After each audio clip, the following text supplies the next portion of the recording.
Recorded Books presents an unabridged recording of Grilling Season by Diane Mott Davidson, narrated by Barbara Rosenblat. This book is copyrighted 1997 by Diane Mott Davidson. This recording is copyrighted 1998 by Recorded Books. Hired to cater a hockey party, our heroine, Goldy Schulz, comes up with a winning menu featuring hockey puck-shaped biscuits and iced Stanley cupcakes. But Patricia McCracken, her client and long-suffering friend, won't be satisfied until Goldy adds a hefty side order of retribution. And now, Grilling Season. Chapter 1.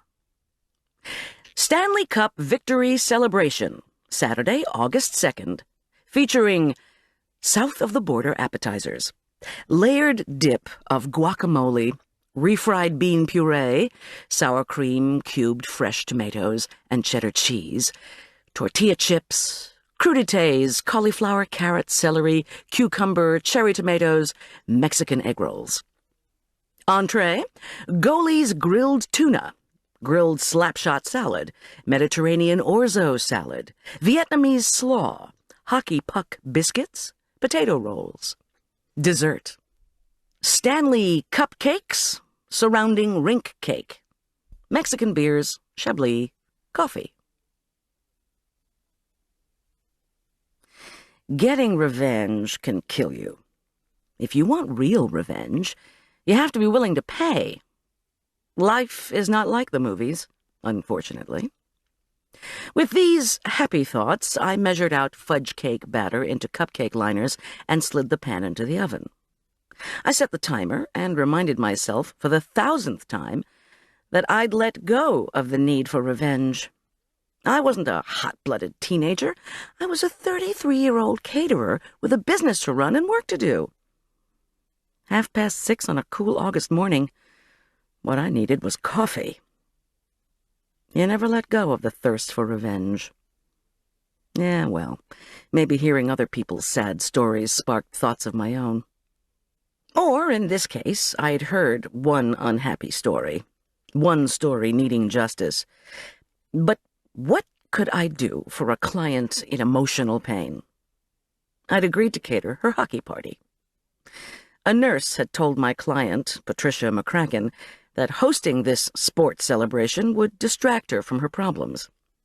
But whenever we discussed the menu, Patricia didn't want to talk about victuals. She wanted to talk about vindication. And I was as unenthusiastic about jumping into her revenge fantasy as I was about washing dishes after a banquet. For 5 years, I'd run the only food service business in the small mountain town of Aspen Meadow, Colorado. My son, Arch, was 14 years old. Just over a year ago, I'd married for the second time. Add to this the fact that I'd already sought punishment for the scoundrel who'd recently wronged Patricia McCracken. I'd barely escaped with my life.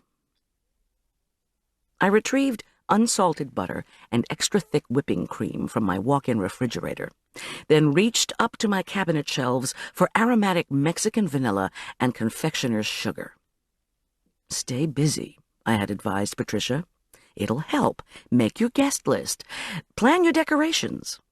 Some people despise slates of tasks and errands, but I revel in work.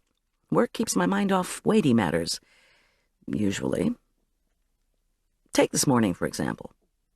After finishing the cupcakes, I needed to check my other bookings, make sure our sick boarder was sleeping peacefully, then rush to pick up Arch from an overnight party. Before zipping back to my commercial-sized kitchen in our small home, I was going to deliver Arch to the country club residence of his can't-be-bothered father. My ex-husband, OB-GYN Dr. John Richard Korman, was the father, and scoundrel in question. He was the man my client, Patricia McCracken, obsessively hated. He was the man I had escaped from.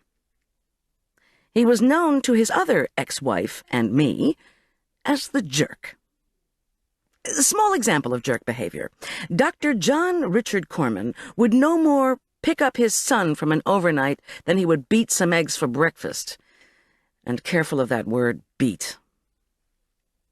I stared at the menu on my computer screen and struggled to refocus on the task at hand. After much hesitation, Patricia had finally decided that her party would be a 2-month-late celebration of the Colorado Avalanche winning the Stanley Cup. But making the plans with her hadn't been easy. 1 week, she didn't care about the menu. The next, she obsessed about details, such as how long to grill fish. After many discussions, Patricia had finally ordered Mexican appetizers, grilled fish from Florida. The Avs had beaten the Florida Panthers in the Cup Finals, and I dubbed the entree Goldie's Grilled Tuna. 3 kinds of salads, puck-shaped biscuits, and homemade potato rolls. Plus a dessert Patricia's husband had christened Stanley Cupcakes. I sighed. After dropping off Arch this morning, I still faced a truckload of food prep. Not only that, but this evening's event promised to be raucous, perhaps even dangerous. I mean, hockey fans? Now there are folks who take revenge seriously. I turned away from the computer. Our security system was off, so I opened the kitchen window and took a deep breath of summery mountain air. The post-dawn Colorado sky glowed as it lightened from indigo to periwinkle. From the back of my brain came the echo of Patricia's furious voice. "I'm telling you, Goldie, I need to see someone punished." I slapped open the other window and tried to block out the memory of her anger by inhaling more crisp air skimming down from the snow-dusted mountains. August in the high country brings warm, breezy days and nights cool enough for a log fire. Heaven. Unless you have to deal with Richard Korman, my own inner voice reminded me, then it can be hell. Perhaps I should have told Patricia, an old friend who until now had loved cooking, to prepare herself for a descent into the underworld. I took a bag of coffee beans from the freezer, then sliced a thick piece of homemade oatmeal bread and dropped it into the toaster. The interior wires glowed red. The delicious scent of hot toast filled the kitchen. Poor Patricia. After years of infertility, and after adopting a son just before her first marriage had gone sour, she had remarried, endured a year of fertility drugs, and become pregnant. But she lost the baby. Unexpectedly, horribly, and avoidably, according to her.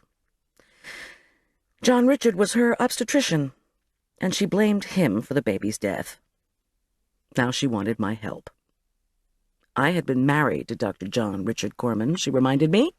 I'd suffered through an acrimonious divorce. How could she deal with her rage against him, she wanted to know.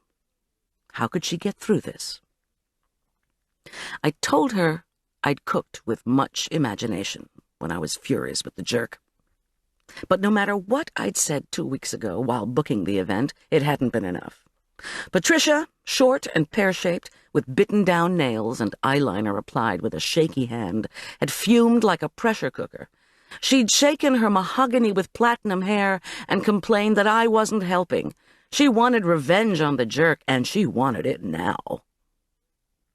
I took a bite of the crunchy toast and looked out my window at a dozen elk plodding through our neighbor's property. We live just off Main Street in Aspen Meadow, but the elk pay no attention to houses, fences, or any other sort of human presence, as long as the humans don't carry guns. In July and August, the herds moved down from the highest elevations in anticipation of hunting season, when hunters march into the hills in search of the huge, dusty brown creatures. When darkness engulfs the mountains, the elks bugling, along with their hooves cracking through underbrush, are the only heralds of their arrival. Other times, you don't know the elk have been through until every last one of the leaves on your Montmorency cherry trees has been stripped. Deep, telltale hoofprints in nearby mud usually betray the culprits. A dog barked at the elk, and the herd trundled off, leaping over a 3-foot-high fence as if it were nothing. I glanced back at my computer screen, but again couldn't rid myself of the image of Patricia McCracken tapping the fleshy nub of her index finger on her bone-white Corian counter. "Everyone hates him, Goldie," she declared. "John Richard Korman, and that damn HMO that you have to belong to if you want him for your doctor. I can't believe we signed up. I can't believe I ever wanted John Richard as my doctor. But I'm telling you, he's going down." And so then I'd heard the whole story. Patricia had been diagnosed with placenta previa, a precarious condition that jeopardizes the stability of the unborn child. Total bed rest is usually recommended. Patricia had begged John Richard to prescribe a hospital stay. She'd been denied it. 7 months into the pregnancy, Patricia had hemorrhaged, and the baby was asphyxiated. Devastated, she'd sued John Richard for malpractice, and Astute Care, her HMO, otherwise known as ACHMO, ACMO, for negligence. She said her lawyers were certain she would win, but Patricia, understandably, was depressed. She wanted more, and she didn't like the idea of waiting for vindication. She wanted, well, what, money? To drive John Richard out of his practice? To force him into a public confession? "Will he admit he made a mistake?" she'd demanded of me 2 weeks ago. "Will he apologize? Will he confess he ruined my life?" Next question. Naturally, I felt too sick to tell her the truth. I spread a thick layer of tart choke cherry jelly on what remained of the toast. As the menu was set, the contract signed, and the first installment check written, I tried to warn Patricia gently. John Richard Korman was the most powerful, best-known OB-GYN doctor in town. The jerk would not go down lightly. He never acknowledged making a mistake, and he'd certainly die before doing so publicly. But Patricia, whose fine-boned facial features and small, quivering nose above her plump body always put me in mind of a rabbit, had stiffened. She was having none of it. She had filed her suits, and she was out for blood. I brushed crumbs off my hands. I hadn't wanted to argue with her. I'd told her to sue away. We needed to talk about setting up her party. Sheesh. A headache loomed. I really needed coffee. I greedily inhaled the luscious scent of Italian roast beans as they spilled between my fingers into the grinder. Tap water gushed into the well of my espresso machine. I had thought I wouldn't talk to Patricia again until tonight, but she had called yesterday. The woman was so obsessed that she'd been frantic to share news. She'd informed me that John Richard wouldn't be engaging in a prolonged legal battle with her. It seemed the jerk was having severe financial problems. Now, I must confess, that news made my ears perk up. Being desperate for justice is a psychologically dangerous place to be.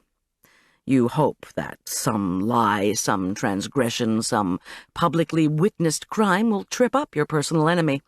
Nothing happens. Meanwhile, the desire for revenge can eat you up, give you insomnia, and horrors take away your appetite. You have to let go or die. So you need at least to say you're starting over and getting on with your life. All of this I had done, but now? Was this really happening? Could I watch the sun rise, sip some espresso, and rejoice in my ex-husband finally facing the music? The coffee grinder pulverized the beans with a satisfying growl. I didn't want to be premature. I couldn't imagine that there would finally be punishment for the man who had broken my left thumb in 3 places with a hammer. I reached for the coffee doser and touched my hand. The thumb still wouldn't bend properly, even now. 7 years after the orthopedic surgeon who'd said it insisted I'd be throwing pizza dough in no time. "He's got to pay," Patricia had insisted shrilly when she'd called yesterday. "I don't understand why you could never get him to pay, Goldy." It hadn't worked like that. I tamped the grounds into the doser and remembered how stupefied I'd been when John Richard had gone unscathed. This in spite of the fact that he'd repeatedly beaten me. Time after time I'd had to escape from the house, clutching Arch tightly, trying to get to a safe house. But after he'd smashed up my body and our marriage, John Richard had gone on with his life, his practice, his girlfriends, and his lifestyle. He'd remarried, divorced again, and taken up right where he'd left off. Until now, it seemed as if the man had been able to get away with anything. The odds looked good that he'd survive Patricia's legal threats, too. I ran scalding water into a Limoges demi-tasse to heat it, then fitted the doser into place. I dumped the water out of the warmed cup, delicately placed it under the doser, and pressed the button. In the face of unrelenting curiosity from the town about the progress of her lawsuits, Patricia had spent most of the last 2 months at her condo in Keystone, a ski resort just over an hour away from Aspen Meadow. After booking the hockey party, she'd gone back to Keystone for 2 final weeks of peace, punctuated only by calls to me about her party. She'd discovered what I knew well, that it was nearly impossible to avoid the nosiness and gossip of Aspen Meadow. Steaming twin strands of espresso spurted into my cup, and I frowned. When John Richard and I were married and stories had come to me of his flings with patients, nurses, and anyone else who fell under his gorgeous guy spell, I'd confronted him, cried, yelled, threatened, and I'd paid for my protests with the usual pattern of black and blue marks, bruises on my upper arms from being grabbed and shaken, a black right eye, sometimes worse. "You must have tried to do something," Patricia had protested. "Why couldn't you do anything?" I pushed the doser to stop the flow of coffee. "Excuse me, Patricia, but I had done something. I'd stopped listening to the gossip. I'd planned a divorce as I taught myself to make golden brown loaves of brioche, delicate poached Dover sole, creamy dark chocolate truffles. I'd fantasized about opening a restaurant or becoming a caterer. I'd dutifully kept close to 100 of my newly developed recipes on our family computer. In one of the jerk's last acts before I kicked him out, he'd reformatted the computer's hard drive. I'd lost every recipe. I sipped the rich, dark espresso, blinked with caffeine-induced delight, and scowled at the next cupcake pan. Maybe Patricia couldn't understand why I hadn't done more. Let's see. I'd sought help from the church. Our priest hadn't wanted to hear about John Richard beating me up. Donations from the rich doctor might fall off. And then I'd tried to file criminal charges. But when divorce proceedings began, John Richard's high-powered lawyer had assured me that pressing criminal charges against his client would threaten his ability to pay child support. Worse, it might even bring on a custody battle.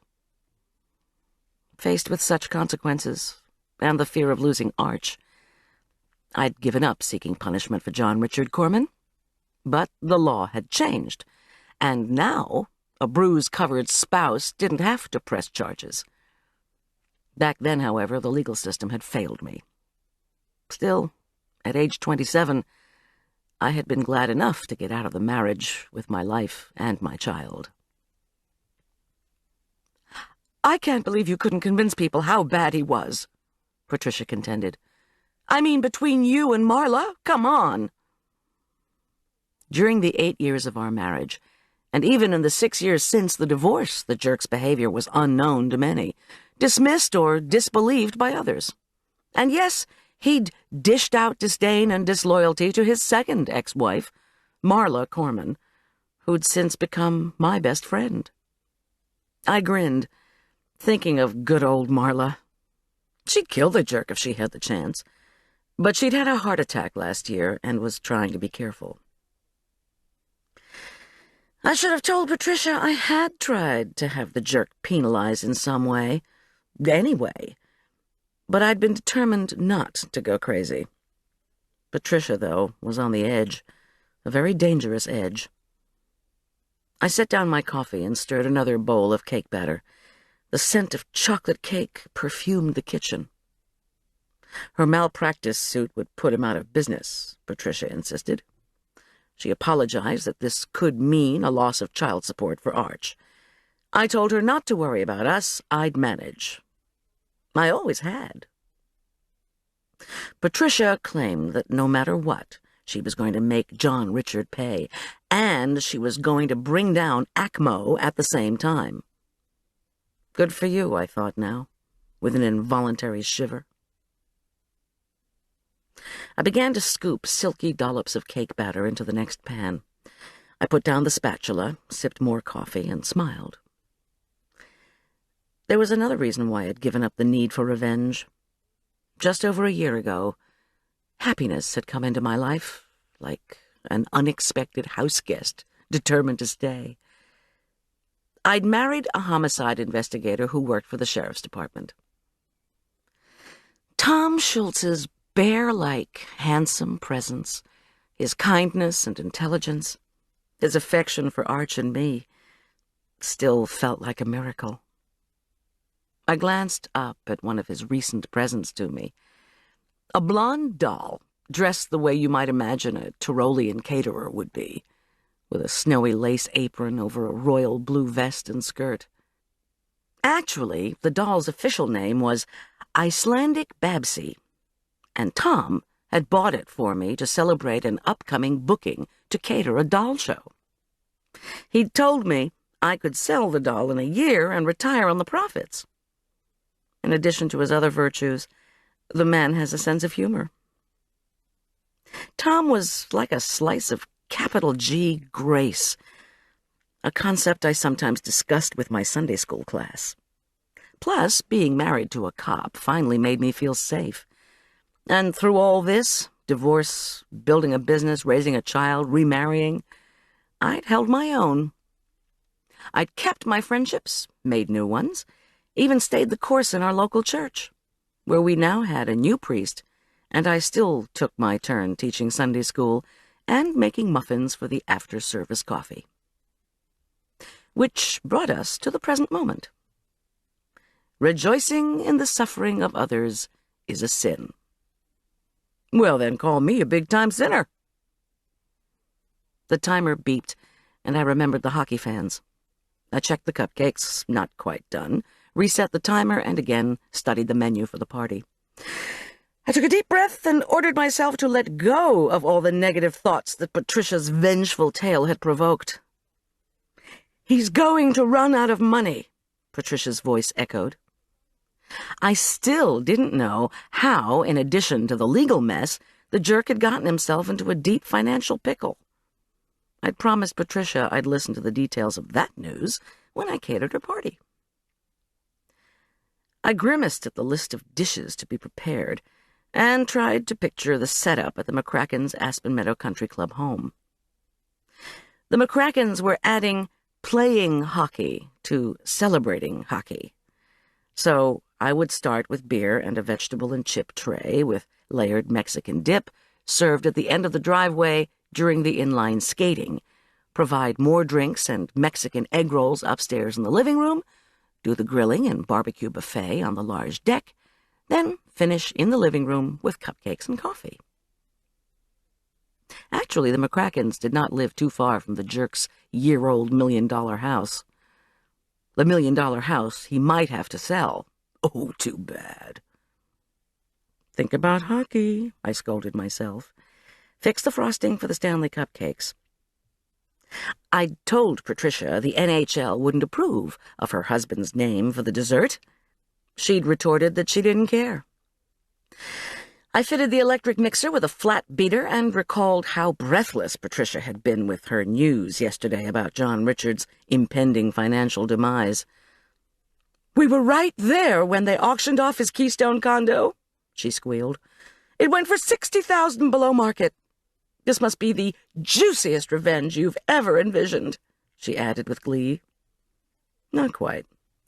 John Richard still had the Aspen Meadow house, a condo in Hawaii, white and silver Jeeps with personalized license plates. The white one said OB and the silver said GYN, just in case anyone wondered what kind of doctor he was. And a wealthy, beautiful, smart new girlfriend, whom I grudgingly admired. The beater began its slow circuit through the pale, unsalted butter. John Richard's girlfriend, Suze Craig, was the executive vice president of the Astute Care Health Maintenance Organization. I didn't know if Suze's feelings for John Richard were being affected by Patricia's suit against ACMO. I did know that as of 4 weeks ago, John Richard and Suze were nuts about each other. To celebrate going together for 6 whole months, he had given her a full-length mink coat, bought on sale at the beginning of the summer, Arch had informed me. Suze had even modeled the coat when I'd catered a corporate lunch at her home in July. And why shouldn't I have catered for her? Suze had unabashedly informed me that she was a great businesswoman. Well, so was I. Suze was young, thin, blonde, a whiz at her job, by her own accounting, and eager, I thought, to show me that she wasn't going to make the same relationship mistakes that I had. What that meant I didn't know, and didn't want to ask. Suze had confided that she'd given John Richard a solid gold ID bracelet as a way of showing her 6-month-old affection. I tried not to roll my eyes. The only stage of relationship John Richard did well was infatuation. But if John Richard and his girlfriend wanted to act like high school sweethearts, I wasn't going to stop them. His relationships never lasted very long. No, Patricia McCracken hadn't been quite on the money when she'd said John Richard's financial crash was the juiciest revenge I'd ever envisioned. John Richard had not yet lost the malpractice suit. His girlfriend hadn't renounced him. He wasn't in jail. He hadn't even been publicly humiliated. A declaration of personal bankruptcy, which was what I was assuming was about to happen, was not the kind of revenge I'd always hoped for. But it was close. Chapter 2. When I opened the oven to take out the cupcakes, the scent of chocolate drenched the kitchen. I drank it in and immediately felt better. Thinking dark thoughts was unappealing. Thinking dark chocolate thoughts was vastly better. That was the conclusion I'd come to yesterday as I whipped up a batch of fudge. Stirring the sinfully rich pot of candy, I decided I really didn't want to get a blow-by-blow description from Patricia of John Richard's condo being auctioned off after all. Listening to sizzling gossip while grilling tuna during the party tonight could lead to frayed nerves, scorched fish, or worse. Nor could I quite picture hearing about the woes of John Richard Korman while catering to a large group of hockey aficionados. The fans would be hollering with blood mania at slow-motion videos of battered hockey players slamming other bruised and injured players into the glass while I celebrated a vengeance I'd tried to put behind me years ago? Something about that didn't quite work. I straightened and rotated my shoulders. My right shoulder was scarred from the time John Richard had shoved me into a dishwasher and I'd landed on a knife.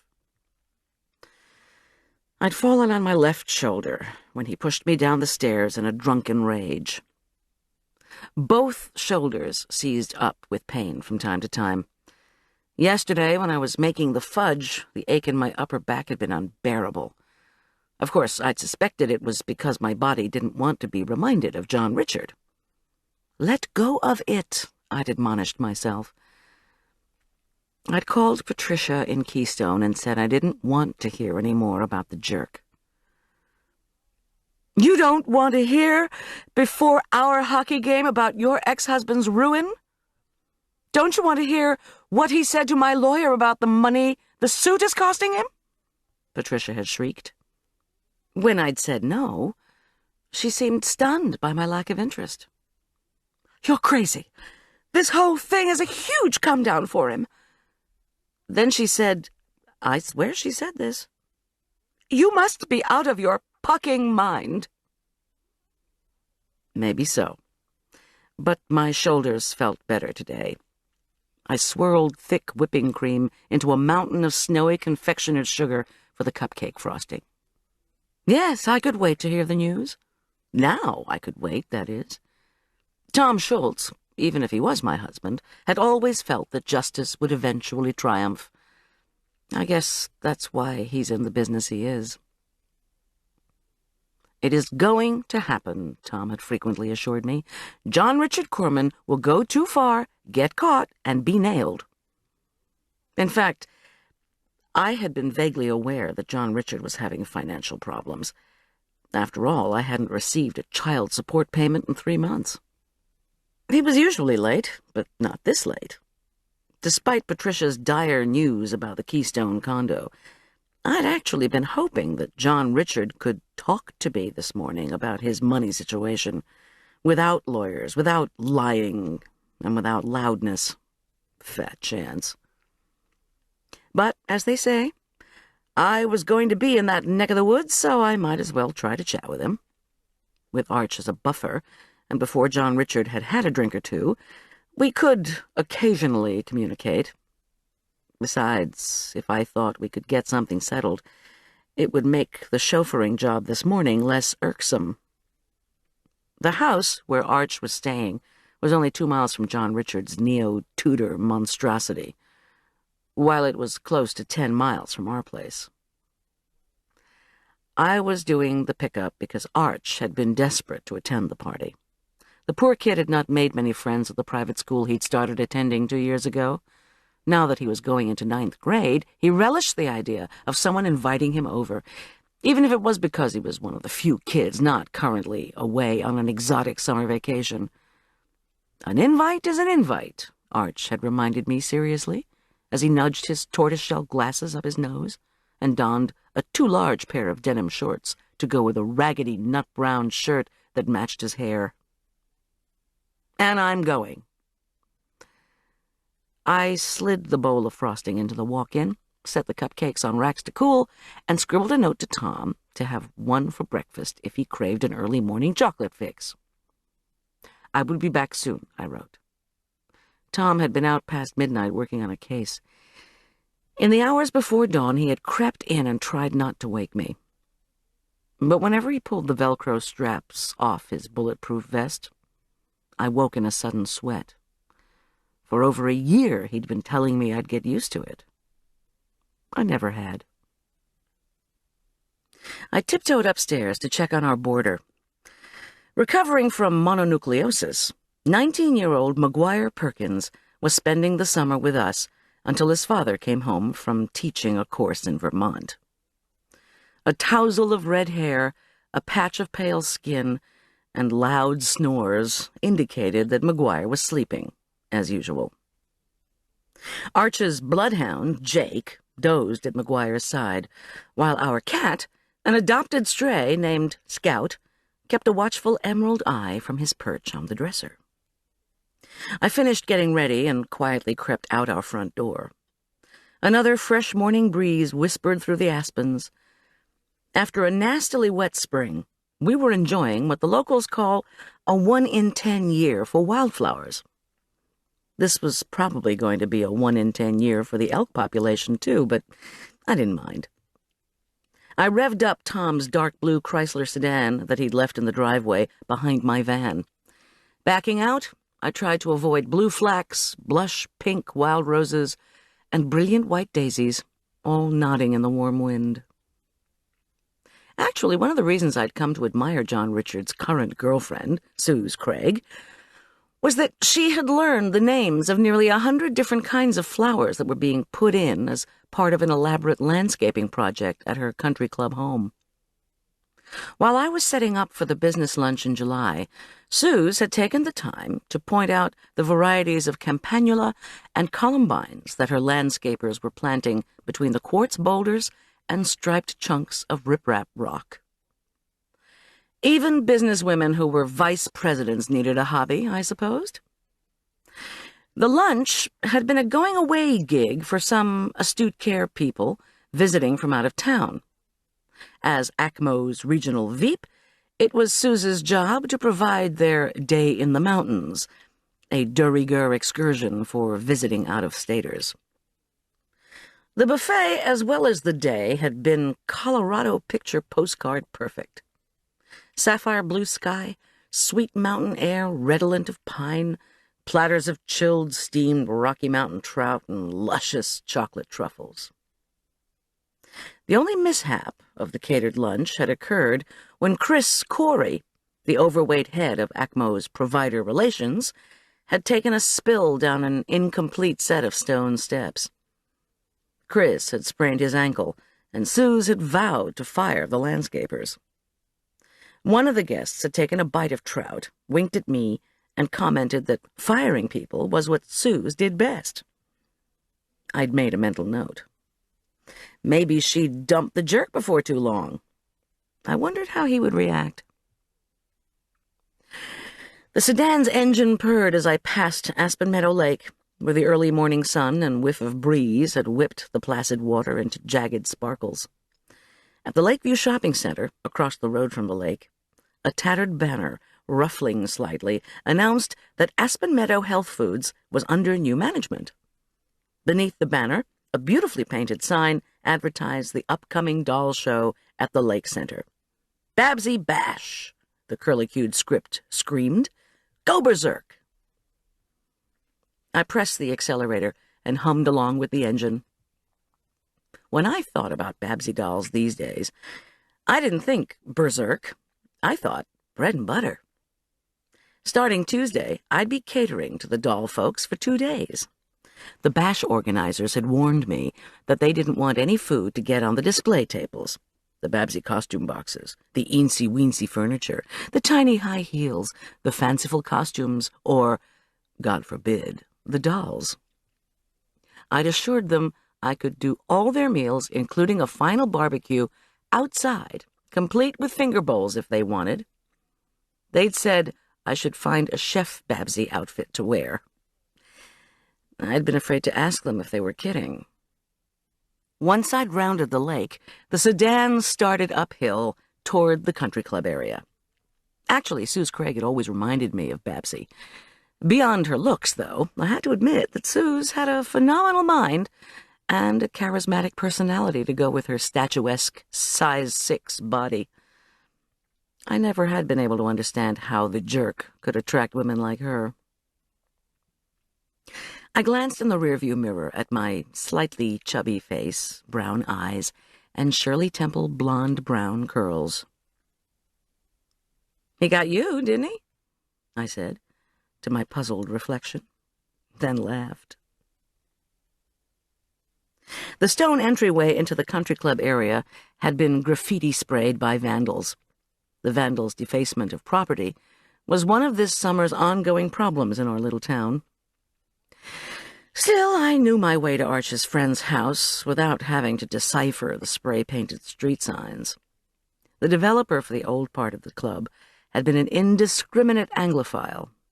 He'd given the streets names like Beowulf, Chaucer, Elizabethan, Cromwell, Tudor, and Brinsley. As long as you knew a bit about English history, you were in good shape. I approached the turn to Jacobean Drive, where Suze Craig lived, and hesitated. I pulled over, and the sedan tires crunched on the gravel. Despite my best intentions, I was suffering a typical jerk-inspired dilemma. Would he be home yet? Tom's cellular was close at hand. I could call John Richard first to make sure he was awake and ready for Arch's arrival. On the other hand, I didn't want to wake him up and risk one of his infamous tantrums. If I drove past Suze's and saw one of his cars in the driveway, I would know to stall on picking up Arch. But stall how? I tapped the dashboard in frustration. Okay, I remembered that the woebegone landscapers had been planning 3 patios, along with a series of steps on Suze's sloping property. The vandalism had been so bad in the country club that Suze had confessed to being afraid to have the flagstones delivered and left outside, where they ran the risk of being spray-painted with cuss words.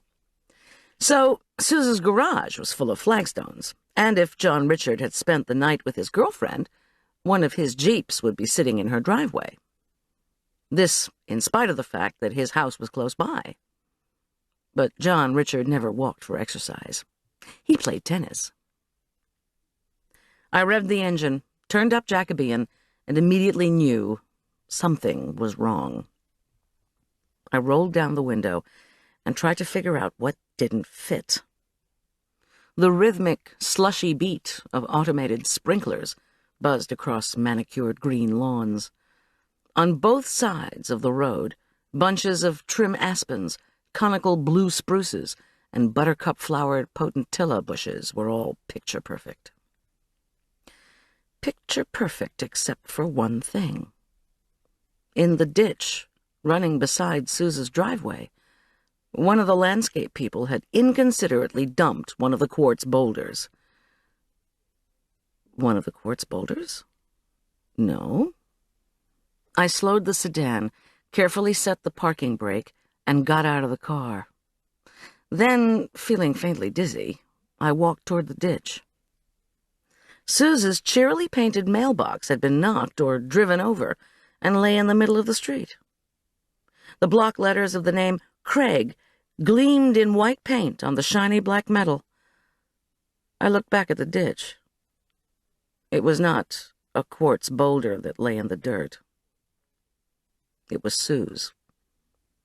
Oh, God, I prayed. No! I moved haltingly toward the ditch. Loosely clad in a terry-cloth bathrobe, the exposed parts of Suze's slender body were blue and white. Her shapely legs were improbably skewed, as if she were running a race. Her blonde hair, normally tied back in a pert ponytail, was soaked with mud. It clung to her face like seaweed. Her bruised arms hugged her torso, while her blue lips were set in a silent scream.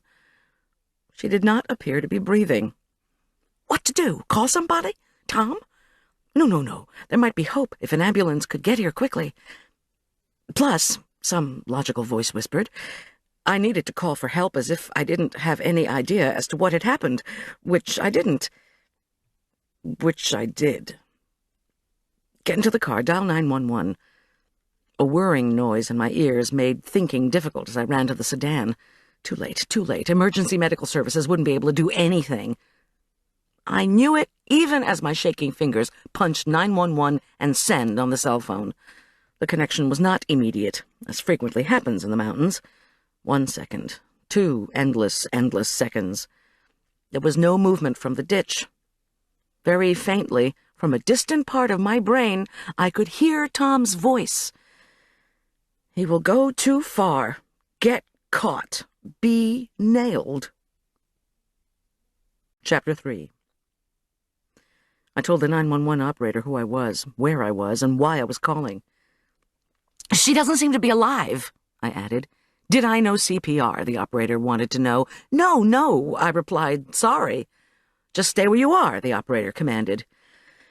For some reason, I looked at my watch. 5 to 7. I had to call Tom. Although I knew it would irritate the 911 operator, I disconnected and punched the digits for the personal line into our house.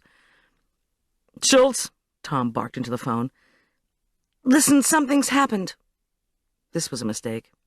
Even with the worst-case scenario, which I did not want to contemplate, I surely knew they would never assign this, what would he call it? This matter, this incident, this case to my husband. It seems I didn't... Goldy, Tom commanded. Tell me what's going on. slowly. I was driving up Jacobean in the country club area, I began, and then told him bluntly exactly what I was looking at through the windshield. A young woman. Looked like Suze Craig, John Richard's girlfriend, lying half-dressed in a ditch, not moving, not breathing. "Sit tight," he ordered. "If you see John Richard or anyone, say nothing. If someone comes, get out of the car. Don't let anybody near that ditch. I'll be there before the ambulance. 15 minutes, maybe 20. Goldy, I'll be there." I closed the phone and felt relief. I scanned the quiet landscape and had a sudden memory of the time a live power line had snapped during a blizzard and landed on our street. Touching the wire meant sure electrocution. The most important job the fire department had warned was to keep people, especially children, away from the dark wire that had curved onto the street like a monstrous snake. And how similar was this situation? I couldn't think. I only knew I had to keep prying eyes and intrusive questioning people away from what lay in that ditch. And speaking of children, I had to call Arch. Of course, I couldn't remember the number of the house where he was. People named Rodine. I called information, got the number, and phoned. Gail Rodine didn't sound too happy, but I told her tersely that there would be a delay before I arrived. "I'm leaving to start setting up the doll show at 10, Gail petulantly announced. "I'll be there long before that," I said, and disconnected before she could whine any more. I peered out through the windshield of Tom's car and wondered how long it would be before someone came along. Tom was right. "Sit tight," he'd said. "If someone saw me, a stranger, standing in the road looking out of place, that would excite curiosity." My heart quickened as the front door to one of the houses swung open. A chunky man in a dark bathrobe came out, bent to retrieve his newspaper without looking up the street, then waddled back through his columned entryway. I let out a breath of relief that I quickly gasped right back in as John Richard's white Jeep roared into view from the opposite side of Jacobean. What should I do? "Don't let anybody near that ditch." John Richard catapulted the Jeep up into Suze's driveway. Apparently he'd taken no notice of Tom's car, or of me sitting in it. Springing from his own vehicle, John Richard turned and scanned the road. Did he hesitate and narrow his eyes when he saw the toppled mailbox? Then my sedan? I couldn't be sure. The soil between the house and the ditch had been churned up and heaped into a small hillock by the landscapers. The body in the ditch couldn't be seen from the house. At least I hoped it couldn't. John Richard turned back to his Jeep, reached into the passenger side seat, and pulled out a bunch of roses. I'm going to be sick. I knew without knowing what had happened. They'd fought. You left, angry, thinking she was going to be just fine. You wanted her to recover, take aspirin, cry a little. You'd call later, but she stumbled out the door looking for help. She fell into the ditch and died, and yet here you are with roses. You bought them at the grocery store this morning. The store is open all night and always helps you with your morning after remorse. So here you are, figuring you can just patch everything up. Not this time. I forced my leaden hand to open the sedan door. Fear pulsed through every nerve. But I told Tom I would keep people away from the ditch, and I had to do that, even if that meant undergoing this most dreaded of confrontations. John Richard had already bounded up to Suze's door and was impatiently ringing the bell. He didn't take any notice of me until I was almost by his side. Then he turned and faced me, and I prayed for strength, mental, spiritual, and physical, especially physical. By any panel of judges, John Richard would be declared one of the handsomest men to walk the earth. His wide, dark blue eyes regarded me as his angular face instantly assumed its familiar what-the-hell-do-you-want expression. The bunch of roses wobbled in his large, strong hand. "Why are you here?" he demanded. "What's your problem?" Of course, I couldn't find my voice. When I didn't respond immediately, he smirked. Sue says you seemed real interested in her place. Smells a little bit like obsession to me. Don't get into an argument. Well, I faltered. I looked at him warily. Was he going to lose his temper? Turn all that rage on me? In front of this upscale neighborhood with its watching windows? I was actually driving by, looking for you. I didn't want Arch to arrive at your place and have it be empty. My voice sounded absurdly high. He surveyed the street from my van. Really? I held my breath. Please let the body not be visible from the house. Where is Arch? Asked John Richard, the man I had once loved. The man I now loathed beyond measure, the man I did my best to ignore despite his constant bad behavior, which always demanded attention. Where is your van? Look at me, damn it! His blue eyes drilled into mine. His icy, threatening tone was all too familiar. Why won't you tell me why you're here? No Arch, no van? This certainly smacks of the ex-wife spying on her ex-husband's girlfriend. At that moment, the familiar wheeze of my van sounded its way up Jacobean. Tom parked behind his own sedan and within 3 seconds was striding across Suze's lawn from the acute angle of the neighbor's yard. Smart man. Any visual diversion from the ditch would buy time. With one of his large paw-like hands, Tom motioned for me to move away from John Richard. I inched backward until my feet bumped the edge of the porch. Tom's green eyes never wavered from John Richard as he approached the porch where we stood. What the? John Richard was furious. Is this some kind of family incident? You'd better tell me what's going on, Goldie, he commanded. Take a wild guess. But I was going to say nothing to that arrogant voice. Bordering the expansive front step was a fat clay pot brimming with vivid geraniums and dusty blue ageratum. I had backed up beside it and now stared down at the tall red flowers, unable to meet John Richard's enraged gaze. I don't really know very much, I murmured. Hey there, said Tom, as if we were all meeting on the golf course. John Richard wasn't fooled for a moment. You want to tell me what the hell you're doing here at 7 o'clock in the morning, cop? Or why Goldie just happened to be passing by? Tom's wide face stayed flat, passive, totally unreadable. He blinked and took a deep, measuring breath that pulled up his expansive chest. He regarded John Richard's handsome face and athletic frame. Finally, Tom said, We seem to have a situation here. What? Cried John Richard, incredulous. Or acting incredulous, my skeptical inner voice immediately supplied. John Richard's face tightened with fury, and something else. What kind of situation? His voice was stone-hard, but there was a crack in that stone, something rarely heard when he spoke. Fear. What's the matter with you two? He turned his wrath on me. What, did Suze call you early this morning, Goldie? Trying to get a little girly sympathy? Strength in numbers, right? Just like you and Marla, a whimpering duo going for the gold medal in pettiness. He swept his scathing glance over Tom and me.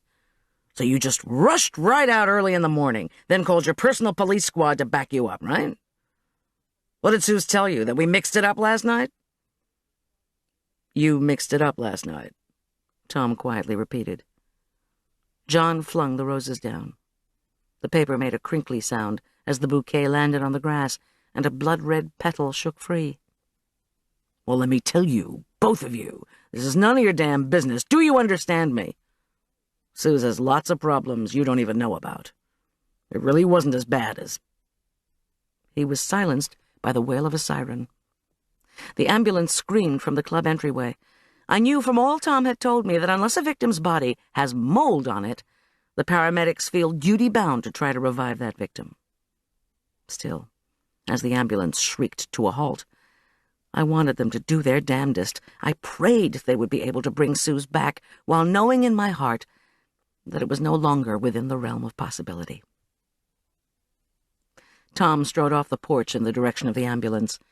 When the paramedics were out of their vehicle, Tom pointed.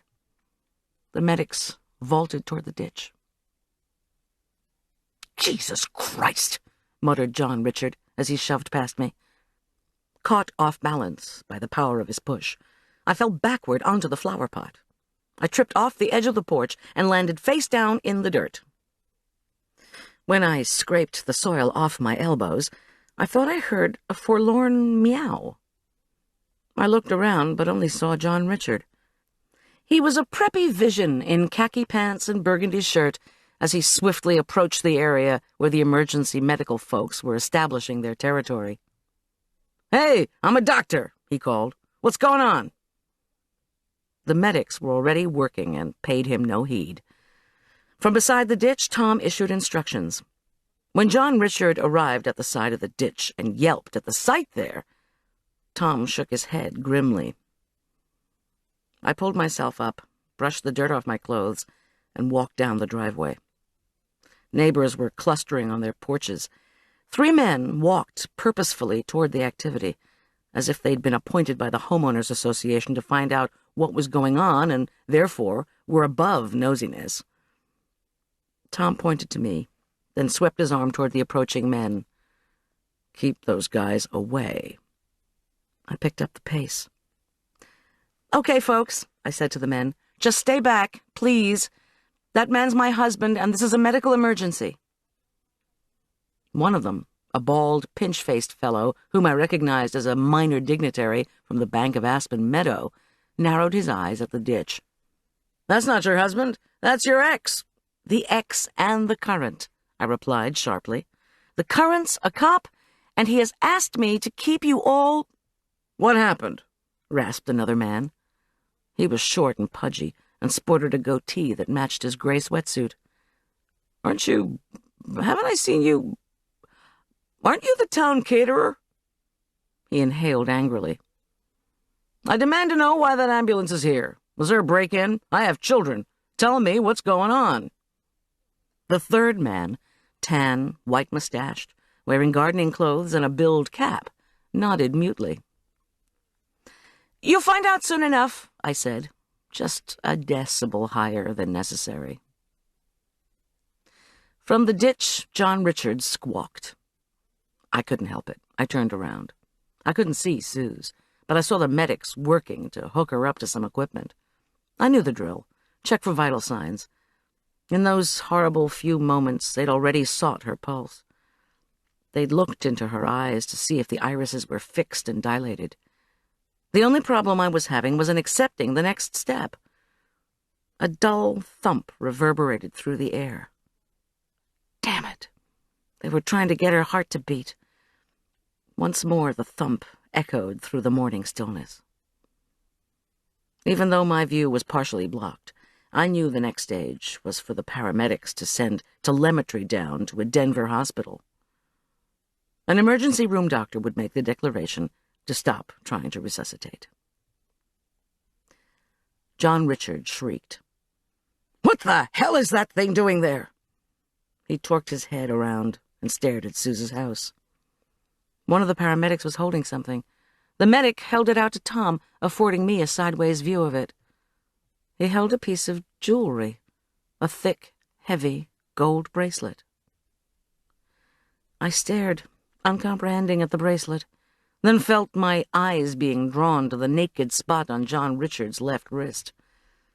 My worries about personal bankruptcy seemed a century old. The street felt as if it were moving under my feet. Steady, girl. "I don't believe this," John Richard yelled. "This is entrapment. This is a setup. Why won't you talk to me?" The 3 bystanders I was trying to keep away from the ditch nudged urgently past me. "Hey!" I yelped. "You can't go—" But by the time I caught up with them, they stood beside the ditch. Damn them! Tom couldn't stop the men from gaping at the medics and poor wretched Suze. He was talking into his mobile phone. And what was I now hearing? No. Yes. Tom was reciting the Miranda rights to John Richard Korman. "Stop this!" John Richard protested loudly as Tom's caution continued. "You have no idea what you're doing. Astute care, had more enemies than I have patience. She was into more—" I couldn't believe my ears. This was so fast. Too fast. What had John Richard said or done? He and Suze had mixed it up? And the ID bracelet. Where had the medics found it? Were John Richard's admission of a fight and a piece of his jewelry enough to warrant an arrest? Apparently so. But John Richard had brought flowers. He must have thought Suze was alive. Or must have wanted to believe she was alive. Or wanted to appear to believe she was alive. Tom said quietly, "You're under arrest. I've just arranged for transport." He reached into his back pocket for his handcuffs. He must have brought them, I thought, stupefied.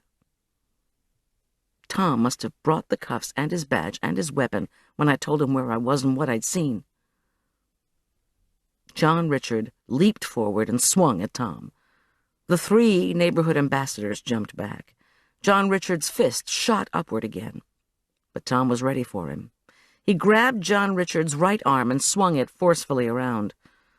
Cursing, John Richard fell to his knees. Tom put his other hand into John Richard's back and brought him easily to the ground.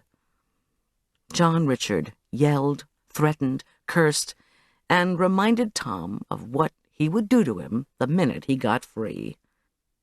Tom leaned over and said, "Shut up." Chapter 4. With practiced quickness, the paramedics transferred their energy from trying to revive Suze to pulling back. They authoritatively called out orders and pushed aside the bystanders. No matter, the group of people, which had now grown to 5, had turned their attention from Suze and could not stop staring, fascinated, at John Richard. Handcuffed, he knelt in the street. Tom kept him there. Tom's muscular body leaned toward John Richard. My husband spoke into my ex-husband's ear. I couldn't make out what he was saying over the voices of the medics, but if the twisted look of fury on John Richard's face was any indication, it wasn't good news. Tom turned and made an announcement to the mesmerized bystanders. "Okay, you 5, here's the deal. Go stand in different driveways until we've stabilized this situation.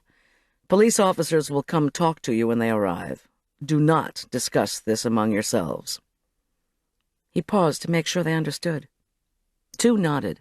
The others just stared. "All right, thank you. Go ahead, please. Move away. Now." As the men promptly defied Tom's orders by departing in a whispering cluster, John Richard raised his angry voice, demanding to be let out of the handcuffs. The medics ignored him, as did Tom, who once again pulled the mobile unit off his belt and made a call. I heard him say the words, "Captain, video, and team." Tom spoke again to John Richard, then helped him to his feet. The jerk, cuffed, shook loose of Tom's arm, then stalked angrily to the base of Suze Craig's tar-streaked driveway. Tall and elegant, even with his arms bound at an improbable angle behind him, Dr. John Richard Korman stood, shifting his weight from one khaki-clad leg to the other. I thought absurdly that he looked as if he were considering poses for an art class. Above his gorgeous, chiseled face, which occasionally spasmed with rage, his blonde hair was only slightly tousled from his exchange with Tom. I turned away, disbelieving. Was this really happening? There was a buzzing in my ears. My eyes burned. I sat down on the curb and focused on Tom. Tom knew what he was doing. He could switch into his take-charge mode without a hitch. He nimbly moved his beefy body around the periphery of the ditch. He gave a few more instructions to the paramedics, who plopped down listlessly on the dirt-strewn incline. He had probably told them to do nothing until the coroner arrived. Then, his face set in that intimidating expression I knew so well, Tom walked in the direction of the driveway and John Richard. I tried to remember a time when I had seen these significant men from my life standing next to each other. I failed. And this certainly wasn't the circumstance where I wanted to make the comparison of how the two appeared and how they acted. I looked away, up the street. If I was right about what Tom had told the paramedics, the coroner would be arriving soon in his van. As my eyes skimmed the row of big, beautifully maintained houses, I wondered helplessly about Arch. I still had to go get him. I needed to stand up and put one foot in front of the other and tell Tom I was leaving. But exactly how would I say that? I've got to go tell my son that his father has been arrested for murder? I stayed put. Tom, meanwhile, gently took a stiff John Richard by the elbow and guided him up the driveway toward the house. Reluctantly, I stood and followed. The buzzing in my ears was not from the sprinklers. Get Arch, get out of the club, and get back home. But who would take care of my son at home, comfort him and talk to him? I had a party tonight. Could McGuire help, even though he was bedridden with mono? Not likely. I would think of something. For now, I had to get away from here.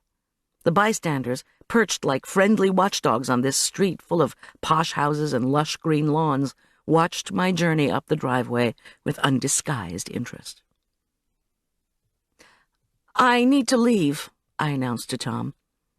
I darted a sideways glance at John Richard.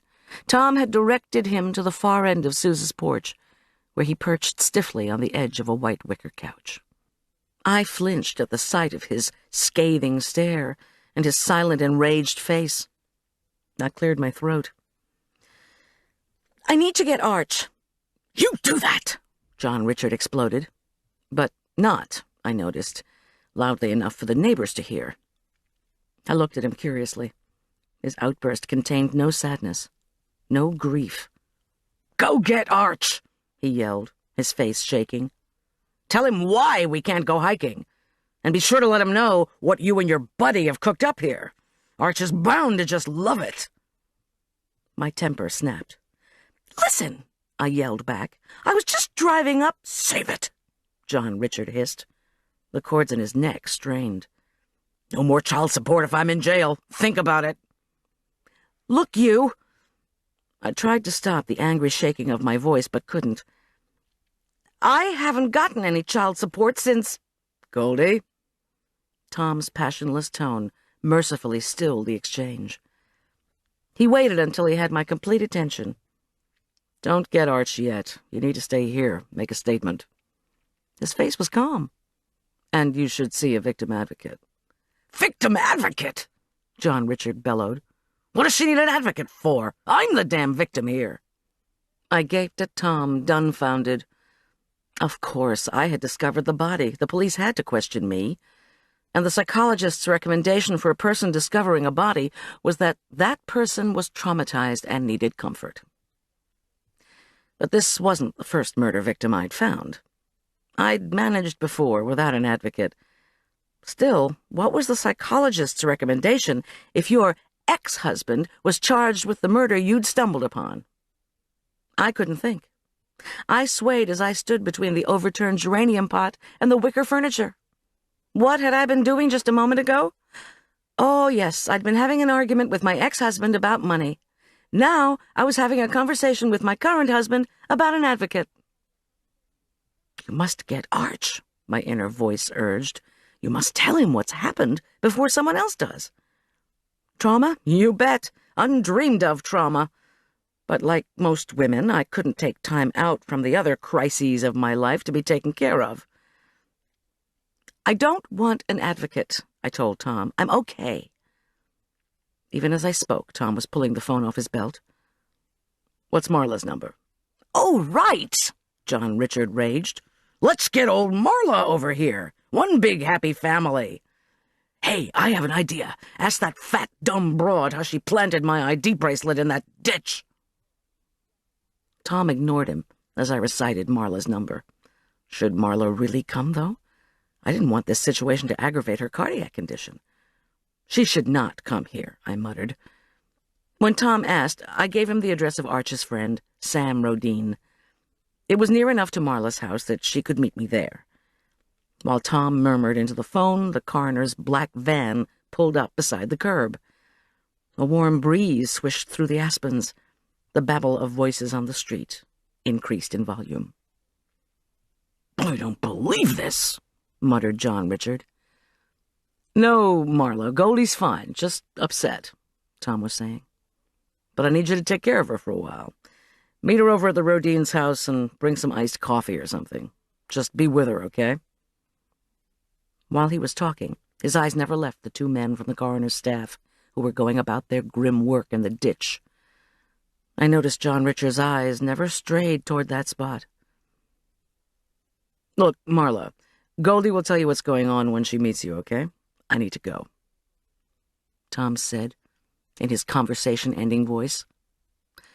"She'll be tied up here for about 15 minutes, so sure you can get dressed that fast. Yes, Goldie's with me now.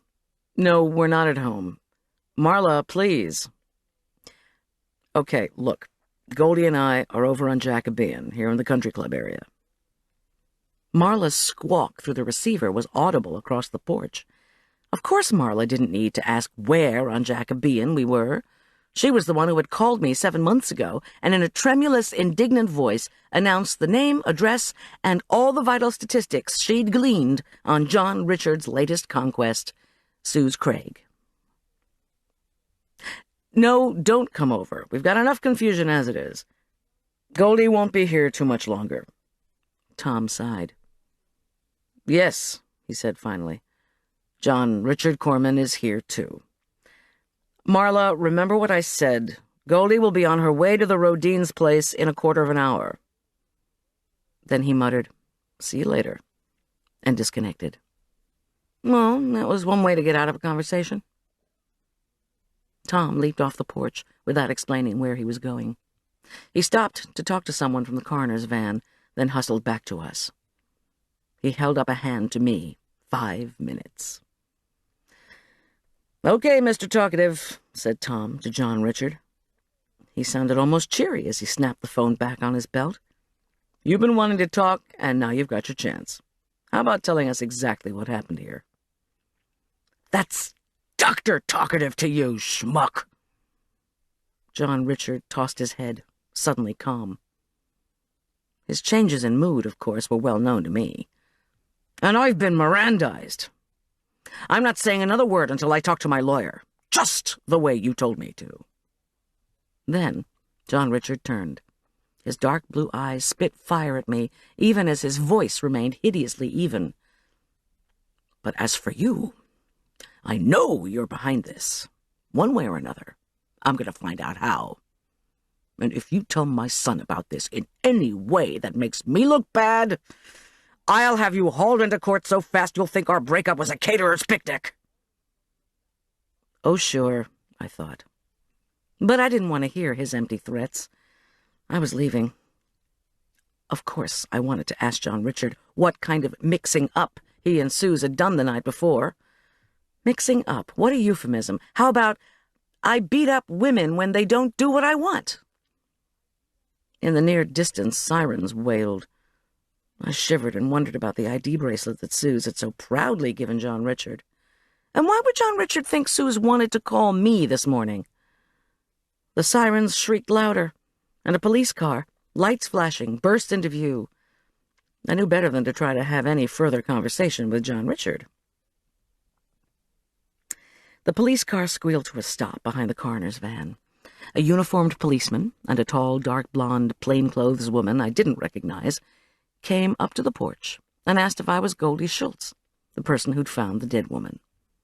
Was I ready to make my statement, they wanted to know. Just then, there was one of those unexplained moments of utter silence. The breeze dropped. The coroner's staff and the ditch was still.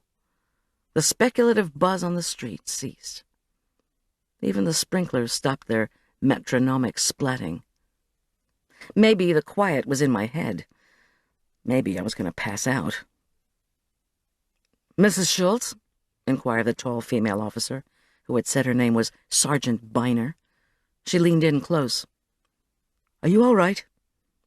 "Yes," I whispered. "I need to go get my son." "Very soon," she replied, as she straightened. Sergeant Biner was 50-ish. Her 6-foot height was somewhat mitigated by a humpback, and her narrow face was actually topped with a rooster-style burst of blonde and gray curls. "We're making an exception so you can go in just a few minutes. You should be coming down to the department," she added, with a wary glance at John Richard. Then her tone turned sympathetic. "But since you have to go pick up your child, Mrs. Schulz, we'll just ask a few questions now. We know where we can reach you if we need to talk to you some more later, okay?" I nodded. "Later," I said, dully. "I'll be at home." The sergeant gently led me off the porch, out of earshot of John Richard and Tom. She motioned for the uniformed policeman to stand by her side as she ticked off her questions. "How did you get here? What exactly did you see? What did you do? Did you see anybody driving away? Did you see anybody in the area?" While she made notes, I told her everything. I arrived in Tom's sedan between 6:30 and 7. I saw a body in the ditch. I called 911 and Tom. No one drove away. No one showed up except Dr. John Richard Korman, clutching a bouquet. It was a painful recitation. Sergeant Biner said she or one of the primary investigators would be by to see me later in the day. I walked unsteadily back to the porch. "I'm leaving," I told Tom. He stepped off the porch and gave me a wordless hug. I murmured, "I'll be okay," into his chest. Then I pulled away.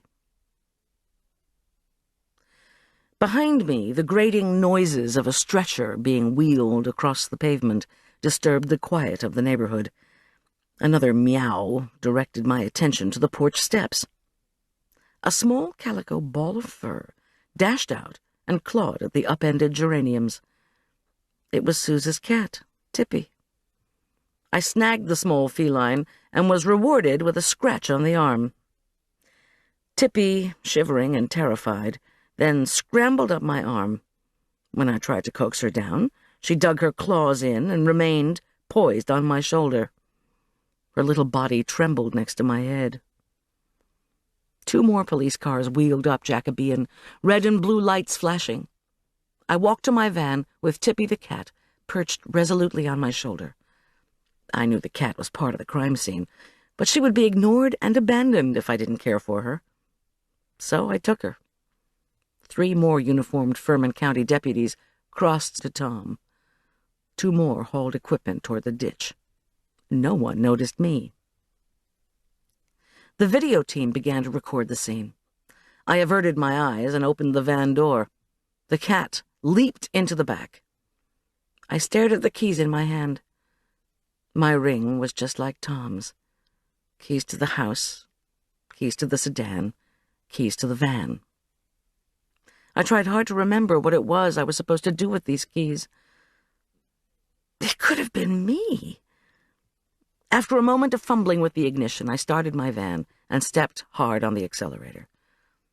It could so very easily have been me in that ditch if I hadn't gotten out all those years ago. The dozen people gathered on porches stared with avid interest as my van chugged down the street. One man shook his head at my noisy progress. His red scalp blazed in the warming sun. Along the street, the velvety lawns glowed like chartreuse carpets. Suze Craig took my place.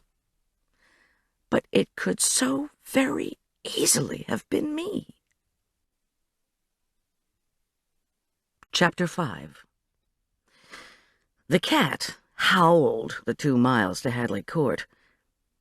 I pulled up in front of a 3-story, white brick and blue gingerbread-trimmed Victorian-style mansion that was about as far from a mountain contemporary as it was from Mars. Marla's Mercedes squealed around the corner as I eased to the curb. Behind her tinted windshield, I could see she was talking excitedly on her car phone, which she quickly hung up when she spotted me. She threw open her door and came bustling toward the van. Marla's raspberry-colored sequined sweatsuit did not flatter her portly figure. In one hand, she held a covered glass, and in the other, a paper bag. My dear friend always brought something that she thought would make you feel better. Usually the only thing I needed was to see her, and as usual, the sight of her rushing toward me, her rhinestone-studded sunglasses jiggling up and down on her concerned face, brought a wave of relief. Wealthy by inheritance, talkative by nature, and pretty in an unconventional way, Marla had endured being married to John Richard for 6 years less than I had. After John Richard's first few rampages, Marla had also shown much more confidence than I had when it came to ridding oneself of a burdensome spouse. She'd shoved an attacking John Richard into a hanging plant and dislocated his shoulder. She'd then managed to cut the marital knot with great expertise. She and I had become fast friends when her divorce was final, proving that even the worst marital experiences can hold some redemption. Last summer, she'd survived a heart attack. Earlier this summer, she'd survived a disastrous breakup with the one guy she'd been serious about since divorcing the jerk. We had a history, the two of us, and I loved her dearly. "Okay, tell me," she began without preamble when I hopped out of the van to greet her. "Are you okay?" "Probably not," she added with an opulent scarlet lipsticked frown. I fought off an unexpected wave of dizziness. "I don't know. No, probably not. Let's get back in your van so people don't come out and start asking a bunch of questions. Geez, this town. I've already had 2 calls on my cellular." Her brown eyes softened with sympathy, and she proffered a plastic-wrapped crystal glass. For the first time, I noticed her hair was damp. "Look, Goldie, I brought you an iced latte. Well, actually, half espresso and half cream dumped over ice. Very naughty, but oh, so good." She held up the brown bag in her other hand. "And here we have a whole bunch of meds that I just dumped out of my medicine cabinet. They're mostly tranquilizers. Which do you want first?" "Coffee and downers?" I asked incredulously. I sagged against the van door. I wondered if any Furman County victim advocates carried lunch bags full of prescription tranquilizers. Probably not. "Come on, back in you go." Marla hustled me into the van, where the air was even warmer than it was outside, but the interior of my vehicle was familiar and smelled faintly, even pleasantly, of cooked food. The cat was uncharacteristically quiet. I rolled down my window. Marla did the same. "Just drink this," she commanded, thrusting the glass into my hand. "Tom said to bring you—" Abruptly she stopped. She blinked. "One of my friends on Jacobean called. Suze is dead? Are they sure? Lynn Tollifer, you know her? She and her nosy teenage son, Luke, live across the street from Suze. Luke told Lynn that Suze's body was in a ditch at the end of her driveway. Who found her, you?" I nodded and took a tiny sip of the chilly liquid. It tasted like melted ice cream. Marla clutched the top of her frizzy brown head. "Suze dead? I don't believe it. But I do believe it. It should have been me, but he got Suze Craig instead." My voice cracked. I sagged against the headrest. "Gosh, I'm feeling—" John Richard's glare, his anger, haunted me, and I'd had such a strong feeling that he'd been acting, playing a part. But why? And what part? Why come over the morning after you've had a fight with your girlfriend, bearing flowers if you'd hurt her badly? If you'd killed her? But he hadn't meant to hurt her badly. At least, that's what he always said. He probably hadn't meant to kill her either. "Do you think he beat her up so badly as she died?" Marla asked. "Yes, I do. Sue's had a black right eye, and bruises on her arms," I choked. "Mother of God." "I don't know what to do." "Drink your coffee," Marla ordered sharply. "We can talk about all this later. If you don't look better in 5 minutes, I'm calling an ambulance for you and taking Arch home myself." The air inside the van, despite the open windows, felt stifling. Marla slid toward me, smelling of floral soap and powder. She'd obviously just jumped out of the shower when Tom called her, and I felt a fleeting sense of regret to have caused her trouble. Then the weight of the morning's events smacked me like one of those Jersey Shore waves you're not expecting, and I didn't know whether I wanted the espresso or enough tranquilizers to put me out for a few days. "Okay, Goldie, look at me," Marla commanded sharply. "Keep drinking that coffee." I took another sip and stared into her large, liquid brown eyes. "Still feeling lightheaded?" "I'm doing a little better," I replied in a voice that didn't even convince me. "Your first problem is Arch. Think what—" The sob that nearly choked me turned into another, and then a whole barrage that wouldn't quit. Marla hugged me and spoke soft words of no import. Still crying, I glanced up. Gail Rodine was staring out her front window. She probably wasn't expecting to see two women, one with a Mercedes and one with a beat-up van, hugging each other, while one sobbed effusively out in front of her elaborate Victorian cottage. On second thought, Gail Rodine probably was about to call the Vice Squad. "I have to get my act together," I croaked. "Yeah, you do," Marla replied, hopefully. "What you need is some medication. Chill you out a little." She thrust the brown bag into my hand, and I peered tentatively at bottles of Librium and Valium, foil-encased capsule samples of God only knew what. Even a hypodermic. I carefully pulled out the needle, which was labeled Versed. From Medwives 101, I knew this was a high-potency tranquilizer. "Where on earth did you get all this?" "Goldie, with the legion of doctors who are either treating me or going out with me, and an ex-husband who's a doctor, you wonder that? Which one do you want?" "None. I need to parent, cook, cater, and drive this van without benefit of altered states of consciousness. I won't be able to perform any of those tasks if I'm floating inside a drug-induced cloud somewhere in the stratosphere." And just as uncontrollably as the sobs had begun, they ended, and I giggled. Marla shrugged philosophically, dropped the needle back into the bag, and shoved the bag into my glove compartment. Then she started to laugh herself. "Look, Goldie, I promised Tom I'd help, and that's what I'm going to do. Okay, here's what you tell Arch. You say there's been an incident, and his father might be in trouble. Dear old Dad's gone down to the sheriff's department to talk to the folks there. Dear old Dad will be talking to his lawyer over the weekend.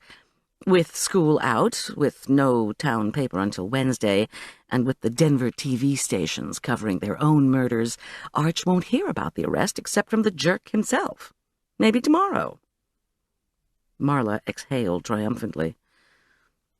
"It's gonna be awful." "Yep," she agreed matter-of-factly. Again she ran her bejeweled fingers through her tangled, damp hair. "But let me clue you in to something, kiddo. You are not responsible for the jerk's problems. He is. A hard lesson that took both of us a lot of years to learn. But there it is, right?" I stared out the window in sullen silence. Hard lesson indeed. "Okay, now, next step," Marla breezed on. "Who's at home? Somebody to screen your calls. Be with Arch." "McGuire Perkins. Oh, great. How's he doing? Was the mono over, or almost over, or what?" "He's sleeping, as usual, not eating. But he could be good for Arch. You know, be someone to talk to besides me about what's happening. Does McGuire do anything that would get Arch out of the house? You know, go out to the movies, whatever. I suppose, I murmured. What did McGuire do? Not much. Virtually nothing at all, to be honest. He's under doctor's orders to get mild exercise, and for McGuire, mild means with as little exertion as possible. I urge him to take a walk most days. Sometimes Arch goes along, and they make it as far as John Richard's office. Okay, you'll have to get Arch to go out with McGuire for a stroll today. You want him out of the house for a bit. You know your phone's going to start ringing.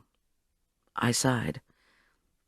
You know you can't make Arch do anything when he has his mind set on something else, which he will have when he hears this news.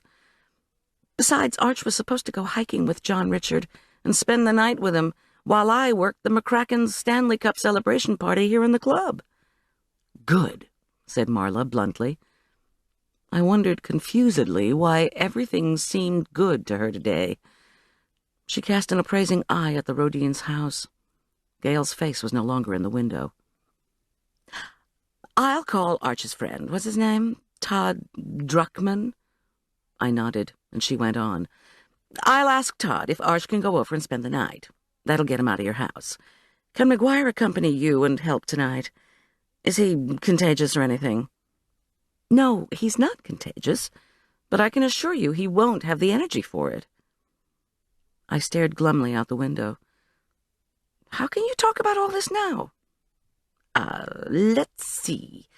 'Cause your husband, the cop, asked me to take care of you? I touched her forearm, and she tilted her head questioningly.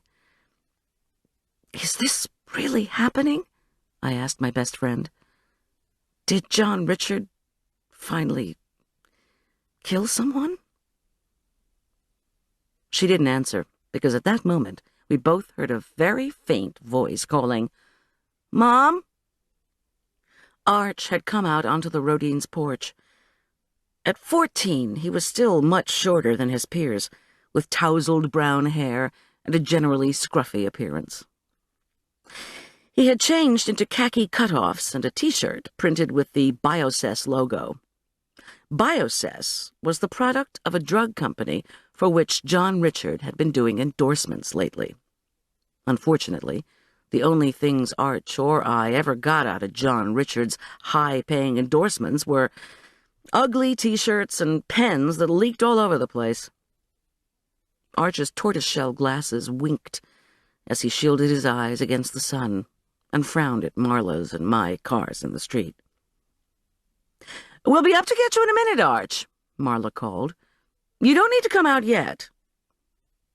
Without replying, Arch turned on his heel and retreated into the house. So, do you think he did it? I pressed, not able to let it go. Do you think John Richard Korman actually, finally went over the edge and killed someone? Of course I do, Marla replied evenly. With 10 or 12 drinks in him and something to set him off, no question. You said yourself you saw the bruise marks, and the jerk had something big to set him off, take my word for it. What? I mean, besides some money problems. He didn't have anything besides money problems, Goldie. He and ACMO are being sued by the McCrackens, and even with malpractice insurance, he's going to have costs. I heard the malpractice people hired an attorney. ACMO had to hire several attorneys, and John Richard had to hire his own separate attorney. You know how much preparation these trials are going to take. My guess is the financial mess of his lawsuit is eating him alive. She said it smugly. I wasn't the only one who wanted John Richard to suffer. Look, you haven't had any child support for months, right?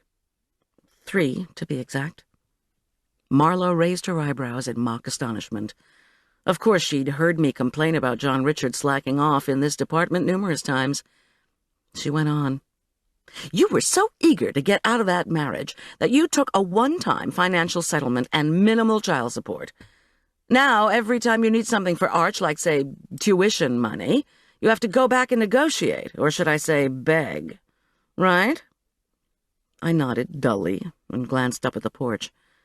Arch was nowhere in sight. Marlowe wagged a finger at me to make sure I was paying attention. My lawyer went for a part of the practice. 10% of the gross income per annum.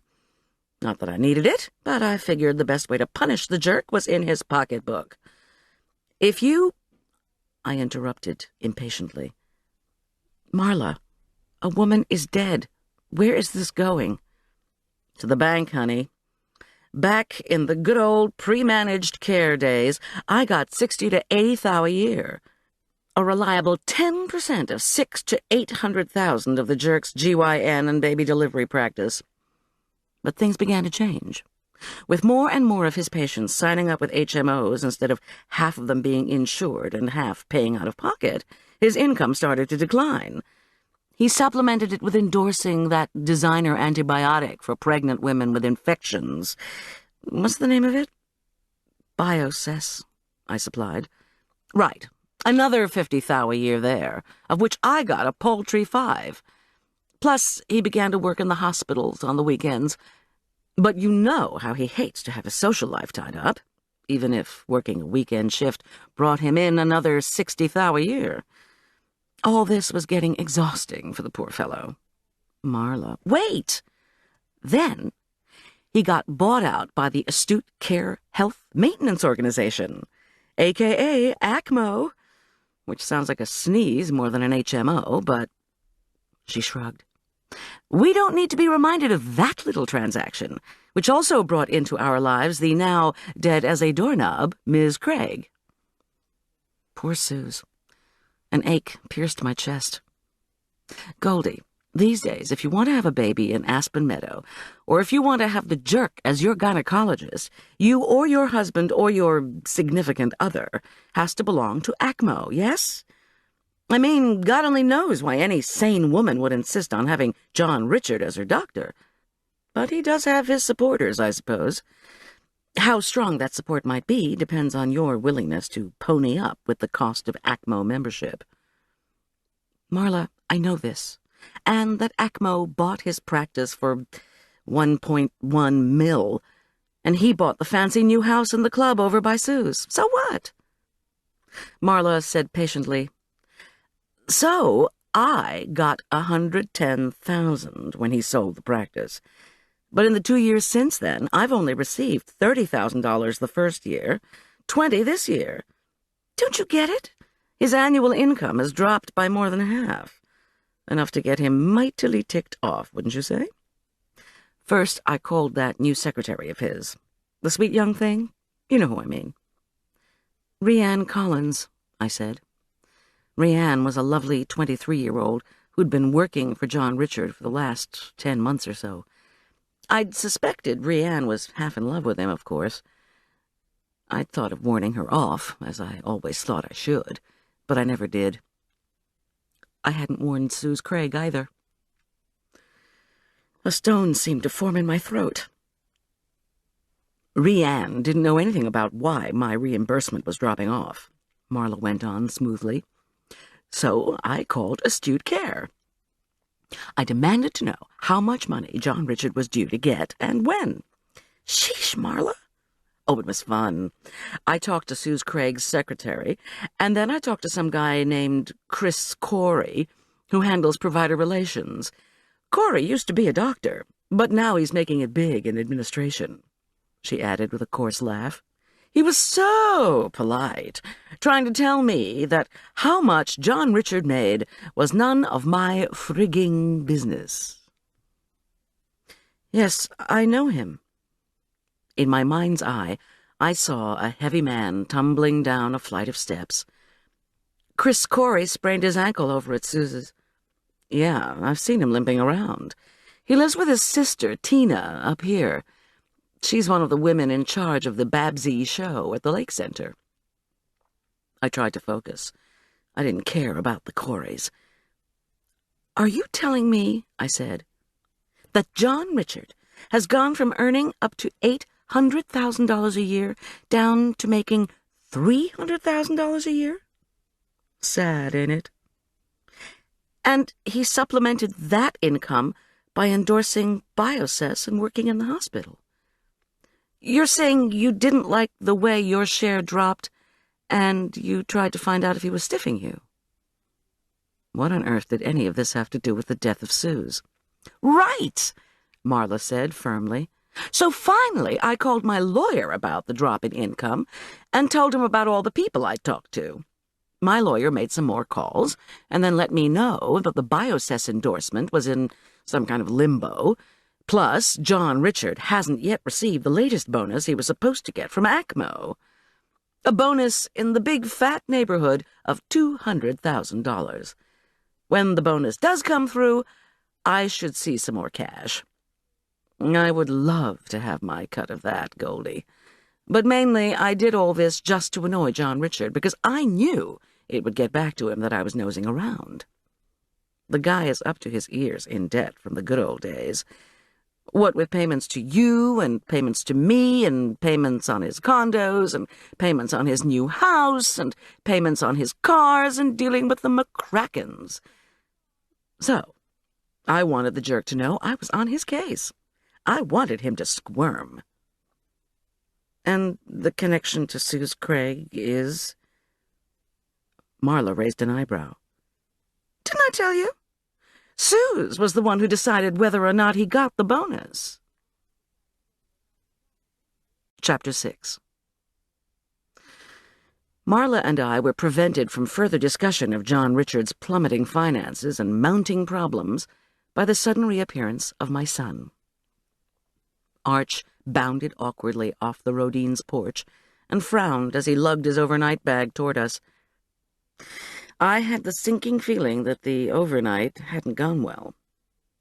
Marla asked if I wanted her to stay, and I said no. After giving Arch a quick, wordless hug and me a bright, reassuring smile, she vavoomed off in her Mercedes. "Why was Marla here?" Arch asked as he clicked his seatbelt in place. He had the thickened voice and strong boy smell that always seems to accompany the morning after of slumber parties. "Just visiting," I said lightly. "Do you think Dad's up yet? I haven't had any breakfast." "You don't seem very happy," I observed, more as a probe to see if anyone had called the Rodines to report the situation on Jacobean Drive. "Oh, well." His tone was disgusted. "I mean, we were going to have breakfast. We were supposed to, but then something happened." He shook the hair out of his eyes. "You know Clay Horning?" "Yes." Clay Horning was the resident hooligan of the Elk Park Prep 8th grade. I kept my opinion to myself, however. "Clay took half a dozen of Mrs. Rodine's Babsy dolls off a chair. He couldn't understand why Mrs. Rodine had them there. I mean, she never plays with them, but they're on the chairs, on the tables, on the sofas, on the beds, on the bureaus, everywhere. You ask me, Mrs. Rodine is a doll junkie. Anyway, Clay wanted to see how the heads from some of the dolls would look on the bodies of others. He pulled off all the heads and was switching them around. I mean, they popped right on, when Mrs. Rodine had a hissy fit. She swung her frying pan at him. Clay jumped out of the way, but all the uncooked bacon slid out on those headless Babsies. Do you believe that something so stupid could ruin a slumber party?" He shook his head. "Some people." I didn't reply. After a few seconds, Arch pushed his glasses up his nose and squinched his mouth to one side.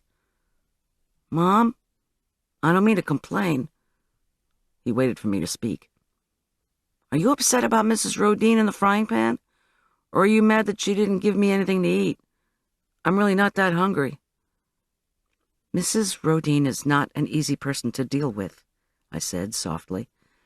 "But I don't want to talk about her, Arch. Let's just sit here a minute. I need to think."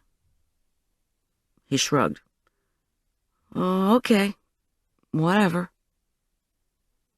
I watched my son and felt my heart ache with love, with my inability to communicate, and with foreboding. In the last year, Arch had finally adjusted to a new family life. He adored Tom, while maintaining a ferocious devotion to his father. But John Richard did little more than tolerate Arch and use him in arguments with me. When Marla's nephew, our much-loved boarder, Julian Teller, left for Cornell, the resulting hole in Arch's life had been filled by an adopted bloodhound, Jake. Lately, Arch and McGuire Perkins had become friendly. The two boys liked to listen to music and, as they put it, hang out at John Richard's office, all of which now seemed charmingly innocent and far away. It was unlikely that they would still hang out at the office of a doctor who'd been accused of murder. Before I could phrase what needed to be said, a forlorn feline howl erupted from the back of the van. Another quickly followed. Arch whirled. "Mom, is that Scout? What's going on?" "No," I sighed.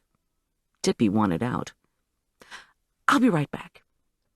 When I hopped from the van, Gail Rodine, a top-heavy, matronly brunette, stood glaring on her spacious porch.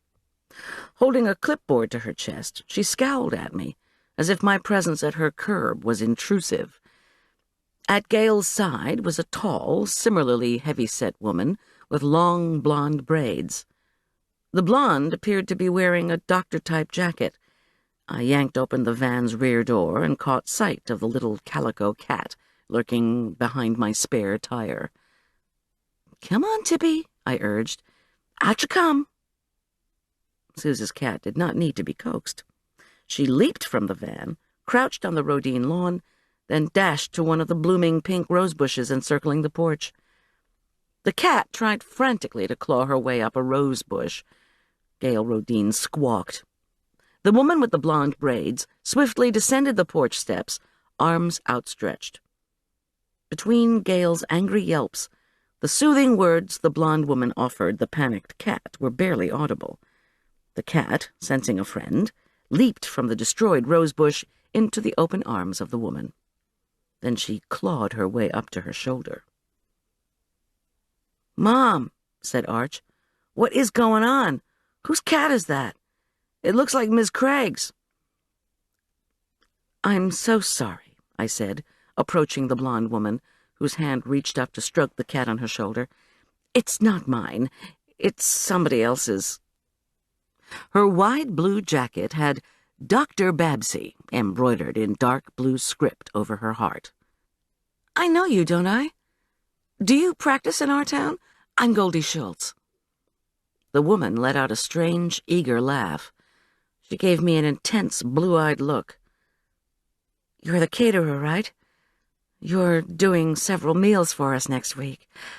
I'm Tina Corey, head of the Aspen Meadow Babsy Doll Club. How do you know me?" "From church?" I guessed, without adding that her face was only vaguely familiar. But St. Luke's had 3 services each weekend, and it was possible to go for years without knowing another parishioner's name. "Mom," Arch called from the van, "we need to go, or Dad's going to be really upset." I signaled to him to wait. I've met your brother, Tina, Chris, at ACMO. Are you a doctor, too?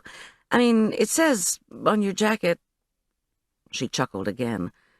"No, this is just the adult-size Babsy as veterinarian costume. Do you like it?" Sure. I need to go. Want to give me the cat? She's not mine." But when I reached out to Tippy, the cat hissed at me. "Animals always love me," Tina assured me. "Want me to return her to her rightful owner?" "Actually," I said, desperate, "if you'd just be willing to take care of her for a while until we can get her turned over to the Mountain Animal Protective League." Tina opened her eyes wide. "Never. I'll keep her. I have a bunch of cats already." "What's her name?"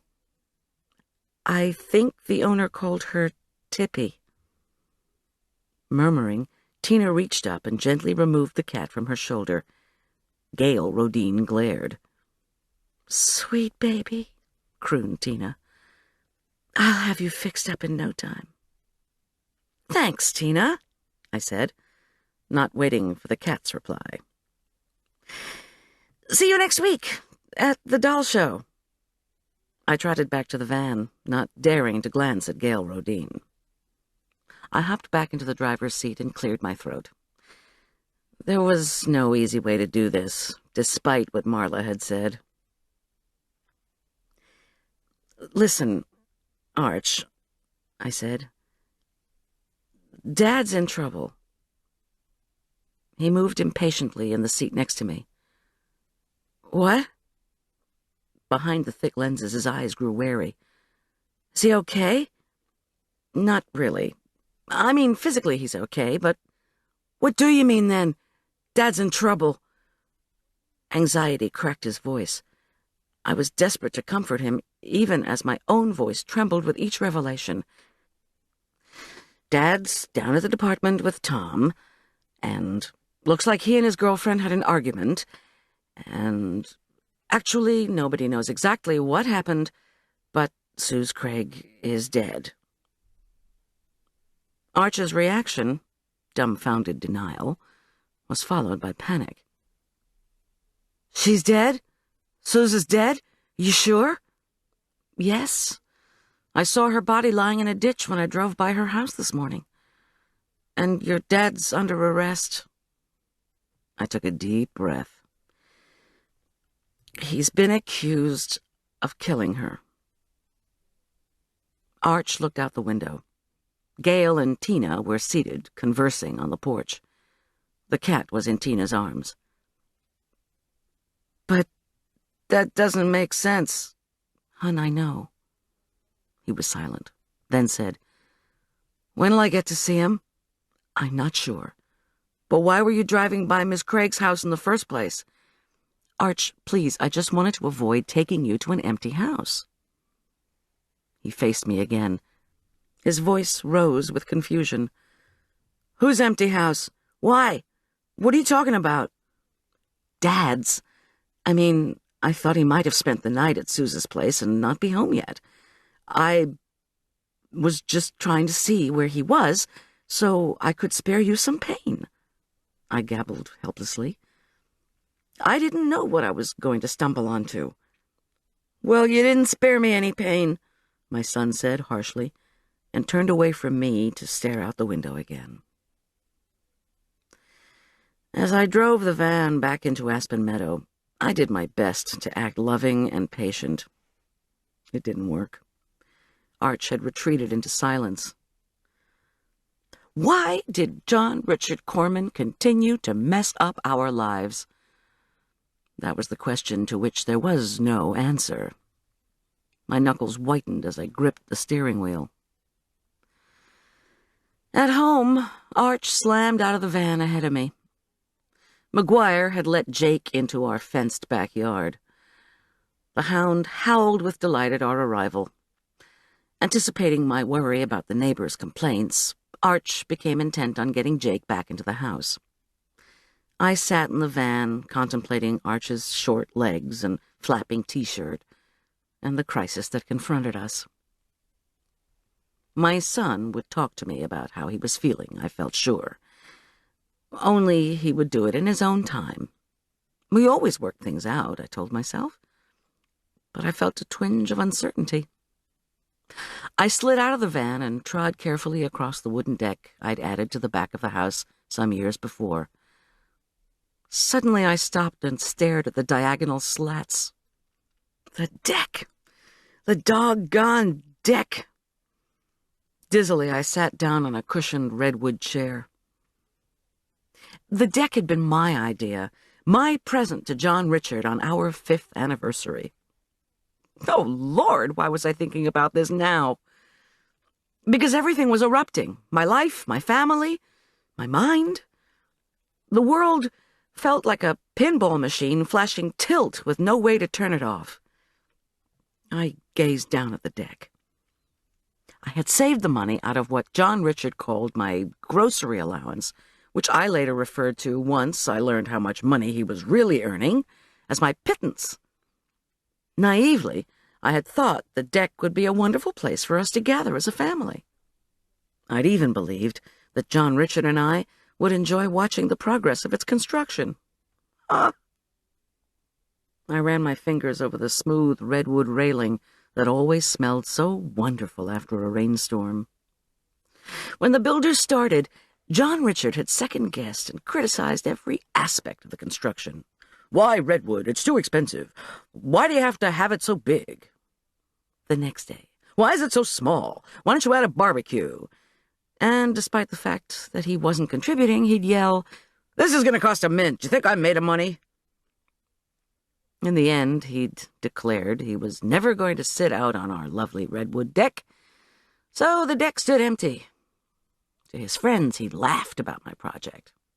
He'd called it Goldy's Golden Goof. After the divorce papers were signed, and I had deposited my settlement check, my very first act had been to drive to Howard Lorton Galleries, the most exclusive furniture store in Denver. There, I'd impulsively ordered $1,000 worth of deck furniture. Why rehash old history now? Once again, my brain supplied a warning. Because he's barged into your life again, and it's not just to declare bankruptcy. Watch your back, Goldie. Chapter 7. Inside the house, Arch was on the phone. He looked at me solemnly, then shook his head. "Rianne?" he said impatiently into the receiver. Had John Richard's secretary called us, or had Arch just phoned her? "I don't know what you're supposed to tell the patients. Better see who's on call for Dad. I don't know. Look, would you please ask him to give me a ring if he phones in?" His voice cracked. "No, how should I know what they're doing to him?" He banged the phone down and regarded me dolefully. After a moment, he said, "You look terrible, Mom." "Thanks. Why don't you cook or something?" I glanced around the kitchen. Cook or something. The rows of cupcakes sat waiting to be iced. The remains of my coffee fixings lay in a heap by the sink. Nothing beckoned. "Mom, please." Arch gave me a quick hug, then pulled back, embarrassed. "It's going to be okay. It's just all a big mistake." "Oh, honey." But words failed. "Let me go see if McGuire went back to bed after he let Jake out," Arch announced abruptly.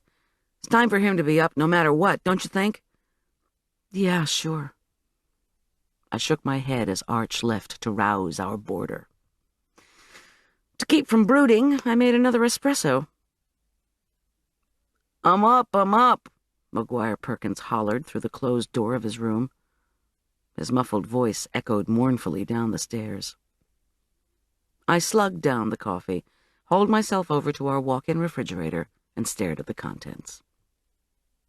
Fixing breakfast for McGuire Perkins, maybe that was a cook-or-something challenge I could handle. Arch was right. I seemed to think more logically when preparing food anyway. And with McGuire as a buffer, perhaps Arch and I would be able to discuss his father's status as a murder suspect without further fireworks. I heard more banging upstairs. I'm up, didn't you hear me? Called McGuire. Why is everyone tormenting me?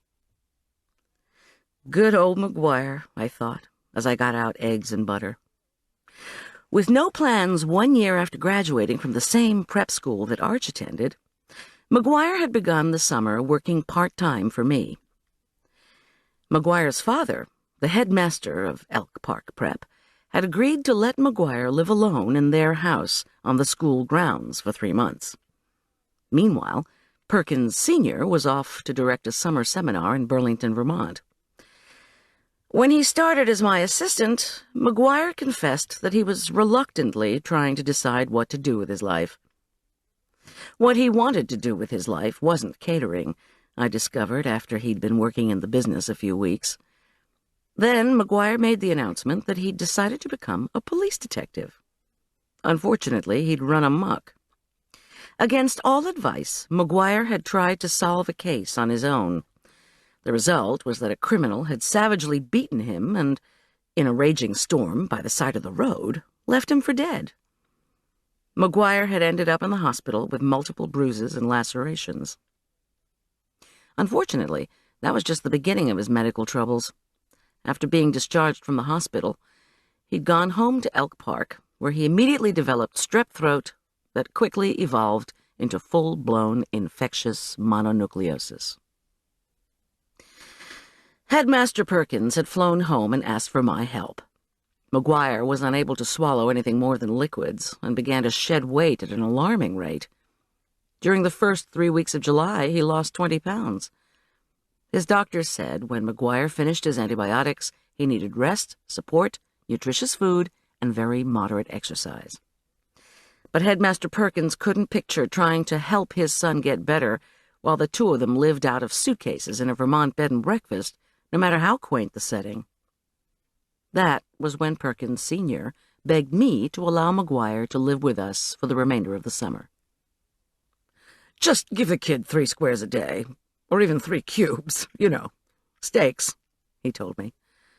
A square meal or a cube steak? The headmaster thought he was hilarious. For the most part, Perkins Sr. was merely ridiculous. "Under your care, Goldie dear," he denounced airily. "I have no doubt my son should recover nicely in a week or 2. I'd said yes, and as a result, McGuire Perkins had been living with us since mid-July. But recover nicely was exactly what the teenager hadn't done.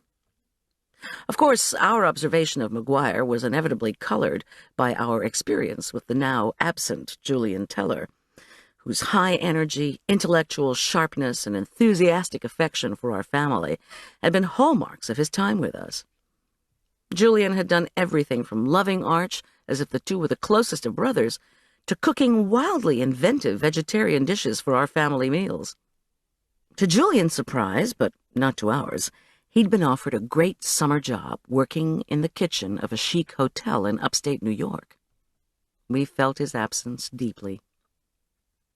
When Tom and Arch and I had agreed to take McGuire in, I'd secretly hoped that Arch would somehow be the beneficiary, because he would have a new friend Julian's age.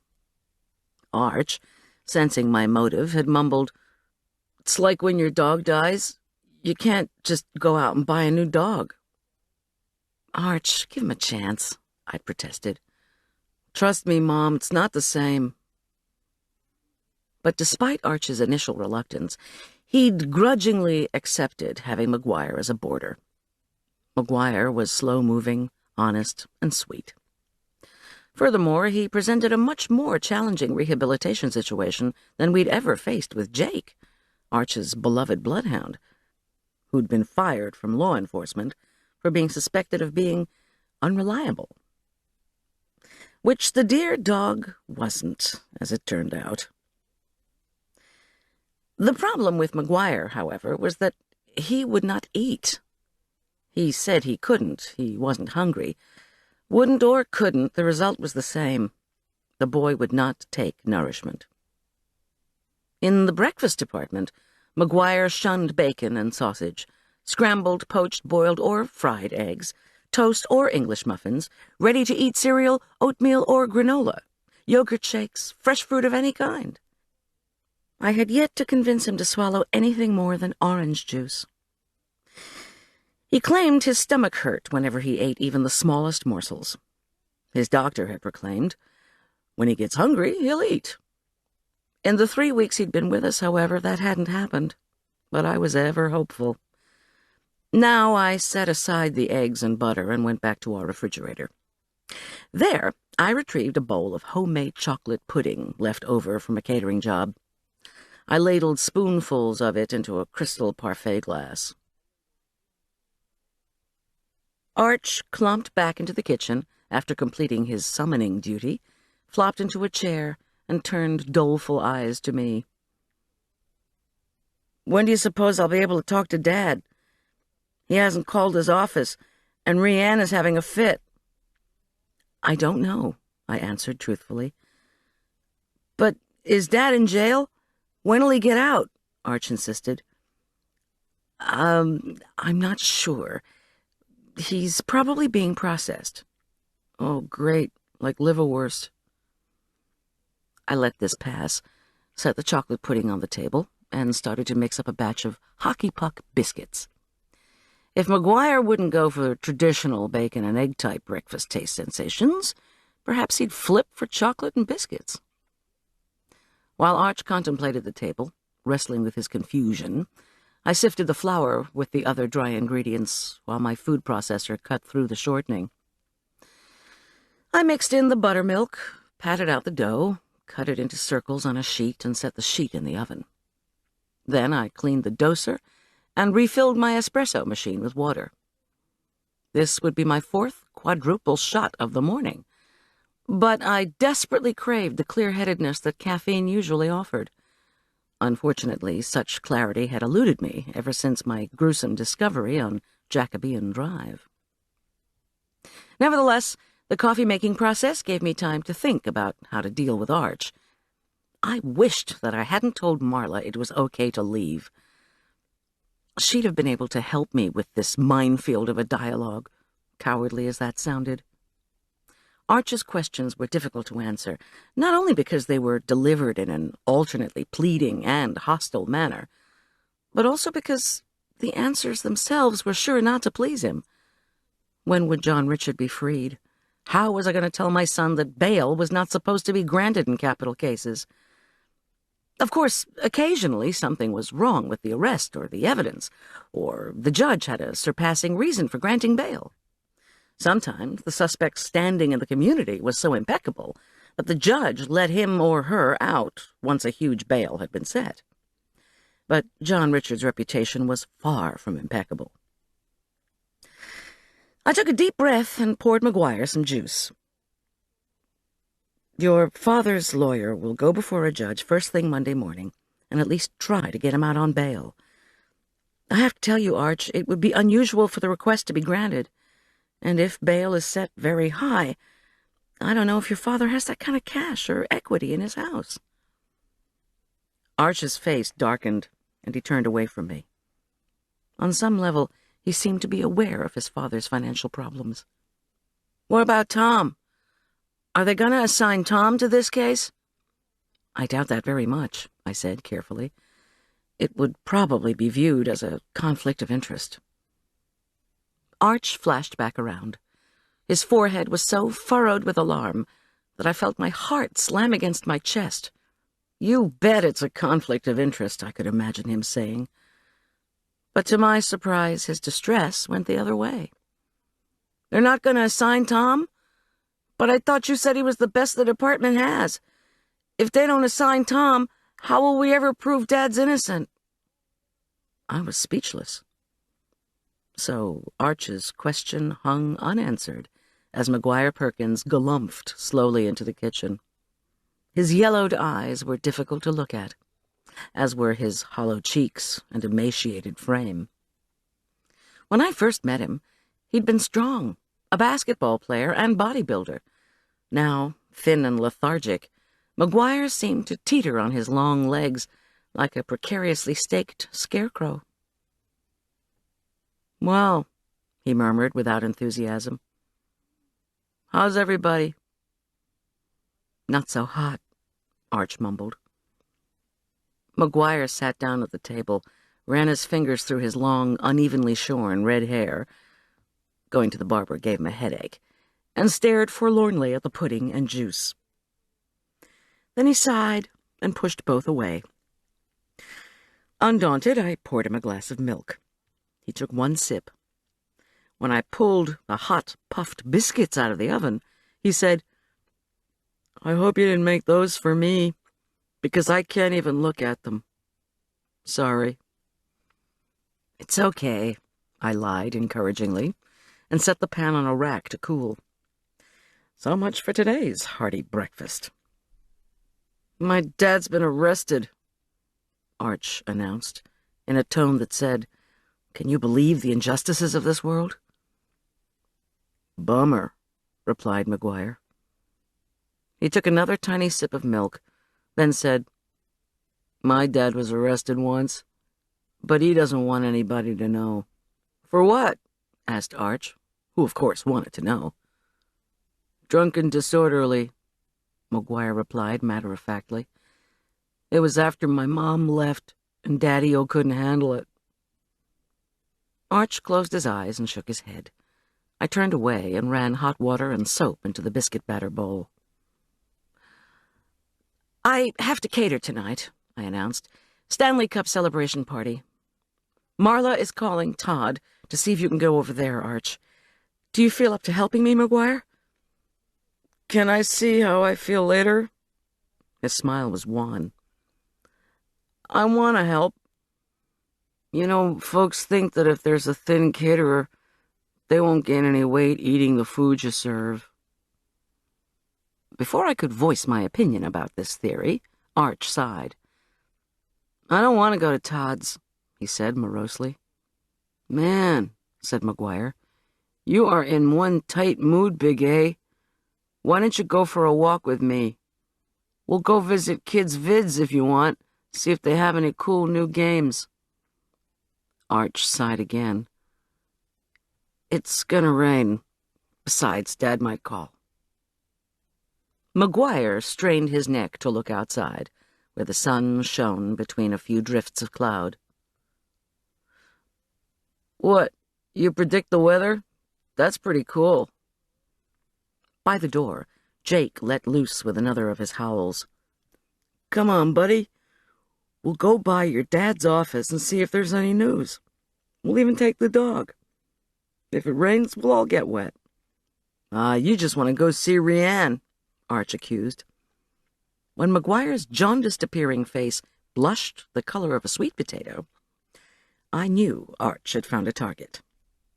I said, "Rianne probably won't be in any mood for company." "Sure she will," Arch countered. "Rianne likes to see McGuire. They took Driver Ed together, and now she has a Porsche.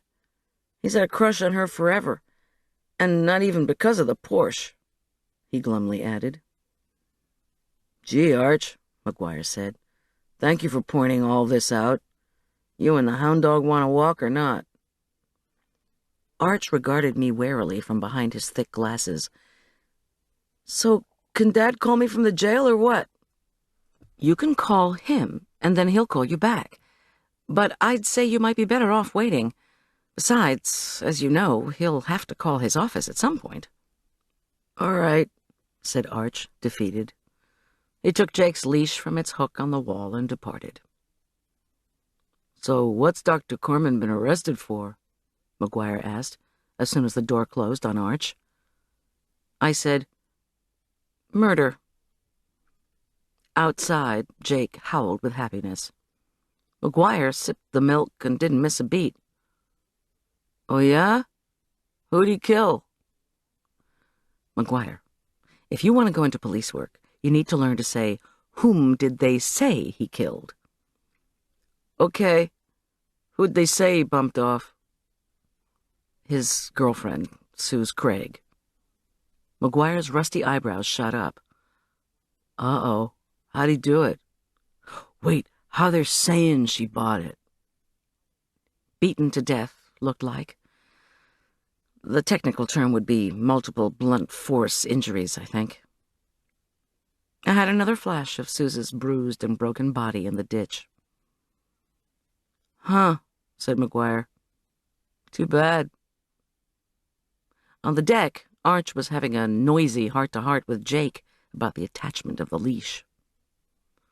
"So this dead broad was your ex-husband's chick? Or one of them, anyway?" I took a steadying sip of coffee. The only activity McGuire energetically pursued during his convalescence was reading Raymond Chandler. Unfortunately, it sometimes took me a moment to translate the private dick lingo.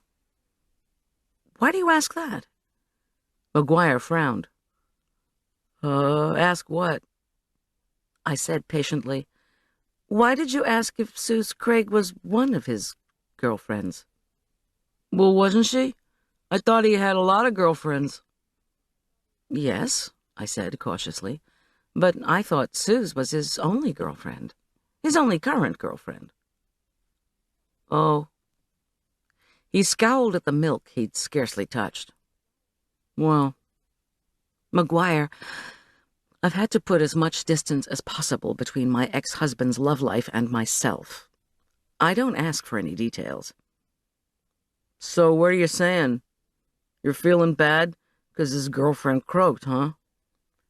Yes, I exhaled. A woman is dead, and like it or not, at the moment I'm feeling extremely guilty because I never pressed charges against him and got him sent to jail. If I had, maybe Suze Craig would be alive today. Don't feel too bad, Goldie. His face assumed its typically philosophical expression. Nobody can go back in time. It's a bummer, but there it is. He shrugged. I took another discreet sip of my coffee and bit into one of the biscuits. It was moist, hot, and comforting.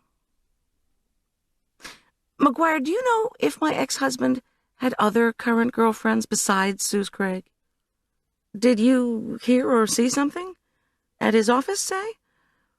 Why did you say one of his girlfriends?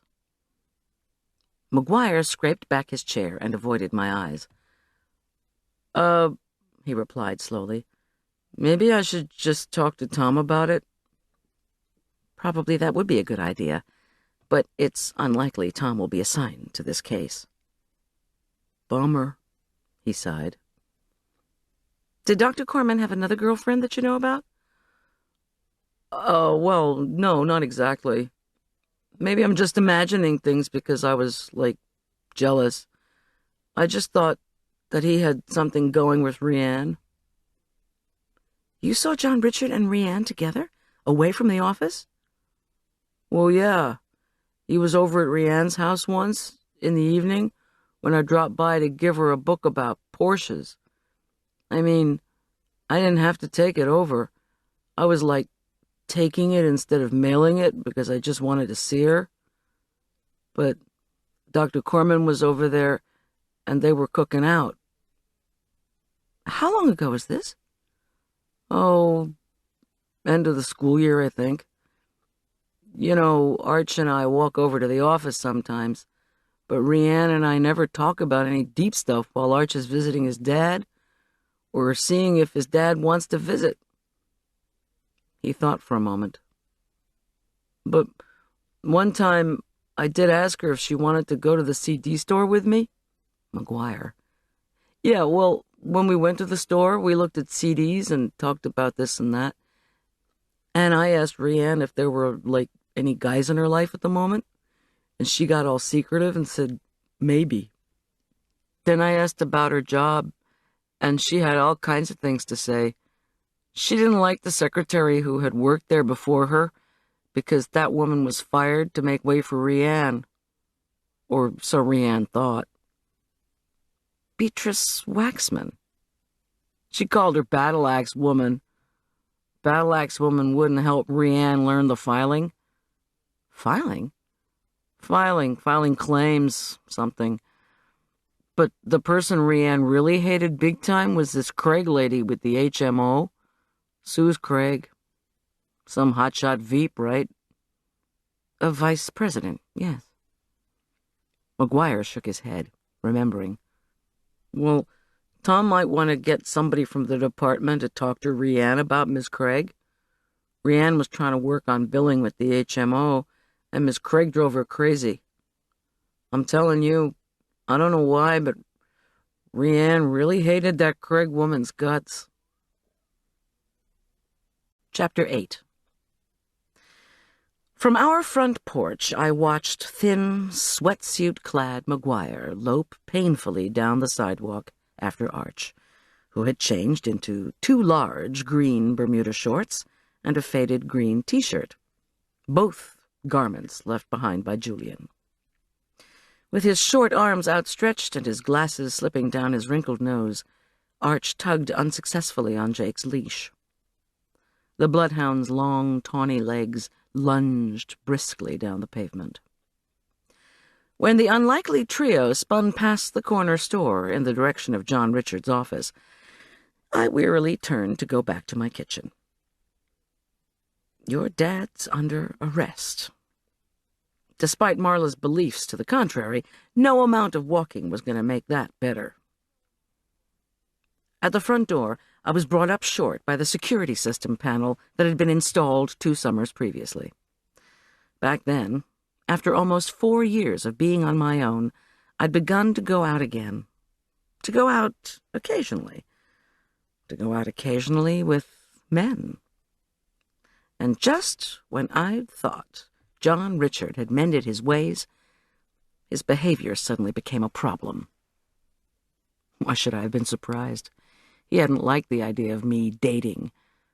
To demonstrate his opposition to my new social life, he'd threatened a reduction in child support, through his lawyer, of course, and then had taken to driving slowly past our house. Well, I'd been a psych major in college. I knew passive-aggressive behavior when I saw it. Amid the jerk's protests of uninvolvement, "I never went near your place, bitch," I'd gotten the system both for deterrent and for actual security. And by and large, the system had done the trick. This morning, John Richard Korman had once again been utterly adamant concerning his innocence. But we weren't talking about cruising past someone's house or making financial threats.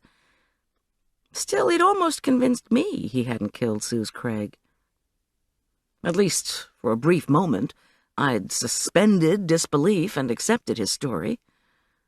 Now, of course, I was equally certain he'd been lying. They'd mixed it up, he'd said. John Richard Korman always had an explanation ready for losing his temper and beating the living daylights out of whatever woman was offending him.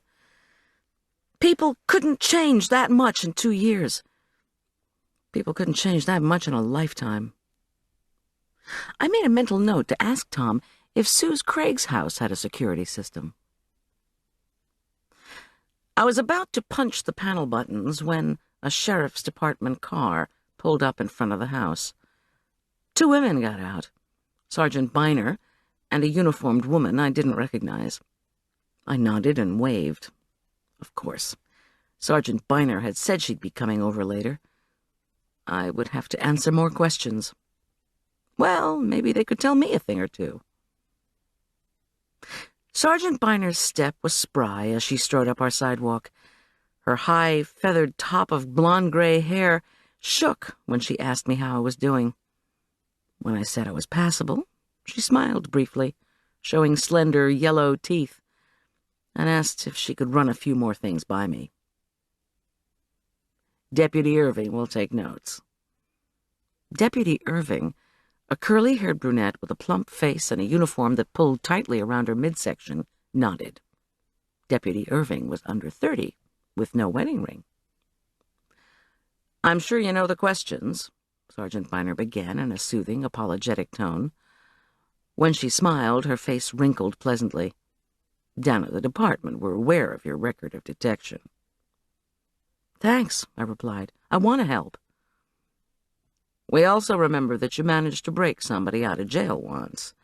Somebody who was innocent, as it turned out." "You have nothing to worry about this time," I assured her. "Would you like some coffee? I've had the equivalent of about 16 cups today, I think. One more can't hurt." Both women shook their heads. I invited them to be seated on the porch chairs. When the 3 of us were settled, Deputy Irving dutifully pulled out her notebook and recorded my name and address.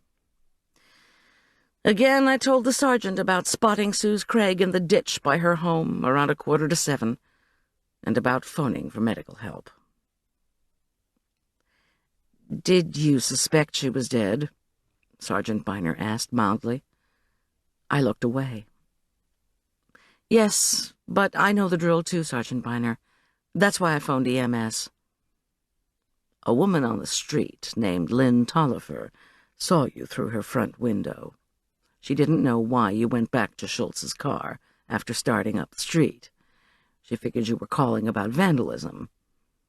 Mrs. Tolliver said she couldn't see the ditch from her window.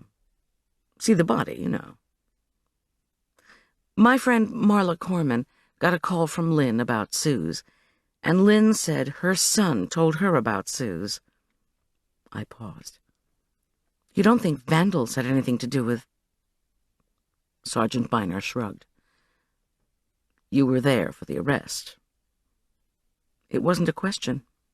She regarded me with the same calm manner that infused her voice. Of course, you've got somebody to vouch for your whereabouts during the night. That wasn't a question either. Tom can vouch for me. He came in at midnight. What exactly did Lynn's son see? Sergeant Biner gave me the same wrinkle-faced smile she had when she arrived at the house. How well did you know Suze Craig? I tried not to envision the pale corpse in the ditch when Suze's name was mentioned. Impossible. I catered for her once, I replied. And, of course, she was my ex-husband's girlfriend, his current girlfriend. Or at least one of them, I added. Deputy Irving scribbled away. I'm not sure if he had other girlfriends, but he might have. His secretary, Rhiann Collins, might know. She keeps his calendar. Plus, it's possible Rhiann might have been seeing John Richard herself. When asked, I spelled Rhiann's name for them. Sergeant Biner rocked back in her chair. How long ago did you cater this event for Miss Craig? Little less than a month. July 10th, I think. No, wait, the 11th. It was a Friday, and the group of people had all been visiting for a week at the Denver office of the Astute Care HMO. ACMO. What group of people? Human Resources. That's what one of them told me. ACMO is based in Minneapolis, and that's where the team was from. Did any of them talk to you? I thought back. Steamed trout, vegetable frittata, coleslaw, wild rice salad, with porcini mushrooms, fruit cup, chocolate truffles. Everyone had seemed to be in a good mood. They were happy. Suze seemed pleased, too, with all her landscaping underway. She was pointing out the plants that were being put in as part of a landscaping project. I think it was being done by Aspen Meadow Nursery. A look passed between the two officers. Sergeant Biner regarded me with pursed lips, then said, Suze Craig fired Aspen Meadow Nursery. By all accounts, she was pretty hard to work for. Really? Well, I think she fired the nursery because one of her department heads fell down the stone steps. He sprained his ankle, and she mentioned she was going to fire her landscapers. I paused. Actually, I'm surprised. She seemed so excited about their work. Was Suze Craig a demanding client when you catered for her? Biner wanted to know. I thought for a minute. Had Suze been hard to work for? Not even slightly. Although most of my clients were wonderful, I'd had enough horrendous ones to know the type. I didn't have any problem with her. It was a one-shot deal, though, not a long-term project. If anything, she seemed unusually accommodating.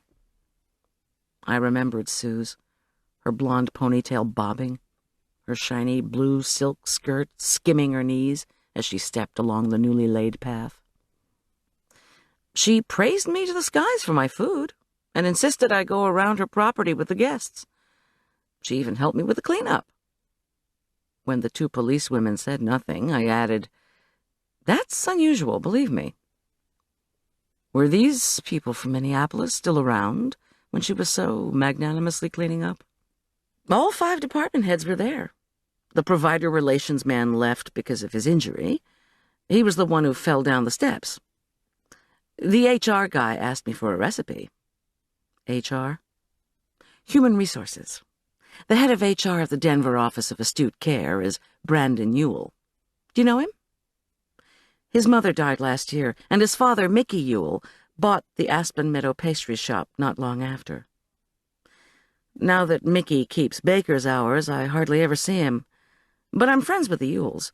We swap recipes and food. I made them some fudge last week, and they gave me some Thai peanut sauce. I paused. So, That's who was there that I can remember. Byner raised her eyebrows. All those people were still around when Miss Craig was doing the dishes with you? Well, yes. Maybe she wanted to impress the Minneapolis people with her versatility. Do you know anything else about her? Byner prompted me. She was single, wealthy, smart, very pretty. Right. I sighed deeply because I knew what was coming next. Okay, Mrs. Schulz, said Byner. You have any idea why someone would want Suze Craig dead? If Arch were here, he would say, Don't answer, Mom. And of course, really, I didn't know that John Richard would want Suze dead. But he could lose his temper so easily, especially if the woman with command of the purse strings had pulled those strings shut. My ex-husband, Dr. John Richard Korman, is having money problems. Severe money problems. He's a member doctor of the Astute Care HMO. They pay him a salary. What I heard was, what you heard from whom? His other ex-wife, Marla Korman. You might want to talk to her. Marla told me that John Richard hadn't yet received his bonus. Apparently, Suze was the one who decided whether he got it or not. Byner nodded. Irving wrote and flipped a page. Know about her relationships with anyone else? Neighbors, friends? She was fairly new in the community. To be fair, I think she moved up here to be closer to John Richard. What did your ex-husband say to you about their relationship? What did he ever say to me about a relationship he was having? The woman I'm with now is so much nicer, smarter, prettier, more together than you. I shrugged. The usual. He adored her. Mrs. Schulz, does your ex-husband have any reason to think you disliked Suze Craig? I couldn't help laughing. John Richard believed I was jealous of Suze, which of course I was not. I really didn't know too much about their relationship. He was going out with her last night, I know that. Then this morning he mentioned that they'd mixed it up. That's one of his terms for beating up a woman. Another one is getting physical. As if his losses of temper were bouts. You know that my complaints of his violence against me, including photographs of my face and body, are part of police record. Her voice a tone lower, Byner said, You're saying there's not much to like in John Richard Korman. I divorced him. The sergeant made a circular motion with her finger, and Deputy Irving closed her notebook. In the same low tone, Byner asked, So, do you have a theory on this? I'd really like to know. Unexpectedly, the old rage surged up. The thought of sitting on my porch and calmly saying, Yes, I think he beat this woman to death, made me ill. I clenched my teeth, cleared my throat, swallowed hard.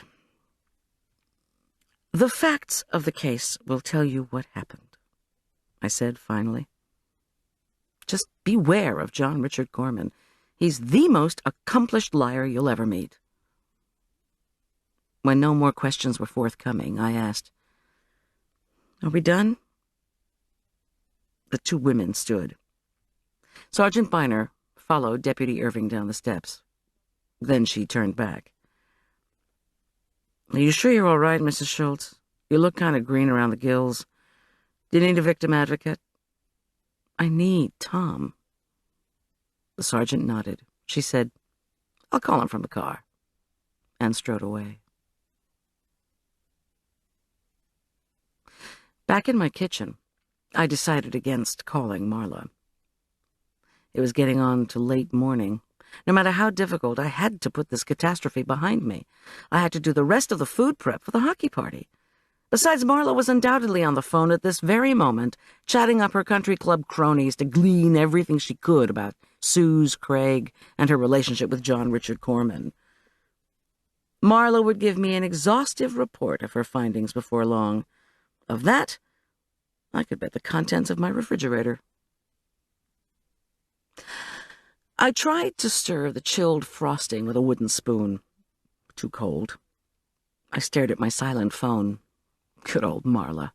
While I'd done everything in my power to distance myself from John Richard, the fact that we had Arch in common meant I had to deal with my ex-husband at the very least on a bi-weekly basis. Marla, on the other hand, had no children in common with the jerk, had no reason to see him at all, in fact. And yet she took the greatest delight in following and reporting on his every escapade.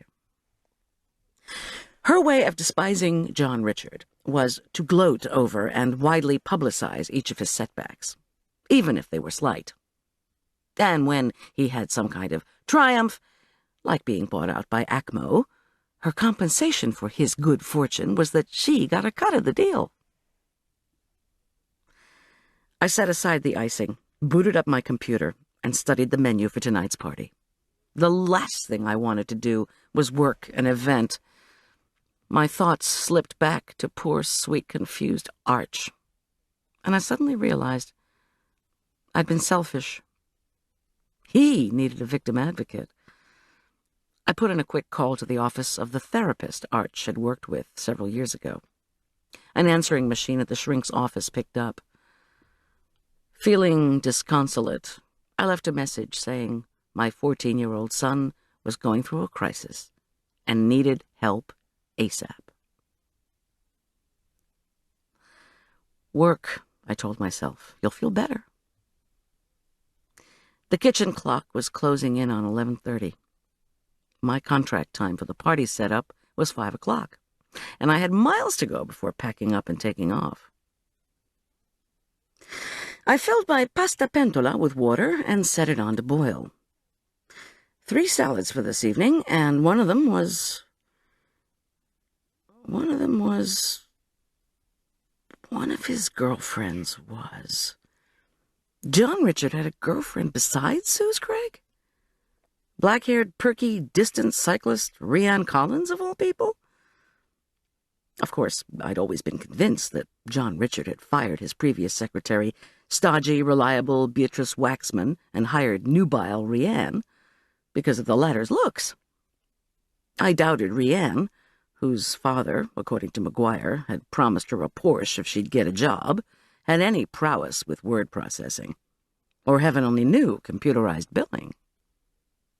And how did McGuire fit into all this? He'd gone over to Rhiann's townhouse, another gift from Daddy, at dinner time, with the flimsy excuse of delivering a book. He'd found John Richard there before him, barbecuing with his secretary. Dinner with the secretary did not an affair make, although with John Richard it probably did. Well, I would tell Tom, as I'd promised McGuire, and I would go over to visit Rhiann, I suddenly decided. The hockey party menu indicated that I had promised Mediterranean orzo salad, a vegetable mélange I dubbed grilled slapshot salad, and Vietnamese slaw, all of which needed to be prepared and chilled. While the pasta was cooking, Marla called. That didn't take long, I commented, as I began to pit Kalamata olives. Give me a break. I've been worried about you. How are you doing? Her voice trembled with concern. I felt the usual pang of gratitude that she was such a long-suffering friend. I'm not doing very well at all. I rinsed my hands. It's like I'm having post-traumatic stress disorder. Every time I look around this house, something reminds me of the jerk. Take a Valium. Go lie down for a while. For crying out loud, Marla, I've got a party tonight. She paused to take a bite of food. Her tranquilizer. Oh, right, the McCracken's hockey party. You're going to have to wear a T-shirt that says, I don't know anything. Otherwise, the guests are going to drive you nuts wanting to know what's going on. Plus, Patricia's husband is a doctor, isn't he? Her first husband was, Skip. Skip interned with John Richard and Ralph Shelton. Don't you remember? Not really. That was before my time with the jerk, honey. Well, Skip dumped Patricia when she said she wanted to adopt a child. I got to know Patricia when she was going through the divorce. Her new husband is a dentist. Clark. Still, their friends all know the jerk, so you're going to get a slew of questions. Aspen Meadow, which alternated between being intimate and incestuous. I've already had a slew of questions. The cops just left. What did they want? Oh, the usual. What did I see? What did I know about her? What did I know about the two of them? Have you heard anything else? About the two of them, I mean. No. I sliced the olives into delicate black bits. Then, as usual, my curiosity got the better of me.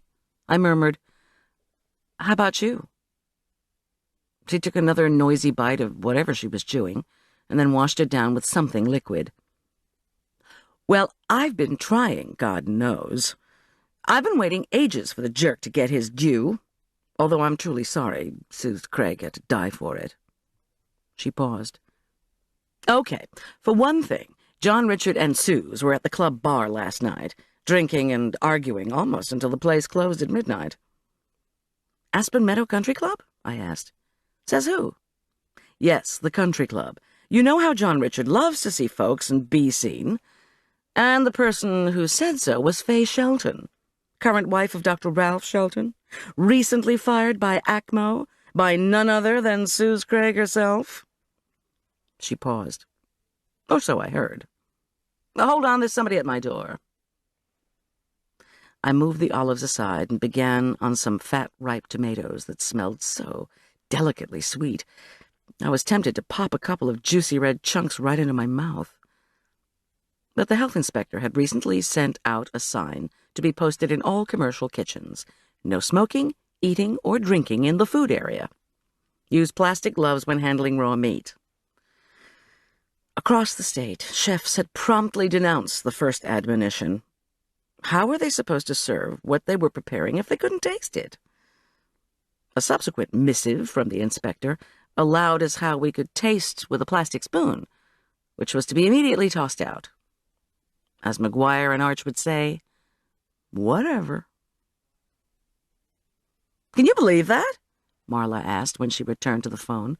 Francis Marchesian from the Mountain Journal here at my doorstep already, wanting to interview me about what a bloodsucker my husband was. I told her, ex-husband, and suggested she go back to covering the doll show. Then I got this idea. Press Babsy. Frances knows about Suze? She knows about John Richard's arrest? She knows all about it. Maybe she's got one of those police band radios. More likely, somebody who lives on Jacobean called her. Frances insisted she needed to talk to me, said it was urgent. What would be urgent about talking to me? What in the world did you say? I told her to come back on Monday, Marla replied gleefully. I know I'll have more to report on the jerk's blood-suckiness by then. For heaven's sake, I glanced at the clock. Nearly noon. Exactly when was Ralph Shelton fired? I tried to remember the last time I'd catered any event where the Sheltons were present, but drew a blank. I'd known Ralph when John Richard was in medical school with him, and Ralph had a different wife and a daughter I adored. But when your marital situation changes, many of the friendships sadly seem to evaporate. Where do the Sheltons live exactly? Aren't they over there near John Richard? Yes, of course, on Chaucer, I think.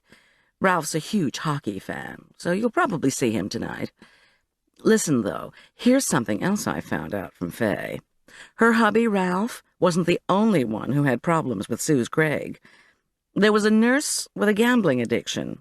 ACMO didn't fancy one of their RNs taking the bus up to Central City and avidly playing the slots hour after hour. Gambling? Do you know the nurse's name? Would Fay? She didn't say, but I could ask her. On second thought, the word is that Ralph Shelton has a temper, which he usually reserves for yelling at referees at Avalanche games. If I act nosy, he might slam me into the glass. Metaphorically speaking, of course. You're more subtle, Goldie. You should go talk to him. Oh, sure. What am I, the local gal who deals with bad-tempered doctors? I heard Tom's Chrysler roll into the driveway. How's Arch handling his father being arrested? Marla asked. Wretchedly. He and McGuire are out for a walk now. Did Arch like Suze? I sighed. Arch never likes or dislikes John Richard's girlfriends. He just tolerates them. It's a survival mechanism. You know he's going to want you to help him clear his dad. You've acquired a reputation as a woman who can nose around criminal cases like that god-awful bloodhound of his. I groaned. Yeah, sure. This is one criminal case I'm going to keep my nose out of, thanks all the same. Listen, she insisted, as I heard Tom's footsteps approach on the deck. His slow trudge signaled that things were not going well. You could drop by the Sheltons' place on your way to the McCrackens, Goldie. Say you got lost, need directions, and... Here she raised her voice to a trill. Oh, by the way, Ralph, old buddy, any ideas about what John Richard and Suze Craig were squabbling about last night? Think he got mad enough at the club bar that he went home and beat her to death? Marla? On second thought, Ralph, baby, she trilled, undeterred. Were you so mad at her for canning you that you went home and killed her? Keep your hockey helmet on now, Ralph, and your stick down. Please, I have to go. Promise you'll call me if you have any more post-traumatic, whatever it is, flashes. I hung up. Tom lumbered into the kitchen and headed straight for the sink to wash his hands. I suspected it was less because of my careful training than it was his desire to rid himself of whatever psychological muck he was bringing home from the sheriff's department. His face seemed haggard and downcast. My heart sank. I'm sorry, I blurted out. It looks as if you've been dealing with John Richard. Don't be sorry, he said, as he dropped into one of the kitchen chairs. He'd pulled on blue jeans and a navy cotton shirt when I'd called him this morning. Despite the casual clothes, he didn't look as if he'd had anything close to a casual day. He rubbed his eyes, then added, It's not your fault he's the way he is. Never was. He's like herpes, I said. You just never know when he's going to erupt. Tom offered no reply. I glanced at him, expecting a smile, but his handsome face stayed set in deep thought, his lovely liquid green eyes fixed on the table. I turned back to the orzo salad. The densely fragrant chèvre cheese fell into appetizing bits as my knife sliced through it. I chopped fragrant fresh basil and crisp stalks of celery, then mixed them in with the orzo. Next, I whisked seasonings into balsamic vinegar and began to beat in garlic-flavored oil for an emulsion.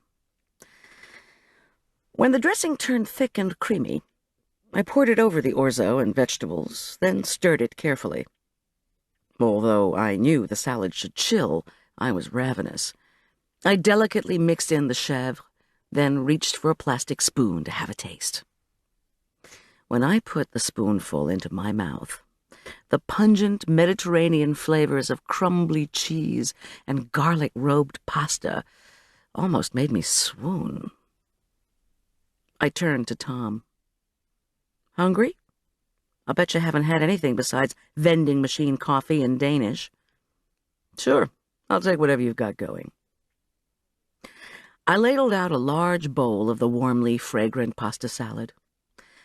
On a whim, even though it was just past noon, I poured him a glass of Chianti. I figured he needed it. Then I poured myself one, figuring I needed it even more. This is absolutely delicious, he murmured appreciatively after the first few bites. I'm sure the hockey folks will love it. I gave him a kiss, thanked him, tucked the rest of the salad into the walk-in refrigerator to chill, and turned to the mountain of mushrooms, onions, and zucchini I needed to trim for the grilled slap-shot salad. I said, Want me to keep working? Or do you want me to sit with you for a bit? He shook his head. Think I need my hand held? No, I didn't mean, I blurted out. But he held out his hand, and I took it. No. Fault's mine, Miss G. I've been put in the background on this case, and I'm blaming you. which I shouldn't. Actually, please stop worrying about me. You're the one who should be stressed out. My wife, the caterer, the one who refuses to see a victim advocate no matter how bad things get. Oh, please. Oh, please yourself, Miss G. Talk to me. I sat at the table across from him and took a sip of wine. Its acrid taste burned into my chest. I sighed. This event, it's horrid. Whenever I stop chopping or cooking, the memories flood in. I'm desperate to know what is going on. At the same time, I need it to be over. He nodded. Makes sense. Should we all go up to the cabin for a while? Tom's lovely remote log dwelling outside of Aspen Meadow had flooded this spring, and he'd lost his tenants. Tom and I had scrubbed the floors and walls. Over the jerk's objections that we were spoiling Arch, we'd paid him to wash the windows. But we hadn't yet advertised for new renters. Maybe going to the cabin wasn't such a great notion. I knew Tom, Arch, and McGuire wouldn't relish being away from our home base for an extended time, and if I stayed up there alone, I'd brood and fret even more. No, thanks. I just need to work. Be with you all, and although I know it's going to be tough, I'd like to keep informed on what's happening. Arch is going to have questions round the clock. His fingers stroked my hair. Okay, keep cooking, if that's what you need to do. And I'd be happy to tell you what's going on. It'll make me feel as if I'm doing something on this case. He sounded glum. I frowned at the vegetables. There's one thing I told Biner that you should know. I related to him McGuire's suspicion that Rhiann Collins, John Richard's secretary for the past 6 months, was romantically involved with him. Tom put down his fork, retrieved his spiral notebook from his back pocket, and made a note. While I heated the kitchen stovetop grill for the slapshot salad, I shared Marla's news about John Richard and Suze's fight at the club last night, and that Suze had reportedly fired a doctor named Ralph Shelton and a nurse whose name I didn't know. Yeah, Tom shook his head. There was some kind of problem with this Craig woman being able to keep people. We don't know much yet, but we do know that. I nodded, then felt a pang of guilt. Are you sure you want to talk to me about the case? I mean, after what happened last time, when Marla got in so much trouble? He looked at me intently. Miss G, I can't believe you'd really want to get any more involved in this than you are already. Excuse me, but my first responsibility is to Arch, whatever that looks like. I felt the edge creep into my voice and despised myself for it. Tom, after all, was not the enemy. I'm sorry, I just need to know what's going on. No surprises. Some cases have surprises. It's the nature of the work. Maybe so. But I need to know the surprises in this case before Arch does. He sighed. I slathered slices of zucchini with a mixture of olive oil and minced garlic. When I laid the glistening wedges on the heated grill, Tom pushed his empty bowl aside. All right. Near as they can figure, Suze Craig died between 3 and 5 this morning. Rigor hadn't set in when the medics arrived, which is one of the reasons they tried to revive her. There are signs of a struggle in her house, pots and pans strewn about in the kitchen. The guys are out doing a neighborhood canvass, asking questions, but so far there's very little. 2 policewomen were over here. Biner and Irving, they're good. His sandy eyebrows rose. There was more vandalism in the country club sometime during the night. Looks like kids painting street signs and fences again, but who knows? One possibility is that Suze surprised the vandals somehow and they killed her. On the other hand, only the club's walls and a few street signs were spray-painted last night. We thought we were dealing with late-at-night vandals, but we may be dealing with early-morning ones. Of course, that wouldn't explain why her kitchen pans were on the floor, or why she died clutching a gold ID bracelet that said, "To JRK, you're the best, love, SC." He took a deep breath. Korman, of course, is claiming someone stole his bracelet. He also says he left her house between midnight and 1 o'clock, after they had that little disagreement you were referring to. I removed the grilled zucchini slices with their lovely diagonal dark stripes, then placed them in a separate, lightly oiled pan to finish in the oven. "Little disagreement, my Aunt Fanny. John Richard'll drink and argue for hours. Sometimes he loses his temper right away, sometimes he waits, especially if he's trying to get something out of you, like a bonus, say." I slipped the pan into the oven. The air was wonderfully fragrant. I think he just snapped, beat the daylights out of her, then had no idea she'd walk out of her house and go looking for help. That's my theory, anyway. Tom shrugged. He's been unwavering on the leaving at 1 story. But even if he did leave after assaulting her, if she walked out of her house and died from falling into that ditch, he's still our man. Tom, if there's something I know well, it's that John Richard lies. He lies so much it's exhausting to try to untangle what he says. This morning, when I saw those roses in his hand, I thought, this is one of his lies. It just comes naturally to him. I used to try to figure out why he lied. I thought it was because his mother was an alcoholic or because of the trouble with his father. But that's no excuse. He's still a pathological liar. Tom actually chuckled. Yeah, Miss G, they usually are.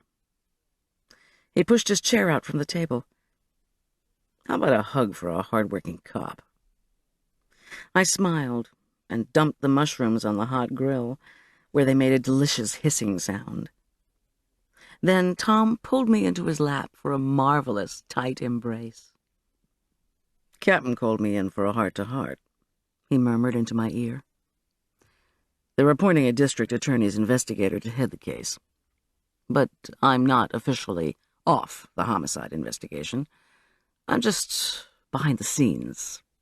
Can't go anywhere or interrogate anyone or gather any evidence unless I take somebody with me. That's how they avoid conflict of interest." "I thought you hated the DA's investigator. He's always mooching food. What's his name?" "Donnie Saunders. The laziest guy in a 4-state area. And arrogant on top of that." He sighed. "Better go get those mushrooms before they burn." I jumped up and scooped the mushrooms into a large bowl, then placed golden ears of corn and thick, glistening onion slices on the grill. They hissed and sputtered and filled the kitchen with a divine scent. I flipped the slices and rotated the corn so the kernels browned evenly. When I was removing these, I felt Tom's arms gently circling my waist. "I'm cooking," I reminded him as I turned off the burners. He nuzzled my cheek and whispered, "Looks to me like you're almost done. And I'm not hearing Arch, McGuire, and Jake. Can that possibly mean we have the house to ourselves for one brief moment?" I tried to suppress a smile. I couldn't. "Actually, it does." He took my hand, and we walked wordlessly up the stairs. The bed sheets were cool and inviting. As we began to make love, a warm, gentle summer breeze filled the lace curtains, like a woman's skirt being lifted. "I love you," I said afterward. He turned his handsome, wide face to me and smiled. "I love you, too." "And in case reading ID bracelets has put any doubt in your mind," I added, "you're the best."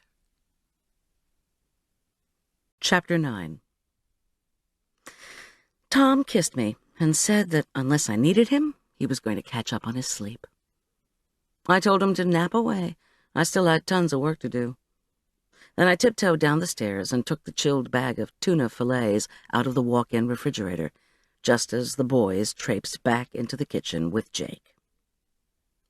While Arch diligently ran water and plopped ice cubes into a bowl for his bloodhound, McGuire slouched with a gusty, exhausted sigh into one of the chairs.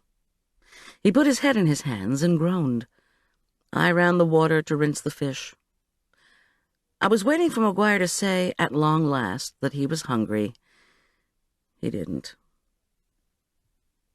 "I should go back to bed," he said, after another guttural moan. "I'm so tired. Can you do this bash without me?" When I told him I could, he turned to Arch. "Buddy, thanks for the walk. Sorry we couldn't get over to your dad's office. I'm trashed now, need to hit the sack." Arch nodded and poured himself a glass of pink lemonade. "McGuire," I attempted, "please, can I fix you a little something to eat?" He waved this away and put his head in his hands again, apparently too weary to climb the stairs to his room. I placed the first tuna fillets in a glass pan. Unfortunately, at that moment, Murphy's Law of Telephones kicked in and my business line rang. I begged Arch to answer it so I wouldn't slime the receiver with fish juice. He gave me a world-weary look that immediately changed to one of concern when he realized who was on the other end of the line. "Oh, Dad, how are you doing? Can I come see you?" I swallowed hard. McGuire blinked and then blinked again, his expression turning quickly from fatigue to interest. I patted the fillets dry, then washed my hands, trying to decide what to do. Grab the phone from Arch, write him a note to let me talk. Did I really want to speak to the jerk? I viciously ground pepper over the fish, but it was too early to marinate the fillets. I dithered, stamped from foot to foot while trying to catch Arch's eye, then snapped plastic wrap over the fish. "Oh, Dad, I'm so glad you called me. Wow, I'm sorry I have to...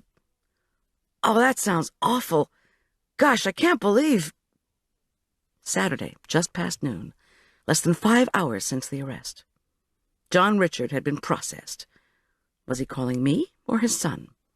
Had he talked to his lawyer? Why call here? Unfortunately, despite my feelings on the subject, I could not prevent Arch from talking to his father. "Where's Tom?" McGuire whispered, as I forced myself to turn my back on Arch and glare at the menu. I was not going to listen to the conversation. No matter what the jerk was up to, I still had to finish my next catering task. I said, "Tom's asleep." Still the earnest whisper from McGuire. "You should wake him up. He should know." "McGuire, if John Richard Korman wants to talk to me, he would have demanded to do so. That's the way he is. But he called our son. They have a right to talk. And as a witness, I can't talk to him." Still, when I sneaked a glance at Arch's freckled face, I was shocked. My son's cheeks, previously flushed with color from his walk with McGuire and Jake, were now translucently pale. A scowl set his face in an expression of worry so deep that I hated John Richard more than ever. How could the man drag our son into this? Arch held out the phone. He said eagerly, "Mom, Dad wants to talk to you." "Well, great." I shook my head vigorously at the proffered phone. Arch's eyes flared wide behind the tortoiseshell glasses. "Yes, yes, you have to," he whispered fiercely. I reached for a kitchen towel and grabbed the receiver. "What is it?" I asked in a clipped tone. "I'm not supposed to be talking to you. You must know that. I'm a witness, remember?" "Witness to what?" His voice grated through the wire. I was sorely tempted to hang up. No matter how hard I tried to put this man out of my life, he always insisted on reappearing, full of menace. At that moment, I didn't care what kind of trouble he was in. I didn't want to hear about it. I didn't want to be a part of it. Arch leaned toward me and whispered earnestly, "You need to help Dad, Mom. Please." Behind Arch, McGuire opened his eyes wide. He had perked up considerably since the phone call began. If McGuire was thinking about getting involved with criminals again, I'd have the kid thrown into jail myself. I'm listening, I said brusquely into the receiver. But you're jeopardizing your case by talking to me. I'll take that chance. I have a lot of work to do. Well, excuse me for interrupting your cooking schedule, John Richard snarled. I just need to discuss this mess that you got me into, understand? I'm in a life-threatening situation here. I'm sitting in the jail. I don't know what's going on, and I need you to do something for me. If you hadn't been cruising by Suze's house at that hour... I told you, I said, through clenched teeth. Just like the man to make Suze Craig's murder my fault, just because I'd had the bad luck to discover her body. I didn't want Arch to get to your place with nobody home. Shut up and listen for once, Goldie, will you? There's a whole line of thugs waiting to use this phone. I can't... Nobody will tell me anything. It's driving me nuts. I need to know what the police have found out about when Suze died. More than ever, his supreme arrogance astonished me. Even if I knew that, which, of course, I did, I couldn't tell you. Look, I don't think we should be... When she died is important. Why do you think I... Well, I'll find out soon enough, he fumed. If you want our son to suffer from this escapade, because that's all it is, then just be difficult. I said nothing. I'd learned this lesson the hard way. You talk, you give him something to criticize. You say nothing, you may eventually get out of the conversation without getting hurt. Goldie, are you listening to me? Goldie?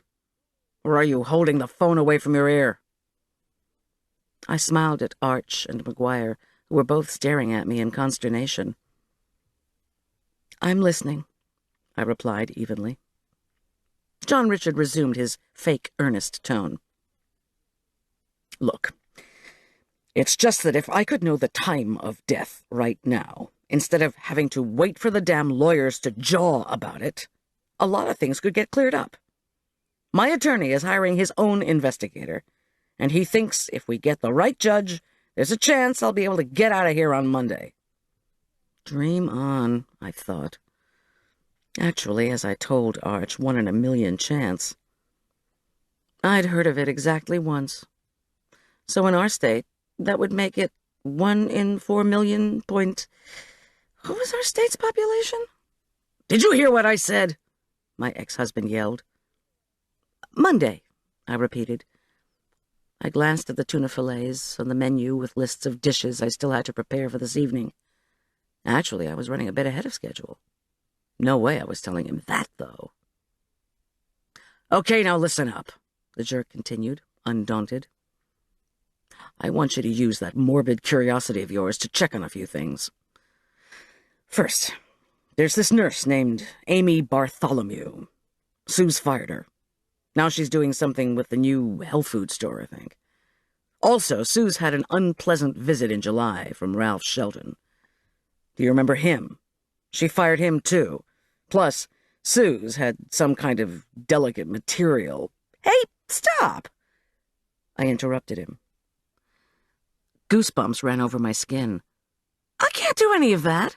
Even you must recognize how inappropriate it would be for me to go poking around. No, I don't recognize that. It is hard for me to believe that your self-centeredness extends this far, I snapped. You can't possibly think that the wife of a police officer who happens to be your badly treated ex-wife should go snooping around. Mom! Arch's eyes blazed. Stop it, he hissed. You have to help him. My self-centeredness? John Richard was shrieking. My self-centeredness! This time, I did hold the phone away from my ear. Arch pressed his fingers against his eyes and shook his head. The tormented expression on his face made my heart ache. With a ragged breath, I said, John Richard, I need to get off the phone. His icy tone chilled my blood. I did not kill Suze Craig. I loved her. He paused, then continued very deliberately. It's time for you to set aside your own self-centeredness. For the sake of our son and his mental health, you need to help me prove that I'm being set up for this damn murder. Do you understand?" I covered the phone with my hand. "Arch," I asked, with as much calmness as I could muster. My son gave me a defiant look, scowled, and crossed his arms. He was silent. "Would you please go upstairs for a few minutes and let me finish this phone call?" After a fractional hesitation, he turned and hurtled out of the kitchen. McGuire made no move to go anywhere except to shuffle toward the walk-in, muttering about needing a Pepsi. "McGuire," I pleaded, "just give me a minute here, okay?" "I'm not going to bother you," McGuire said innocently. "I just need a pop. Maybe I'll see something in there that'll make me hungry. You never know." "Goldy!"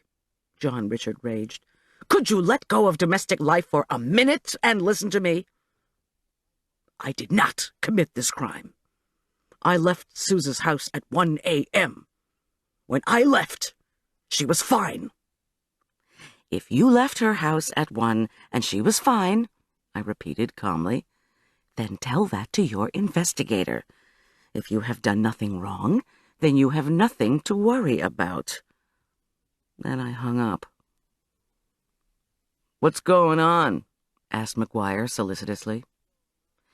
He held a soft drink can in one hand and the parfait glass of chocolate pudding in the other, the same one he'd turned up his nose at earlier. I cleared my throat. "Apart from the fact that my ex-husband has been arrested for homicide and my son believes I should try to get him off?" I sighed. My head ached. I sat down, rubbing my temples. "Let's see. The only other things going on are that I've got a big party to cater tonight. Oh, yes, and my son is absolutely furious with me. Apart from that, not much." "Bummer," said McGuire. He set the pudding aside, untouched, poured the soft drink into a glass, then slurped fizz from the top. "Know what? I don't need a nap, I think. I'll see if Arch wants to talk or listen to music. We'll be quiet, though. We won't bother you, I promise." I murmured a grateful thanks and stared at the ingredients for a second batch of biscuits. As usual, when dealing with John Richard, a sense of unreality closed in. Was I crazy, or was he? He was crazy, no question. A crazy liar, always had been.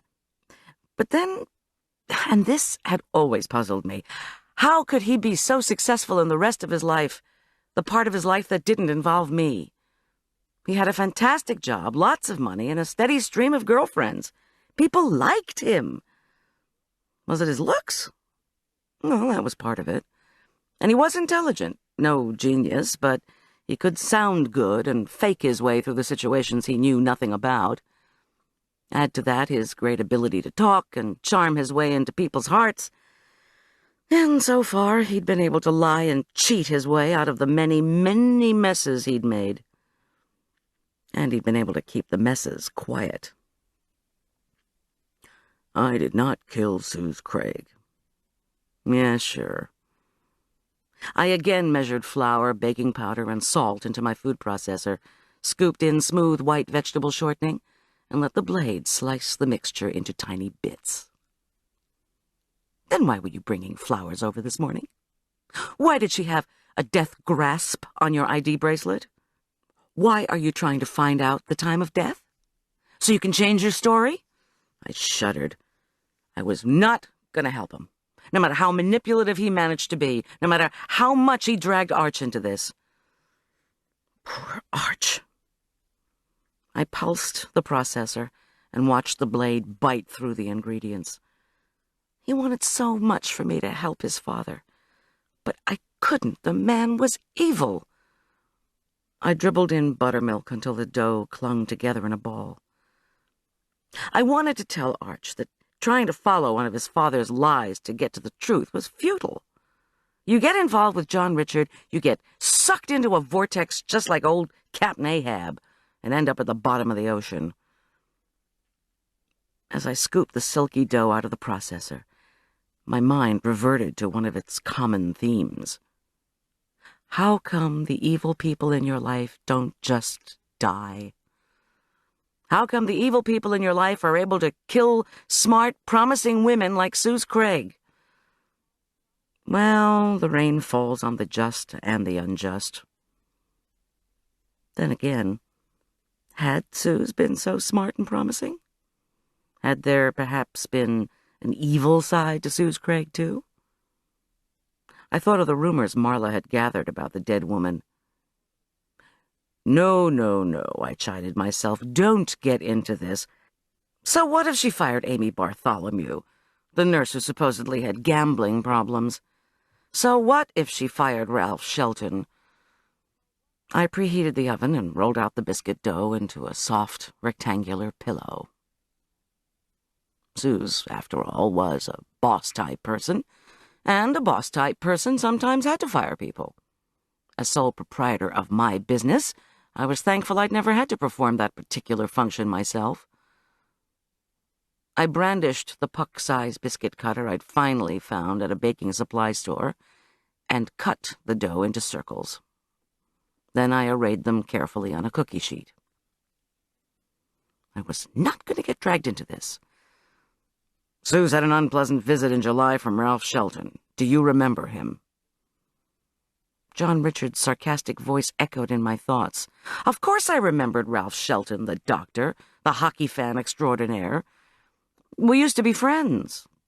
Like John Richard, Ralph had specialized in OB/GYN at the University of Colorado Medical School. Another buddy of theirs had been Patricia McCracken's ex-husband, Skip. Skip had moved to Colorado Springs, and I hadn't seen him in years. Ralph Shelton. What was his history? I set the timer for the biscuits and thought back.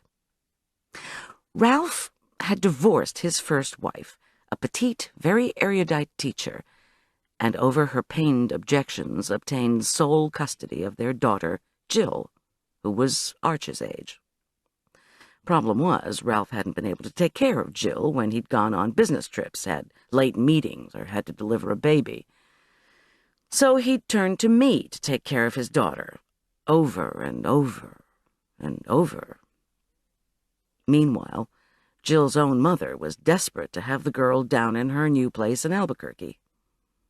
With mounting problems in my own marriage, and young Arch unable to shake a string of ear infections, I'd finally told Ralph I couldn't take care of his daughter 3 or 4 times a week.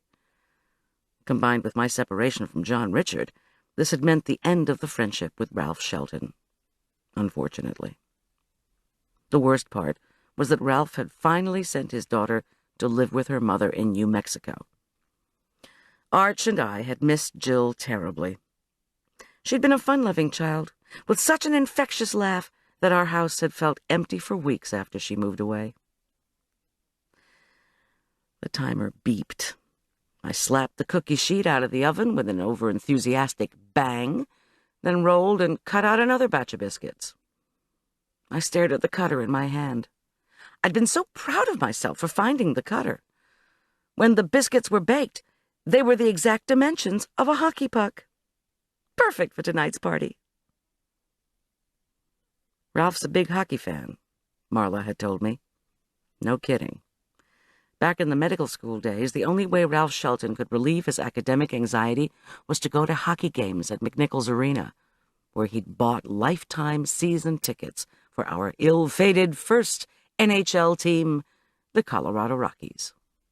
I had never understood how Ralph could vent his frustration by cheering for such a poorly performing team. Glumly reporting their losses whenever we got together, Ralph's face had been ruddy and lined. What little hair he had had turned prematurely gray around a widening bald spot. Whether the hair loss resulted from the pain of being a Rockies hockey fan or the prospect of practicing medicine, I knew not. When the franchise had moved on, Ralph had been disconsolate. Whether his enthusiasms had subsequently shifted to baseball When the new team named the Rockies were swinging bats and setting home run and attendance records at newly built Coors Field, I knew not. By then, Ralph Shelton had passed out of my orbit, and I'd had my hands too full with the divorce from John Richard to care. Wait a minute. Sometimes a girlfriend will dye her hair and become virtually unrecognizable. I watched my oven timer ticking down the seconds until this batch of biscuits would be done. I remembered Ralph Shelton. I'd seen him quite recently. I just hadn't recognized him out of context and with a new look. His bald head had been covered by a billed cap. He'd exchanged his sports fan garb for gardening clothes. He'd grown a mustache that was prematurely white. I watched my clock. What else? He'd been eager to see what the paramedics were doing. This morning, my old friend Ralph Shelton had been one of the gawking neighbors on Jacobean Drive. Chapter 10. The food, I scolded myself. Work! I perused my recipe for Vietnamese slaw. Napa cabbage, carrots, very likely steamed snow peas. All these needed to be julienned. When my hand became tired from slicing, I decided to stop and check the phone book. Ralph and Fay Shelton lived on Chaucer Drive, one street over from Sue's Craig's Street. So what had Ralph been doing up so early this morning? Taking a stroll around the neighborhood? I couldn't wait for Tom to wake up. The phone rang. Patricia McCracken's voice zinged across the wire. "I can't cancel this party," she wailed. "You'd better not," I exclaimed as I stared at the mountains of colorful vegetables I'd already cut into uniform thin slices. "The police have been here, Goldie. I was so nervous about seeing everybody at this party, my first public appearance since I filed the suits, that I took a sleeping pill last night. I don't remember a thing." She took a deep breath and added defiantly, "I didn't kill that HMO lady." "Okay," I said, as I searched my shelves for rice wine vinegar. "Do you think John Richard killed her?" "I don't know." "See you at 5, then." She didn't wait for me to say goodbye. What an odd call. I whisked sesame oil with the rice wine vinegar and thought back to the wet spring we'd just come through. I had seen Patricia and her son, Tyler, once at the library. It had been a momentous spring for our town library, but not because the incessant rain had brought any heightened demand for books. The cause for sensation had been the foxes that had made their den in the rocky hillside behind the windowed reading room. When a litter of 5 cubs was produced, the births became big-time, small-town news. Soon the fox cubs were claiming the early evening hours to cavort, tumble, and prance through the quartz and granite spillway in full view of an audience of excited children of all ages. Never mind that reading in the high-windowed room became impossible. Any visitor to or from the library was greeted with the same query. "Seen the foxes?" Paying a visit to the reading room, Arch and I had encountered Patricia, dragging a recalcitrant, whining Tyler with one hand and balancing an armload of Dr. Seuss books with the other. "Did you see the foxes, Tyler?" I'd asked her son happily. "Are they out tonight?" Tyler had given me a grumpy stare and let out a wail. Patricia had snarled, "We're not interested in a family of foxes. Not now. Not ever." Startled, I pulled open the massive door to the library for Arch. When he passed by me, he'd mumbled, "What, does she raise chickens or something?" Not even close, I realized now, as I folded the sweet sour dressing into the slaw ingredients. Struggling with the recent loss of her baby, Patricia hadn't wanted to see the fox cubs playing. The notion of a big, happy family had been slipping from her grasp. I covered the enormous bowl with plastic wrap and popped it into the walk-in refrigerator. "If you're making so good food noises, I want some," Tom announced cheerfully as he strode into the room. "Ooh, man." He took in a greedy breath. "More biscuits?" I nodded and removed the last cookie sheet of the golden puffed rounds, then silently split one, slathered it with butter and blackberry jam, and handed the plate with it to Tom. When he finished, I'd tell him about seeing Ralph Shelton. While he sat down and began to eat, I put in another batch of biscuits. I iced the dark chocolate cupcakes, which would surround a centerpiece, hockey rink-shaped cake provided by Aspen Meadow Pastry Shop. I placed the cupcakes in covered plastic containers. I wasn't going to brood any more. I was in my wonderful kitchen, filled with marvelous scents, and feeding the man I loved most in the world. Then I realized he was watching me. "Tom, what is it?" "Final batch of biscuits about to come out?" "In a little bit." He paused, then glanced at the clock. "How's your time going? When do you have to leave?" "In about an hour. Why?" His face grew wary. "I'm worried about Arch." "So am I. But what makes you mention it? Did he tell you about the phone call?" "Doggone John Richard anyway." Tom shook his head. "No, he didn't. He didn't say a word. When I went by his room, he was sitting ramrod stiff in his desk chair, staring at nothing. I asked him if he wanted to talk, and he said, 'Not to you, I don't.'" My spirits, briefly raised by my productive work, fell flat. I guessed McGuire had not been successful trying to entice Arch into listening to music. I grabbed a chair and sat. "Tom, Arch wants me to help John Richard. He's desperate for me to prove his father's innocence." Tom groaned. "Goldy, you can't. I told you I'd keep you informed, but this isn't like that time you found the body in the woods by Elk Park Prep. This time, the prime suspect showed up at the scene, started raising Cain, and was arrested. You can't get involved in this. You're a witness. Listen, let's get Arch down here to talk." I held up a hand to stop him. "John Richard called here about half an hour ago." "He called here? Wanting to talk to you? Do you know how illegal that is?" "I told him." "He claimed he called to talk to Arch. But then he told Arch to put me on. Even from jail he was his usual manipulative self, whining to Arch and demanding to know from me what time Suze died so that he could use his medical knowledge of rigor mortis to prove he's not the murderer." Tom chuckled cynically. "That guy. Maybe he was trying to reconstruct his timetable." He frowned. His sandy eyebrows drew into a furry, uneven line. "You didn't tell him anything, did you?" I shot him an exasperated look. "Of course not." "I can just tell," he said resignedly, "that this is going to be one holy mess."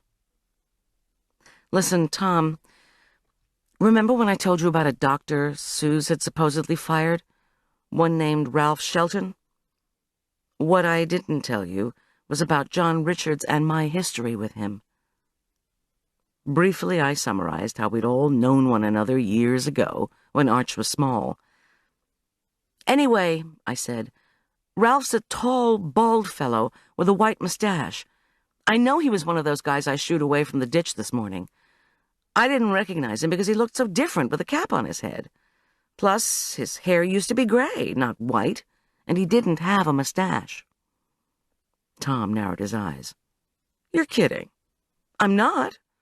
Ralph was there, trying to see what the paramedics were doing. He was wearing gardening clothes and a baseball cap. Your guys must have talked to him in their neighborhood canvas." I thought back to the fashionable camouflage print pants, wide suspenders, dark-billed cap, and hand-spun, collarless shirt Ralph had been wearing that morning. In retrospect, it was perhaps too studied an outfit to have donned so early in the morning. But something else nagged at my memory. What was it? Something about Ralph hadn't looked quite right. What? But my tired brain refused to yield any details. "I'll check on Shelton," said Tom curtly. "But I do think you need to go talk to Arch. I'll pack this stuff up."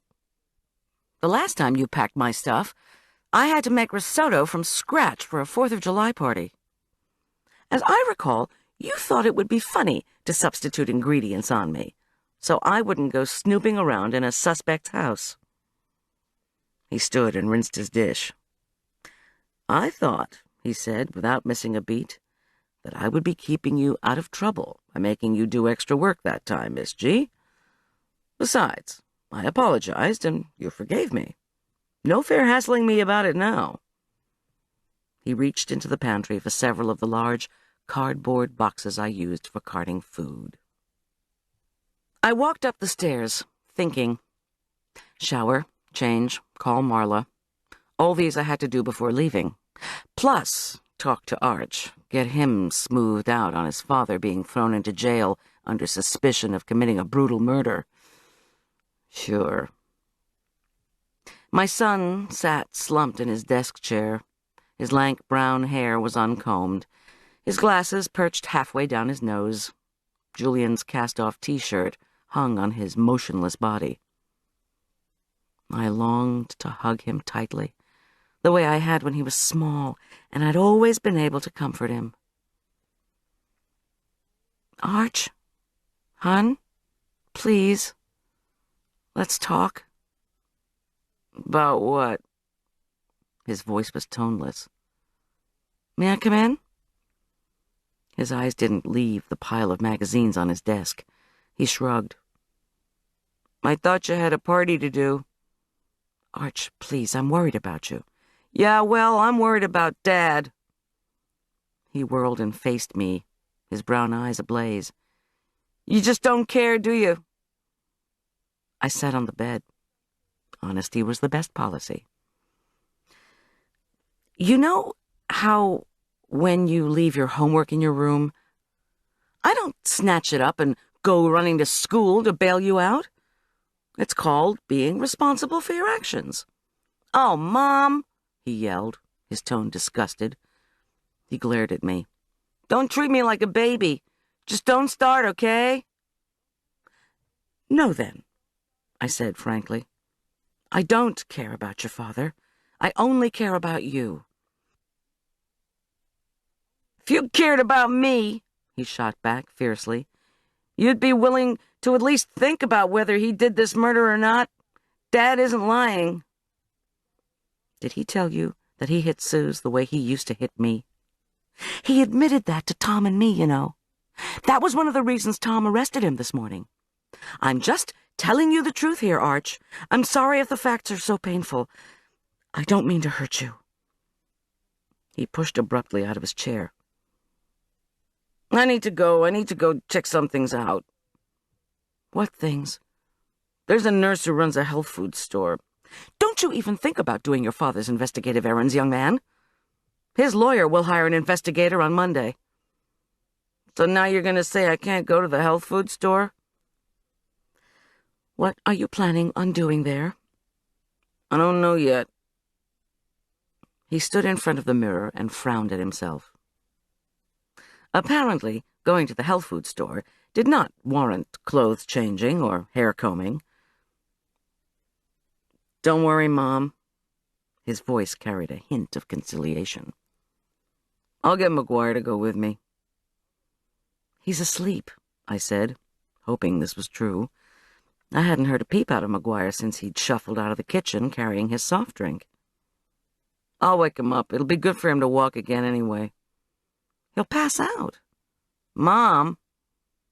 Once again I got the angry, indignant stare. "Will you stop bugging me? Why won't you at least admit Dad might be down there in jail for no reason? Whatever happened to innocent until proven guilty?" I rose from the bed, walked to the door, and assumed a quiet tone. "I love you, Arch. I just don't want to see you getting involved in your dad's problems." He pushed past me. It was an unconscious but more gentle imitation of his father's shove by me that morning. "Sorry, Mom. I already am involved. I wish you would help him. He really needs you." Well, great. I quietly made my way to Tom's and my room to get ready for the evening party. My heart ached. 15 minutes later, I'd showered, changed, and punched in a call to Marla's answering machine. When I went out the door, luminescent gray clouds billowed just at the edge of the western horizon. Even this early in August, snow would be falling each morning on the highest peaks to the west. When the afternoon sun warmed and wilted that ephemeral white blanket, the mountain towns on the Front Range would get a brief, deliciously cooling rain. But first the moisture would build into luxuriant cumulus towers that resembled fantastic, brilliant mushrooms. Once these clouds completely filled the western sky, they would spill eastward over the hillsides. Tom had loaded my supplies and announced that he was going to the hardware store, one of his favorite Saturday afternoon occupations. He seldom came home with more than $1 worth of washers, screws, and nails. Sometimes Arch accompanied him, but I found these excursions deadly boring. Guy stuff. Not surprisingly, Arch had declined accompanying Tom, and my husband had rumbled off alone in his dark sedan. Arch. I revved the van and backed out of the driveway. It was early, a good thing since I needed to drive around a little bit to think. At the end of our street, I turned and headed along the creek. When I passed Aspen Meadow Nursery on the left and Aspen Meadow Barbecue on the right, I chewed the inside of my cheek. Arch couldn't forsake his father. I didn't really want him to. Despite John Richard's coldly selfish behavior, Arch clung fiercely to the hope of getting love from his other parent. And John Richard spoiled Arch enough with material things, usually when he felt guilty over reneging on a promise, that Arch's longing for a relationship remained like a sharp hunger seldom fed. I made a U-turn, drove back through town, and headed up toward the lake. Perched on the edge of the waterfall, between the lake and Lower Cottonwood Creek, a gaggle of shiny black cormorants arched their backs and eyed the water beneath for fish. Arch used to love to go down to the lake when he was little and feed the waterfowl, now strictly prohibited, as human feeding messed up the birds' willingness to migrate. Arch had known distress back then. The pain of the playground, the agony of his parents' divorce. Then, as now, I had tried to soothe and protect him, but his distress this time didn't change the fact that Dr. John Richard Korman, batterer of women, had finally been caught. And then, in front of a street full of nosy neighbors, he'd resisted arrest. I dreaded Arch hearing about that scene. What was painfully inevitable, I knew, was that John Richard would maintain his innocence to his son and anyone else who would listen until the proverbial bovines came home. No matter what he did or what folks he hurt, John Richard would insist to the end that he was not responsible for his actions. Well, we'd just see about that. I passed the lake. In the near distance, cars sent up a nimbus of dust as women from the Aspen Meadow Babsy Club drove into the lake center parking lot on their way to set up for the doll show. What Arch couldn't see was that this crime, this event with Suze Craig, was going to change everything. The publicity surrounding the arrest, the breadth of the investigation, the preliminary hearing, the trial, the conviction, the sentencing, these would alter his relationship with his father forever. Perhaps it was this coming change that Arch sensed. So he'd plunged into denial. Who wouldn't? I passed a solitary rower at the edge of the lake and turned the van in the direction of the country club. since I was still a bit early, did I dare swing by Aspen Meadow Health Foods to see if Amy Bartholomew, the nurse without a poker face, was in? No. I'd had enough crime for one day. Besides, Arch and McGuire might be headed over there. If my son thought I was checking up on him, he would have a fit. Dread made my heart heavy, the way your chest hurts when an election is going to the wrong people, and all you can do is watch the numbers mount. I swung through the entryway to the residential part of the country club, where a crew dressed in white overalls and white billed caps was busy at work eradicating the vandals' painted handiwork from the stone walls. I shook my head. I felt helpless watching Arch's dilemma, which was sure to end worse than any election. The best I could hope for was that it would all be over soon. It was this idea of expediting things that made me turn onto Jacobean, and from there chug left on Sheridan, then on to Chaucer, where I eased up in front of the Shelton place. The house was a massive, out-of-proportion two-story Neo-Georgian. White painted brick contrasted with shiny black shutters and window boxes lush with bright red geraniums and artfully dripping variegated cream and green ivy. What exactly was I doing here? Trying to disprove John Richard's theory, whatever it was, about Ralph Shelton? Trying to remember what it was I had seen this morning? I didn't know. I parked behind the Shelton's van and hopped out of my own. I knew the rules. Anybody who might testify in a case is a witness. Not only had I witnessed all that had transpired between John Richard and Tom, I'd seen, or thought I'd seen, Ralph Shelton this morning.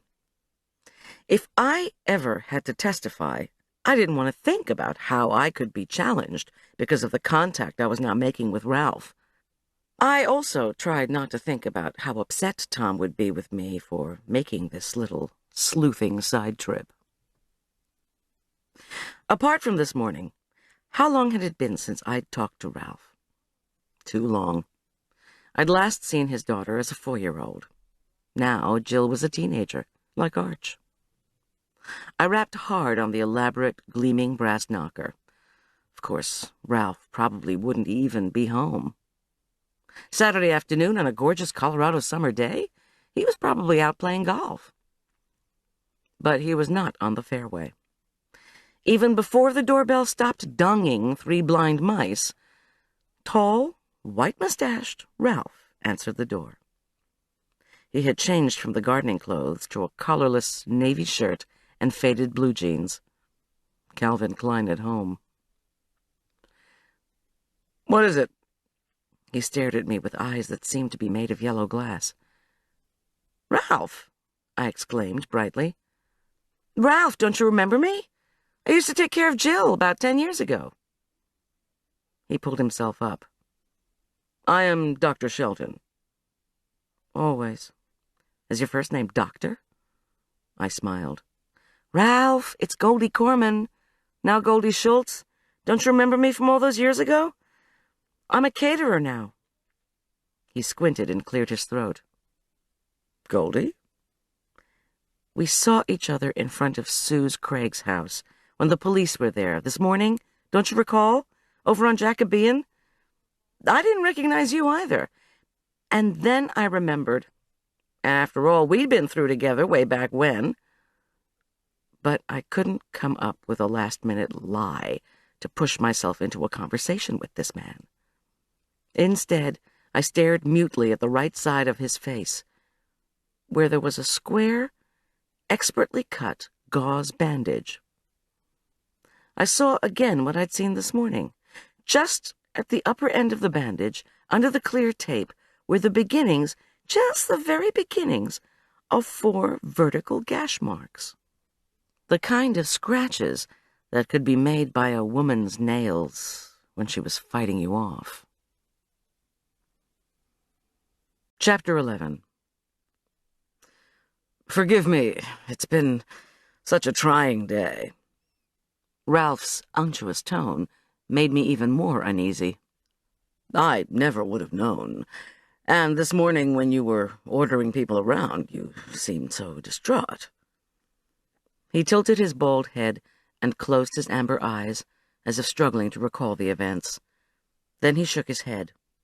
Terrible tragedy. The police even questioned me, since I was out on my walk when... He paused. But why are you here now? I mean, if you want to catch up on old times, then give me a call and we can set up a lunch or something. I'll bring some pictures of Jill. She's playing soccer down in New Mexico. His voice trailed off. A country club doctor choosing to have lunch with a caterer who was married to a cop? Not likely, regardless of our history. But Ralph pressed on with an eagerness that seemed almost sad. Actually, I've missed all of my old friends lately. Things have been going so badly. And now this has happened. Should we set up a lunch right now?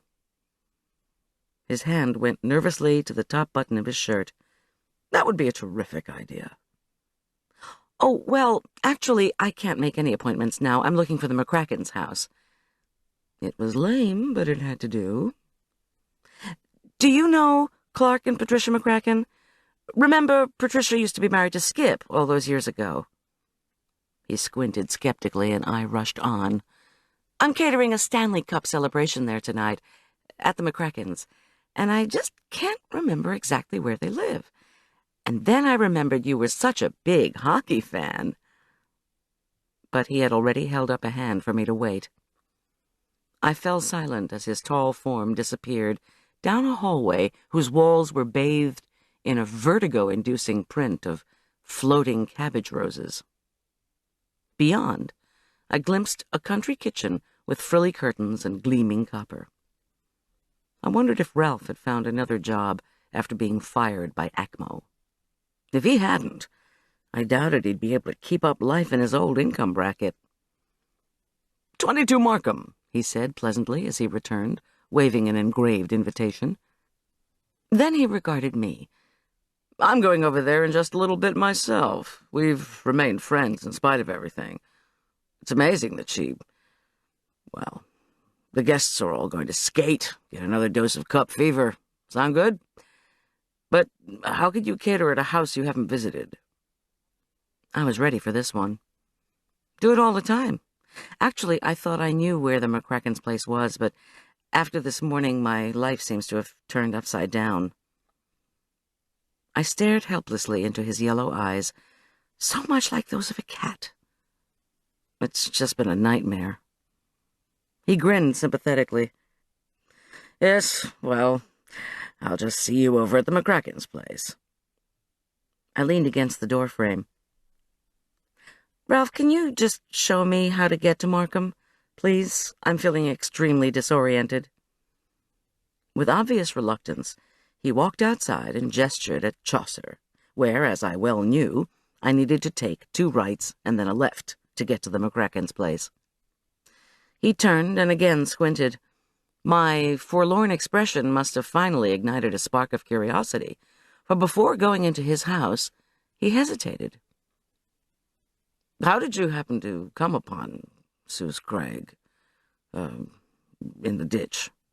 He asked abruptly. I mean, did you drive over it or something? I was on my way to the Rodine's place to pick up my son and take him to his father. I just saw her there, in front of her house. How about you? Oh, I was out for my walk. I sighed. I'm sorry for ordering you around this morning. Did you say the police questioned you? I seem to remember them wanting to talk to everybody, you know. Yes, well, he cleared his throat. You wouldn't believe what they wanted to know from me. He rubbed his bandaged cheek. I felt my own face heat up. How had I scratched myself, they asked, so I told them what I'm telling you.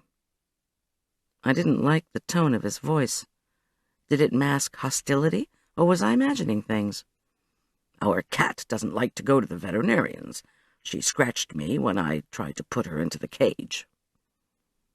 I nodded sympathetically and thought that Sergeant Biner was probably on the phone with the veterinarian right now, finding out if, in fact, Ralph Shelton had just brought a female cat in for a visit. I thanked him for helping me, then backed away. Time to grill fish for the McCrackens. "So," Ralph said slowly, "the police suspect my old friend John Richard Korman." His fingers brushed the top of his shirt, then went to his bandage again. Suddenly, he didn't seem to want me to leave. I shrugged as convincingly as possible. Who knows? I try to keep up with that guy as little as possible. I turned toward my van. "Thanks for your help, Ralph." "Wait," he called. "I'm sorry. Of course you have as little to do with him as possible. I remember how he treated you." I turned back and waited for him to speak. Finally, he said, "It's just that I've had such a horrible morning." I pressed my lips together. "I knew her, you know," he said bluntly. Was his voice wistful? Hard to tell. "I knew Suze Craig." "Really?" I asked. "Oh, right, the HMO. And you're a doc. I hardly know anyone in the medical business anymore. Do you practice in Denver?" "I did. Our group was affiliated with ACMO. Still is, actually. I'm just not a part of it."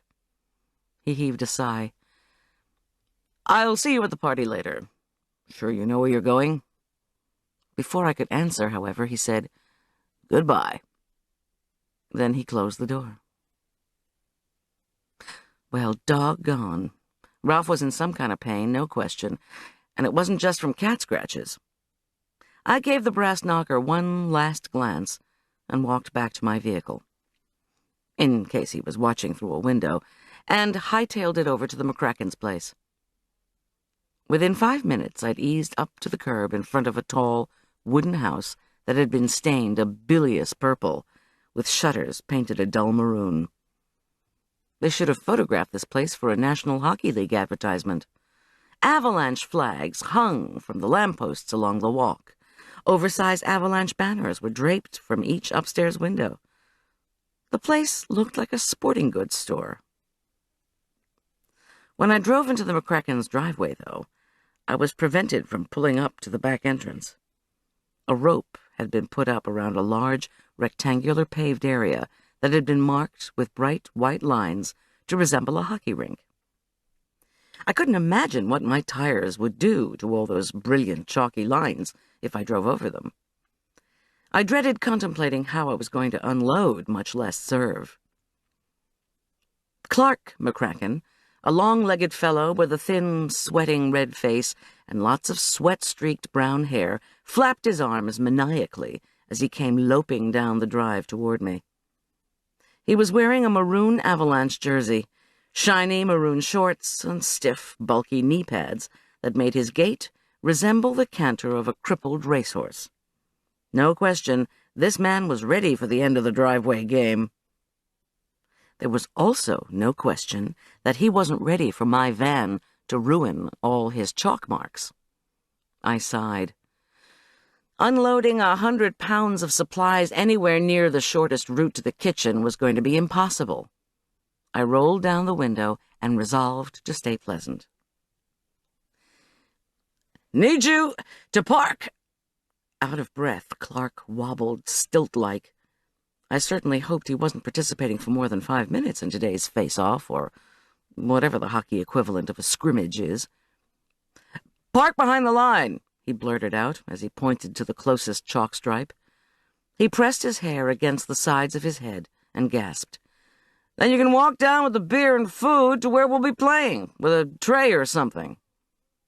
"Clark," I began patiently, "there is no way—" "Back up, then," Clark interrupted, waving dismissively toward the front of his house. "It'll be okay. The cake's going to come in that way, too. Back to the sidewalk. Open your doors and—" He took another deep, agonizing breath and squeezed his eyes shut. "I'll help." "Oh, sure," I thought, as I gunned the van in reverse. "And within 10 minutes of you trying to help me, I'll be trying to remember the CPR course I took right after Marla had her heart attack." The van sputtered. I braked a little too hard at the beginning of the sidewalk, a herringbone brick path that led back to the garishly decorated house. It was not my place to tell Clark McCracken that he should not be tugging 2 fully loaded dollies up his sidewalk so soon before his party. But Clark seemed determined to be as physically involved with the setup for his hockey celebration as possible. I knew what he would do next: splash ice water on his face, comb back his sopping hair, and leap down the stairs to be the official greeter. Then, with an enormous sense of justification, our host would slug down a speedy half-dozen beers before beginning the roller hockey derby in his driveway, which would be followed by a lot more brewskis, a minimal amount of food, and passing out on a piece of patio furniture before I'd finished serving the entree. That is, if he didn't hurt himself with all the activity first. On second thought, maybe I should summon an ambulance, just in case. "Okay," he said, still panting heavily. "What goes in first?" 20 minutes later, I was set up in the kitchen. Clark, wheezing from his exertions, made a martyr-like declaration that he was going to light his gas grill. Ever a man's job, even if no actual starting of fires was involved. "Clark," I cautioned politely, "please be careful. There was just a big article in the Mountain Journal about how those grills need to be checked." Again I got the dismissive wave. "Don't quote Francis Marchesian to me, please. I've never heard of mountain moths building nests in propane grills. What will that woman think of next?" He rolled his eyes. "I don't believe a word that crazy woman writes. She's not a reporter, she's a viper looking for a cause. Explosions for moths, give me a break. But don't worry, I'm going to clean the vents. It's my job." "Just be careful," I repeated gently. I unwrapped the appetizers for the party, an enormous oval basket of fresh vegetables, meant to resemble, as did the rest of tonight's food, a hockey rink. In the place of the goals were baskets of chips, and in the center of the ring basket I gently lowered a huge crystal bowl of Mexican dip. My own concoction of thick layers of guacamole, cubed tomatoes, smooth sour cream, shredded crisp lettuce, chili beans mashed with picante sauce, sliced black olives, and an ample blanket of golden grated cheddar cheese. "Ooh, may I taste?" Patricia McCracken cooed as she tiptoed into the kitchen. Her tousle of streaked curls was held back with a twisted headband printed with tiny Avalanche logos. But her fine-featured face was haggard. She wore an oversized Avalanche jersey that reached almost to her knees. She looked like a co-ed who'd spent the night in a fraternity house, complete with borrowed pajamas and bags under her eyes. Despite my best intentions to cater this event, I couldn't help but ask what was on my mind. "Patricia, are you sure you want to go through with this? You look exhausted." "Yes," she said, "I do. Tyler's already over at somebody's house. Besides, what am I going to do? Call everyone and say, 'Sorry, murder in the neighborhood, gotta cancel.' Oh, gosh, that reminds me. The centerpiece cake's not here yet. Could you call the bakery and find out if Mickey is going to send someone over with it?" "No problem." Patricia extended an index finger to scoop up a bit of dip. I punched in the buttons for the Aspen Meadow pastry shop and handed Patricia a small plastic bowl of dip that I had set aside for sampling. She wrinkled her nose and whined, "Is it the same?" "Patricia, please, of course." I removed the plastic wrap from the grilled slapshot salad. "Well, it doesn't look the same."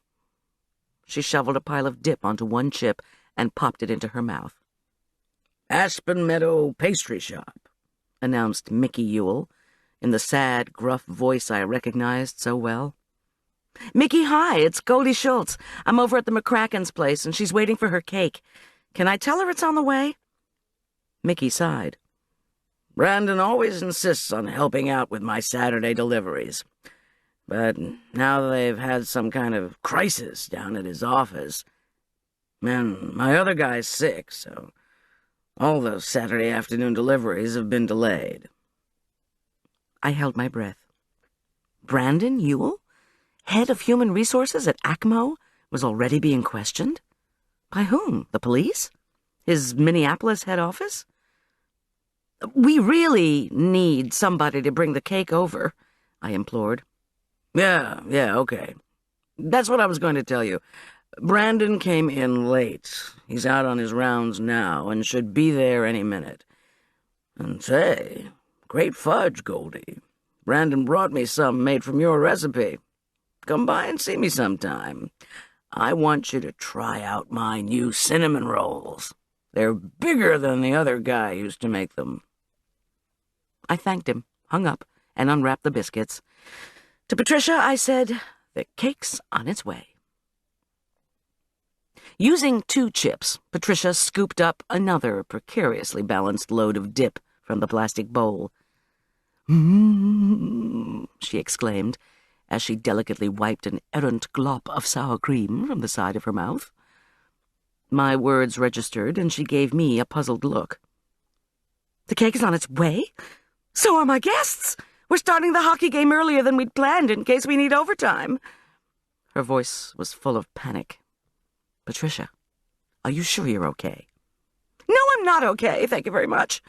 Am I ever going to see John Richard in civil court now, do you think? Unlikely.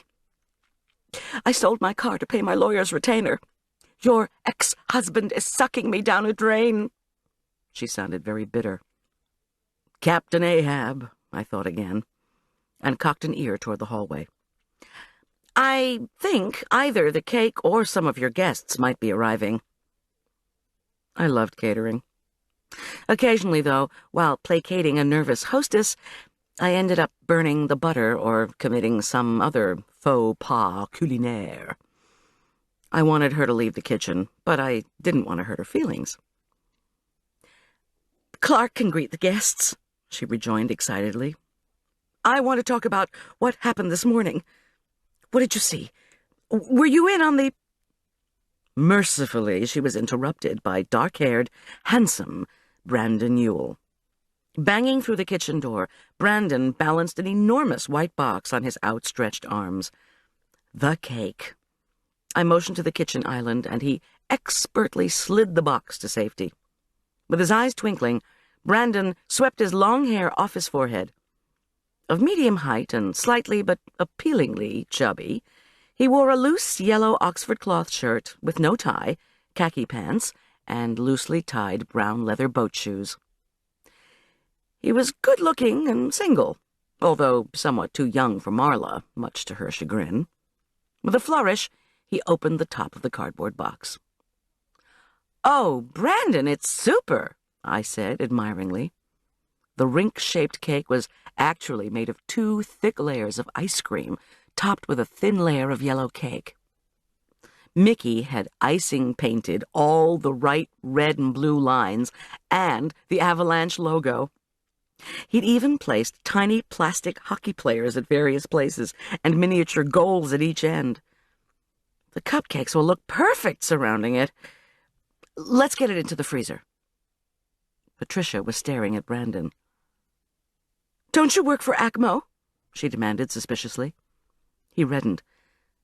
Yes, I'm just helping my father. His look grew puzzled. Wait a minute. You're the one who's suing... Oh, I'm sorry. I know you've had a hard time. You all are spying on me, Patricia responded hotly. Don't think I don't know about all the records you've been trying to get your hands on or have destroyed. You can leave my home now. I apologize for coming, Brandon mumbled as he slid the cake into the freezer. Patricia, please, I soothed. Mickey Ewell is the new proprietor of the pastry shop. Brandon works for ACMO during the week and helps his father on the weekends. Brandon, I'm sorry about this. But Brandon's leather shoes were already making squeaking noises as he hastened out of the kitchen. So much for asking him any questions about ACMO's response to the recent demise of their vice president. Patricia sniffed.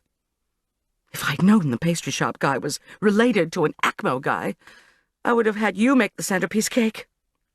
She made it sound as if that was the last thing on earth she wanted.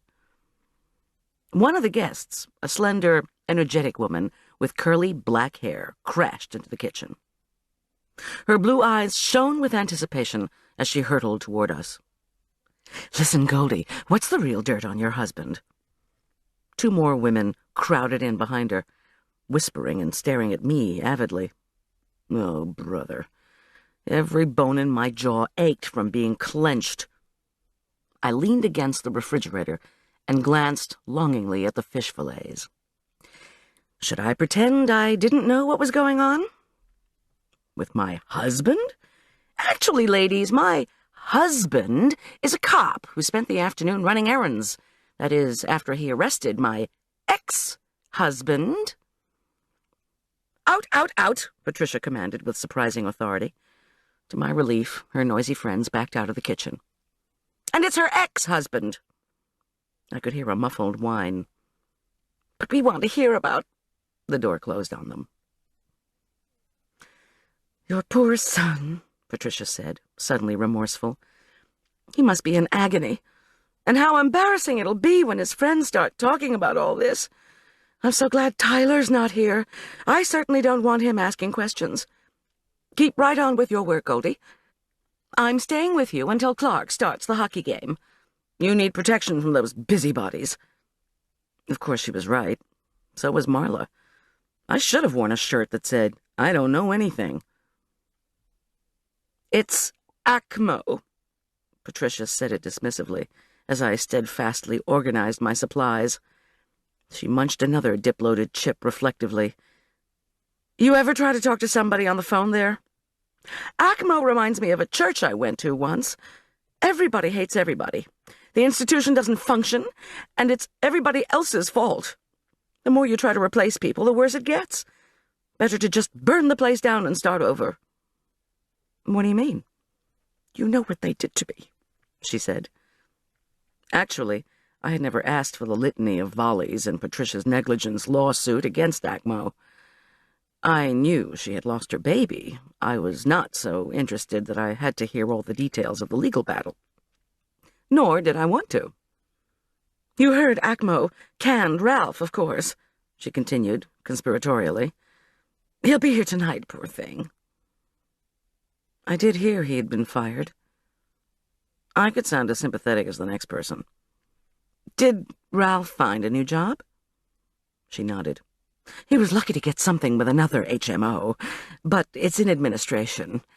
I'm sure there are many, many people Suze Craig fired, she stated in the same offhand tone.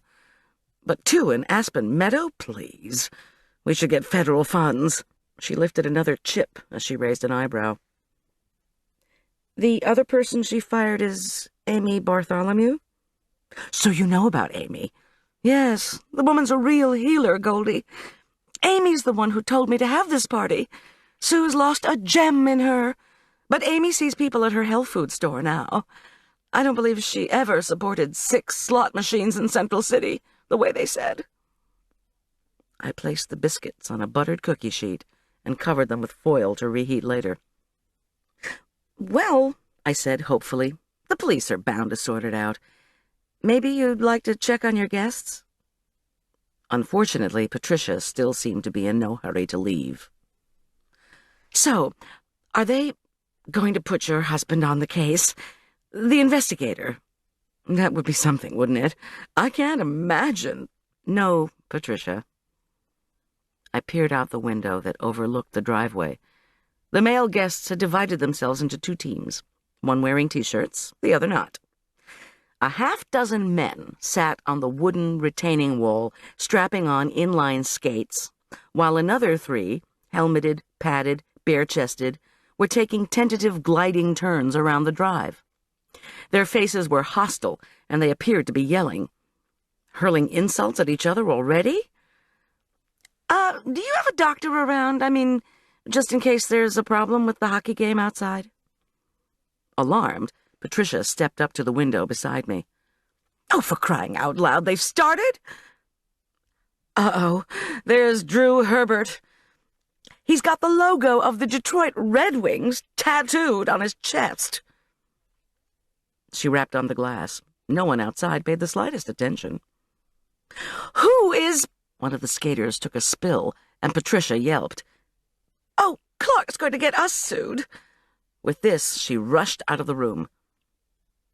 2 nets abutted opposite ends of the driveway. One goal stood by the paved edge that gave way to the sloped front lawn and Tyler's swing set. The other had been pushed up against a high retaining wall made of 4x4s. Transfixed, I watched from the window until all 12 men were skating at a dizzying speed. Wielding lethal-looking hockey sticks, they bunched and raced, all the time weaving past one another in furious pursuit of a bright purple tennis-sized ball. The score seesawed between the shirts and the chests, with the shirts leading in high fives and the chests in sweat production. About 10 spectators, including the 3 women who had barged in on me, gathered on the driveway sidelines, hollering and laughing and swilling what looked like large gin and tonics in what I hoped were plastic, not glass, cups. What had happened to the beer? Had Clark brought it down to the end of the driveway? When the score was 2-1, a fight broke out over whether one of the chests had skated out of bounds. First 2, then 4 guys started jostling one another. Unfriendly shoulder shoves accompanied open-mouthed braying. Squawking, Patricia dashed into the fray. We were still 20 minutes from when I was supposed to bring out the first batch of appetizers for 24 people. But if this squabble heated up much more, I'd have fewer mouths to feed than I'd planned. The men argued and gestured with their hockey sticks. "Here," they seemed to be saying. "No, the ball went out over there." 2 more women, apparently mindless of their own physical safety, rushed in from the sidelines to try to break up the conflict.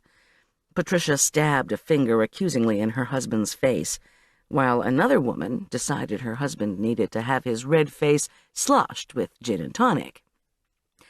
When Clark pushed Patricia aside, she turned and stomped back up toward the house. The conflict continued, unabated.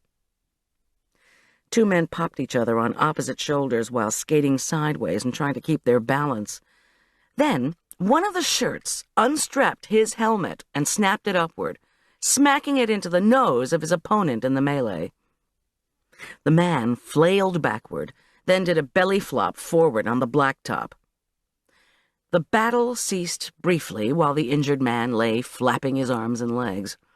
His squeals for help were muted. Probably he had landed on his diaphragm. Patricia McCracken, her face red and her voice shrill, rushed back into the kitchen. "Beer! Damn it, Goldie! What are you standing there for? Beer! Don't wait for halftime! Take them some beer now!"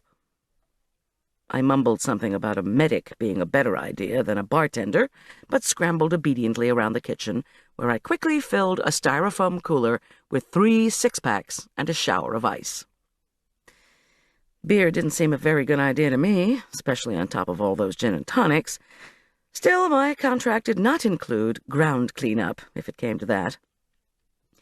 I marched carefully down the walk to Clark McCracken, who gestured grandly toward his cement hockey game. "Take it down to them! Take it down!" he hollered, his face scarlet with exhaustion, and what I suspected was pain. "Throw the cans at him if you have to." Without Clark, the players had resumed their game, which I found incredible. The shirts and the chests were skating around one another with even more alacrity and daring than before. One helmeted player thwacked the ball toward the goal and barely missed the net. Instead, the ball bounced off the retaining wall and smacked one of the female spectators in the knee. Her shrill squawk of pain went utterly unheeded as the skaters bent and swerved around one another to pass a newly produced ball. "Beer break!" I called, as the cans chinked against one another, with what I hoped was an inviting sound. But the players couldn't hear me or the cans as they pushed, grunted, and jostled for position. Clark, somehow revived, whooshed past, and waved me down to the sideline. I sighed, heaved the styrofoam chest above my ribcage, and clink-clomped closer to the players, keeping a wary eye on the game. Clark bellowed enthusiastically to his fellow skaters. "Hey, guys, a beer break would—" But I never heard him finish. From the chalked line where I stood, I was suddenly aware of a shift in the game.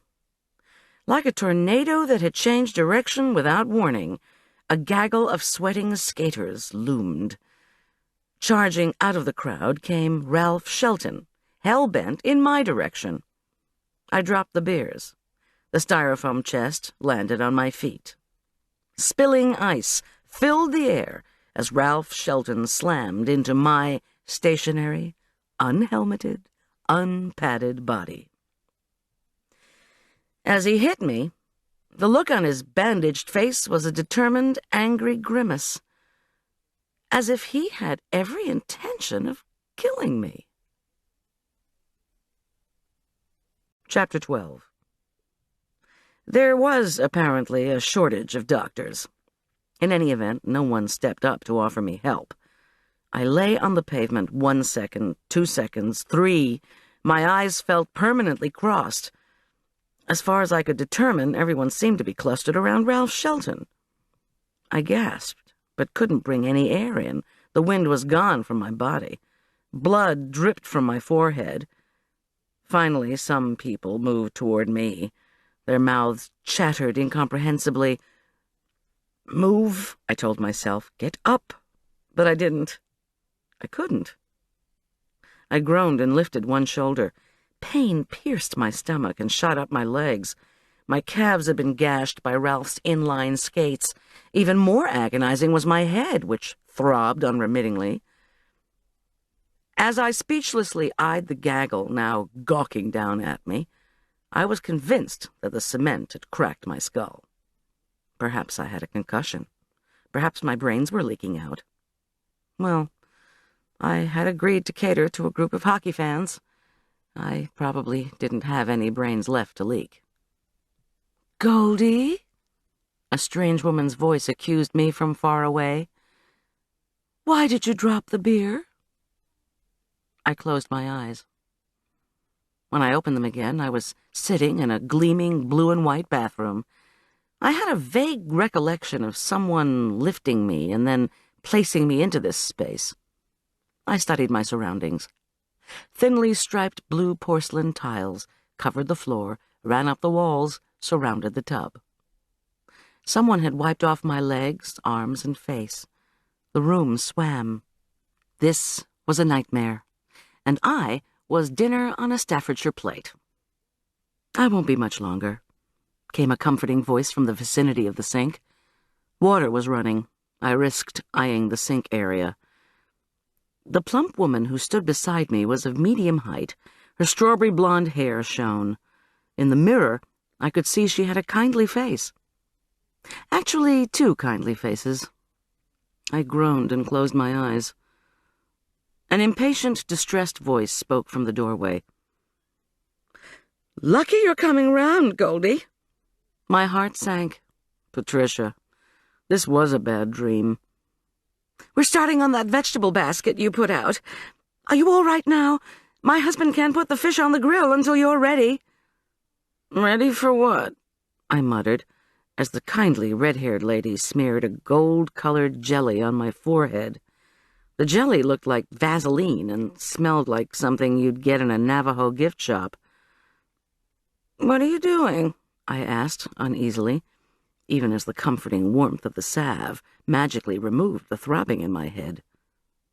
"Do I know you?" "Shh."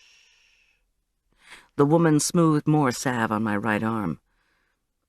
"Now smear some of this on your other arm." I obeyed. More water spurted from the faucet. The red-haired Florence Nightingale handed me a glassful. "Can you drink some of this and then put this under your tongue?" When I nodded mutely, She shook out a speckled beige tablet from a wide brown bottle that hadn't come from any pharmacy.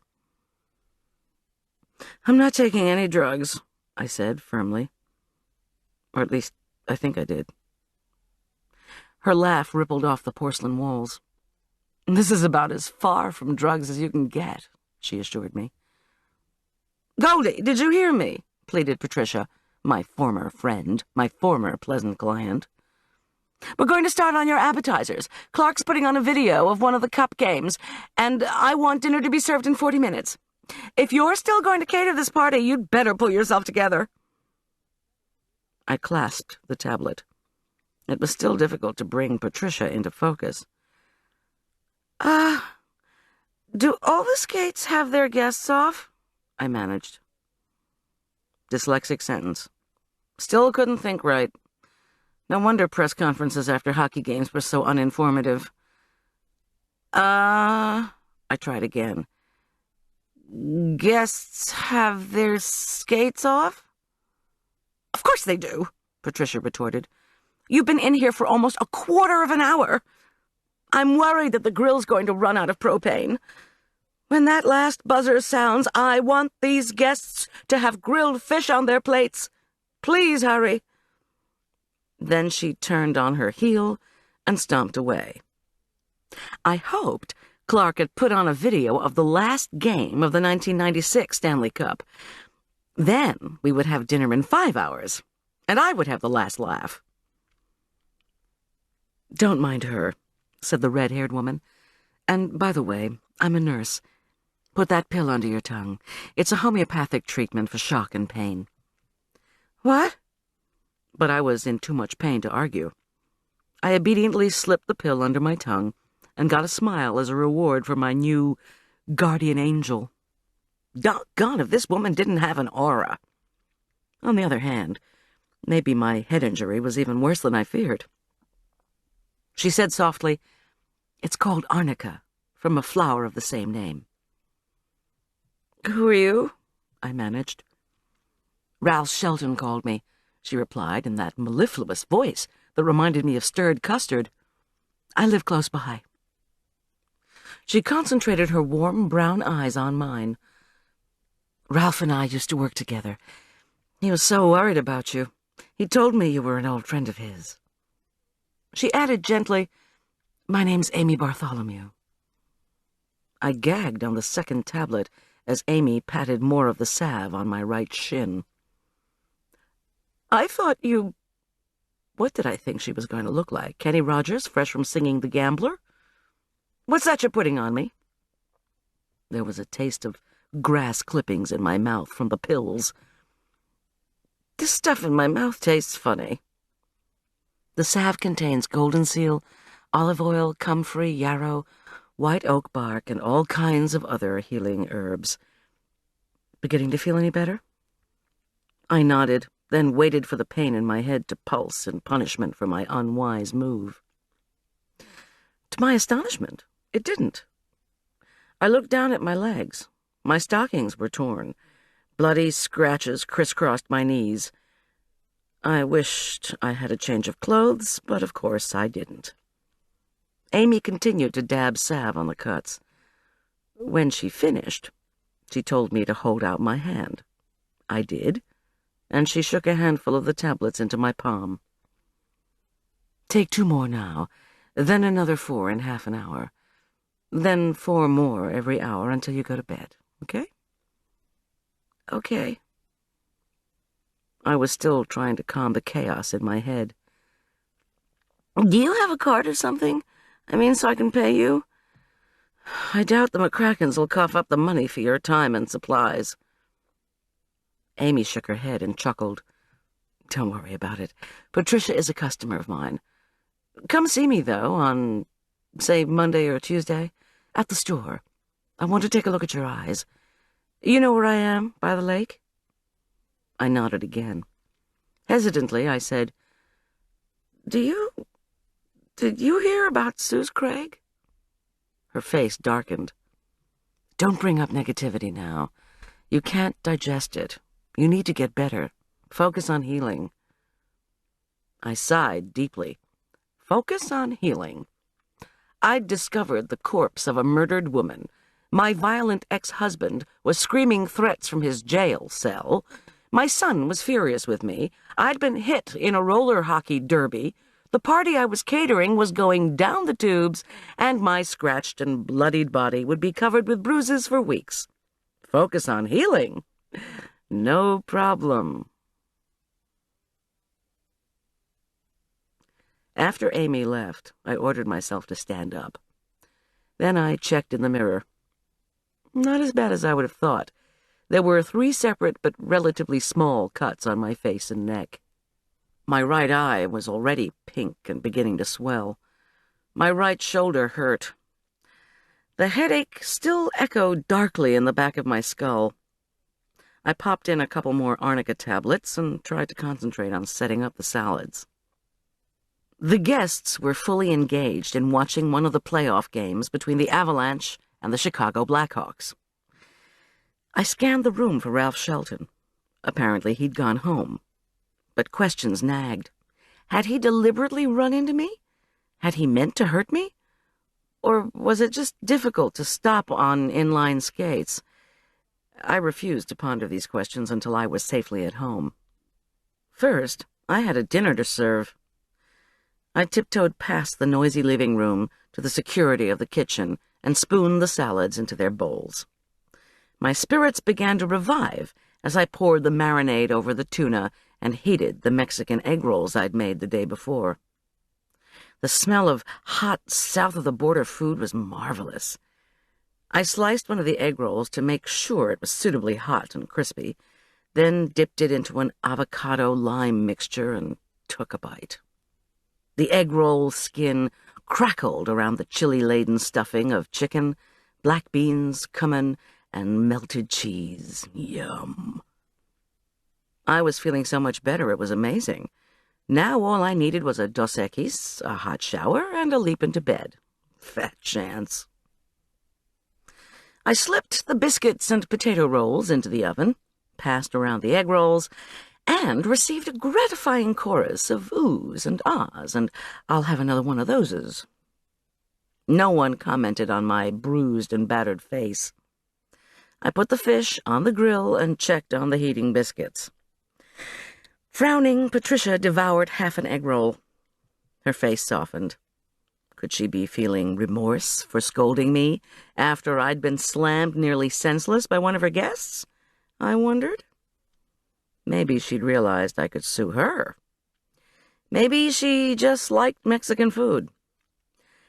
I tested a corner of the grilled fish, flaky and deliciously flavored with the marinade. Apparently, I could still do my job correctly. The guests, some still wearing inline skating attire, others clad in avalanche gear, boisterously tumbled out to the buffet line after the buzzer sounded in the Blackhawks game. One or two eyed me curiously, but no one bothered to ask how I was. At this party, they expected injuries. Nor did they ask me what the story was on the jerk's arrest. Okay by me. The invincible caterer had work to do. Soon the guests had munched their way through the main course, and I put on coffee to brew. Eventually, the guests were drinking their coffee and eating Stanley cupcakes, topped with slices of ice cream rink, while lamenting that the beginning of the NHL season was over a month away. I glanced at the clock over the kitchen window. 10 to 8. The sun slid slowly behind the mountains. Just above the jagged, deeply shadowed horizon, thin striations of gray cloud lay in perfect straight lines. It's a giant comb, Arch and I would have said, back when he was little. I ran hot water into the sink and put in the first batch of dishes to be rinsed. I couldn't wait to finish this job. Just after 9 o'clock, I heaved the first of my heavy boxes across my deck. Tom was waiting. As soon as he saw my face, he shook his head. He opened the back door, came out, and took the box from me. A huge, dark green apron swathed his body. He'd been cooking, as usual, because he knew I wouldn't have had time to eat. Miss G. His face furrowed with worry. What happened to you? Don't ask. It's not that big a deal anyway. He sighed. You get into more scrapes in a day than I do in a year. And I'm the one with the dangerous job. You've never catered to hockey fans, I muttered glumly. True. He set the box on the counter and chuckled as I flopped into a chair. He stooped to give me a kiss, then eyed my cut cheek. Instead, he kissed the top of my head. Later, when we'd brought all the supplies inside, I asked, "Where is the rest of this family?" He smiled and started the food processor grating potatoes. Upstairs. McGuire's had quite a day, his most active in the last month. He's had a long shower, but I think he may be running a bit of a fever. Arch took the dog and the cat into his room, and the four of them are laughing over doll-collecting magazines. What? Tom deftly beat an egg, dipped in a flour-dusted fish fillet, then rolled it in shreds of potato. I suddenly realized I was starving. Don't worry, he went on. I gave McGuire some ibuprofen. He had an incident over at the lake with Arch. Oh, and Arch isn't going to the Druckmans tonight. He wanted to stay here and make sure McGuire was okay. Back up. What incident? Why were the boys at the lake? Tom took a deep breath. Not a good sign. Apparently the health food store was closed. McGuire was too tired to walk any farther, so the two of them went over to the lake center, looking for someone to give them a ride home. One lady, what's her name, Rodine, said she would if the two boys could bring in some tables. Do you believe that? Why wouldn't she just give the kids a ride home? I sighed. Because she's a gold-plated bitch, that's why. Of course, McGuire was too weak to lift a table, and Arch was too small, so they asked if they could do something else to earn their ride. So Mrs. Rodine had them carry in some cartons full of boxed dolls.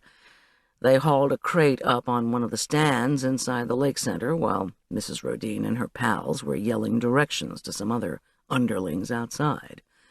So Arch and McGuire, trying to be helpful, started to take the doll boxes out of the crate. Once they had them all out, Arch got worried about McGuire, so he went to a soft drink machine to get the two of them some pops. Meanwhile, McGuire started to take the dolls out of the boxes. Oh, no. No, no, no. The collectors don't want the dolls out of the boxes. The collectors want them NRFB, never removed from box. It makes a huge difference. Tom held up a hand. When Arch came in with the drinks, he tried to warn McGuire, but it was too late. I repeated, "Too late? Oh, God." Tom seemed resigned to telling this tale of human folly. Yet his green eyes were merry as he drizzled olive oil on the griddle. 3 women screamed and chased Arch and McGuire out of the lake center.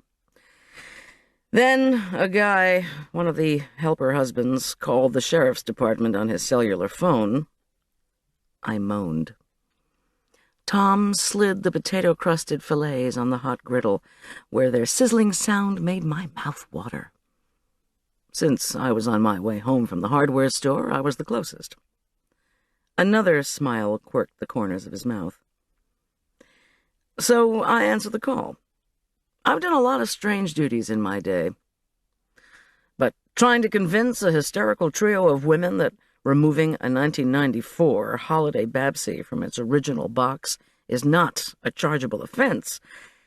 Now that was perhaps the most challenging job I've had yet. He chuckled. I moaned again. These women didn't actually do anything to Arch and McGuire, did they? Why does McGuire have a fever? The Babsy ladies chased our boys to the end of the old pier, where, unfortunately, McGuire lost his balance and fell into the water.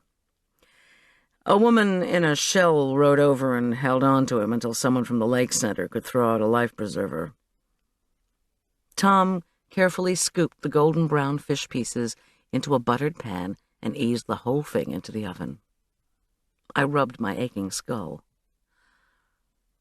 I know that doll collecting is a bona fide hobby, sort of like being a hockey fan, but I just don't understand why these pastimes become manias. I asked the same question. I might as well have asked the ladies' Bible study to describe the rapture. One woman told me very seriously that doll collecting was like the best sex you ever had, times 10. I let that pass.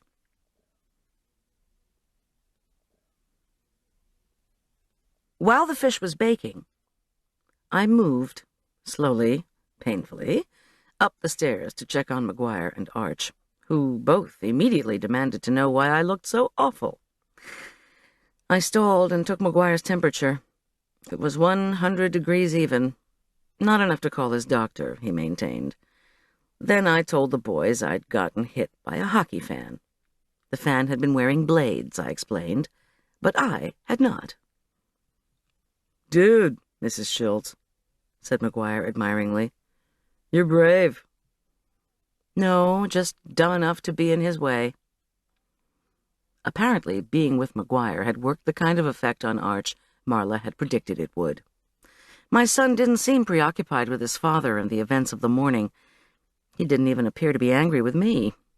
At least, none at the moment. He pointed to the magazine in his lap. "Check this out, Mom." I bent to look at the page. After a second, I moved in closer. I wanted to make sure my eyes weren't deceiving me. A never-removed-from-box Duchess Bride Babsy was selling for $1,200. Another one that had been taken out of the box sold for $600. The dolls had sold for less than $20 originally, and I remembered my little childhood friend in New Jersey who had taken such delight in playing with her Babsies. In the catalog, I saw one that looked familiar from my friend's collection. It was an MIB, mint in box, #1 blonde ponytail Babsy. The doll had just gone at auction for $6,000. I felt faint. "Mom, are you all right?" Arch asked anxiously. "I'm fine," I assured him. "I've already seen a nurse, and she gave me a homeopathic remedy." "Homeopathic?" McGuire grumbled. "What is that?" "It means natural," I explained. "Please don't stay up too late. I don't need both of you to get sick." Arch gave me an exasperated look, and I closed the door before I could offend him further. 10 minutes later, I was scrubbed, robed, and more ravenous than ever. In honor of my service to hockey fans, Tom had named his creation Power Play Potatoes and Fish. He served them with a fine julienne of carrot, steamed baby peas, a small green salad, and southern spoon bread topped with pats of butter. I took a greedy bite of the fish. Tom's pairing of a crunchy potato crust with the delicate texture and rich taste of Chilean sea bass was divine, and I told him so. He smiled and told me the recipe was now taped to my computer screen. Then he frowned. "What was the name of the guy you said hit you?" "Dr. Ralph Shelton," I mumbled, mouth full of succulent fish. "Remember? I told you about him earlier today. He's an old friend of ours. Used to be with ACMO, but according to town gossip, he was fired by Suze Craig." "Right. And I was going to check on him, which I did. Which I actually told Donnie Saunders to do, more accurately. By the way, did the gossip say why this Dr. Shelton was fired?" I indicated a negative and took a bite of the carrots and peas, celestially fresh, sweet vegetables. The spoon bread was as rich and tender as anything Scarlett O'Hara had ever put into her mouth. I made noises, and Tom nodded in acknowledgement. "Brandon Newell, you know him?" he asked, his mind still on work. "He's the head of human resources for ACMO. He's also the son of a baker in town. He was at Suze's house when I catered over there. I saw him today, but briefly. Why, have you talked to him? Yeah, a whole team went out to talk to the ACMO department heads, but most of them are in San Diego at a conference. Medical management, member services, health services, quality management. 4 of the 6 people who had to deal with Suze Craig on a daily basis are gone for the week, although they're coming back early. The only department heads left in town were human resources and provider relations. He took a breath. John Richard Korman is absolutely insistent he's innocent. The cops who are questioning him, they're getting real tired of hearing about Suze Craig doing this to make enemies, Suze Craig doing that. I hope they're ignoring him. John Richard Korman is probably the worst enemy Suze Craig ever made. The most dangerous, certainly. Tom shrugged. He's the prime suspect, so the department is concentrating on him. But Donnie Saunders has asked me to help him out. I agreed. So where does Brandon Ewell come in? Korman insists that Ewell and Suze Craig were having some kind of feud. Ewell claims he was with his father at his bakery from midnight to 5 last night, so he couldn't have killed Miss Craig. You called Brandon? Caught him unawares. He'll probably never talk to me again without a lawyer present. And he's not the most talkative man in the county, Tom observed.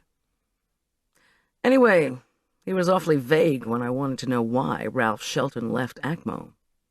You asked him that? Brandon was vague or he didn't know? Tom's face was unreadable. Your ex-husband maintains that Ralph Shelton hated Suze, too. I'm wondering if his firing had anything to do with Patricia McCracken's lawsuit against ACMO. What are you talking about? I mean, I know Ralph is an obstetrician, but... I felt muddled. It had been too long a day. Tom stood and picked up my whisker-clean plate. He ran water into the sink, then said, What I did get out of Brandon Ewell was this. Ralph Shelton used to be associated with an OB-GYN practice down in Denver. Shelton was on call at St. Philip's Hospital when Clark McCracken brought his wife Patricia in the night she lost their baby. There she is, losing blood and disoriented, and Shelton tells her he's with ACMO. Even though they're old friends, our Patricia McCracken hauls off and slaps the guy across the face. He fell, and it knocked the wind out of him. That woman's unbelievably strong, even when she's sick. But, I protested, we all used to be close. Besides, Ralph Shelton wasn't the problem. John Richard and ACMO were. That night, Patricia McCracken sure saw Ralph Shelton as the problem. Then the chain of events goes like this. She files one suit against Korman. She files another against ACMO. Ralph leaves his practice under a cloud. Our investigation is very preliminary at this point, but it looks as if, after that, Shelton took an administrative job with another HMO, one named Merit Med. I said reflectively, But Ralph and the McCrackens seem to have buried the hatchet. I mean, he was invited to their hockey party tonight. Tom grinned. Yeah, after their little tussle in the hospital, Patricia apologized all over the place to Shelton. Maybe she's trying to be sweet to him these days, so that he'll tell her some inside stuff on ACMO that she can use against them in her suit. I mean, now that he's persona non grata there. Ralph seems to stick together with another persona non grata, I commented, as I poured 2 dessert sherries. I told Tom about being tended to by Amy Bartholomew, nurse lately of ACMO. She's involved with natural remedies now. That reminded me. I sought out my last 4 arnica tablets and washed them down with the glass of cream sherry. It may not have been what the homeopaths would have recommended, but I thought it was wonderful. Tom pulled me into his lap. Tell me we're going to have a break from talking about this case tomorrow, Miss G. This guy gets arrested first thing in the morning, and it ends up ruining our entire weekend. It could ruin a lot more than our weekend, I thought glumly, but didn't say so. You're always telling me how if a case isn't solved in the first 48 hours, it's unlikely it'll be solved at all. Wait, one more thing. Suze Craig did deny Korman his bonus. Late last week. I sighed. That's what Marlowe is afraid of. You still don't think this case is solved? I think this case is far from over, but we won't mention a word of it tomorrow. Besides, I teased, I want to talk some more about the joys of doll collecting. I'm not sure I believe their claims. I mean, best sex times 10? You do have to wonder, he replied, deadpan, then led me upstairs. Chapter 13. You'd think, after all I'd been through, I'd have slept without a break for 12 hours. Not me. I slept for 2. I awoke at midnight, damp with sweat, wrenched from sleep by a nightmare starring John Richard. I'd been jolted awake, believing I was Suze Craig, and I was being beaten to death. Perhaps my muscles had cramped after my collision with Ralph Shelton. Whatever the reason, sleep was impossible. I tiptoed to the kitchen, where I made myself a hot chocolate and topped it with a fat dollop of marshmallow cream. Nothing like chocolate and marshmallow to soothe the nerves.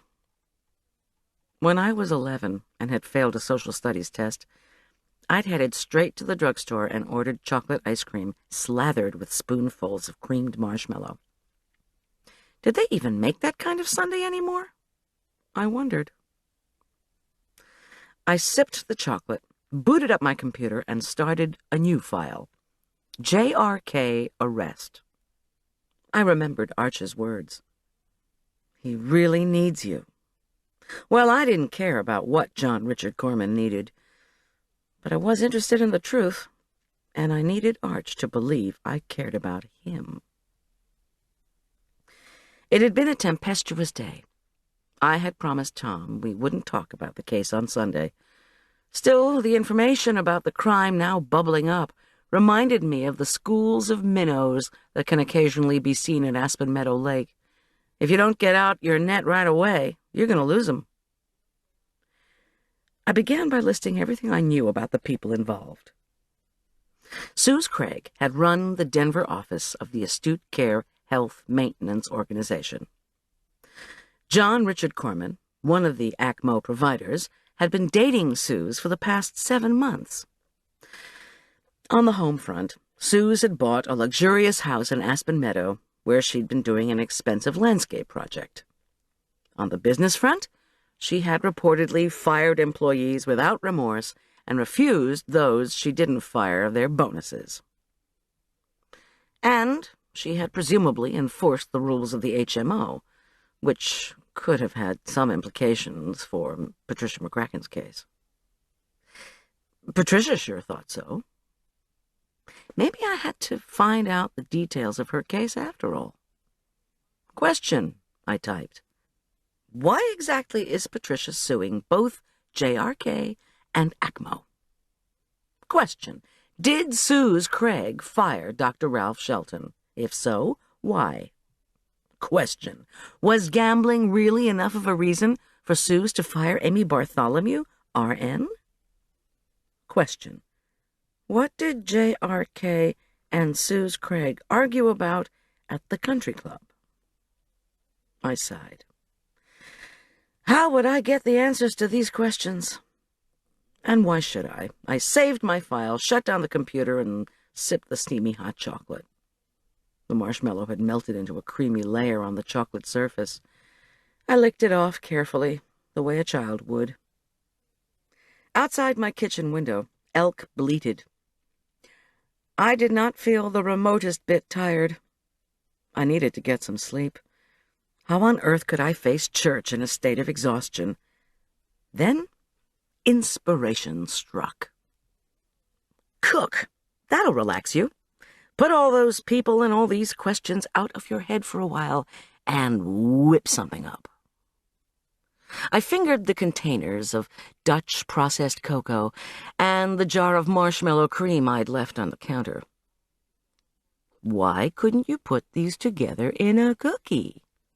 Surely there could be nothing like chocolate and marshmallow in a cookie to soothe the nerves. I put some hazelnuts in the oven to toast, then melted a jagged brick of unsweetened chocolate in the top of our double boiler. I combined sun-dried cranberries and oversized morsels of semi-sweet chocolate in a bowl, then scattered the hazelnuts to cool on a plate. I began to feel better. By the time I was beating unsalted butter with sugar and cream cheese, I was humming. And this was a mistake. Jake came bounding into the room on his long bloodhound legs, followed closely by a sleepy-eyed Arch, clad in rumpled pajamas. Arch fumbled with his glasses and stared in puzzlement at the bowls, the butter wrappers, and the whirling beater. "Gosh, Mom, what are you doing? Did you forget something? Do you have to take cookies to church?" "Sorry, honey. I just couldn't sleep. How about some hot chocolate with marshmallow? That's what I used to have when I was your age and flunked a test, or when I was your age and couldn't sleep. It always worked, despite what they now say about the caffeine in chocolate." "Well, I could have slept if you hadn't awakened Jake," my son grumbled crossly. He shuffled to the back door and opened it, but the elk had stopped bugling, and Jake wasn't the least bit interested in a midnight run.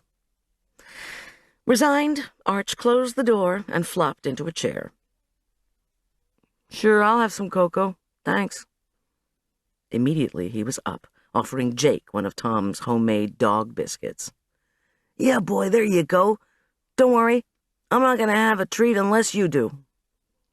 The large, tawny dog wagged his tail, licked Arch's face, and whined with canine contentment.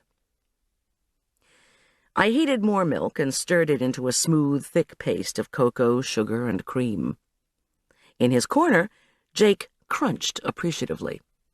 His dark eyes favored my son and me with loving glances. Arch gave him 2 more dog biscuits, then watched while I generously glopped marshmallow cream on top of his drink. When I put the steaming mug in front of him, I expected him to pounce on the rich treat as expectantly as I had. Instead, he blew tentatively on the foamy top, then sipped. "Mom, there's something I need to talk to you about." He put his mug down. "It's about Dad." When my face fell, he quickly said, "Go ahead, make your cookies. It's not important." He added, earnestly, "I really mean it, Mom. I don't want to disturb you. Cook if it'll help you go back to sleep. I just have a couple of questions." He had questions. I had questions. Everybody had all kinds of questions. My headache returned with a vengeance. I beat the egg and milk into the batter, then added the melted chocolate and vanilla. Once the oven was preheated and the cookie sheets buttered, I measured out what I thought would be a judicious balance of dry ingredients and began to mix them into the batter. These cookies promised to be terrific, but apprehension had drained the joy from cooking experimentation. Arch said, "So, when was the last time there was an execution in Colorado?" "Arch?" "No, really, just tell me. And was it by lethal injection?" I sighed and scooped the batter onto the cookie sheets. "No, the last execution used the electric chair, and it was over 30 years ago, I think. Law enforcement in Colorado has switched over to lethal injection, but they've never used it. The death penalty," his voice cracked, "is for first-degree murder, right?" I slid the cookie sheets into the oven and turned. "Arch, just tell me." "Yes, for first-degree murder. But are you going to help Dad?" he demanded. His question stung. I set the timer and tried to think of what to say. Finally, I said, "What would you like me to do?" "Oh, you know," he replied earnestly. "That stuff you do sometimes, go around asking questions like that. Try to help with the investigation the way you do with Tom." "Tom's off this case, and I'm a witness, which is supposed to mean that I don't go around talking to people connected with the case." "You did when you found that guy's body out at Elk Park Prep. And when that lady was killed in the parking garage? Those were different. I didn't see any suspects, and I certainly didn't witness an arrest for homicide. And besides, those things happened when I was pretty ignorant about law enforcement. His thin body sagged. So that means no. His tone turned morose. If Dad does get out of jail on Monday the way he thinks he will, I think I should go live with him. Until the trial. I mean, it might be the last time I would see him. I couldn't believe we were having this conversation. In the middle of the night, in the warm security of our home, here in our warm kitchen. In the extremely unlikely event that John Richard got out of jail any time before his preliminary hearing, I couldn't imagine that he would want Arch to live with him. Whatever punishment I had envisioned for the jerk during all these years, it hadn't looked like this. It hadn't looked like losing my son. "Arch," I said quietly, "are you threatening me with moving out? Because that's what it sounds like." "Mom, of course not. I'm just trying to do what's right here. He is my father." I struggled for clear thoughts and the right words. "Okay, look. If I can talk to some people, and those conversations would help lead to justice. Justice, I'm talking, Arch, not getting somebody off. There's a difference." Yeah, truth, justice, and the American way, courtesy of Supermom." "Arch? Okay. If I could talk to some people but not jeopardize my position as a witness, would you stay here at home? Your dad's really not set up to take care of you, and I would worry about you." He nodded, whispered, "Okay," and drank his cocoa in silence. Then he sniffed and mumbled, "Be right back," and left the room. Jake, ever faithful, scrambled after him. I took the cookies out of the oven and set them on racks to cool. When Arch returned, he clutched a wadded-up tissue. I couldn't tell if he'd been crying. "I was just thinking, Mom." He'd changed his tone, a clear indication that he wanted to discuss a new topic. "You said you were having a cup of hot chocolate to drink right now because you couldn't sleep? But when you can't sleep, you should go out for a drive. Don't you remember? That's what you used to do when I was little. When I couldn't sleep, you took me out for a drive, and you said it made you sleepy too." "Oh, hon, you probably don't remember, but you used to say that driving me around was like having hot chocolate when you were little. The rhythm of the car put me to sleep the way the hot chocolate did you. Even if it was the middle of the night, if I was fussy, you would take me. I don't remember the drives. I just remember you telling me we used to go." I nodded and checked the cookies. They were almost cool. I remembered the drives all right. And I hadn't taken them just because Arch was fussy. Time and again, I'd gripped that steering wheel the way fear had clutched me. Rocking over bumpy mountain roads, I'd been desperately trying to figure out a way to escape from my life, from John Richard Korman's abuse, and a marriage I just couldn't hold together anymore. I had been lost in the worst way, and it had taken years to get my life on the right road. Now I packed up the cookies, stacked all the dirty dishes in the sink, and threw away the ingredient debris. "A drive sounds like a great idea," I told my son. "But what do you say we get some sleep first?" Arch agreed. For once, he wasn't in the mood to taste my new cookies. And neither was I. Chapter 14. I begged the Almighty to help me rest up before church began the next morning. Finally, I fell into a restless slumber at dawn. Tom woke me, bearing a cup of steaming espresso. "If you want to make it to the late service," he advised gently, "we need to get a move on." As I struggled upright and promptly winced, Tom added with concern, "Sure you don't want to just stay in bed this morning?" I assured him that I was just stiff.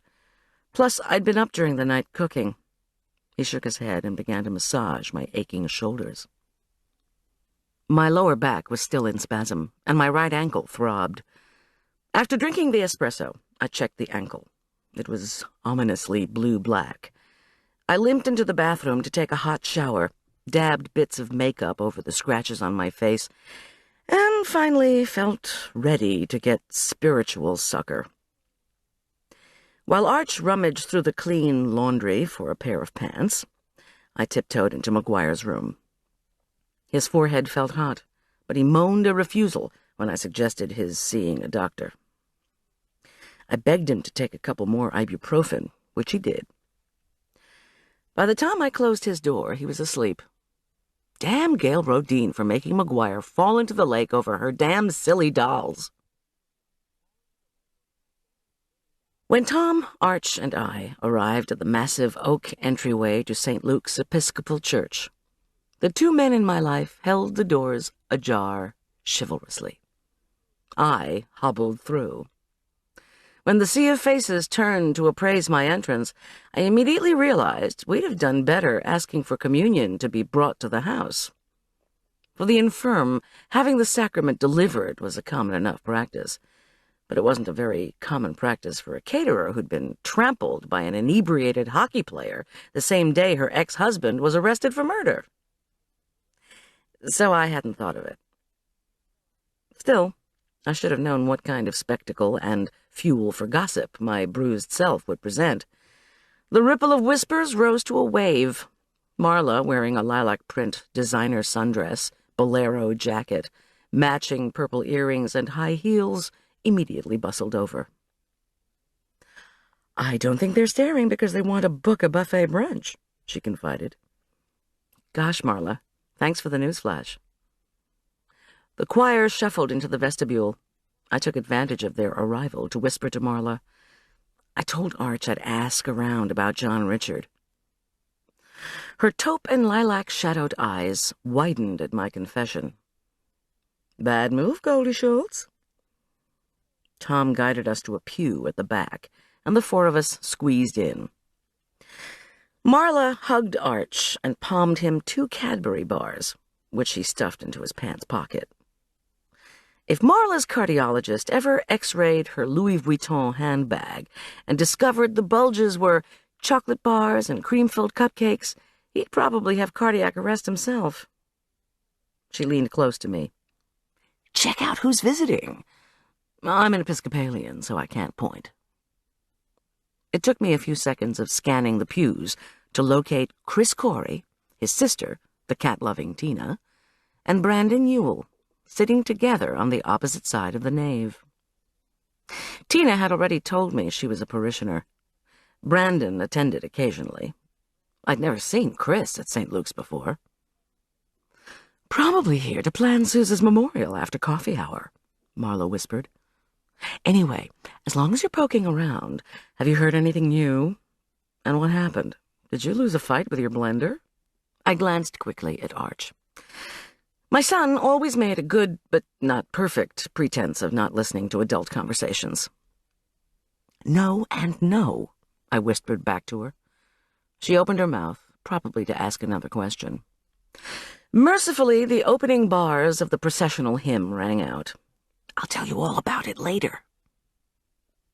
As much as I tried to concentrate, my eyes wandered back across the nave, where Tina and Chris sat with Brandon. As the Old Testament lesson was read, I tried to recall when I'd seen Tina attending church, if ever. To my horror, I giggled.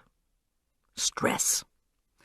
I gulped and caught a glimpse of Marla's puzzled face, as well as the sudden confused looks from the 2 Coreys and Brandon Ewell. Well, great. As we rose for the reading from Luke, I thought of what Marla had said about why 2 ACMO department heads would be in church this morning. All the other department heads were away in San Diego. Chris and Brandon were indeed probably here to make funeral arrangements for Suze Craig. Suze had no relatives to perform this task, and Arch had told me that Suze was a nominal Episcopalian. Arch had also reported that Suze had accompanied John Richard on his rare appearances at St. Luke's. Of course, John Richard did not go to church so much to worship as he did to brag about or show off whatever new possession he had, be it car, condo, or concubine. Stop! In any event, our priest, now delivering his homily, liked to think of St. Luke's as a happy, if not always harmonious, family. Supposedly only family members could use the church building, even if they were dead. You couldn't be baptized, married, or dispensed to the hereafter unless both you and the people making the arrangements were church members.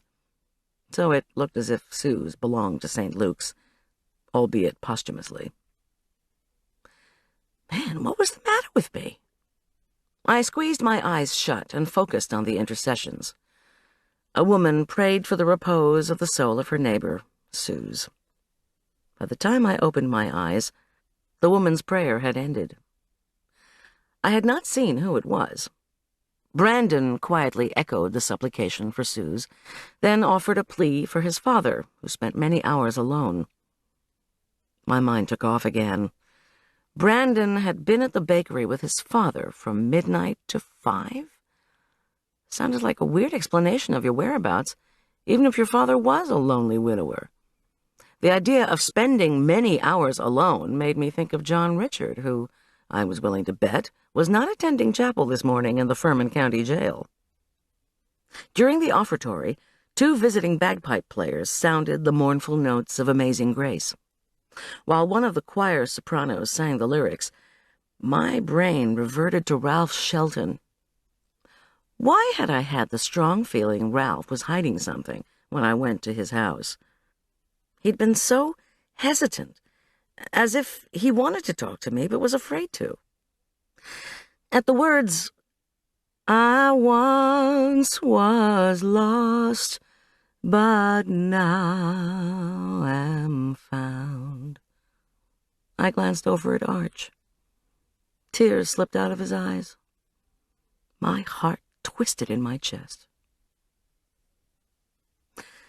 Forget hugging him. Forget asking what was wrong. I knew better than to treat a 14-year-old boy in a way that would embarrass him. Still, it had been years since I'd seen Arch weep openly. I rummaged through my handbag, found a paper napkin, and wordlessly handed it to him. Without acknowledging me, he snatched the napkin. Tom patted my shoulder. Marla shook her head. During the final hymn, Arch decamped to the men's room. As soon as he left the pew, Marla leaned over. We should skedaddle before the horde descends on us during the coffee hour. Let's see if Brandon Ewell or the Coreys will talk to us. As ex-wives of the accused, we can say we have the right to know why he might have killed their boss. I don't want to leave Arch. Marla said, Arch will be better off with Tom than with you right now. Think about it. Tom should take him down to the jail for visiting hours. She addressed Tom. Can the jerk see Arch today? Tom ignored the perplexed glances we were receiving from the people in the pew in front of us and nodded. Let me take him down to see his father, Miss G. It'll be okay, he reassured me. My sore shoulders slumped in defeat. Arch returned. The 4 of us bowed as the cross went by. Then we waited endlessly for the choir, bagpipe players, and priest to process out. When I finally told Arch that Tom would take him to see his dad while Marla and I ran a few errands, he brightened. I was surprised. I'd have thought he'd have responded with apprehension. It seemed I was past knowing what my son needed. Marla pinched me, and I scooted out of the pew, ignoring my aching body. I was feeling every hour of my age today. Once we were outside, she used her 6th sense, the one that fed on gossip, to locate Brandon Ewell and Chris and Tina Corey, who were standing by a pine tree at the edge of the parking lot. Yoo-hoo! Marla called. Need to chat for a sec. Brandon waved unenthusiastically, while Chris, his ankle still in a cast, shifted the weight of his cumbersome body and forced a smile. Brandon, ever sharp, wore khaki pants and a military-style khaki shirt. Tall and heavy, Chris Corey had an enormous pot belly and pale hair and beard. He looked like a young blonde Buddha, or rather a young blonde Buddha who wore a white dress shirt and gray slacks, and limped. What I'd liked best about Chris when I first met him was that he didn't insist anyone call him doctor.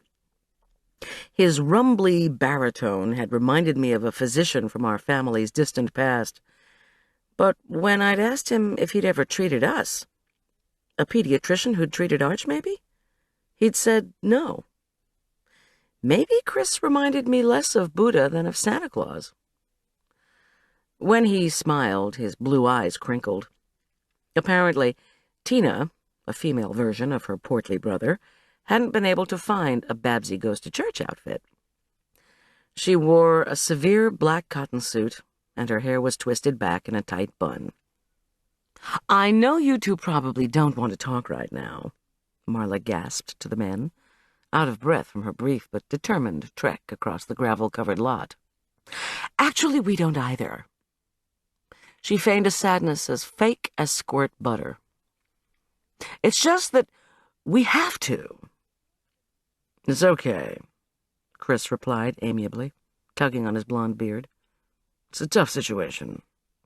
But we can't visit for long. We're here to plan the funeral."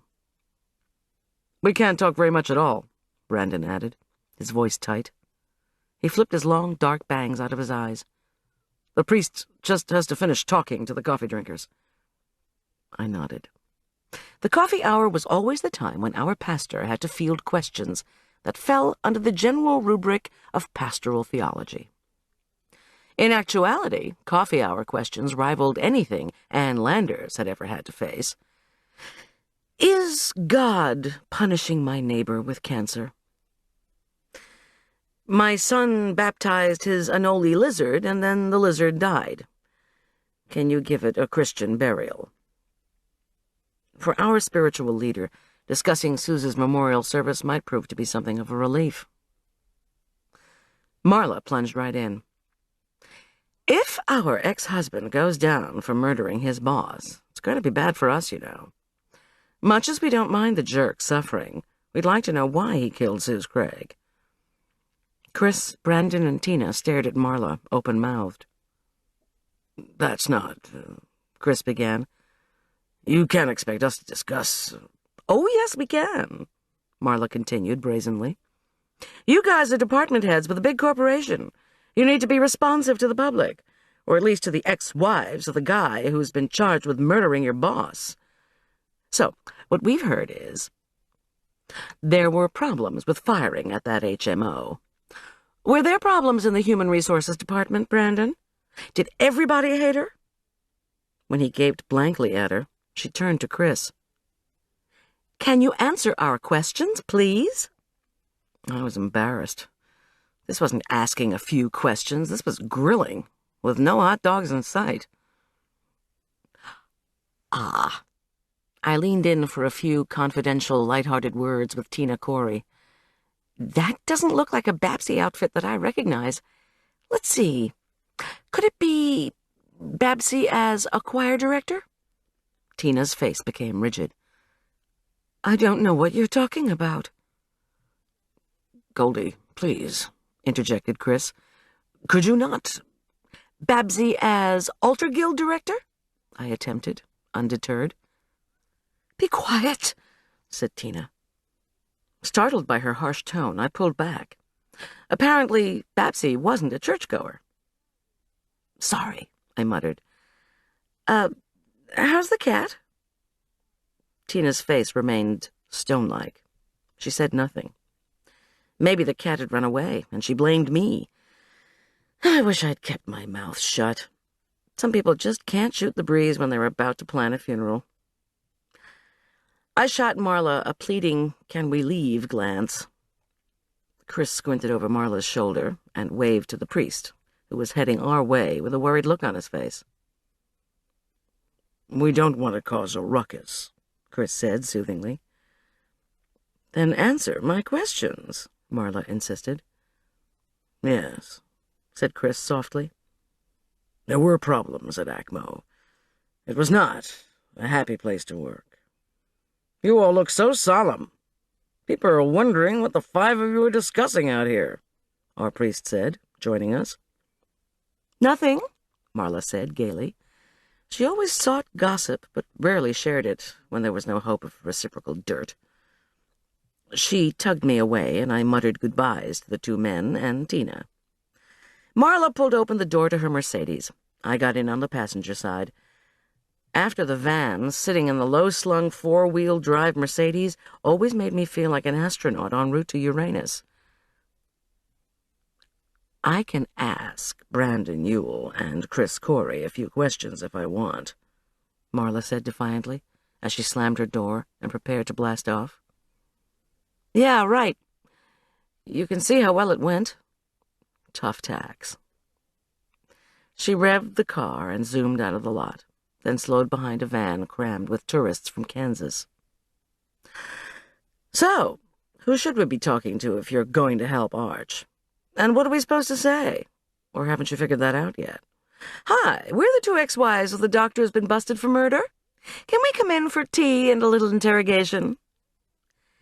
I sighed. Let's go talk to Frances Marchesian.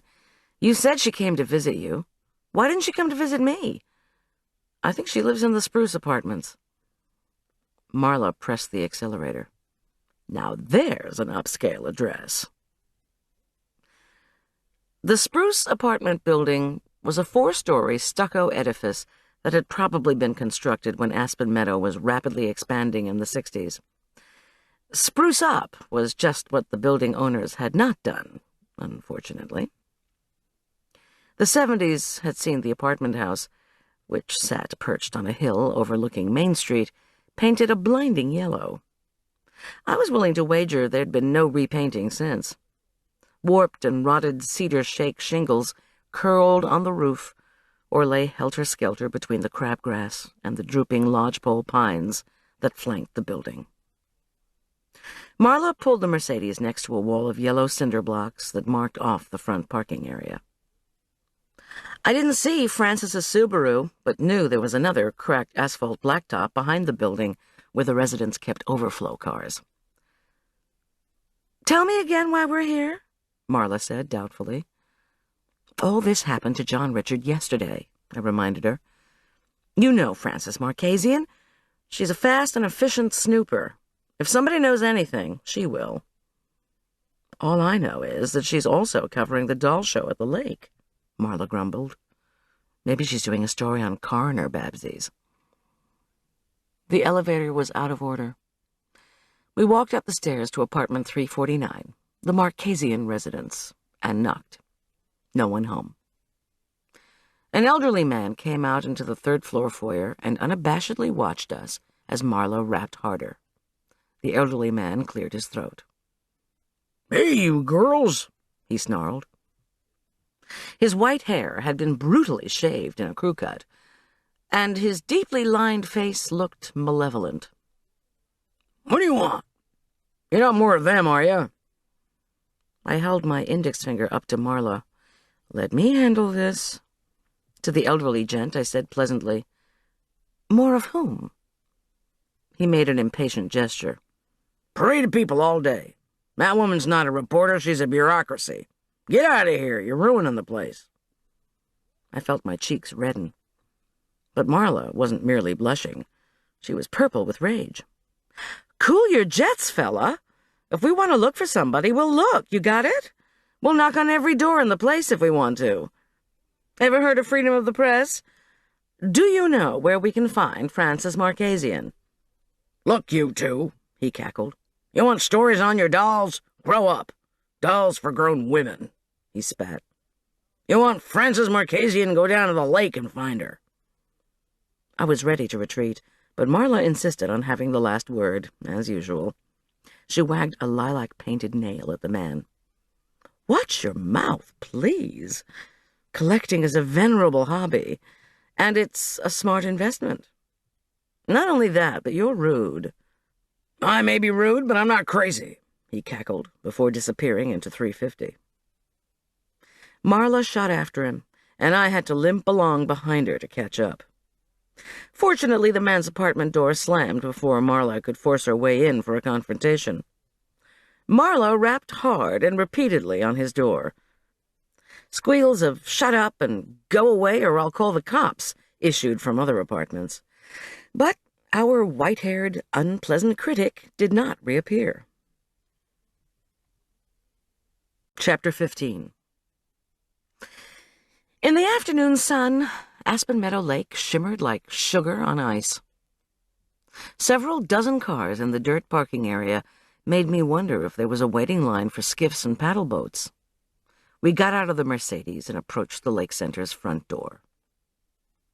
The Lake Center was a jewel of that architectural species known as mountain contemporary. Constructed of row upon row of massive blond logs, wide, soaring trapezoids of glass, polished plank flooring within, aprons of flagstone without, and topped with a phenomenally expensive all-weather shingle roof, the structure was the glory of the Aspen Meadow Recreation District. The interior consisted of a huge space, fancifully called the ballroom, and a more intimate adjoining space known as the octagon. Both rooms provided unequaled views of the lake. There was a kitchen, too. I would be working there when I catered to the Babsy people. Alas, the kitchen afforded no scenic vista. Unfortunately, the Lake Center was locked up tight. We rounded the building, looking for Francis Marchesian and any evidence of the doll show. The cormorants paddled furiously along the lake's edge. When they dove for fish, they would stay underwater for so long it seemed impossible that a land-based animal wouldn't drown. But then, miraculously, the sleek black birds would pop back up, triumphantly clasping tiny, slithering fish in their beaks. When we came up on the boat rental shop, we found that it was indeed open. 30 or so people waited for skiffs. "A land office business," Marla commented, "despite the fact that it's on the water." "But no Francis," I pointed out. "Think we should go talk to those other people John Richard mentioned, Ralph Shelton and Amy Bartholomew? And how'd you get messed up, anyway?" "I'd rather not see either of them just yet. Ralph Shelton banged into me yesterday at the McCracken's party. Literally. Amy Bartholomew patched me up. Before Ralph used me for a landing pad, I tried to ask him some questions about Sue's. He didn't have much to say. Ditto with Amy, except I got some New Age gobbledygook about Sue's Craig's negative karma. I don't want to ask them any more questions until we know better what we're looking for." "What exactly are we looking for?" Marla said, as she vavoomed the Mercedes. "I wish I knew." "Speak for yourself," she shot back. "We know the jerk did it. I'm looking for lunch." "Hold on a minute," I replied. "Frances hates to cook. She's a cheapskate, but every now and then she shows up at the Aspen Meadow Cafe, especially if she's doing an interview and the paper is springing for the meal. With any luck, we could run into her there." We trekked over to the cafe, but Francis Marchesian was again nowhere in evidence.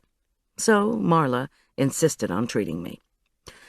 With the jerk finally in jail where he belonged, she claimed, we should have every manner of salads to celebrate. Using her best queenly manner, she waved at the waitress and announced, "Bring 'em all." Soon, platter after platter arrived. Roast beef salad, pasta salad, corn and pepper salad, fruit salad, and an arugula salad with toasted walnuts that I went wild for. I knew from experience that I'd never get the recipe from the cafe chef, so I made a mental note to reinvent it in my own kitchen using some meringue-baked pecans I had frozen. Not one to neglect balance, Marla ordered a bottle of champagne and hot popovers to go with our salads. I laughed at her indulgence. Really, I'm extremely fortunate that I have both Marla and Tom to be sure that I'm regularly fed, as well as loved and fussed over. For someone in the food business, such care is a rare treat. Marla claimed to want none of the leftovers. When our waitress handed me the bulging bags of goodies, I observed, "Our family will have enough here for a week." "That's the idea," Marla replied happily. Besides, dealing with the jerk, you're going to need all the help you can get. When she was signing her credit card slip, a newly arrived group of diners caught my eye. I grabbed Marla's arm. "Hey, check it out." She followed my gaze. We watched Frances Marchesian trying to decide which of the outside patio tables would suit. With her were Chris Corey and his sister Tina. Tina had changed into some kind of costume. This time I was sure it was a Babsy outfit. "Do you know why Tina changed into that getup?" I asked Marla, who made it her business to know as much as possible about the lives of Aspen Meadow residents. "The costume? Who knows? Tina is an aide at Aspen Meadow Preschool. She's the head Babsy Club organizer, too, so it might have something to do with the show starting. Maybe Frances is interviewing her." Tina now sported the same long blonde pigtails she had at Gail Rodine's house yesterday. She wore a frilly lace blouse and a royal blue vest with matching skirt, both covered with a lace-edged snow-white apron. I said, "For the doll show, I've mainly been dealing with Gail Rodine. She's in charge of hospitality and security." Marla made a face. I pushed my chair back. "I promised Arch I would help him. Let's go crash their lunch." "Marvelous," she said. "I love crashing anything." Frances was peering into the cafe for a waitress. As she did so, she impatiently tapped one foot. The foot was encased in a duct-tape-wrapped sneaker. Her black trench coat was, of course, unnecessary in the August heat, but Frances was, or fancied herself, a high-powered investigative reporter, temporarily trapped in Aspen Meadow, Colorado. With long, wildly frizzy black hair, skin of an unhealthy pallor, thrift shop clothes, and a chain-smoking habit that would undoubtedly blacken her lungs within a decade, she at least knew how to dress the part. Frances's ambition in the county was legendary. She went after every crime and disaster story like a starving wildcat pouncing on its prey. Her headlines were certainly creative. In May, we'd had I-70 driver shoots roadside buffalo in cold blood. June had seen explosion in moth-infested propane grill sails president of Kiwanis into creek. Readership of our town paper had tripled since Frances had come on staff 2 years ago. "Hey, Goldie," she said amiably as we neared her table. She pushed the black frizz from her forehead. "I've already been by to see you today, but you weren't home. Do you know the Coreys? Chris is head of provider relations with ACMO, the Astute Care Health Maintenance Organization in Denver, and this is his sister, Tina. She works at Aspen Meadow Preschool and presides over the local Babsy Doll Club." "Good to see you, Frances.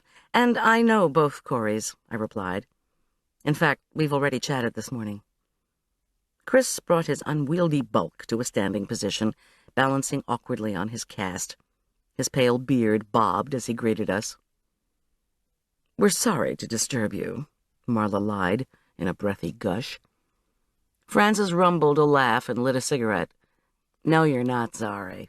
Anyway, this is great. I'm absolutely desperate to talk to Goldie. Sit." Tina nodded at us. Her cold manner had changed completely from her behavior at church. She blushed.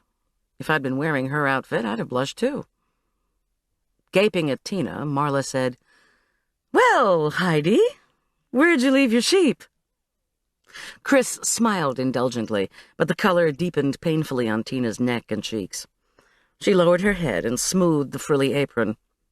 I knew better than to ask about the cat again. Frances scowled in the awkward silence. This was not a good way to start a lunch crashing, no doubt about it. "Wait a minute," I said enthusiastically. "I know that outfit, Tina. It's the Icelandic Babsy." Tina raised her head, grasped a blonde pigtail, and gave me a shy smile. "I'm catering the doll show," I reminded her, since she seemed not to have remembered me at church. "Do you remember me from the Rodine's place yesterday?" I took Tina's limp, fleshy hand. "Do you remember me?" Tina regained her composure. "Of course. You gave me my new kitty. Finally, we were on solid ground. Maybe she just didn't discuss dolls or cats at church. The cat sure took to you, I said warmly. Tina beamed. Under her breath, Marla muttered, Gosh, Goldie, run for office, why don't you? Our waitress reappeared, and Chris announced that he was treating everyone. What would we like? Chris, his sister, and Frances ordered sandwiches. Marla, suddenly the picture of charm, said she'd love some fudge meringue pie. I went for Linzer tort and iced coffee, trying to think of how to ask Frances my questions about John Richard. What have you dug up? Are you onto something? Exactly why did you want to see me this morning? Lucky for me, Frances pried so blatantly that we were spared subtle inquisition. Instead, she plunged right in. Hey, ladies, think your mutual ex-husband will grant me an interview from behind bars? Her slightly yellow teeth flashed in a wide, crooked smile. I don't know, I answered sincerely. Marla said, I'll pay for you to do the interview if you get a photo of him in an orange suit that you publish in the paper. Has it been hard, or are you two just loving this? Frances wanted to know, with her usual sensitivity. Marla shrugged. I wouldn't say I'm loving it, I told Frances tartly. A woman is dead. Plus, my son's suffering pretty badly, especially after his father called from jail yesterday. Arch is down there visiting him right now. Too late, I realized I should have kept my mouth shut. Frances and I were friends, but nothing came before a scoop. She dug frantically in her voluminous black handbag, yanked out a pen and a grimy pad of paper, and began to scribble. What did Korman say in this phone call that upset Arch? Nothing. Please stop taking notes. For crying out loud, Frances, this is personal. Chris mumbled. Maybe we should talk about something else, Frances. I don't think... She gestured imperiously. It's always personal for somebody, Goldie. Don't give me that lowbrow journalistic jive, please. If you want me to stay here and visit, promise not to print anything about my son. She kept on scribbling, pursed her lips, and pushed her hair out of her eyes. Okay. I won't if you'll let me run some stuff by you. Besides, I'm sure you'll want to hear all I've learned about this Craig business. Chris here, she flapped a casual hand in his direction, is an insider. There's all kinds of scuttlebutt. You know this town. When something happens, it's like a... She closed her eyes and sought the perfect simile. Like a volcanic energy erupts around the desire to know what's going on. Chris took a deep breath and shifted his weight uncomfortably. Tina sipped some water. Marla, of course, was all ears. But Mount St. Francis calmly lit a cigarette. My attempt to ask Frances a few delicate questions was going awry pretty quickly. Run some stuff by me? I echoed. Such as? Okay, this is top secret. If somebody comes up to the table here and wants to know what we're talking about, we say I'm interviewing Tina for the doll show. So, what are you running by me? ACMO is planning a raid, she informed me blithely, her tone a shade lower, on John Richard Korman's office tomorrow morning. Marla shrieked with glee. I said, A raid? Frances, what on earth are you talking about? Our food arrived, and I was thankful for the momentary distraction. A raid? What were they looking for? And why would ACMO raid anyone's office? This couldn't be true. I assumed an expression of polite interest, and, because the waitress hovered over us, attempted to change the subject. How's your ankle coming along? I asked Chris. I should have asked after church. He smiled shyly. I'll be kicking field goals in no time. Frances took 3 bites of her sandwich, pushed it away, and relit the half-finished cigarette she had carefully squashed out when the food arrived. So, you want to hear about the raid or not? Yes, urged Marla, eyes sparkling. Why don't you just tell the police about it? I asked. The Linzer tort was delicious, a crunchy crust covered with jewel-colored raspberry jam. A raid by the HMO has got to be illegal, Francis. But it isn't. Chris's surprisingly powerful baritone commanded attention. We do it all the time. Usually we call first, which is what we'll do tomorrow. We come in to check information in the files. What? Marla exclaimed. What about patient confidentiality? Chris readjusted his ankle and went on. Marla, Goldy, may I call you by your first names? Francis nodded, I noticed, before we had the chance. It's in our contract, he continued. We can visit any practice we own. A nurse, a doctor, someone with medical training who's working for the HMO comes in. It's not really a raid. He grinned indulgently at Frances, who was lighting her second cigarette. We just want to check how certain procedures get billed, and we do it by going through individual files. The provider's office has to let us have what we want. Well, my curiosity was piqued, no question. John Richard in jail, and ACMO was going to crash into his office to go through his files? Small wonder that Francis was interested, too. What are you going to be looking for tomorrow morning? Something related to Suze Craig? I asked mildly. And may I come? Demanded Marla. Chris's reply was matter-of-fact. No, oh no. And actually, Suze was the one who ordered this visit. It's been planned for a while, but we were waiting until Korman was called out on a delivery. Now we've got a perfect opportunity to go in.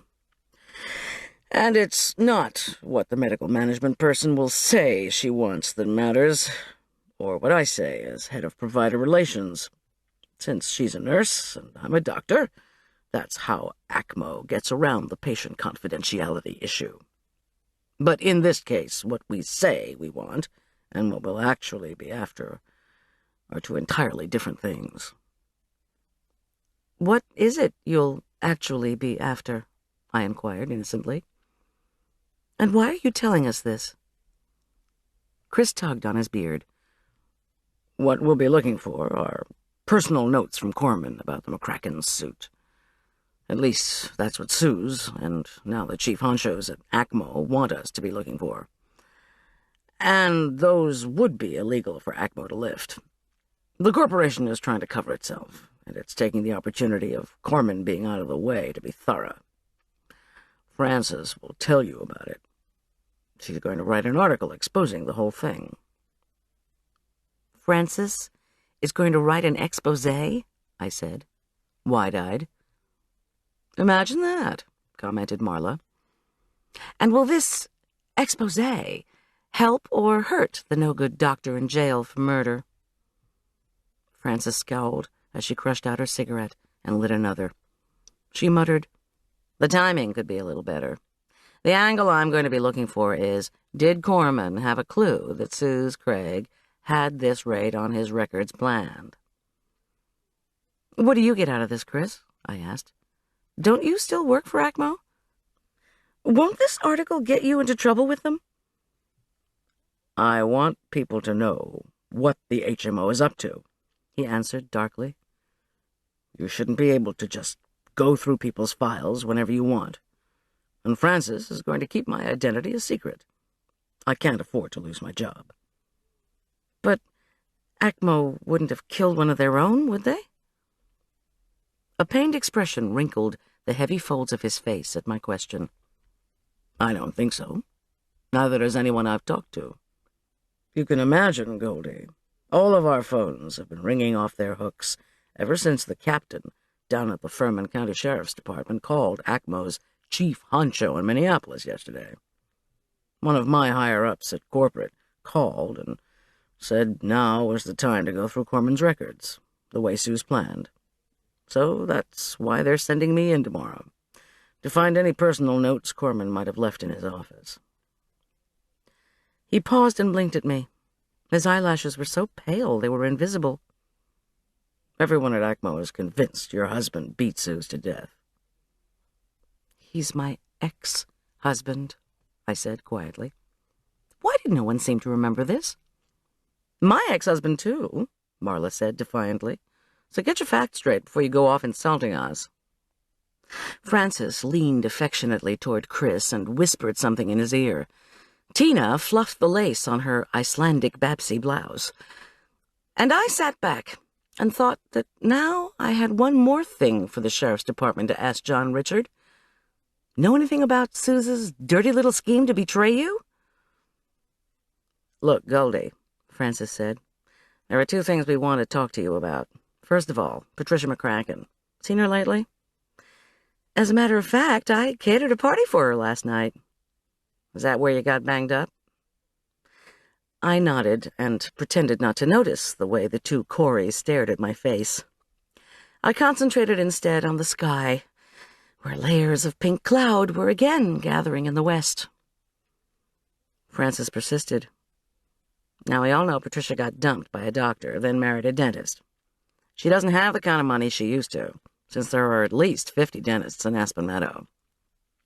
Back in the old days, she had a way of displaying the three things she bought with her divorce from the doc settlement.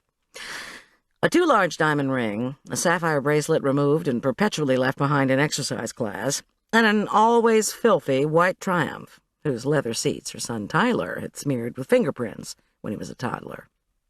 She just sold the Triumph to pay her lawyer's retainer, Marla interjected. Everybody in town knows that. Have you met Tyler? Francis asked, unfazed. He's a 5-year-old monster. I know him, Marla said. He's a brat. Oh, no, said Tina. They were her first words in a while. He's extremely creative. He used to help me with the hamsters. He just has a lot of energy. That's all. Francis raised an eyebrow at me. Yes, I've met Tyler, I replied. Arch babysat him a couple of times when Tyler was younger. But the kid was so hyper that Arch said he'd never go again, no matter how broke he was. Last night the McCrackens took Tyler over to a friend's house rather than risk him wrecking their party, which got wrecked anyway, I muttered, thinking of the hockey free-for-all and my aching bones. Uh-huh, replied Francis, bored. She fished in her purse again, pulled out a can of Jolt Cola, and popped the top. She was never without several cans, and given its triple caffeine hit, I doubted she ever slept at all. Now she took a long swig, then dragged on the cig. I wondered if her doing an article on HMOs would have any influence on her unhealthful habits. Somehow I doubted it. The cigarette dangled from her mouth as she handed Chris the Jolt and pawed again through her purse for another notebook. She retrieved it, flipped a few torn and curled pages, and announced, Okay, here it is. Our Patricia begged Dr. John Richard Korman to stick her in the hospital when the placenta previa was causing problems in the pregnancy. But ACMO wouldn't cover it. ACMO said Patricia should rest right in her own snug little bed until she was ready to deliver. With all of the McCracken's money tied up in their heavily mortgaged house and Clark's mostly off-again dentistry practice, the prospect of an open-ended hospital stay was enough to conjure up bankruptcy. So Patricia peddled her jewelry, Francis added with relish. The diamond ring and sapphire bracelet paid for a 1-month hospital stay that ACMO wouldn't spring for, plus babysitting for Tyler. She couldn't sell the Triumph because she would have had to buy a new car when she had the baby, and the Triumph had depreciated too much, even to give her a down payment. And little Tyler's finger painting on the white seats didn't exactly add to its value. Francis looked at me as if expecting praise. I looked back at her in silence. Marla rolled her eyes. Francis sighed. So she sold the jewelry and stayed in the hospital until she ran out of money. Then she checked into a low-cost suite near the hospital. You know about those? She put that on her credit card. Francis raised her eyebrows, pressed her lips into a grim line, and flipped another page of her notes. But it wasn't enough. She lost the baby at 7 months. Talk about bitter. That woman's saliva could pickle a turkey. Francis, I chided. You don't have children. You can't imagine the loss. Yeah. So, Patricia McCracken went Nova. She sued Korman. She sued ACMO. Her lawyers accepted the cases on contingency. Patricia took out a second mortgage on their Keystone condo and sold the Triumph after all, to pay the other legal fees. She didn't care what she spent as long as she brought John Richard Korman and ACMO to their knees. You can't sue an HMO for malpractice, so she's trying to sock them with negligence for even having Korman as a provider. What Patricia didn't tell me, but I was able to find out from another source, is that our very same Mrs. P. McCracken was arrested last week for smashing flagstones in Suze Craig's driveway. I sat up straight. What? Marla murmured. For heaven's sake, Goldie, what good is it to have you married to a cop if he doesn't even keep us supplied with news of local crimes? Ah, said Frances. Marla and Goldie are finally interested. You know how angry that woman was? I'll tell you. She was screaming about how if she couldn't have her baby, some conniving, cold-hearted, childless bitch, she glanced at her notes, and I quote, isn't going to entertain with a big patio paid for with blood. With blood. But Patricia McCracken was in Keystone last week, I pointed out. Not the whole week she wasn't. Anyway, after the arrest, Suze Craig didn't press charges. But Ms. Craig did get a restraining order against Patricia, who agreed to undergo psychological evaluation. She also agreed to enter grief therapy for people who've lost their babies before delivery, as soon as she returned from a planned trip to Keystone. Frances slapped her notebook shut with a triumphant thwack. Except for the flagstone story, did you get all this from Patricia? I asked. Of course I did, Frances responded hotly. What the hell kind of reporter do you think I am? And I had to give Tyler all the candy corn I usually keep in my purse to keep him from crawling all over me. Marla said, Candy corn? Is that the best you could do? Tina Corey tisked. To Tina's brother, I said, how come ACMO doesn't recommend hospitalization for placenta previa?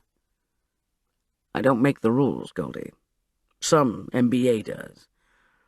What ACMO did wasn't illegal, unfortunately. I turned back to Frances. But if Patricia is suing, isn't there some kind of gag order on her talking to you? Gag order? Are you kidding? Frances pulled out another cigarette and lit it with the end of the one she was finishing. That woman is dying to have her story published in the most incendiary manner possible. The only reason she talked to me was that the Denver Post and Rocky Mountain News weren't interested. And coupled with what I know about ACMO swooping into the jerk's office to search for notes on the case, well, she inhaled in a satisfied manner. ACMO is going down. She smirked at me. I had the sudden feeling I needed to get home and check that Arch had survived his jail visit. Well, we'll see. Marla, are you ready? Without waiting for a reply, I said, We need to fly, Frances. Hold on. You haven't told me anything yet about Suze's murder. I don't want to talk to you just about Patricia McCracken. Frances began to rummage in her purse again, while Marla popped a last bite of pie in her mouth. Look, I've got a few things to show you. Frances, I can't tell you anything. You must be able to understand that. Her nicotine-stained fingers held out 3 newspaper clippings. Reluctantly, I took them. Marla peered over my shoulder. Frances swiped the hair out of her left eye and demanded curtly, Tell me if either of you know either of these guys in the first one. 2 smiling men held up glasses of wine to the camera. Merit Med HMO celebrates Nebraska success. Well, bully for them. And I hope they were quaffing an Omaha vintage. But there was no doubt that I knew one of the 2 men. In fact, I'd seen him yesterday, up close and personal. The caption read, Ralph Shelton, M.D., and Mark McCreary, Chief Executive Officer, Merit Med, observed the company's success in the Cornhusker State. I checked the date, May 14th. I tapped the blurry images. Ralph Shelton used to work for ACMO, now he works for Merit Med. So what? Frances blew smoke in a steady stream off the patio. Merritt Met has an office in Denver. She squinted at me. I shook my head. In March, Ralph Shelton was fired from astute care by Suze Craig. I looked at Chris. You want to tell us a little more about those problems with firings? He shrugged. Marla demanded, Do either of you know why Ralph was fired? Chris shook his head. Not yet. While Marla read the first article, I perused the second piece. It was much shorter, with no accompanying photograph. It was an announcement from a paper in Vail. Dr. John R. Korman will address the Colorado Association of Obstetricians tonight at 8 p.m. on postpartum use of antibiotics. Summit Stag Hotel, across from Vail Valley Medical Center. The article was older than the first, dated in early January. Frances, I asked, perplexed, why are you showing us this? I don't know John Richard's schedule. He goes to these conventions if it means he can ski and whoop it up. The only times I know what he's up to is when we have to change our visitation arrangements with Arch. Airily, Frances waved this off. Do you know your ex-husband's relationship with a drug company named Bailey Products? Yes, interjected Marla, her voice sour. John Richard travels around, or he used to travel around, touting their product. Something called BioSays. How do you know about it? When Frances glanced at Chris, Marla pressed, Do you know what happened to the BioSays endorsement money? Frances nodded. Yeah, I found out from Ralph Shelton, who also used the stuff in his practice. Ralph's old buddy, John Richard Korman, pushed BioSays from Portland, Oregon to Portland, Maine. At least until recently. Check this out. I took the article Frances now proffered, and again Marla read over my shoulder. This was from a newspaper in Omaha, and, like the first clipping, was also dated May 14th. The headline ran, Medical Conference Attendees Warned of Antibiotics' Possibly Lethal Side Effects.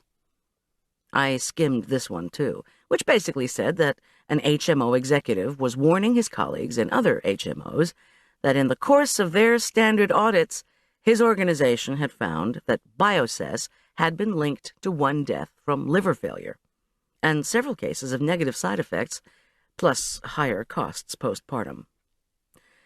I skipped to the end of the article, where a Bailey Products spokesperson said that an adverse event form had been filed with the FDA, and that Bailey had put the use of BioSays on hold until they could do more studies of the antibiotic. I said, noncommittally, and handed the article back to Frances. She took it and said, So, BioSays, Korman's much-loved designer antibiotic, was discovered to cause liver damage, and the cornucopia of goodies from Bailey Products available to John Richard Korman was suddenly empty. There's your answer to what caused that blip in income, I told Marla. Frances went on. Now, you two, of all people, should know Korman's financial situation had become really, really bad. In fact, everything was about to come crashing down on his head. And think how much worse it would become if Suze Craig denied him a big, fat bonus. Which she did. I said to Chris, Why did Suze deny the bonus? Why would she? Legitimately? He asked with a frown. We send out questionnaires to a sampling of a doctor's patients. If we get even one serious complaint, the bonus is automatically denied. Or if a doctor refers patients to specialists too much, or if he refers too little, the bonus is denied. If he hasn't seen enough patients or cut costs over the past year, the bonus is denied. Now that's what I call both a carrot and a stick, Marla murmured. I said, Look, Frances, we both knew he was having money problems, but truly neither Marla nor I had known the full extent of the problems. Yeah, Frances was saying, and now ACMO is going to raid him. And you know they'll make him the fall guy for the McCracken mess if they find one scrap of paper they can use to blame him for the whole thing. I asked Chris, You mentioned that you'd be looking for what you called personal notes that John Richard might have made when you go in tomorrow? What kind of notes? Francis eagerly interjected.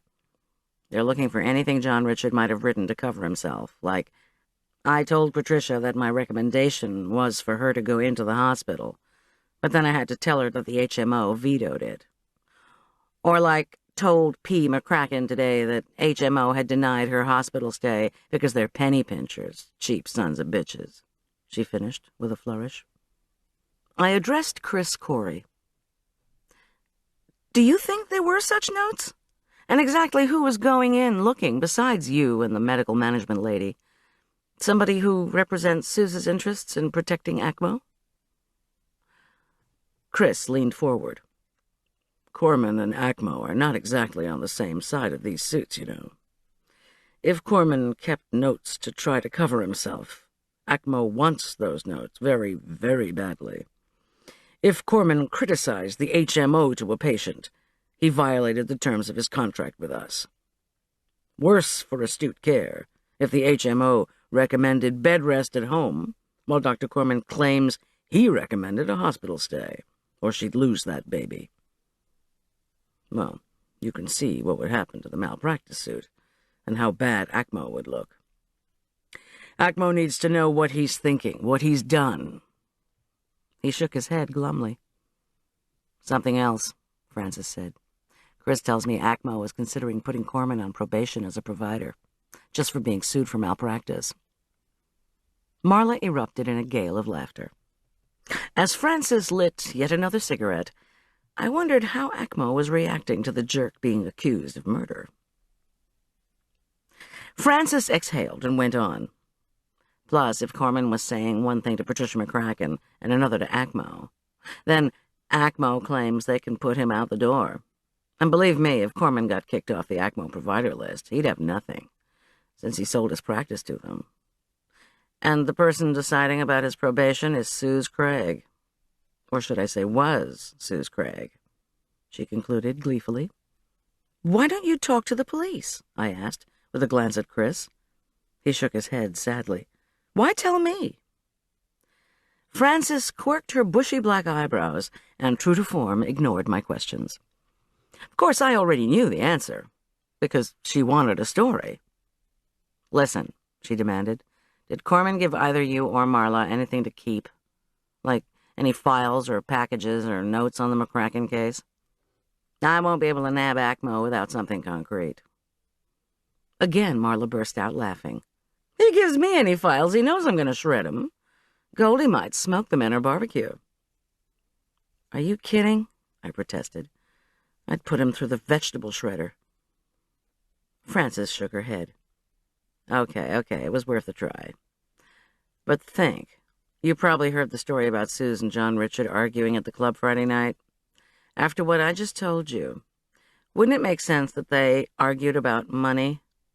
He says he needs his bonus. She says he'll be lucky not to be cut off by ACMO completely. Goldie, does Tom know yet what they were fighting about? I'd like to stay married, thanks, Francis. I'd had enough. Okay, Marla, I really need to get home. I'm worried about Arch. I'm with you, she said heartily, and took a last sip of coffee. We shook hands with Chris and Tina, thanked them for treating us to dessert, and started to leave. Hey, hold on, Frances cried, as she nipped along behind us.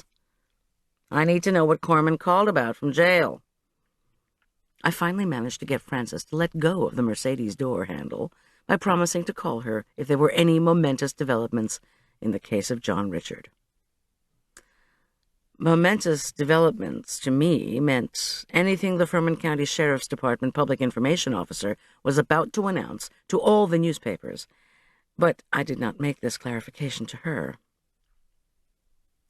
Frances's black coat billowed out behind her, and the smoke from her cigarette whipped away as she strode back to the cafe for another Jolt Cola.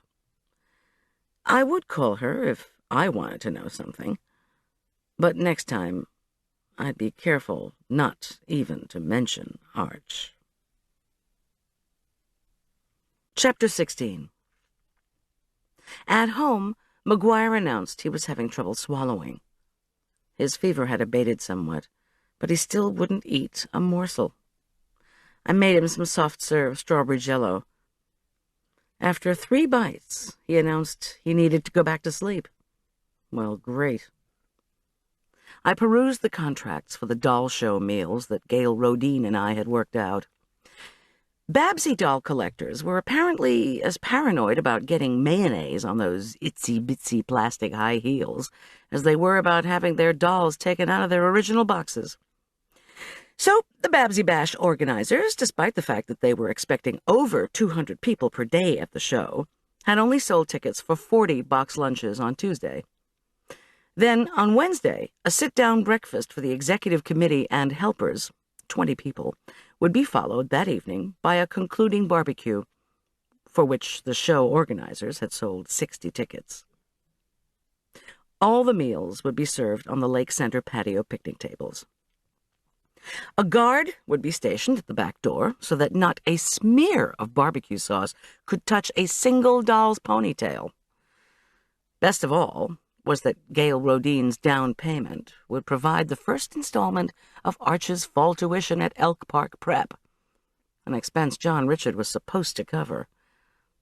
The likelihood of that happening was now as slender as spaghettini. Arch, Tom, and I had take-out Chinese food that Tom had insisted on bringing home. I was both curious and apprehensive to hear the details of their afternoon. How did your father look in an orange suit? Was he handcuffed? And, most important, did he say he did it? But Arch mumbled that he didn't want to talk about it. I was bothered that he was so very subdued. While we were doing the dishes, I brought Tom up to date on all I had learned from Francis and Chris Corey. He placed the last serving spoon in the dishwasher, washed his hands, and took some notes that he said he'd pass on to the DA's investigator. Then he set his notebook aside and told me that Arch hadn't uttered a word all the way home. "Did you see John Richard, too?" I asked him. Tom shook his head. "Miss Goldy, you'd better prepare yourself. This is a classic lose-lose situation. Tomorrow, John Richard may get out on bail. It's a long shot. The county judge is coming up on rotation. Name's Scott Tarleton. Tarleton's stated publicly that he's tired of all the mollycoddling women are getting these days. For mollycoddling, read rights." "Oh, don't," Tom held up a fleshy palm. "Listen. A female judge down in Denver let a first-degree murder suspect out on $30,000 bond last summer. The woman had shot her husband, alleging abuse. Tarleton blew a gasket when that judge granted bond. We've been waiting for some kind of retaliation from him.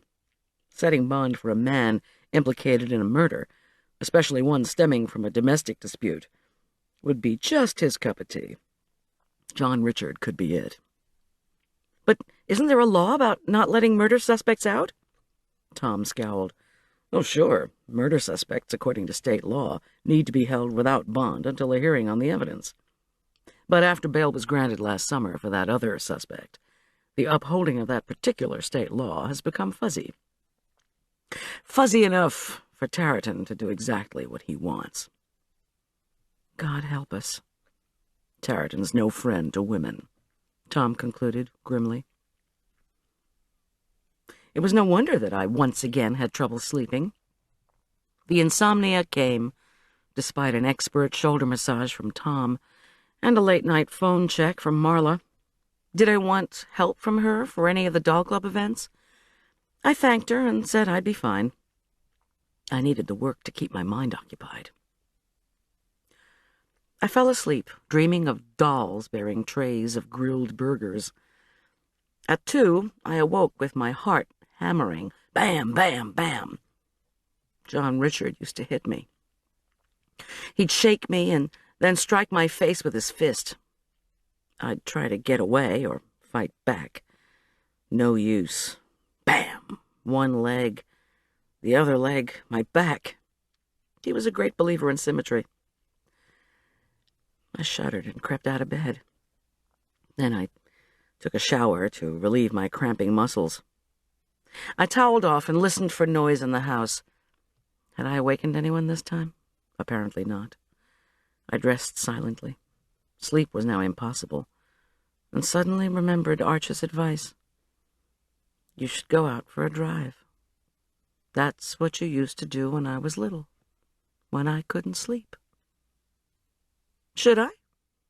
Well, why not? I found my keys and purse and tiptoed out onto the back deck. Overhead, shreds of cloud drifted across a river of stars. The air was warm. A sudden bleat-bleat accompanied a rustling of leaves. A wave of panic swept over me. Then I saw a dozen elk moving slowly under the pine trees. It was a 1 in 10 year for the big animals. I sat in the van and wondered how long a drive I needed to make to get tired enough to go back to sleep. I didn't have any place to go. But even as I turned the key in the ignition, I knew where I was headed. My van engine sounded loud on Main Street. All the stores, of course, were dark, from Darlene's Antiques and Collectibles to the donut shop. A breeze washed through the aspen trees lining the street. Cottonwood Creek splashed and rumbled, while a cloth sign advertising Aspen Meadow Barbecue flapped like a forgotten flag. Gone were the rows of motorcycles ordinarily parked at acute angles in front of the Grizzly Bear Saloon on summer evenings. They had roared off into the night hours earlier, and the saloon was engulfed in darkness.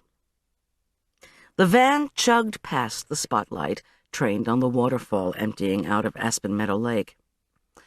The cormorants had abandoned their perch, and I wondered fleetingly where the birds spent their nights. The lake center roof twinkled with a string of Christmas lights that our Recreation District Board had insisted would give the place a festive look year-round. They'd been right. The small shopping center housing one of our 2 grocery stores was also dark, except for the Aspen Meadow pastry shop, where I was sure the ever-industrious Mickey Ewell was making cinnamon rolls for his Monday morning customers. Perhaps Brandon was there keeping him company. At the entrance to the country club, a dark car sat under the streetlight. Its door read Mountain Security, but no one was inside. Perhaps the fellow had succumbed to sleep and was lying across the front seat. I was tempted to find out how ticked off he would be if I blasted him with my horn. I turned onto Jacobean and glanced at the clock on my dashboard. 11 minutes from our house to Suze's. No traffic. The street lights cast a neon glow on the asphalt and all the mown lawns. The yards were perfect, except for Suze's. There, mounds of topsoil lay untouched, and yellow police ribbons were pulled taut around the crime scene and the house. Even though it was only 1 day after the murder, the sheriff's department couldn't afford to put deputies in front of the house. I pulled up slowly by the ditch and glanced again at my dashboard clock. 32 minutes after 2. John Richard's place onto Kell's Way was 3 blocks in one direction, then another 2 around a curvy road that cut a circle through the club's residential area, then 2 more blocks in the direction of the golf course. His house was on the downhill side of the road leading to the course. I wondered if there were police ribbons around it, too. When my van accelerated noisily down Jacobean, I saw a curtain being drawn back in the Tollifers' front room. A yellow trapezoid of light framed a figure peering out. Apparently, I wasn't the only one with insomnia tonight. A scant 6 minutes later, I turned onto Kell's Way. Here, the streetlights were tucked into the tops of lodgepole pines. The light that fell on the asphalt shifted and swayed with the movement of the trees. 6 minutes to the street sign. But how long to his driveway? I let the van drift down to the curb in front of the mammoth mock Tudor residence that John Richard occupied all by himself. It took only a few seconds. I cut the engine and rolled down the window. Was I feeling tired? Not even remotely. So much for Arch's prescription for insomnia. The wind picked up. Wind chimes on a nearby deck swirled and tinkled. The sound filtered through the rush of clicking aspen leaves. I breathed in the sweet summer air and wondered if John Richard had a window in his cell. Okay, now, think. If John Richard had left Suze's house around 1 a.m., as he claimed, then he could have been back at his place before 1:10. Say he went inside, had a few more drinks, decided to go back and finish their argument. This was a possible reconstruction of events, but not a likely one, given his violent way of finishing things once he'd started them. My neck stiffened, and I tried to get comfortable. The pain in my shoulders had subsided to a mild ache. I reached for a tablecloth I kept stored in a plastic bag behind the passenger seat. I shoved aside the earphones and wires of McGuire's Walkman and pulled out the damask cloth. Tucking it around me, I tried to envision another way of timing Friday night's events. No matter how much other people may not have liked Suze, John Richard was the one who'd been with her, arguing with her at the club, possibly about his terrible financial situation. Say he'd fought with Suze at her home, left her dead or near dead, then had gone back to his house around 3 or 3:30 a.m. This, I thought, was a more likely scenario. It fit the way he acted. Once he was enraged, it could have taken him several hours to work his way through it. What had Tom said? Near as they can figure, Suze Craig died between 3 and 5. Rigor hadn't set in when the medics arrived. If John Richard left Suze sometime after 3 a.m., then everything fell into place. The breeze died. The rustle of leaves and pine needles stopped. In the distance, a car rumbled around the club's circle. A wide swath of light swept the end of Kell's Way. Then there was a sudden quiet. Say John Richard's fight with Suze had gone on and on. She screamed and contradicted him. The argument became violent, with pots and pans being used for weapons. Then Suze finally got the usual bam, bam, bam. Then more arguing and maybe another horrible whack. Then he left in a huff, with her hurt and screaming. She would have cried for him not to leave her in such a state. Then she stumbled outside for help, fell into the ditch, and died. All this would explain why Rigor hadn't set in until just after 7 a.m. There was a noise on the street that was not from a tree, a car, a herd of elk, a sprinkler system, or a set of wind chimes. My heart stopped. Someone whispered with loud insistence, "Hey, man, aren't you done yet?" My spinal column turned to ice. The voice was about 50 feet away, on the same side of the street where I sat in my van. Whoever this was, he or she or they must have come along after I'd parked my vehicle, during that 10 minutes when I'd been sitting deep in thought. I cut my eyes both ways, without moving, but could make out nothing. Kids sneaking home after hours? Car thieves? Burglars? If a couple of guys were going to rob a private residence, I didn't care. I just didn't want them to add assault of caterer to their list of crimes. "No, man, I'm not done," came the urgent, whispered reply. "This fluorescent stuff's dripping all over the damn place. Plus, I'm almost out, so hand me another can and shut up." There was grunting and clinking. "I'm tired of doing a good deed, man," was the bitter response. "That security guy comes this way right on the hour. I told you to shut your mouth, or the neighbors will get him here even earlier."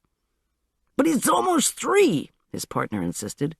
"He's gonna be here any second. We need to split. Just leave it." My dashboard clock said 2:52. 8 minutes until the security guy showed up. If he did.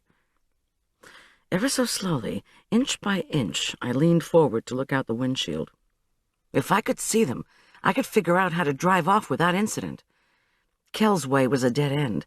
If these two guys, whoever they were, whatever their intentions, were in front of me, I could rev the ignition, throw the van into reverse, and zip backward up the street. If they were behind me on Kell's, I could make a U-turn and accelerate across someone's driveway to get past him. Spotlights shone down on the homes, driveways, and lawns on each side of the street. John Richard's house boasted spotlights above the garage that did not quite illuminate the 2 darkened stories of the rambling, beamed structure. Nothing out of place appeared on his blacktop. Then I noticed several cans that looked as if they'd been discarded to one side of the driveway. Farther over, almost to the stone entryway, that was topped by an expansive burgundy awning, I could see the bottom of a ladder. Why would John Richard have left a ladder out? He hated doing home repairs. Inching forward slowly in my seat, I strained my eyes to see more. A figure was moving through the trees. Then I made out someone on the ladder. A car door slammed, and the movement under the trees abruptly stopped. "Hurry up, man! What are you doing, getting high on fumes?" This whisper came from high on the ladder. From the same direction as the car door, a motor started up. Someone was going somewhere. The guy under the trees scrambled up the ladder rungs, and I heard the unmistakable hiss of a spray paint can. It was the country club vandals. The car that had started around the circle above Kells revved and moved. Was it the security man? I couldn't tell. Headlights coursed along the left side of the street, the dead end, then John Richard's house. One of the vandals was at the bottom of the ladder. The other was at the top. Young men, lean and tall, dressed in dark colors. In the approaching headlights, a dripping, crooked word, painted in brilliant yellow, appeared above them. Killer. Chapter 17. I shivered again. Perspiration sprouted on my forehead and palms. The vandals who had caused so much property damage in the club area were spray-painting their verdict on John Richard's house. Or maybe it was something they'd seen. Well, I'd forgotten the cellular phone and couldn't call the cops. So these guys would have to make their point to law enforcement on their own. I was getting out of here. I pumped the accelerator, turned the car key. The motor strained, didn't turn over, died. I'd flooded the engine. I turned the key again, didn't pump the gas. This time the engine whined and died again. Footsteps thudded across John Richard's lawn. Damn it all, anyway. Frantically, I rolled up my window, but I couldn't reach across in time to close the one on the passenger side. A lanky figure in a black ski mask pulled up the lock, wrenched open the door, and scrambled in. I could smell the sweat on his body. "They're kids," I told myself. "Don't panic." Behind the black mask, the vandal's eyes glared menacingly at me. He grabbed my upper right arm. "Get out of the car," he hissed angrily. "And shut up." "Let go," I said evenly, tugging away from him. "I was just sitting here because I went out for a drive." His fingers bit into my arm. "Shut up and get out." "Stop pulling on me, and I will," I replied, in a quiet, non-threatening voice that I hoped didn't betray how furiously my heart was hammering. To my astonishment, the figure in black loosened his grip slightly. I shed the tablecloth and hopped awkwardly onto the street. "Watch her," Vandal 1 ordered Vandal 2.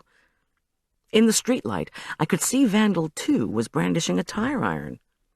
"I gotta check her van," the first guy said. "See if she's got some kind of weapon or night vision camera in there." "That's ridiculous. Of course I don't," I snapped. "I'm just a caterer." I strained to see up the street. The passing car had disappeared without turning down Kell's way. Where was the security man? "Oh, yeah?" said Vandal 2, a smirk in his voice. He twirled the tire iron inexpertly.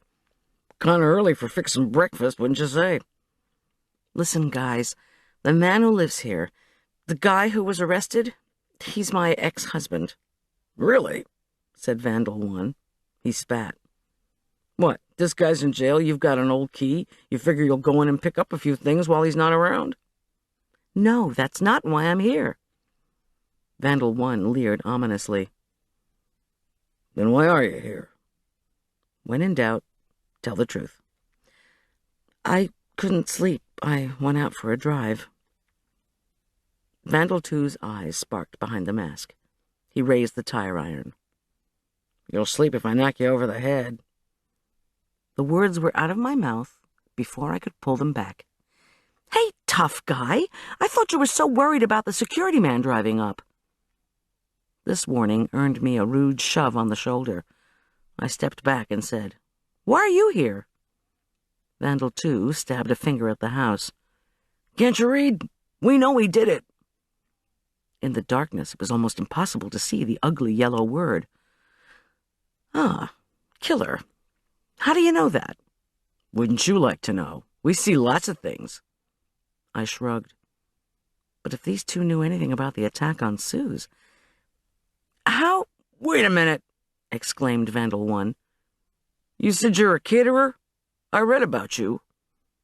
I said mildly, "And you are?" When he didn't answer, I went on. "So why are you so certain my ex-husband killed her?" "You think we have time to tell you anything?" erupted Vandal 2. To his compatriot he urged, "Come on, let's get out of here." "I'm married to a cop," I announced hastily. "If he catches you, he'll ream both of you out so bad you'll get a life sentence for shoplifting when this is over. Both of you," I added, stalling for time. Where in the world was that security guy anyway? But if you'll talk to me about why you think my ex-husband is guilty... The guy with the tire iron waggled it in my face. "I know why you're here.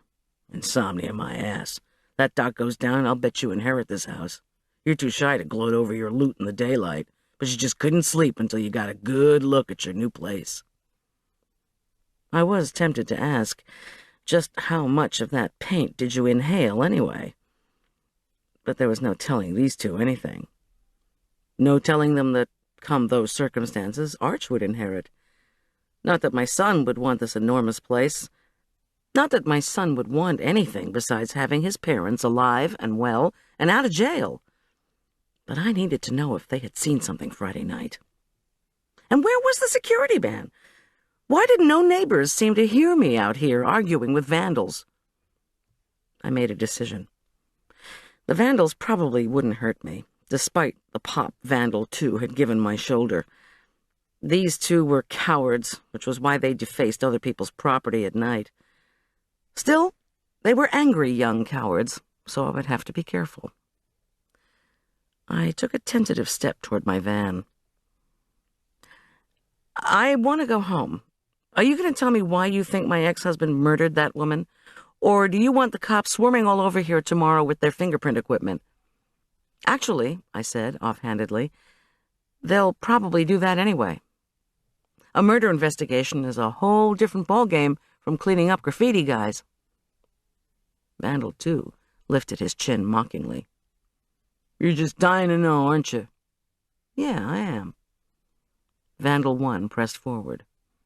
"We saw him," he said, his mouth so suddenly close to mine. I trembled in spite of myself. His breath smelled of potato chips. "The Korman guy left that night in a white Jeep. He's gone 2 minutes and then comes back in the Jeep, only slower this time." "What time did he do this leaving and returning? Where were you when you saw all this?" "Oh, Bish, what do you think I am, Rodney King with a video camera?" Rodney King didn't videotape. "Shut up," growled Vandal 1. "The doc leaves in his Jeep. About 10 minutes later, he drives up again, but the lights are off." "What do you mean the lights are off?" "And was it 2 minutes or 10 minutes? Are you sure it was Korman? Was it a white Jeep or a silver one? He has one of each." "Look, it was a white Jeep, and it happened. He drove away fast and came back slowly, with no lights. He knocked on the side door, and what's-her-name yelled at him a little bit. Then she let him in." Vandal 2 hissed, "Suck it up, man, somebody's coming. We gotta split." The tire iron clanged to the pavement. The boys bolted. I peered up Kell's way into the glare of headlights. The approaching car was not the security car. The driver stopped, opened a mailbox, and stuffed in a newspaper. This person didn't bring security. He brought the news. He would be no help. Spooked by some ambushes in Denver, the newspaper delivery folks now wouldn't stop if you were bleeding your guts out in 6 feet of snow. But I didn't need this person's assistance. I whirled and peered into the shifting light of the yards. The vandals had vanished. They had found a magical way of disappearing through people's property. From what vantage point had they watched Suze Craig's house the night she died?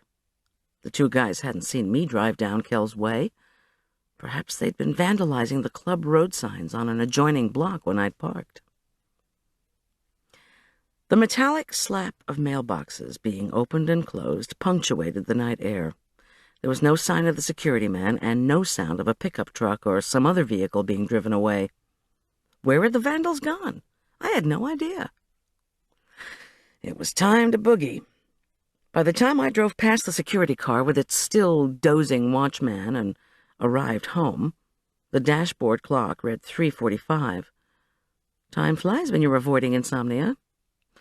I shivered my way into pajamas, eased into bed, and slid my arms around Tom's warm body. No use waking him. A reasonable morning hour would be a better time to tell him all that had happened. But I'd awakened him anyway. He turned over and mumbled, "Where in the world have you been, Miss G?" I shushed him gently and curled in closer. But he took my cold hands in his warm ones. "I went downstairs looking for you. Then I saw the van was gone. Honestly, I've been a wreck." I wove my cold legs through his deliciously warm ones. I couldn't sleep, so I went for a drive. I wanted to time the driving distances over by Suze Craig's. How long from Suze's house to John Richard's, you know. But I hugged him tight. I ended up interrupting a pair of vandals spray painting John Richard's house. You're not going to believe it, but these guys were painting the word killer. So I talked to them. "What?" Tom extricated himself from my embrace, threw off the sheets, and turned on the lamp. Soon he was dressed in a terry robe and had one of our zillion leaky Biocess pens poised over his trusty spiral notebook. He said, "Would you care to make a quick statement, Mrs. Schulz?" I sighed, then told him all about the vandals on Kell's Way. I included their rude shove and their non-videotaped account of how they'd seen John Richard drive away from Suze's house in his Jeep that night and then return very slowly, lights out. They thought I was in front of John Richard's tonight so that I could steal something from inside the house, or to gloat over inheriting the place. Tom tapped his notebook. "You didn't hear them drive away? But yet you say they were afraid of the country club security man, who never showed up?" "Maybe they hid in their car or their truck," I offered. He scowled. "Maybe. More likely they're teenagers who live right there somewhere. They probably took off on foot or on bike, figuring they could come back later for their paint and ladder." After a moment of pondering, he turned off the light and pulled me close. I murmured, "I'm sorry I worried you." His breath brushed my ear. "Please don't do any more middle-of-the-night neighborhood prowling, okay? Can we get you a prescription for sleeping pills? It'd be safer." "No, thanks," I hesitated. "Tom, it takes almost 10 minutes to get back to John Richard's house. These guys couldn't tell me if it was 10 minutes or 2 minutes between when he roared off and when he returned. And why would he drive back so soon? He never recovers from a fit of temper that fast." "Haven't a clue. I'm going back to sleep. But I want a promise from you. A couple of promises, actually." "Name them." "Miss G, you seem determined to poke your nose into this. Maybe you doubt Korman killed the woman. Maybe you're trying to help Arch, but you're snooping around. Don't disagree." When I nodded, he went on. "Okay, promise me you won't go down to that ACMO office. You won't break into John Richard's office and go through his files. You won't break into Suze Craig's house or John Richard's house. We, official law enforcement, will go to the offices and interview the people. We will go through the files, search the houses, all that. Okay? What can I do? Do what you always do. Talk to people. Feed them your great food, and try to stay out of trouble. Promise. I sighed. You drive a hard bargain, cop. He sighed, too. Let's just say I love my wife, and I want to keep her alive. The next morning, Monday, I was sleeping so deeply when Tom left that he didn't bring me coffee. I didn't even hear Arch go out, although he left me a note taped to the computer saying he'd be back from his friend Todd's house by dinner time. I banged around the kitchen, making espresso and toasting homemade bread. I started a sponge for the brioche I would use for the doll people's box lunch sandwiches. No other catering assignments loomed, so I checked that I had the right smoked meats and cheeses, plus some almonds, lemons, and seedless raspberry jam. I wanted to start experimentation to make my own Linzer tarts. I reread the last line in Arch's note. You promised to help Dad, Mom. Right. Help him without visiting the ACMO office, without breaking into Suze's or the jerk's house, without sneaking into the jerk's office to go through files. How about this? I could visit John Richard's office and not poke into files. Couldn't I? I put in a call to Tom's phone and got his machine. Any leads on the vandals? I wanted to know. Or on anything else. Call me back. After I finished breakfast, crunchy, toasted Anadama bread, thickly slathered with butter and apple butter, I checked on McGuire. He was sleeping. I felt his forehead. The fever seemed to have broken. His yellow-flecked brown eyes opened wide when I withdrew my hand, and he groaned, What's up? Not much. I just wanted to check on you. Any chance you'd want to walk over to John Richard's office with me in a little bit? Rianne'll probably be there. It's amazing how energizing infatuation can be. With much groaning, McGuire roused himself, showered, shaved, and dressed. Then he shuffled into the kitchen. His white cotton t-shirt and dark jeans hung so limply on his emaciated frame that I found myself begging. After all, it's my profession to feed people. Please, McGuire, please eat something. Let me fix you some juice and toast. People love my homemade bread, and... No thanks. He surveyed the kitchen dispiritedly, then looked at my anxious face and relented. Okay, I'll have a little glass of juice and a piece of bread. Don't toast it, though. Toast is too crusty. Hurts my throat. He swallowed less than a quarter cup of juice and nibbled a third of a slice of crustless homemade bread. At least it was something. When we walked through the door of John Richard's spacious, all-beige office 15 minutes later, Rianne Collins was in a state, and it wasn't a good one. Holding the lengthy phone cord in front of the marble counter, she paced across the deep pile carpet, complained into the receiver, and gestured furiously with her free hand.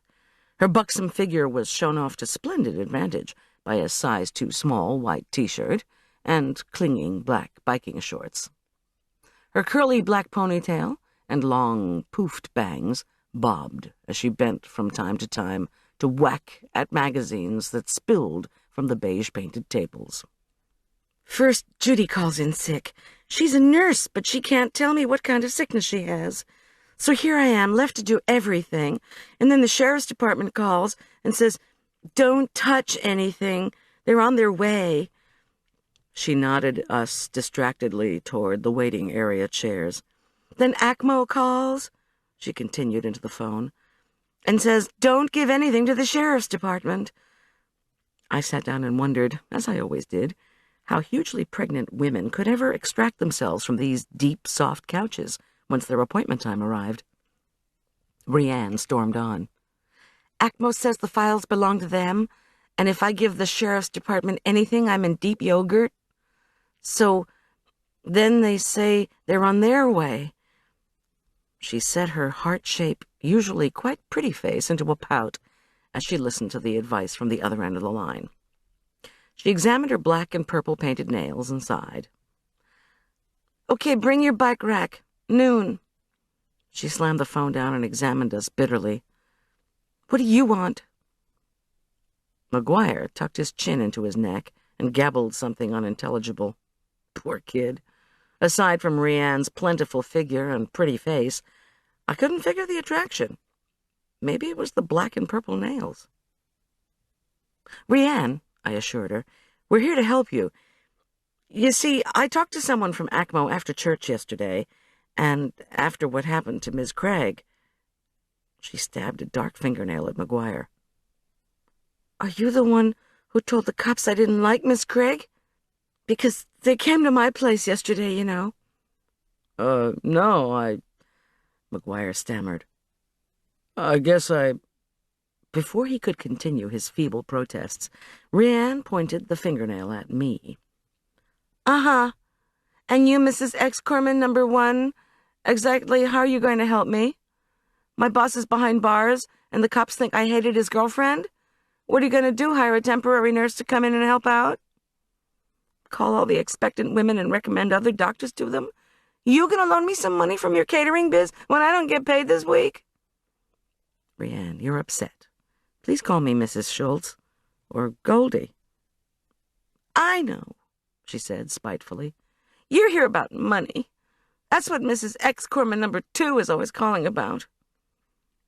I replied calmly, "I'm not interested in money, or at least only marginally.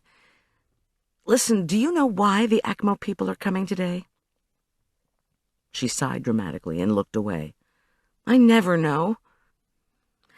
One week it's, let's see how you're billing ultrasounds. Then they pull out 10 records of women who've had ultrasounds. If one of the patients happened to say, 'Oh my, I'd like to have an ultrasound because I'm worried about the baby,' and the doc writes that in the woman's file, you can kiss your reimbursement goodbye." I said, Chris Corey had explained that the HMO came into the doctor's offices to check billing, but I still didn't know the reason. Why does what the patient says about the ultrasound matter? "Because," she supplied impatiently, "if you want to be sure ACMO is going to pay for the ultrasound, there has to be a medical reason for the test. And the ultrasound has to be the doctor's idea, understand? Even if it's the patient's idea, we have to dress it up like the doctor figured her life was in danger if she didn't have an ultrasound. Otherwise, ACMO doesn't fork over the money for the ultrasound. Understand? Welcome to the world of managed care, Mrs. X. Korman number 1. This was going to be fun, I could tell. The phone rang. Rianne dealt with the problem, a woman seeking an appointment, by referring her to another doctor. Then she turned back to us. "So, what do you two want, anyway? To talk about ACMO coming? I don't have time." I said bluntly, "Do you think my ex-husband killed Miss Craig?" My question seemed to surprise her. She pursed her lips and opened her eyes wide. McGuire watched her in enamored awe.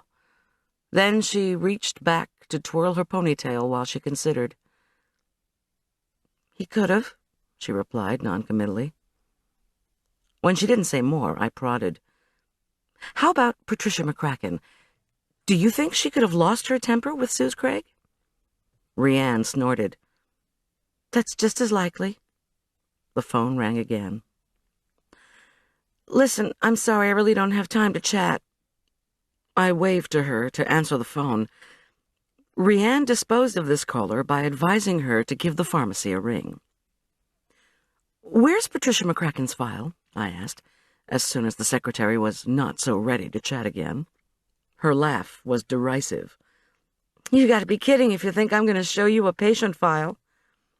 "I don't want you to show me anything," I replied patiently. "What you might want to do is try to find something. It's what the ACMO people are going to be here looking for. It could be a letter, a note, something about the McCracken suit. If John Richard wrote a few lines to himself about Patricia McCracken's care, and the ACMO people take them, it will adversely affect me and my son. John Richard could be found at fault in the malpractice suit and will lose financial support. Actually, what I really wanted was for Patricia to win her suit. Rianne shook her head vigorously. The ponytail bobbed. "You've already lost financial support," she said scathingly. "He was thinking you were making so much money from your food business, he didn't have to pay anymore. And then when Bailey Products dumped Biocess, it's been awful, and he worked so hard," she whined. "And what'll happen to me if they try him for killing her?" I took a deep breath. I'd always suspected that Rianne and John Richard were cut from the same self-centered cloth. Now I was sure of it. But had Rianne and the jerk been romantically involved in the few months she had been working for him? Could Rianne have been jealous of Suze Craig? Jealous enough to kill? "My son," I said with a smile, "is extremely upset about his dad being in jail. So I promised him I'd ask around to see if there was anything to clear him, okay?" Rianne, remember?" McGuire interjected feebly. "Remember when you mentioned you were involved in a project with the HMO? Something to do with Miss Craig? Remember you called her Ms. Crank? That's probably why the police came to visit you." "That woman was a first-class bitch," Rianne spat. "And that's exactly what I told those cops. I did call her Ms. Crank. And you know what Ms. Crank's favorite saying was, don't you?" McGuire and I looked at her expectantly. She raised her voice and trilled, "I don't do, I delegate." "Oh, yes," I mumbled, remembering that was precisely what Suze had said to me regarding the preparation of food for her business lunch. I guess I did know that. But she did help me with the dishes when I worked for her, and she could have delegated that. "Cheap," Rianne fumed. "I finally told her, don't tell me to do another thing, okay? Delegate somewhere else. I don't work for you." "What exactly did she want you to—" I was interrupted by a knock at the door, followed by the entrance of Brandon Ewell. Today, he wore a loose blue Oxford cloth shirt with no tie, navy pants, and topsiders. "Hey-ho, we're here." Brandon's cheery greeting was more along the lines of, "How soon will Christmas dinner be ready?" than, "Mrs. Elliot Ness, get up against the wall." "Hey, Goldie, what are you doing here? I forgot to ask you yesterday, did you try that Thai sauce I gave you?" His whole attitude was much brighter than when I'd seen him after church. Behind him, however, Chris Corey appeared even glummer than he had the day before. No," I replied, "not yet." "Well then, why are you here?" Brandon asked again, still smiling. "I'm just looking for some of Arch's homework papers." "In August? Isn't school out?" "They've been missing for a long time." Rianne slapped a pile of files down on the counter and shot me a knowing look of exasperation. "Well, boys, here's a batch of D&Cs for you to look through. Did I guess right?" "Nah, we need C-sections," Brandon announced brightly. "They've been missing even longer than homework papers." His laugh was infectious, and I found myself smiling in spite of myself. To Rianne, he said, "Should we start in there?" He motioned down the hall to the filing office. "That sounds just great." Rianne didn't do sarcasm well. "As if I had some choice, right? I've got to stay here and do the phones." "Here's the list of the files we'll be looking for," Chris said meekly, as he squeezed his pudgy body behind the counter and consulted a clipboard. He waited a moment until Brandon was out of earshot. I nipped over to the counter. "Did you do a dummy duplicate of Patricia McCracken's file?" Chris asked Rianne urgently. "Yes," she whispered back. "Just the way you told me. I've got the original up here." She pointed to a shelf. The phone rang. She snatched it. "What?" she squawked. "It's your turn to bring lunch. You think I can handle one more thing today? Forget it. Tuna sandwiches." Then she slammed down the phone. It didn't sound as if she got along very well with whoever it was. I said, Chris, I thought you wanted ACMO to be caught trying to take the file. He harumphed and readjusted his capacious belt. If Brandon takes the dummy with McCracken's name on it before the police get here, he whispered impatiently, then they'll still be committing an illegal act.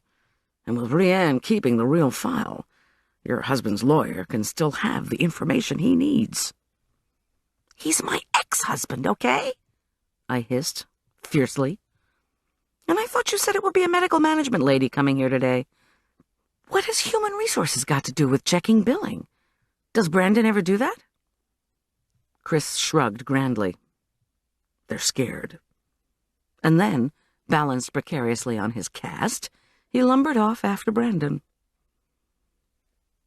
Don't remove anything, fellas, I called after them. My husband's a cop, and I'll tell on you.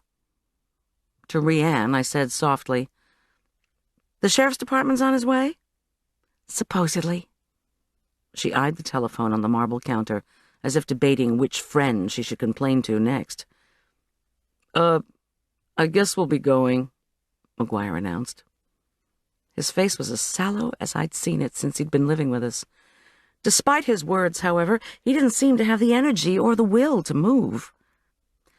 Rianne, I whispered, as I scooped up the back copies of Architectural Digest she'd spewed on the floor during her first manic phone call. Can we please talk for a few minutes? It's for Arch. I don't know where his homework is. Please. I have to answer the phone. I know you were romantically involved with my ex-husband, I improvised. When I said this, Rianne shot McGuire a withering look. It's okay, I added. I'm involved with somebody else right now, not an old geezer. And I was with him all Friday night. My new boyfriend can vouch for me. And I told the cops that, too. Fine. I tried to think. Just tell me, what was Suze Craig working on that she was trying to delegate? Delegate to you, I mean. It seems odd she'd ask you to do work for her when she had a whole army of secretaries to choose from at ACMO. Rianne snorted again, her trademark. I'm not a secretary.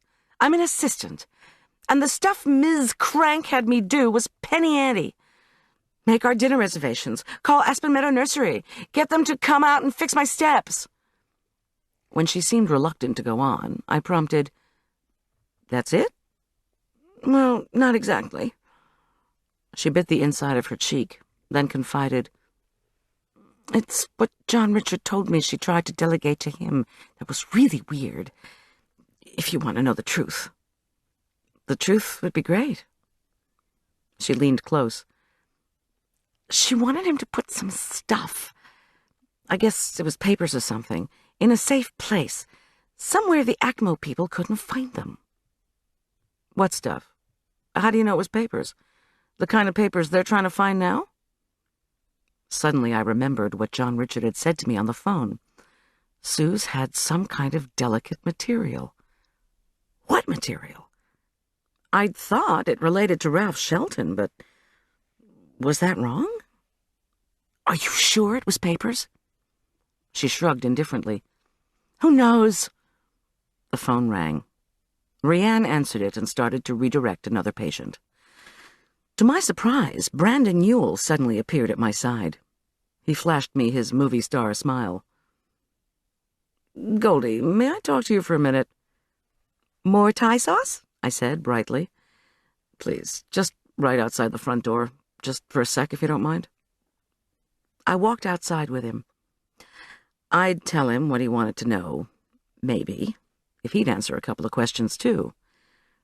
I made my voice pleasant. Brandon, I was wondering, was Suze Craig as hard to work for as some people say? His fine-featured face bloomed pink. Some people thought she was difficult. His tone grew guarded. So what people are we talking about? He brushed my question away. Goldie, there's something important I need to ask you, but it's delicate. Man, they all loved that word. like they had to rinse out some lingerie. You know how folks going through a divorce will sometimes hide assets from each other, like money? I laughed. Of course I do. Who's getting the divorce? He squirmed. I can't say, but you know about hiding assets. Sure. One person in a marriage hides assets. The other gets to hire a forensic accountant, as I had to do, to go through the books of the person doing the hiding. Sometimes you find the stash, and sometimes you don't. Lucky for me, I did. Brandon's eyes, ordinarily deep brown, turned almost black. His voice became painfully earnest. I promise, Goldie, if John Richard has given you anything to hide, I need to know.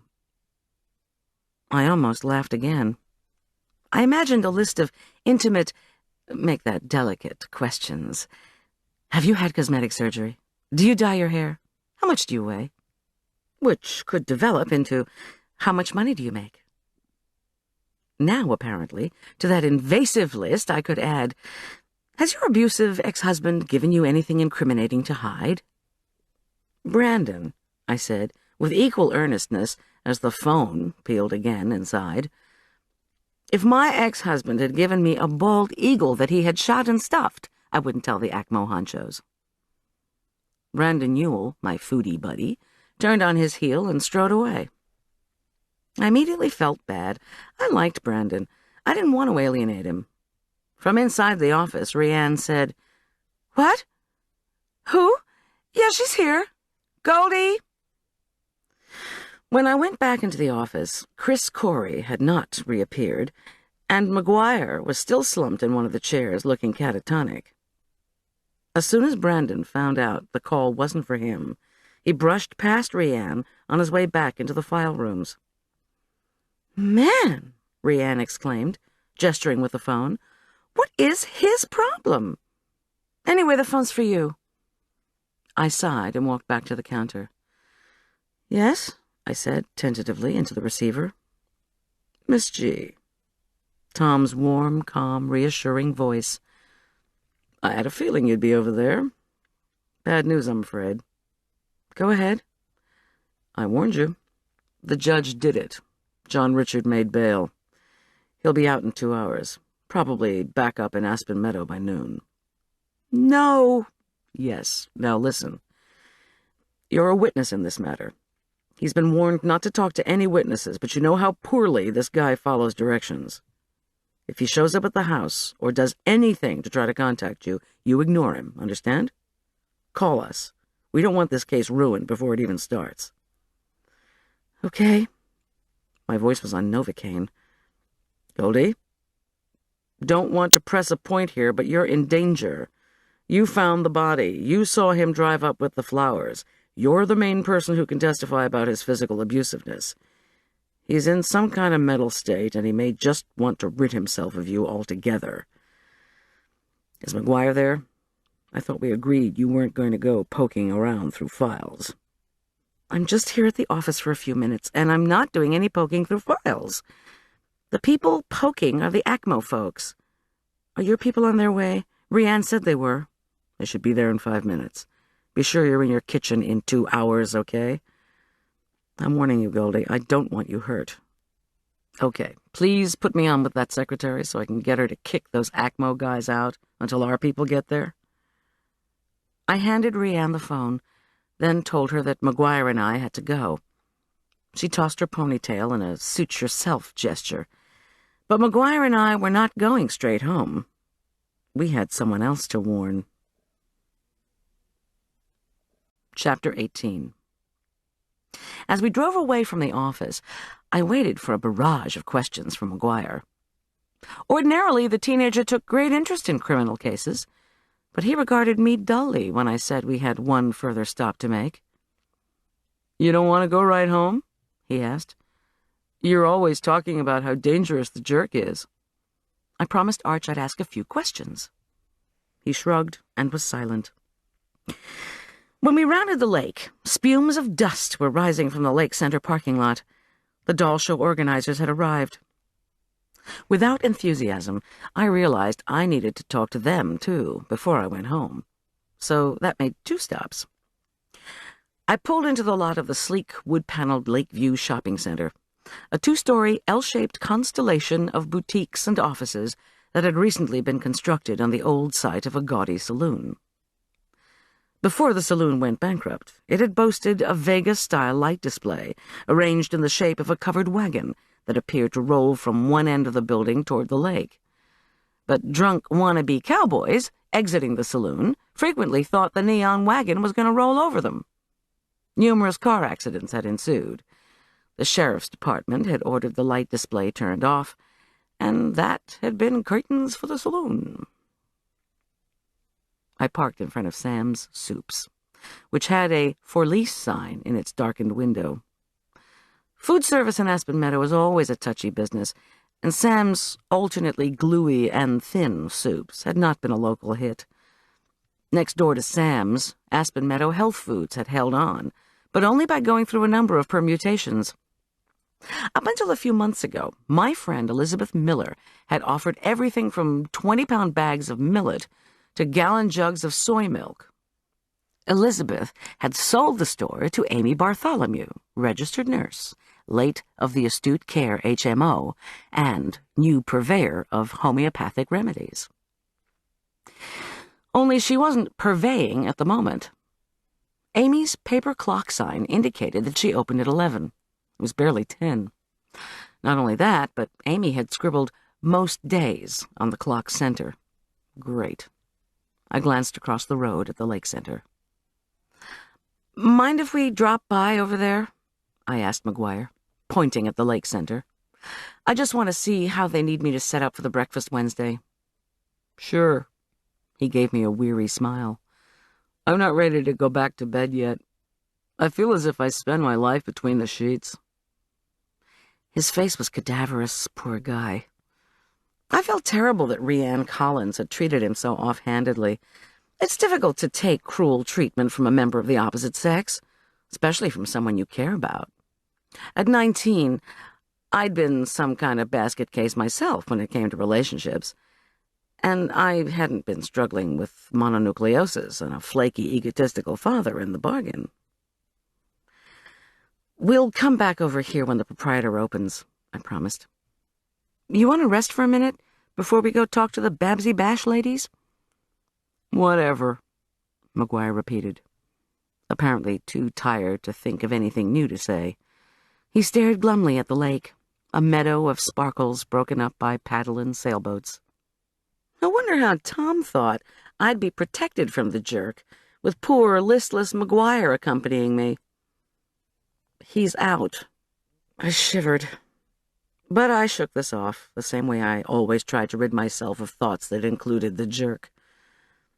Soon we were back in the van, rocking over dirt potholes, past the boundary of the municipal golf course, and into the wildflower-rimmed lot of the lake center. After I parked, the two of us walked toward the large log building, where men and women with plastic-coated badges that said "dealer" were carting boxes of wares inside. "Gail?" I said when we approached. Gail Rodine, in conversation with a uniformed man, lifted her chin in acknowledgement.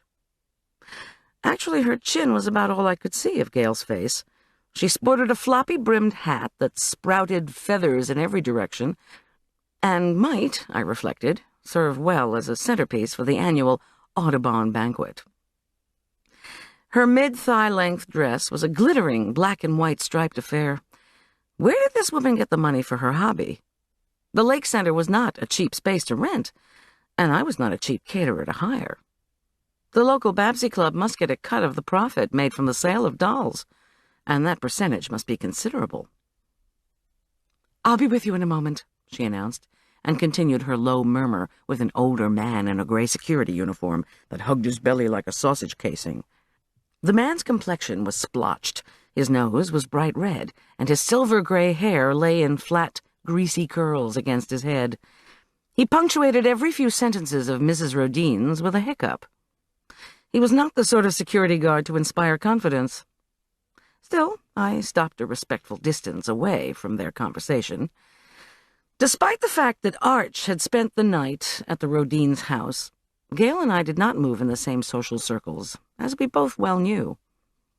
Wealthy folks are very conscious of service sector people who are intrusive. McGuire held back another 10 feet behind me. I think the memory of the women chasing him to the end of the dock 2 days before made him less anxious to be sociable. Gail Rodine motioned me forward as she announced crisply to the guard, "And this is our caterer. She'll be here to set up the box lunches tomorrow, and our breakfast on Wednesday just before 9 o'clock. She cocked an eyebrow at me, as if daring me to contradict her agenda. Actually, I needed to get in closer to 8 on Wednesday, but before I could utter a word, Gail noticed McGuire. Her face stiffened with anger. I tried to sound reassuring. "Gail, we're just here today to check that the ovens are working and to see where you want the buffet to be. Plus, day after tomorrow, I need to get in closer to 8 or 8:15. Would that be okay?" She lifted her chin, and I had a glimpse of a hooked nose and an auburn lipsticked mouth with a cruel slant. "8 will be fine. You said we. Is this person your assistant?" "If so, you may come in now. He may not," she proclaimed imperiously.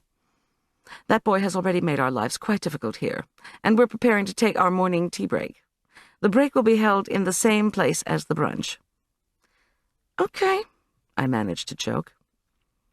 "Well then," she bristled impatiently, "come and see what I'm talking about." Gail marched ahead of me down the path. Ordinarily, I adore my clients. They're happy to book me. They enjoy planning the menu. They rave about the food I lovingly prepare. Ordinarily, things end happily, with future bookings in sight. But sometimes you can sense when things are going to go badly. Gail had been cruel to the kids at Arch's slumber party. She'd been mean to McGuire when he'd merely tried to help. I'd just seen her give the security guy hell, and I could feel that I was next in line, right before the tea break. I tried to wipe from my mind a sudden vision of Gail Rodine bobbing in a lake of orange pekoe with her Babsy dolls tied around her neck. I suppressed a groan. Beside me, McGuire turned and shuffled back to the van. I followed Gail past the bored-looking, slightly ripe-smelling guard. After all, what kind of drinking stories could he get from protecting dolls? And into the kitchen. The large and serviceable space was as I remembered it. 2 ovens set against one wall, a sink overlooking the parking lot. 2 lengthy counters separated the kitchen from the ballroom. These counters doubled as a snack bar in the winter months, during skating season, but would serve for me as a prep area. I checked that the ovens worked and looked briefly into the ballroom, where dealers were cracking open long tables and setting up tiers of empty shelves for their displays. "In the morning," Gail explained grandly over the bustle of dealers, "I want all the food out back. Nothing can touch the doll displays, remember. You can wheel the food trays out through here." She swished toward the wall beside the kitchen, then expertly opened a door in what looked like a solid block of logs. The door, actually a rectangle of sawed logs that snugged into the wall, gave out on the flagstone patio on the side of the structure. Gail moved outside. She briskly pointed out the grill for Wednesday's final meal, the picnic tables on the deck overlooking the lake where dining would take place, and the tall doors between the ballroom and the deck. "No dolls beyond this point, unless they have been purchased," she said firmly. I smiled, nodded, and wondered how McGuire was doing. After promising Gail that I'd be back the next day with the box lunches, I zipped back to my van.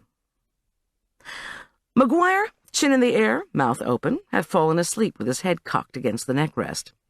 There was no way he could have been comfortable. When the van jolted out of the dirt lot, he was startled awake.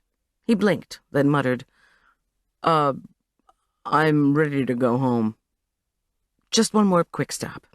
I promised this nurse I'd be in to see her today. Plus, I want to warn her about my ex-husband being released from custody. He mentioned her on the phone from jail. I should let her know he might show up. Then I'd better go in with you, McGuire said wearily. If your ex has already gotten up here, you'll need backup. We bumped back over the potholes, pulled into the Lakeview lot, and parked in front of the health food store next to a Harley-Davidson. An Indian cowbell attached to the door gonged as we entered. Inside, ruffled green gingham curtains framed the windows. The pinewood-paneled walls were hung with pictures of the Maharishi Mahesh Yogi and other dignitaries of the vegetarian world. The distinctive smell of exotic herbs and incense that permeates most health food stores enveloped us. Even though the store had only been open 10 minutes, 2 people had preceded us. One was Patricia McCracken, whose pear-shaped body was stuffed into a white tennis dress that contrasted with the more exotic surroundings. She sat at a table with Amy Bartholomew. Amy sported a green-flowered Indian dress embedded with spangles. The other person in the store, a black leather-clad burly man with shoulder-length, curly black hair, studied 2 shelves stacked with brown bottles. An array of silver rings spilling down his left ear flashed in the sunlight whenever he leaned forward to study a label. Even in disguise, McGuire whispered. I don't think Korman could look like that. You're right, I whispered back. At their table, Patricia and Amy were in intimate communication. Patricia's voice cracked with pain. Amy's voice exuded its liquid warmth. After nodding briefly to acknowledge our arrival, Amy directed Patricia to hold a bottle to her heart with her left hand. With her right hand, Patricia was told to press her forefinger and thumb together in an OK sign. Then Amy asked a question and gently pried apart the fingers of Patricia's right hand. 6 a day? Amy murmured and pulled. The OK sign opened. 8 a day? It opened again. At 12 a day, Patricia's fingers wouldn't budge. Amy wrote on a yellow pad, while Patricia wrote a check. A novel approach to prescription, this. Patricia gave me an apologetic glance as she exited. Do you still hurt from Saturday? I'm fine, I told her, not quite truthfully. But listen, John Richard's out on bail. I don't think he'd come after you, but when he loses his temper with women, well, be careful. Patricia's face tightened and she swore under her breath. Then she shook her head and moved away from me without asking another question. Amy was already eyeing McGuire by the time the cowbell rang behind Patricia. After an appraising squint, she moved to McGuire's side. The thin teenager towered over her. You're not well, she murmured. Yeah, lady. Really. I'll be with you in a sec. McGuire nodded without interest. He stopped in front of a rack of magazines. Amy slipped over to the shelves, where she seemed to know exactly what the earring king wanted. I watched her hand him a large cellophane bag filled with lots of small cellophane bags, each of which was crammed with multicolored capsules. I could imagine Francis Marchesian's loud headline, Comp's wife arrested in health store drug bust. The earring king glared at me. What are you staring at, woman? He demanded. I'm sorry, I stammered. My mouth had gone dry. Edgar, you need to transform that anger, Amy gently reprimanded the man. It's blocking you. Emanating hostility that showed no sign of being transformed, Edgar slapped down some dollar bills for his cellophane bags, mumbled that he didn't want the change, and clanged through the door. A moment later, a motorcycle engine split the silence. Amy shook her head of red hair. Cancer, she said sadly. I didn't know if she meant the disease or the astrological sign, and wasn't about to ask. She looked at me and said, How's that shoulder? Fair. Let me treat your friend and then you. How's that? Well, how was I supposed to say this? My ex-husband called from jail. He suspects you of killing his girlfriend. Or, he wants to pin the murder on you. Now he's on the loose and may come looking for you, Amy. Better pack up your alfalfa sprouts and hit the trail. I need to talk to you without interruption, I said, somewhat lamely. No problem, Amy replied brightly, and blithely turned the door's paper clock to closed. Amy beckoned to McGuire. He shuffled behind us as she led the way to the back of the shop, where small tables were sandwiched between two refrigerated cases that held plastic bottles of chlorophyll and other substances I wouldn't want to ingest. Next to the bottles were plastic bags of adzuki, black, and pinto beans, a few tired-looking carrots, and a small selection of packaged grains. McGuire flopped into a chair, and I sat next to him. Amy clasped one of McGuire's hands in hers. He immediately withdrew it. I had the same discomforting sense I'd had in the McCracken's bathroom, that Amy was way ahead of me, and I wasn't sure I wanted to catch up. Perhaps you should just treat me, I told her. I don't really have any authority to... But Amy was absorbed with McGuire's eyes. He turned his face away from her and rubbed his temples. She said, "What do the MDs say?" Oh, I faltered. Well, McGuire has mononucleosis, and What worries me is that he doesn't have any appetite. The doctor has said he should be getting better, but anyway, he's staying with me until his father gets home later in the month, and I'm not sure his father would approve of... I was yakking away. Why did this woman always make me yak? McGuire? Amy asked, in her kind, melted milk chocolate voice. Do you want to be healed? McGuire tilted his head skeptically, glanced swiftly at Amy, then stared at the floor. I guess. Okay, just relax. She had him remove his watch. Then she touched his head with first one hand, then the other. What are you doing? I blurted out. She replied without looking at me. I'm reading his aura. Oh, that, I reflected. Of course. Marla and I would have to offer it in Medwives 101.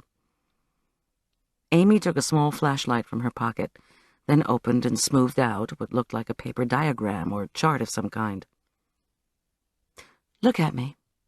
This McGuire did, and for the next 5 minutes, Amy shone the flashlight in his eyes and consulted her chart. When she'd made a few notes, she rose and briskly began to gather supplies. A bottle of chlorophyll, 5 brown bottles of pills, cellophane bags similar to the ones the earring king had purchased. Then she commenced the same drill she had with Patricia. McGuire held the medicines to his heart, and Amy asked questions and tested the response by pulling apart his fingers pressed in the OK sign. I kept an eye on the door, in the remote case the jerk showed up. Finally, Amy seemed happy with a combination of 3 bottles of pills, 2 cellophane bags, and the chlorophyll. She asked McGuire if he wanted her to run through putting together his twice-a-day regimen. As usual, he replied dully in the affirmative. You'd better watch this, too, she told me, and then showed us the sheet. He was to take 10 capsules twice a day, plus a teaspoon of chlorophyll dissolved in a cup of cold water. Yummy. I pointed at the capsules. What's in these? Shark cartilage, she replied. Paw darko bark, Essayac tea, rose hips. A vision of Macbeth's witches rose before me.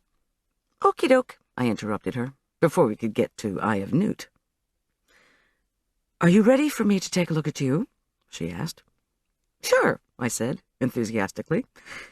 What did I have to lose?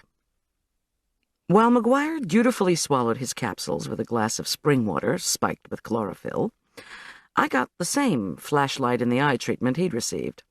Again, Amy consulted her chart. She said. Then the beautiful brown eyes and faded, freckled face regarded me sadly. She bit the inside of her lip and then made her pronouncement. You're depressed. Great, I thought. Got herbs for it? Prozac bark? Instead, I said, since it's truth-telling time, Amy, there's something I really need to talk to you about. Your ex-husband, Dr. Korman. How'd you know? She smiled. I may run a health food store, but I don't live in the next galaxy. Suze Craig and I didn't get along, as you said you knew when I helped you out of the McCracken's house. What, you think Dr. Korman's going to come gunning for me? I was a victim of Suze's nastiness, so now I'm a suspect in her murder. Is Dr. Korman trying to say I killed her?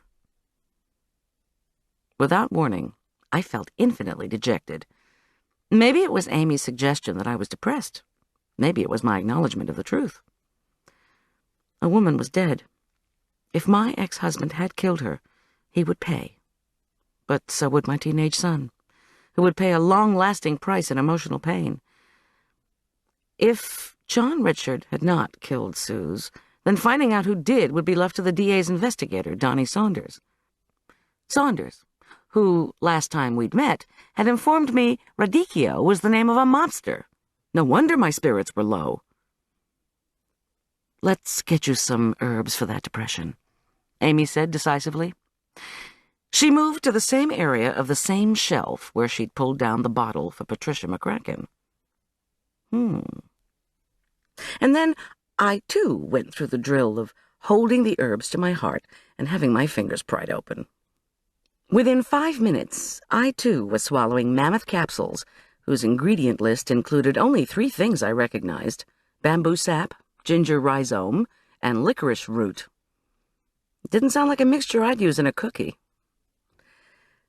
So, is Patricia McCracken depressed, too? I asked Amy. About losing her baby? Amy lifted her eyebrows. Wouldn't you be? Depressed enough to get really angry with Suze Craig? Who knows?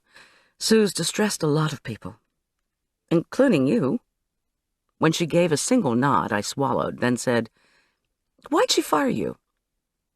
Amy smiled placidly. Is that what Suze said? That she fired me? No. That's what she always said when people couldn't get along with her. That she fired them, as if they were the incompetent ones. She shook her head gently. I quit, Acmo. My payout from the pension plan helped buy this shop. Why'd you quit? Why'd you divorce Dr. Korman? Because he abused me. Same here. Only Suze Craig didn't abuse people physically. She beat them up mentally. Amy said it as if it were a disease. When I left, I thought, now why did that take me so long? Meaning? She frowned and pondered my question. For a long minute she was silent. Then she answered, Astute Care has been in Colorado for 8 years. I was with them from the beginning, moved up to medical management. There was a group of department heads, including Brandon Ewell and Chris Corey, who also lived in Aspen Meadow. We worked as a team. Suze joined Acmo 2 years ago. It was the beginning of hell. Hell? Interesting. Why? What did she do to change things? We used to have a weekly meeting to discuss problems we were having, what we needed in the new provider relations manual, that kind of thing. Suze would scream and yell. What's the matter with you people was her favorite. And then she'd viciously attack every person in the room for being stupid, lazy, incompetent. Or, in the case of Chris, fat. How's a tub of lard supposed to set a model for health? Suze used to yell at him. You get the idea. Brandon Ewell's father, who'd just lost his wife, was remodeling and reopening the pastry shop. Suze was on Brandon's case constantly about being there on the weekends instead of working overtime for her. She claimed Brandon came in too tired to be of any use because he was up all night babysitting his father, on and on. It was none of her business that Brandon's father was a widower and alone and desperately needed his company. But she made it her business. She made his life miserable. More hell. Wasn't there anybody you could complain to? She shrugged. It was coming to that. A group of them was trying to go over her head. And did they? And to whom? They talked about it. But I'd had enough. Her cruelty was unbearable. I couldn't stand it any more. The next to last straw for me came about 5 months ago, when I was negotiating to buy this store. I saw the store as a long-term project for my retirement. Originally, I was planning just to have it open on the weekends until I could build up the clientele over about a 10 or 15-year period when I retired from ACMO. But Suze never wanted you to be in charge of your own destiny. She wanted to be in charge of your destiny. She knew you wanted to open the store? Amy smiled sadly. Suze made it her business to know personal details about the people who worked for her. She shook her head. Anyway, one of the ACMO doctors had a gambling problem. Suze asked me, privately, mind you, to follow the guy to the casinos in Central City, see what he was up to, and try to talk to him. See if he'd go into some kind of self-help group, therapy, whatever. If I did, she said, she promised to co-sign one of my loan applications. I didn't feel good about it. She shrugged. But if one of our providers had an addiction that would negatively affect the care he gave, I believed I should help find that out. So I agreed to follow him. So you don't gamble? She laughed softly. No. I followed this provider of ours to Central City and found him playing slots. I watched him for 2 hours, then confronted him. He convinced me to dance with the one-armed bandit for a while so I could see how much fun it was. I dropped $18 in quarters into 2 slot machines and never made more than $1. Then I convinced this guy, a pediatrician, if you can believe it, to have some coffee, to talk to me. Over coffee, he said he wasn't going to quit gambling. I was wasting my time. Suze got rid of that doctor, and now he's in Utah, leading rock-climbing expeditions. Different kind of gamble, I guess. Then Suze spread it around that I had the gambling problem. At that time, people were bidding for this store space, and I was working feverishly on loan applications. Because I hadn't succeeded in rehabilitating the pediatrician, Suze refused to co-sign for me. And I didn't get my loan. When I confronted her about trying to destroy all my plans for the future, to destroy me, she claimed I was paranoid. And so you quit. Amy looked away for a moment. Then she said, well, not just then. You know how it is with institutions you're involved with. Institution of marriage, institution of the job, institution of the church. At first, you're doing work you love and everybody's nice. Then maybe the work gets boring, but you like the people so much you don't want to leave. Then some of the good people leave, and you think, well, it's not as good as it used to be, but it's better than going out there looking for something new. I looked over at McGuire, who was perusing a magazine on nudist colonies. Pretty soon, Amy went on, there are only a handful of people you like, or a handful of things you like about the institution. Then bad things begin to happen. In our case at ACMO, we got Suze Craig, a female vice president we didn't like. She came in and made us all miserable. And although we got a great deal of camaraderie out of talking about her behind her back, it was scant comfort. I still don't understand why someone didn't complain. She sighed.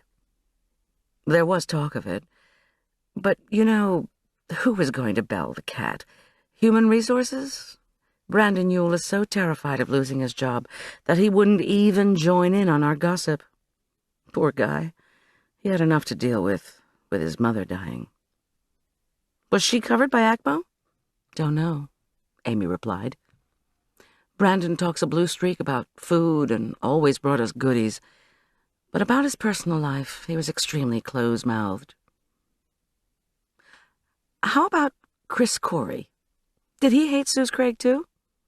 We all hated her, Goldie. She tormented Chris for being overweight and for being late on his deadlines. She used to say that this wasn't a waiting room where he could be an hour late for all his appointments, and so on and so on. She was cruel and spiteful and manipulative. Plus, she was ruining the HMO with the way she was handling cases like Patricia's. She wanted us to find dirt on the people suing without realizing how that kind of activity could backfire. An HMO can't survive bad publicity. People just won't sign on. So, if you didn't leave when she refused to co-sign your loan, why'd you finally leave? You know, I never could figure out if Suze wanted me to leave or wanted me to stay. If she wanted me to leave, why didn't she just let me buy my store? If she wanted me to stay, why did she threaten to use the gambling issue in a way that would hurt me? I'm telling you, the woman was just mean. She sighed.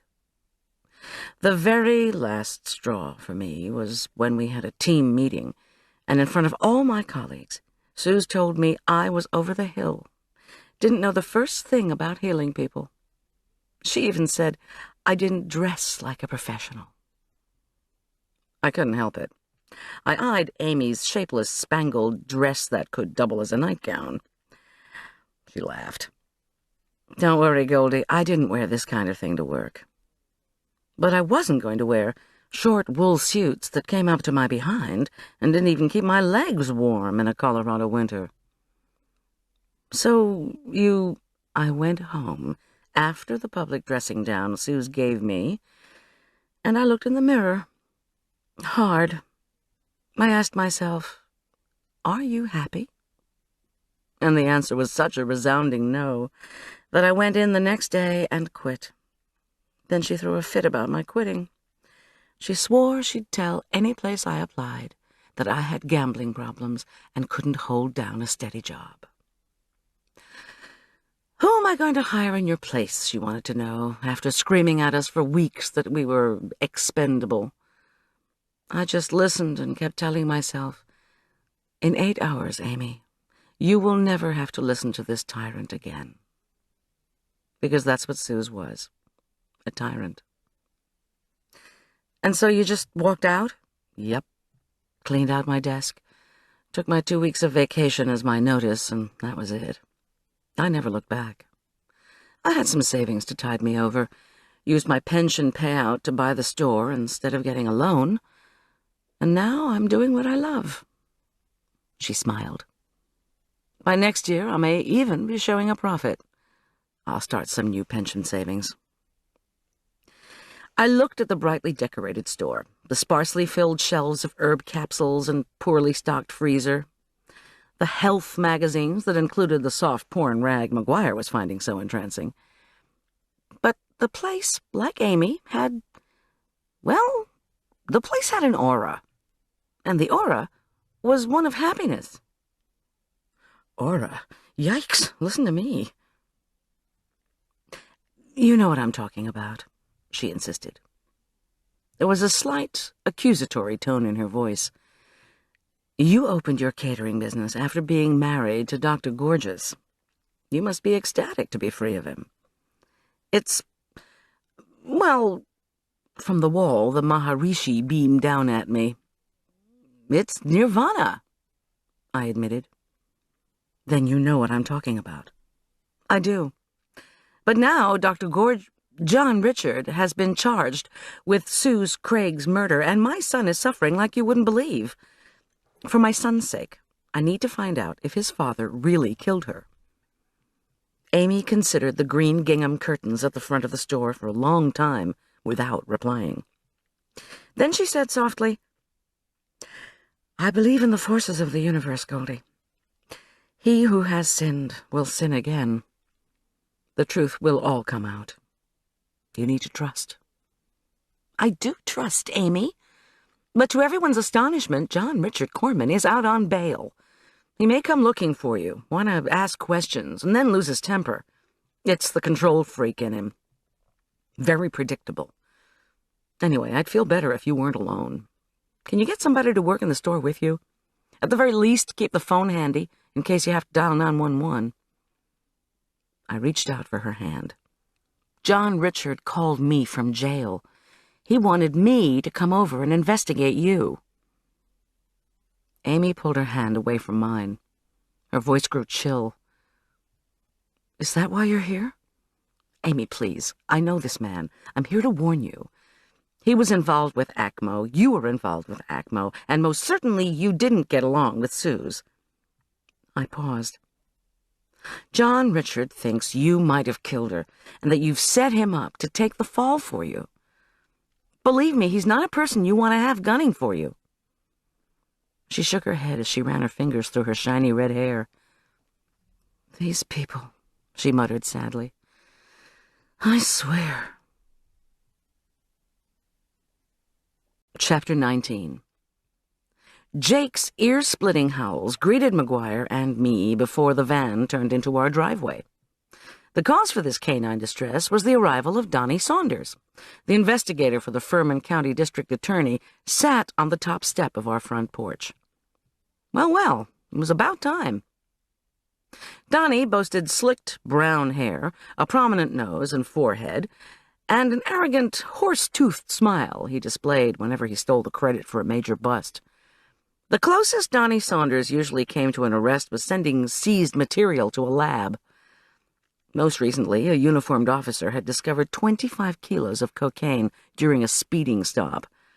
Donnie Saunders had filed the report and then brayed endlessly afterward about making the biggest drug seizure in the history of the county. At the sight of him, I took a deep breath.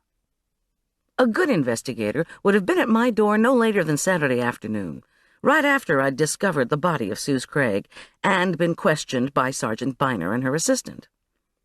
2 days had now gone by. The fact that Donnie was finally paying me a call was not a good sign that the crime was being efficiently investigated. "Hey, Goldie, how you doing?" he greeted me. "Got anything to eat? I'm starving. And you better do something about that dog." I struggled to appear friendly, even as I gagged at Donnie's Vegas-style suit of shiny blue fabric that shimmered and glinted as he swaggered toward us. I introduced McGuire, identifying him only as a house guest. "I'll need to talk to you alone," said Donnie, with his usual smug self-importance as I opened the front door.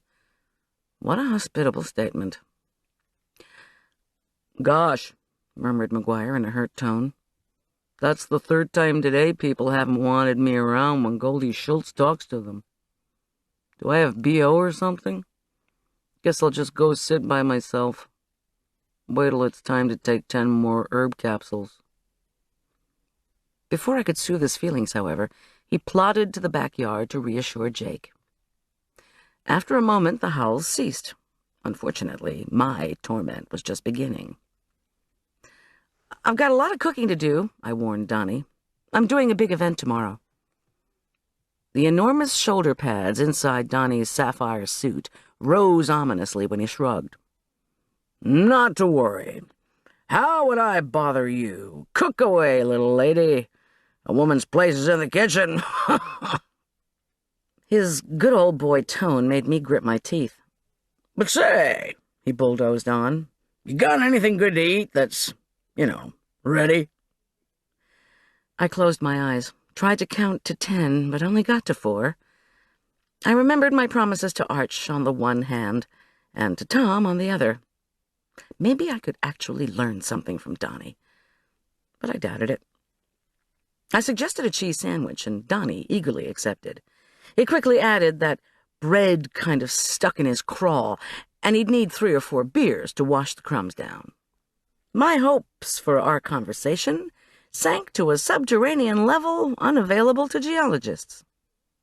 But since the brioche had completed its first rising, I removed it from the refrigerator along with a 6-pack of Dos Equis. I punched down the cold, silky mass of dough, set it aside for its second rising, and proceeded to make Donnie a sandwich of thickly sliced, homemade bread, pesto, fresh tomato, and chèvre. He asked for his second beer when I placed the sandwich in front of him. I handed him the cold bottle with the hope that it might loosen his tongue to share information I hadn't heard yet. I dreaded to think, though, what my husband would say about my plying an investigator with brewskis in the middle of the day. "Say, this is pretty good," Donnie mumbled, mouth full. He took another enormous bite and munched thoughtfully. "What do you call this white, cheesy stuff?" "Chèvre." His horsey teeth pulled into a wide grin. "Ah, Goldie, that's a truck." I forced a smile. "What do you want to talk about, Donnie?" "Okay," he said seriously, wiping his mouth and then using his napkin to blow his nose. "Few things." He swigged the beer. "Suze Craig, you found her." "Yep." I decided I'd better cook. Otherwise, the temptation to lose my temper might be too great. I sure did find her. I took out a cutting board and a zester and ran the tool down the side of a lemon. Zest strands curled outward, sending a fine, pungent mist of lemon oil onto the board. I saw her in a ditch as I was driving down the road just before 7 last Saturday. "And she was your ex-husband's girlfriend?" She was indeed. I minced the zest, then retrieved a coffee grinder that I used exclusively for pulverizing fruit zest and nuts. "Haven't you read my statement?" He gestured with the now empty beer bottle and unsuccessfully repressed a belch. "I took a look at it. Now, what we need to establish here is John Richard Korman's prior patterns. His similar activity. How he used to beat you up, how he almost killed you. That's the way I'll build my case." He eyed the Dos Equis carton longingly, but I ignored him. "Goldie," he continued, gushing with sincerity, "I've seen lots of criminals like this before. Once they do it, they get a taste for it. They keep doing it until they kill somebody." "Wait, Donnie, what about the autopsy results?" "Coroner's office should have them at the sheriff's department by the time I get back to the office. But don't you worry your pretty little head about that. So, when was the last time John Richard Korman clobbered you?" I took a shaky breath, remembering. 7 years ago. He broke this thumb, I gestured, in 3 places, not too long before we divorced. "Okay, I'll have to check what the pathologist says about Suze Craig's hand, if there are any contusions there. If we're lucky, maybe he broke her finger too. How would Korman attack you? You don't mind me asking." He'd grab my arms, shake me very hard. He liked to punch me in the face. Even though most high-income abusers are devious enough to avoid the face, I usually ended up with a black eye. "Which eye?" He was not writing. The right, which was the black eye on her, too, I noticed. "You're correct there, little woman. Okay, now, when he clobbered you, would he knock you out right away, or would the fight go on for hours?" I gripped the knife. Recalling these events never became less painful. "It depended on how angry he was," I said softly. "But, Donnie," I couldn't help interjecting, "what about the facts of this case? Since I never pressed charges, a judge may not allow all this. Have you talked to anyone down at Suze Craig's office? At ACMO?" "Oh, yeah. I was down in Denver talking to some execs at the HMO this morning." "Which execs?"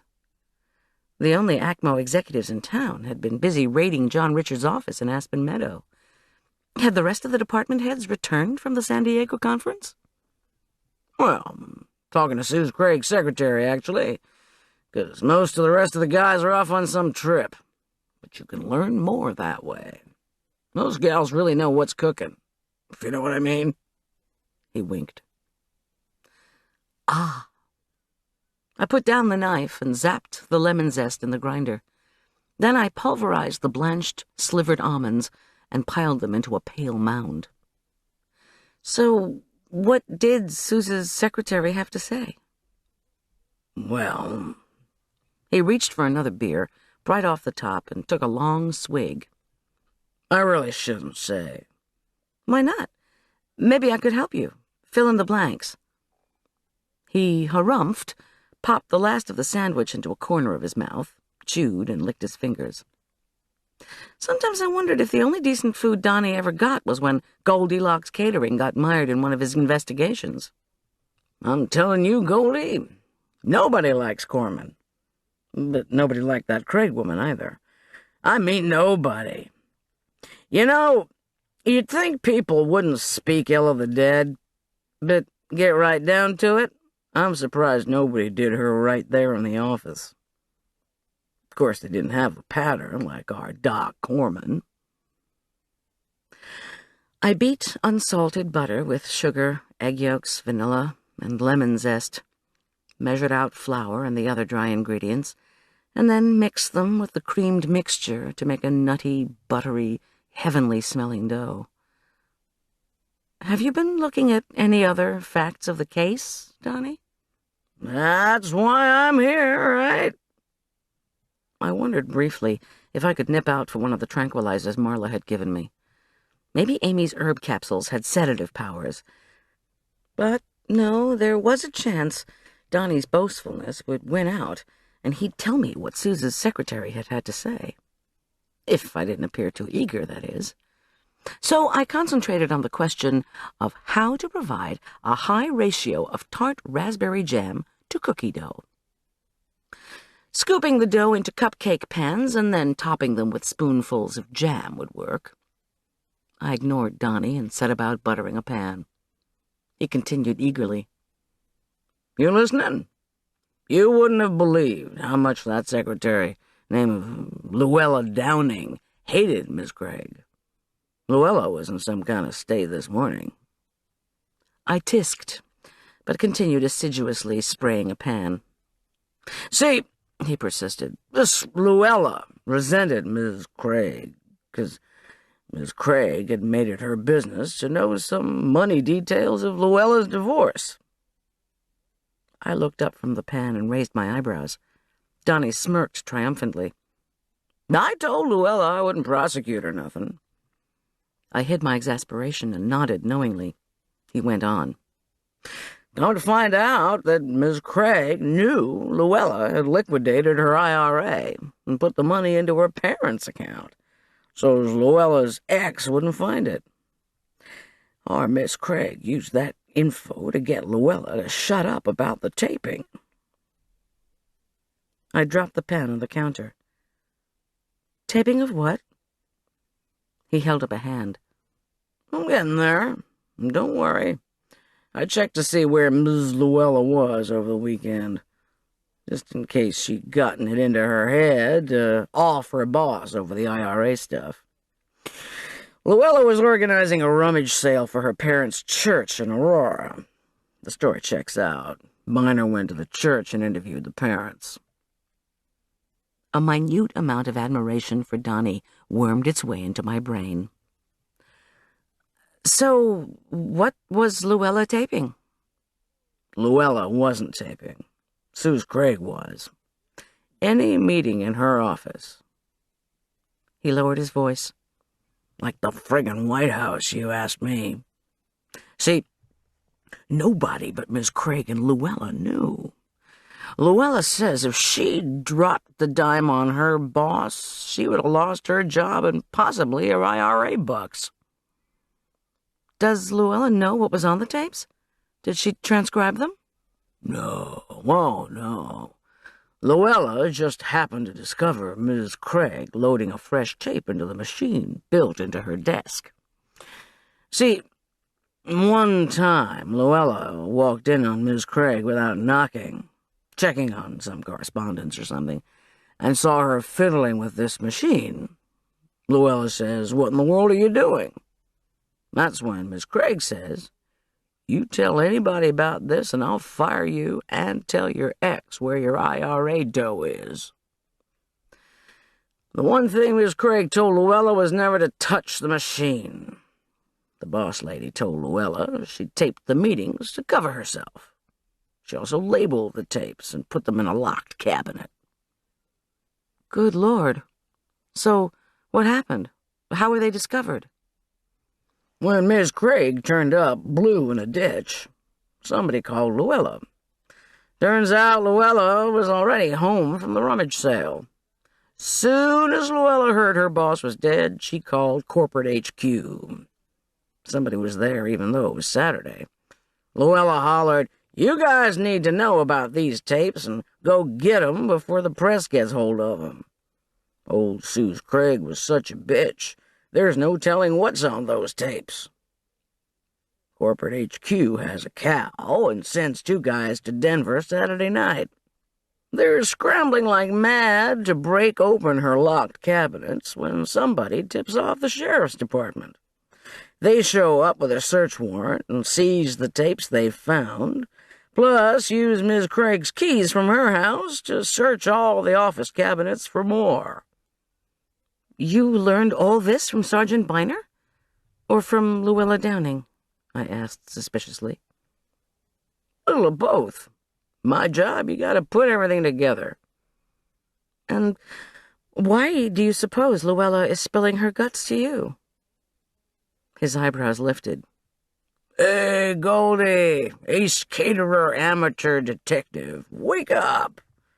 Luella shouldn't have called Minneapolis first. She should have told the cops about the tapes first. This morning, Luella's suddenly got a big case of remorse. Ooh, she meant to tell us, but she didn't want to lose her job, see? That's what she's saying. Meanwhile, our department takes an inventory. Looks like one day's tapes are missing. And the people at ACMO swear they don't have a clue where they are. So, a bit later in the morning, the sheriff sends a team back up to Suze's house. They turn up nothing. Sheesh. So I'm thinking about your ex-husband, see? I'm thinking, why did he and Suze Craig have that catfight on Friday night? And then I think, the missing tapes, of course. John Richard probably has them. What? I pressed my lips together and turned away. I had to think. Delicate material, John Richard had said. I nudged soft scoops of dough into each cup. And what had Rhiann said? She wanted him to put some stuff in a safe place, somewhere the astute care people couldn't find them. I ladled tart, inky jam on top of each dough disk.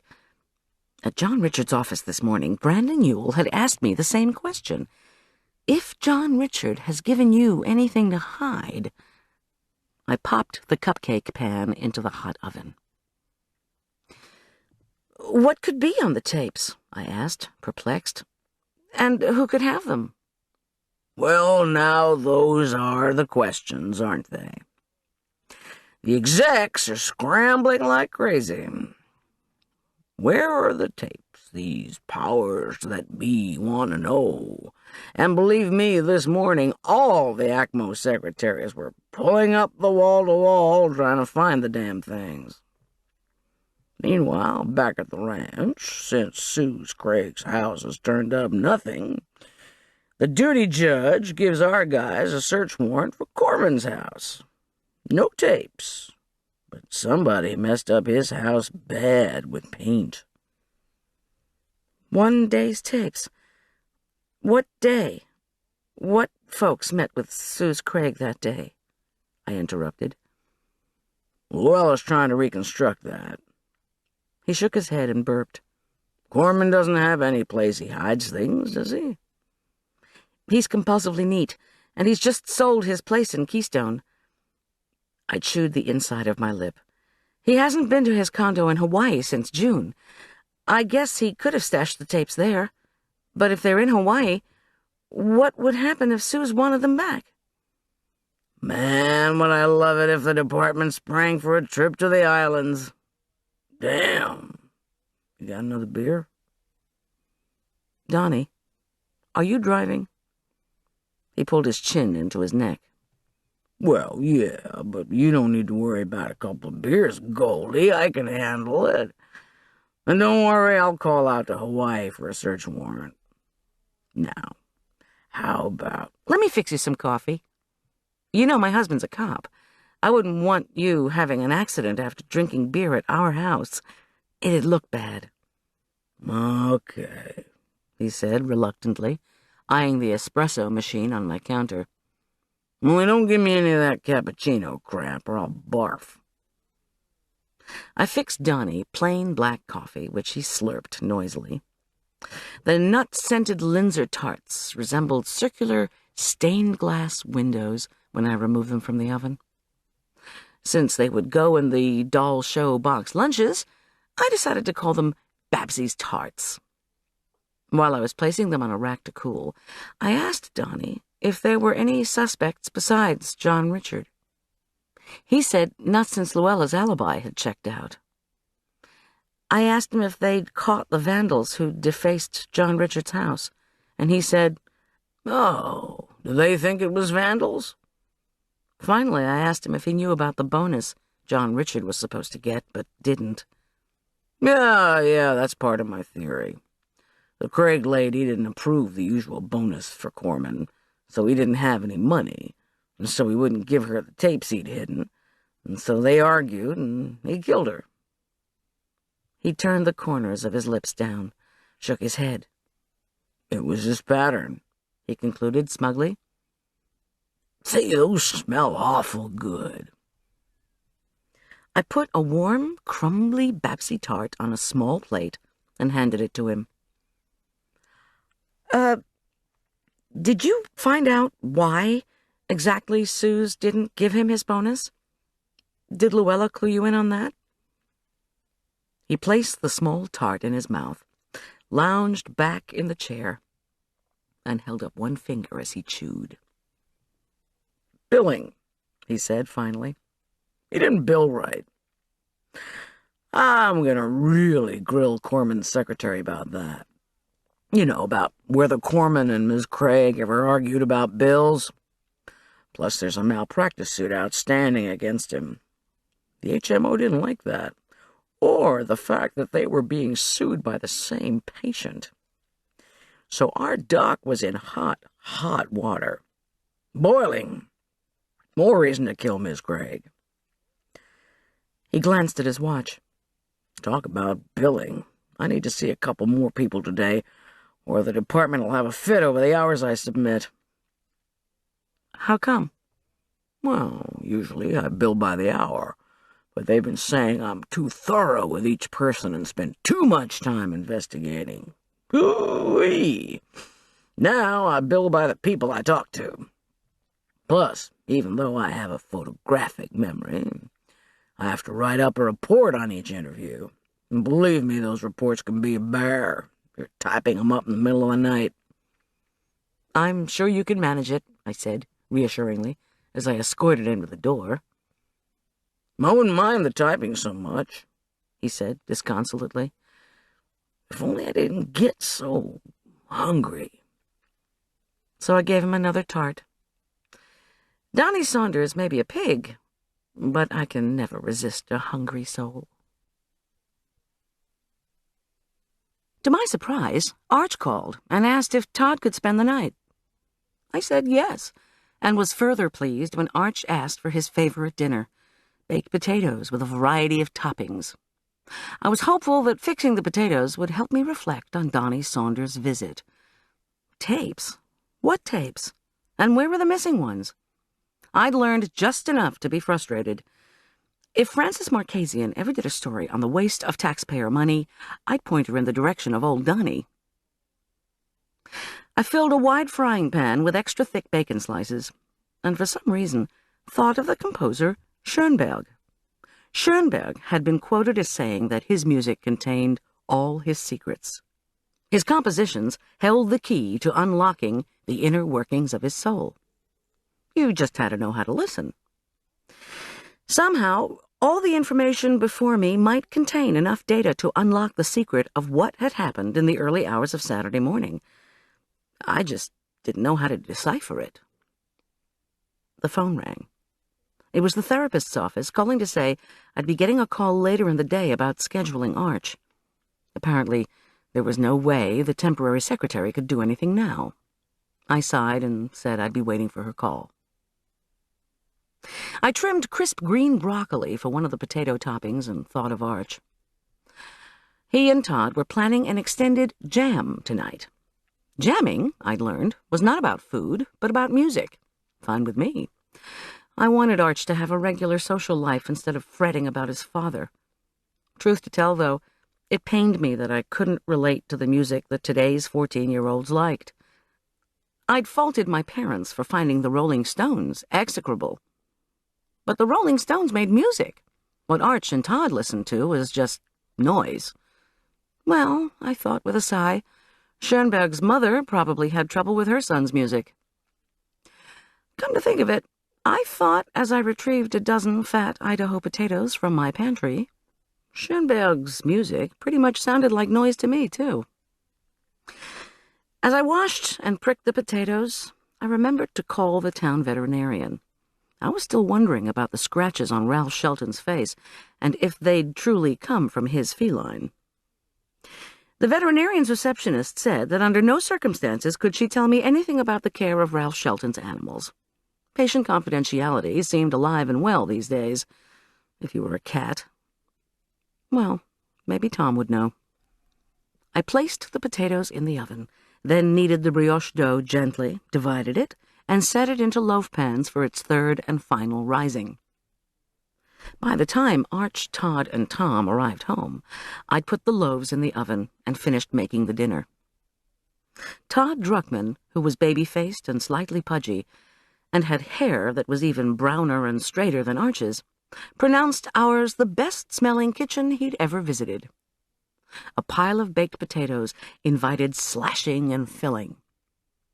I pointed to where the boys could choose from a vat of creamy cheese sauce bubbling on the stove, broccoli florets heaped in a steaming pile, and a mountain of hot, crispy bacon that beckoned with its mouth-watering scent.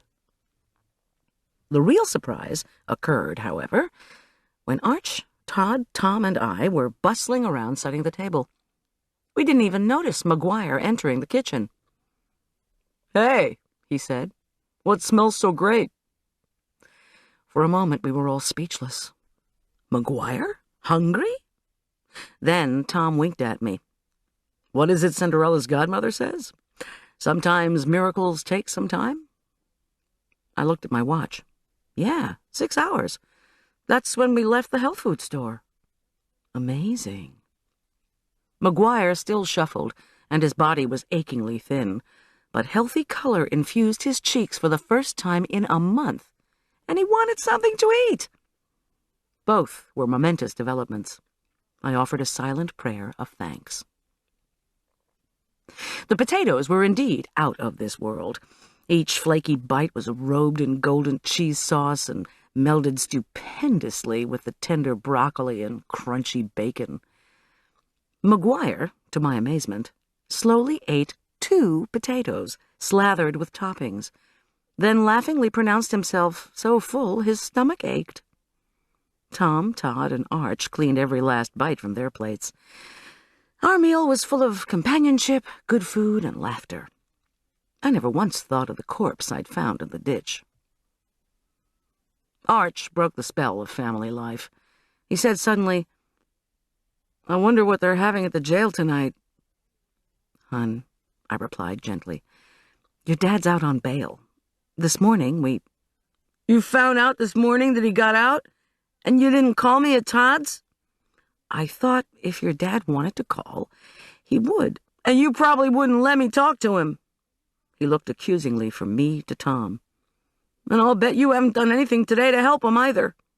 "Excuse me, young man, but I have too done something."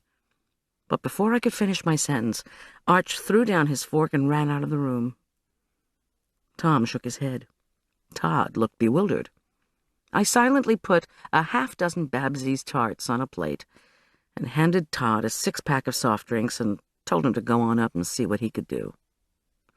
Todd took the plate along with the pop cans and gratefully excused himself. "Maybe I should go, too," McGuire announced in a guilty tone, and left. Minutes later, I saw the light on the phone flash red, indicating that Arch was making an outgoing call from upstairs. The call didn't last long. Probably Arch had called John Richard's number and left a message on his machine. My mind immediately leaped to a fresh question. If the jerk wasn't home to answer his phone, where was he? Tom said, "Let me do the dishes, Miss G." "You do everything," I said, disconsolate.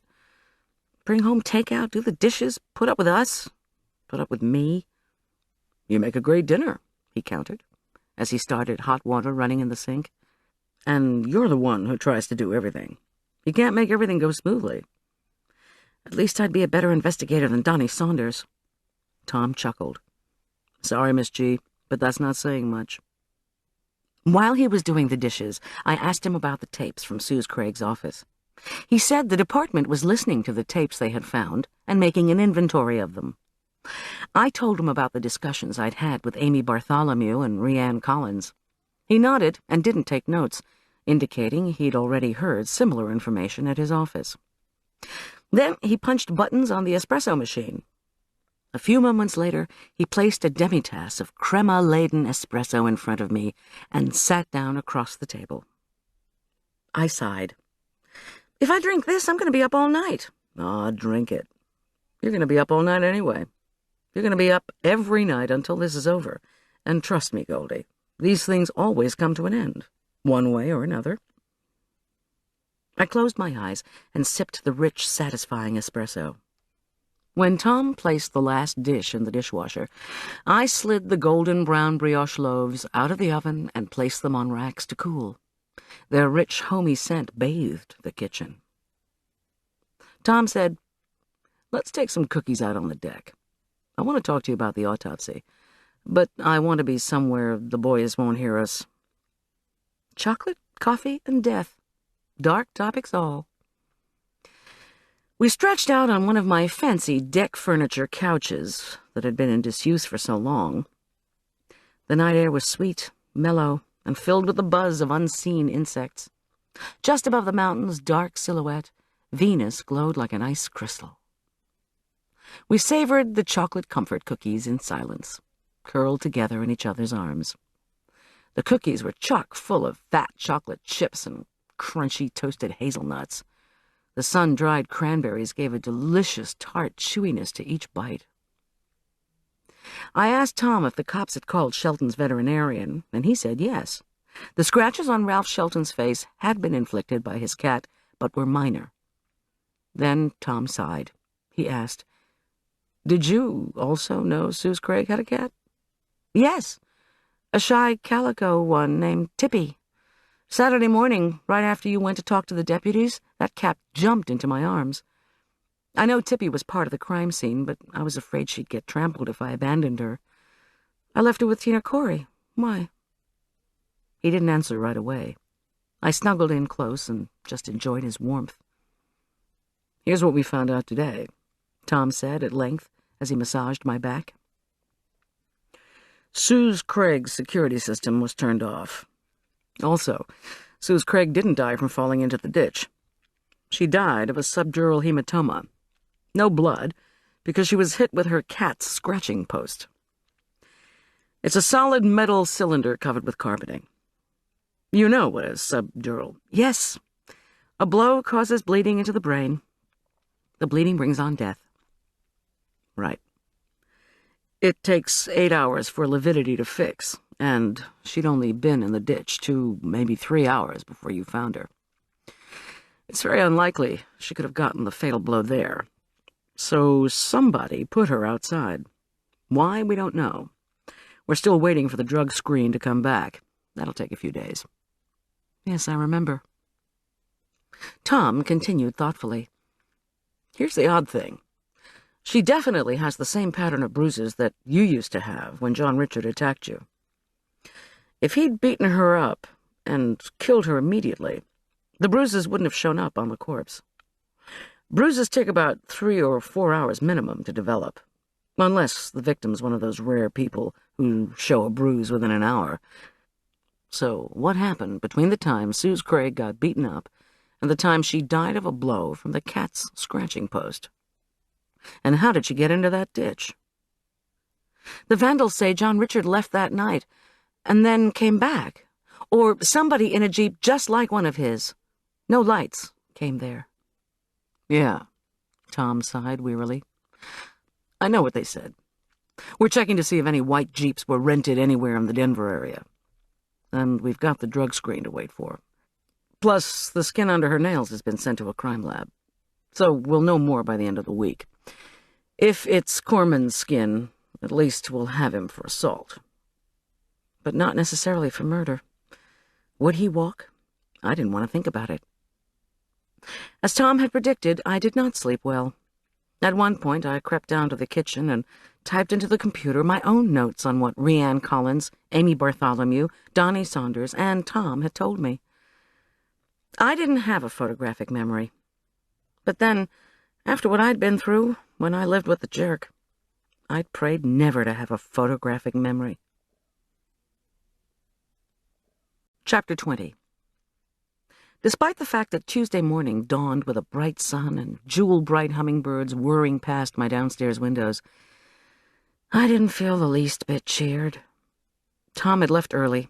I went through my yoga routine, trying to empty my mind. Not easy. Today, among all the other crises, I was set to begin catering to the doll people. I'd read recently about the necessity of going into a zone of enjoyment when doing your work, especially if you expected to derive pleasure from your career over the course of a lifetime. I tried to see the zone and imagine Gail Rodine not in it. I sliced the cooled brioche loaves and then began making the box lunches. Each lunch would contain 4 sandwich triangles, cucumber, smoked salmon, Swiss cheese, and the pesto-tomato chèvre combination that Donnie Saunders had gobbled up so ravenously. I shuddered and fixed myself an iced latte. Something Donnie had said kept swimming up just below my consciousness as I smoothed cool mayonnaise over the bread slices and laid out the sandwich fillings. When I finished wrapping the sandwiches, I tucked a miniature bottle of white wine, wrapped cheese straws, a cup of plum, orange, and banana fruit salad, and a plastic bag with a Babsie's tart and a chocolate cookie in each box. As I closed the last cardboard box, my eye fell on the computer. Computer, discs, tapes. If Luella had told anyone about the taping, she would have lost her job. How significant were these meetings that Suze had taped? I didn't know, and I'd promised Tom I wouldn't go nosing around at ACMO. I put in a call to Brandon Ewell's office. I would apologize for snapping at him at John Richard's office, then pump him for info. When his assistant asked suspiciously who was calling, and I told her, I had to wait 2 minutes for her cold response that Mr. Ewell was unavailable. I asked if I could call back at a more convenient time. She responded icily that there just was no convenient time. Fine. I hung up and called Chris Corey's office. His secretary put me right through. "Goldie." His deep, rumbly voice sounded surprised. "What's going on? Korman hasn't come over to bother you, has he?" He wouldn't dare. "Listen, Chris, something one of the investigators said has been bothering me." I hesitated, remembering I'd promised not to mention that Luella was the one who had spilled the beans to Donnie. "It relates to what we were talking to Francis about Sunday at the cafe. You said ACMO was going into John Richard's office looking for notes about the McCracken's suit." "Well, yes." "It's just that I heard there were some missing tapes, too." Chris grunted. "Don't remind me." I persisted innocently. "What's going on? Why would Suze keep tapes of meetings in her office?" He lowered his voice. "Look, Goldie, it's a huge crisis. Everybody's upset about it. Nobody seems to know why she was taping in her office. Secretly taping. Makes it much worse." "You say that as if there were other taping systems." "Yeah, sure. The microphones in our main meeting room are sound-activated, And everybody knows that everything there gets taped, then transcribed so we have accurate minutes for each meeting. It could have been Suze was afraid of industrial spying, and that's why she did some kind of backup taping in her office. Maybe she kept the tapes locked up there and took them from her office to her home, or wherever, because some threat had appeared. Did she know about your work with Francis? Not unless Francis told her, and that's unlikely. Who could be doing spying that would make Suze worried? Look, our meetings are confidential, Goldie. And if another HMO, like Merit Med, is trying to find out the details of our expansion plans, there could be hell to pay. And with legal action outstanding against us, the thought of having tapes of other in-house meetings floating around where anybody might get their hands on them is causing mass paranoia in corporate headquarters, believe me. Are you sure Suze had them? No. What sends shivers up the bowels of HQ is that somebody Suze fired might have them. If anybody besides Luella knew Suze was taping, there could have been motivation to get in and steal them, especially if they might prove something against ACMO. Plus, he added darkly, they're panicked that Patricia McCracken might have them somehow. That woman's gone a little bonkers. It wouldn't surprise anybody here if she'd managed to steal the key to that cabinet, break into the office, and swipe the tapes from one of the days when Suze met with our lawyers about the McCracken case. So you don't even know what day's meetings are missing? He groaned with frustration. We're trying to reconstruct, but it's a huge mess. We should know today. We're supposed to have security, but you know how that goes. Anyway, Goldie, speaking of meetings, I've got to go to one now. Damage control. Good luck with whatever it is you're working on. I'm not really working on anything, Chris. It's just that my son is very upset. I promised I'd try to help his dad, much as I dislike the man. I hung up and packed the lunches between freezer bags, guaranteed to keep food cold. When I was almost done, McGuire came down to breakfast. His transformation was remarkable. His cheeks were genuinely pink. There was a spring to his only slightly wobbly step, and he had a broad smile on his face that made me laugh. "Let me fix you some toast," I offered. "And some eggs, maybe?" "Sounds great." While the frying eggs sizzled in the pan, McGuire dutifully washed down his 10 herb capsules with water turned a science fiction green by the chlorophyll. "Todd and Arch are still asleep," he announced. "I'll wake 'em up at 10. They listen to music until 3 a.m. I'll fix some breakfast, too. Toast, probably." His grin warmed my heart. I thanked him for tending to Arch and Todd, declined his offer to help load my supplies, and hauled the first cardboard box out to my van. When I came back into the kitchen, my phone was ringing. "Goldie? My God, I'm so glad I got you." Ralph Shelton's voice sounded exhausted and strained. "Look, I'm terribly sorry about running into you at the McCracken's party. I just got out of control on those blades. Are you all right?" "Sure, Ralph." No use troubling him with a litany of my lingering aches. "Thanks for calling." He hesitated. "I just need to talk to you for a minute. Remember when you were over here asking how to get to the McCracken's place?" "Yes? What's the matter?" "Well, I was supposed to drive to Omaha this morning, but they got word that... Oh, God, I need to know if you know anything about these tapes that Suze Craig was making. Please tell me, Goldie. I'm leveling with you. As an old friend." I took a deep breath. "Why do you care about them?" His voice wavered as if he were about to cry. "Because I went in to see her last month, on the 14th to be exact, and I just can't let anyone know what we talked about. Please, Goldie, help me. Suze was trying to destroy me. Do you have the tapes? Does John Richard? Are they at his office or his house? I've already driven past Suze's house, and there's that damn yellow tape all around it. Ralph, calm down. First tell me, exactly why were you fired from ACMO? For a moment, I thought he wouldn't answer. But then he sighed. Patient complaints. No sexual misconduct or anything like that. It's just that I have a terrible bedside manner. I always have. You can imagine how that can kill you in OBGYN. So I was offered an administrative job with Merit Med. I took it. I recalled Sue's secretary, whom Suze had kept in line with threats. Was Suze threatening you in any way? He hesitated. You've learned a lot, haven't you? She did threaten people. Yes, I was one of them. But it was all exaggeration. I left before she could ruin me, he concluded darkly. But if someone gets hold of those tapes... Oh, God, he moaned. Did you do something to Suze Craig? Of course not. What the hell do you think I am? Well, that was what we didn't know, wasn't it? I honestly don't know where the tapes are, Ralph. And John Richard's out on bail. You could give him or his office a call.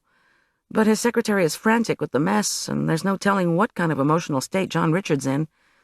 If I were you, I'd stay away from both of them. Yeah, well, you're not me. At the Lake Center, the Babsy doll show was in full swing. The security guard, even more hungover today than before, grunted a question about whether my assistant would be helping me, because he had strict orders not to let that young fellow near the dolls.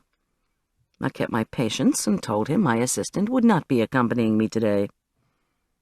The armed guard escorted me past the display tables where shiny arrays of statuesque, ultra-slender, elaborately coiffed Babsies in lacy, sequined gowns elicited choruses of oohs and ahs from the crush of excited visitors.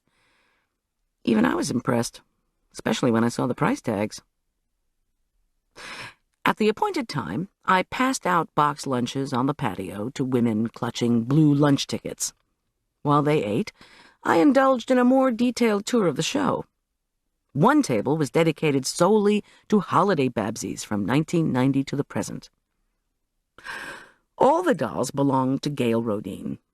All were marked not for sale. The costumes were festive and fantastic. Tiny rhinestones glistened above shimmery red and green taffeta gowns. White furs set off dark velvet evening dresses. Another table featured Babsy as astronaut, Babsy as veterinarian, Babsy as prima ballerina, Babsy horseback riding, Babsy walking her poodle on the Champs-Élysées, even Babsy as president. All that was missing was Babsy as Elvis. A long aisle was devoted to Babsy accessories. I looked with awe at teensy-weensy toreador pants, high heels, sequined leotards, compartmentalized Babsy suitcases, flip-curled wigs in blonde, black, brunette, and red hair, and sexy lingerie that befit the Babsy massage parlor. As Donnie Saunders would say, hoo-wee! The few attendees not indulging in box lunches were cooing over a table on the far side of the ballroom. When I joined them, I realized their drooling wasn't from craving my cucumber brioche sandwiches. Their eyes were greedily fixed on a display of a single Babsy. I stared at the display. Babsy in a Japanese exclusive gown. I didn't know if that meant the gown was made or sold in Japan or both. No matter. I was transfixed by the miniature image of a fashion plate. Babsy's blue eyes, rosy cheeks, and bow-shaped mouth were demure, and her long, perfect blonde coif did not reveal a single flyaway strand. The bodice and skirt of the tiny full-length gown were made of snowy white satin, and the toes of itsy-bitsy pink high heels peeked out at the hem. A hot pink embroidered chiffon overskirt poofed and swirled above the white satin.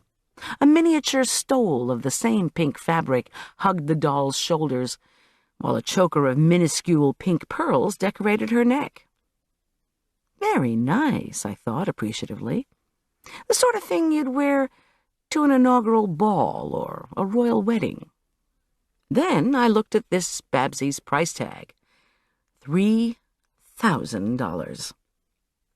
When the woman next to me asked if I didn't think it was just unbelievable, I said, "Yes, incredible, beyond words." Never let it be said that I was a caterer who couldn't appreciate her clients' hobbies. The first woman said, "The dealer said to me, 'How can you refuse this adorable doll? Now I feel as if this poor doll is a refugee who will starve if I don't buy her.'" A tear slid down one of her cheeks. A second woman whispered, "I've got a spy in France. You should see my phone bills. But when the French Babsies come out, you know, the ones we can't get, I have my spy get it. She airmails it in a plain brown wrapper for security. It costs me, but it's worth it." John le Carré eats your heart out. I tore myself away from the dolls and returned to the patio. In a large plastic garbage bag, I collected dirty cups, wrappers, used plastic spoons, and empty miniature wine bottles. Suddenly, the cormorants near the shore rose in a frenzied flutter, and I was dimly aware of a distant whap, whap, whap, whap, whap. I sat on one of the patio benches and squinted at the sky. Whap, whap, whap, louder and louder. In the summer, this was the most dreaded sound in Aspen Meadow. It was the Flight for Life helicopter. Usually the only time you heard it was when someone, frequently a child, had drowned, fallen while rock climbing, or been lost for hours after straying from a wilderness hike. I trotted to the dumpster near the lake and lofted in the trash bag. The helicopter circled near Main Street. That was odd. The copter appeared to be hovering over Cottonwood Creek, not too far from our house. I reached into my apron pocket for the portable cellular phone I took to events and shakily punched in our number, reminding myself that not all disasters in Aspen Meadow had to involve me. 1 second, 2 seconds, 3. Then the phone connected, and Arch answered on the first ring. "I'm okay, Mom." Are you kidding? All you do is worry about me. I heard the helicopter a minute ago and called Marla to make sure she wasn't having another heart attack. She'd already found out what was going on. Somebody was in an explosion. A grill at the park blew up. They think some mountain moths built a nest in the vent. Then, when the person lit the propane, the grill exploded, just like Francis Marchesian wrote about in the paper. Oh, wait, there's the other line. Maybe it's Marla again. I watched the slow sweep of the second hand on my watch while I waited for Arch to come back on the line. As usual, I tried to reconstruct where Tom was. "Oh, Mom," Arch said, his voice subdued. "Marla says that, she survived the explosion, but she's burned and bloody." "Who survived, Arch?" I was frantic. "Marla?" "Oh, no, Mom. The person trying to light the grill, the person who got hurt, it was Rianne." Chapter 21. I asked Arch how McGuire was doing. He was asleep.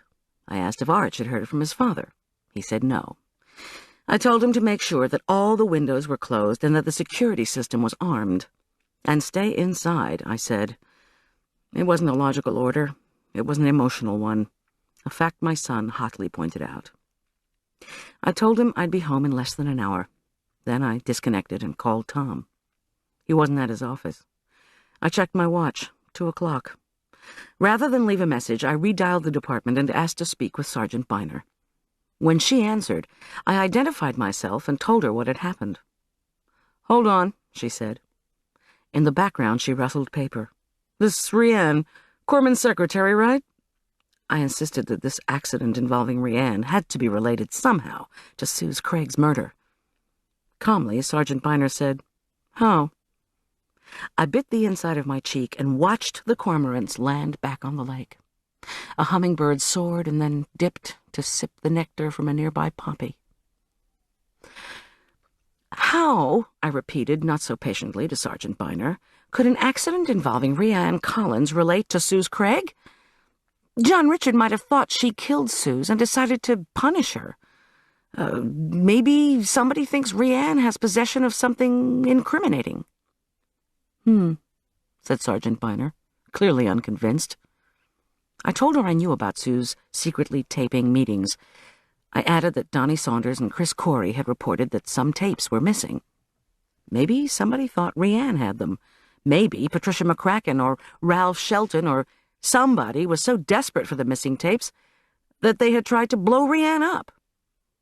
Sergeant Biner said that these people had all known Rianne for some time. Why do something to her now? I don't know, I replied persistently. Maybe because of the tapes. But there is a connection. I'm certain of it. Goldie, advised Sergeant Biner, take a breather. Please help me, I begged her. I know you usually keep the families of those affected apprised of the progress of an investigation. Can you please help us, just so we'll stay informed and my son won't have so much anxiety? For a moment she was silent. Then she said tersely, Patricia McCracken I don't know about. She called this morning to get an update on the criminal investigation so she can decide what to do about her civil suits. I just called her back an hour ago. Now, there was a rustle of pages, and I knew she was consulting her notes. Amy Bartholomew was interviewed by Donnie Saunders this morning. Miss Bartholomew told him she was leaving to go camping alone for a few days in the Aspen Meadow Wildlife Preserve, and that you were the one who told her to get away for a while. Maybe she didn't go, but I don't think she had any grudge against Rianne Collins that was life-threatening to you. I guess not. As for Dr. Korman, he's out on bail, as you no doubt are aware.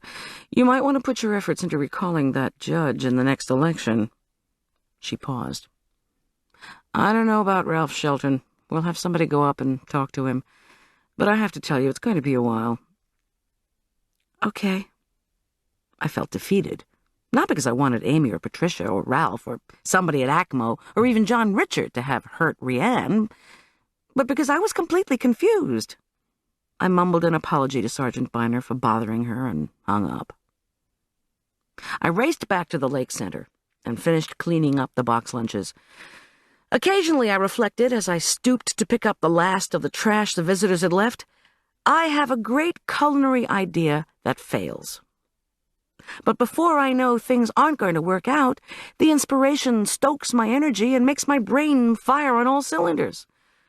Blue cheese pizza was the product of such thinking. Coffee cake swirled with frozen pitted Bing cherries was another, as was sausages baked with apples and hominy. They were all failures. I'd gagged on the too salty pizza. The coffee cake turned first inky, then mushy, then inedible. And when Arch had had 2 bites of the sausage concoction, he'd asked if we could go to Burger King for breakfast. Most of my food ideas and experiments succeed, but it's hard to bear that in mind when the failures occur. And instead of responding to these setbacks with an optimistic Thomas Edison-style, now I know what doesn't work attitude, I usually feel frustrated and angry that I spent time and money on ingredients yielding such disasters. Worse, the anguish accompanying the failures always plunges me into a psychological well of uncertitude. Questions like, are you really in the right line of work? And who do you think you are anyway? Taunt me. Eventually, of course, I always pull myself together, toss the messes in the garbage, and go on to the next concoction. It was that pulling together time that I now longed for. Poor Rianne. When I pressed the buttons on our security system and entered our home, the warmth inside brought a small lift in my spirits. It's not so bad, I told myself. Rianne was alive, if injured. I was upholding my promise to Arch. I was trying to find out what really had happened to Suze Craig. I didn't want to clear the jerk. I didn't even care if anything ever exonerated him. But I did want to know what had happened and why, so that when they hauled John Richard off for an extended prison stay, I could tell Arch with a clear conscience that I had done my darndest. I called Lutheran Hospital and asked to check on the condition of Rianne Collins. Since I wasn't family, I was told the information could not be divulged. Upstairs, Arch and McGuire were listening to what could advisedly be called music. McGuire showed me a huge box of imported chocolates that Marla had brought over. She'd told the boys she was going down to Lutheran Hospital to check on Rhiann personally, and she'd call me later. I knew she'd get the info. When Marla told people she was a family member, they rarely argued. The boys offered me a wrapped Mozartkugel, and I took it. It was somewhat ironic that the only way these two would acknowledge the classical masters of music was through candy. Within moments, more chocolate bulged in their cheeks and noise blared down our street. I thought again of Schoenberg's mother and retreated hastily to my kitchen. I booted up my computer and went through the file I'd opened on the circumstances surrounding Suze Craig's death. What significance could Rhiann have to the murder of Suze Craig? What was the link? I couldn't see any, apart from the fact that Rhiann had known all about the jerk's affairs, and probably a great deal about Suze's as well. I scrolled back through my computer file and reread an early entry where I summarized the catering job I'd done at Suze's house in July. It had been a clear sunlit day, with clouds piling up over the mountains to the west and birds flitting among the blue campanula and columbine. Suze had been nervous about the appearance of her yard with its unfinished landscaping. She'd fretted about the weather, since she hadn't wanted the Acmo honchos to be soaked by an unexpected mountain shower. She'd shown little interest in the food preparation and presentation. To me, this said, career woman whose post-college path did not detour through the kitchen, which was just fine. That kind of client uncritically appreciates my work, even thinks of it as a kind of magic. Suze had appeared cheerful, but she had not really enjoyed the food. And when Chris Corey had fallen down the steps, she'd been distraught. All of this begged the question I'd never thought to ask in the first place. Why had the Minneapolis people been visiting in July? The people at the party had certainly made no mention of an annual review, audit, or meeting. In retrospect, that seemed strange. When I'd asked one visiting staff member what had brought him out to Denver, I'd received a noncommittal response along the lines of fighting fires. Exactly what kind of fire? Suze's guests had all been from Human Resources at ACMO headquarters. That much I knew. I did have a foodie buddy in the Denver ACMO Human Resources office.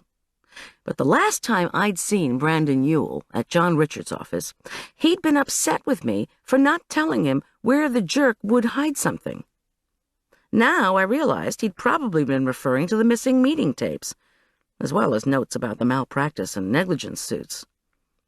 I felt guilty all over again for snapping at him, and resolved to be reconciled before asking him more about Suze. To keep my promise to Tom, I knew I couldn't pay Brandon a visit at the ACMO office itself.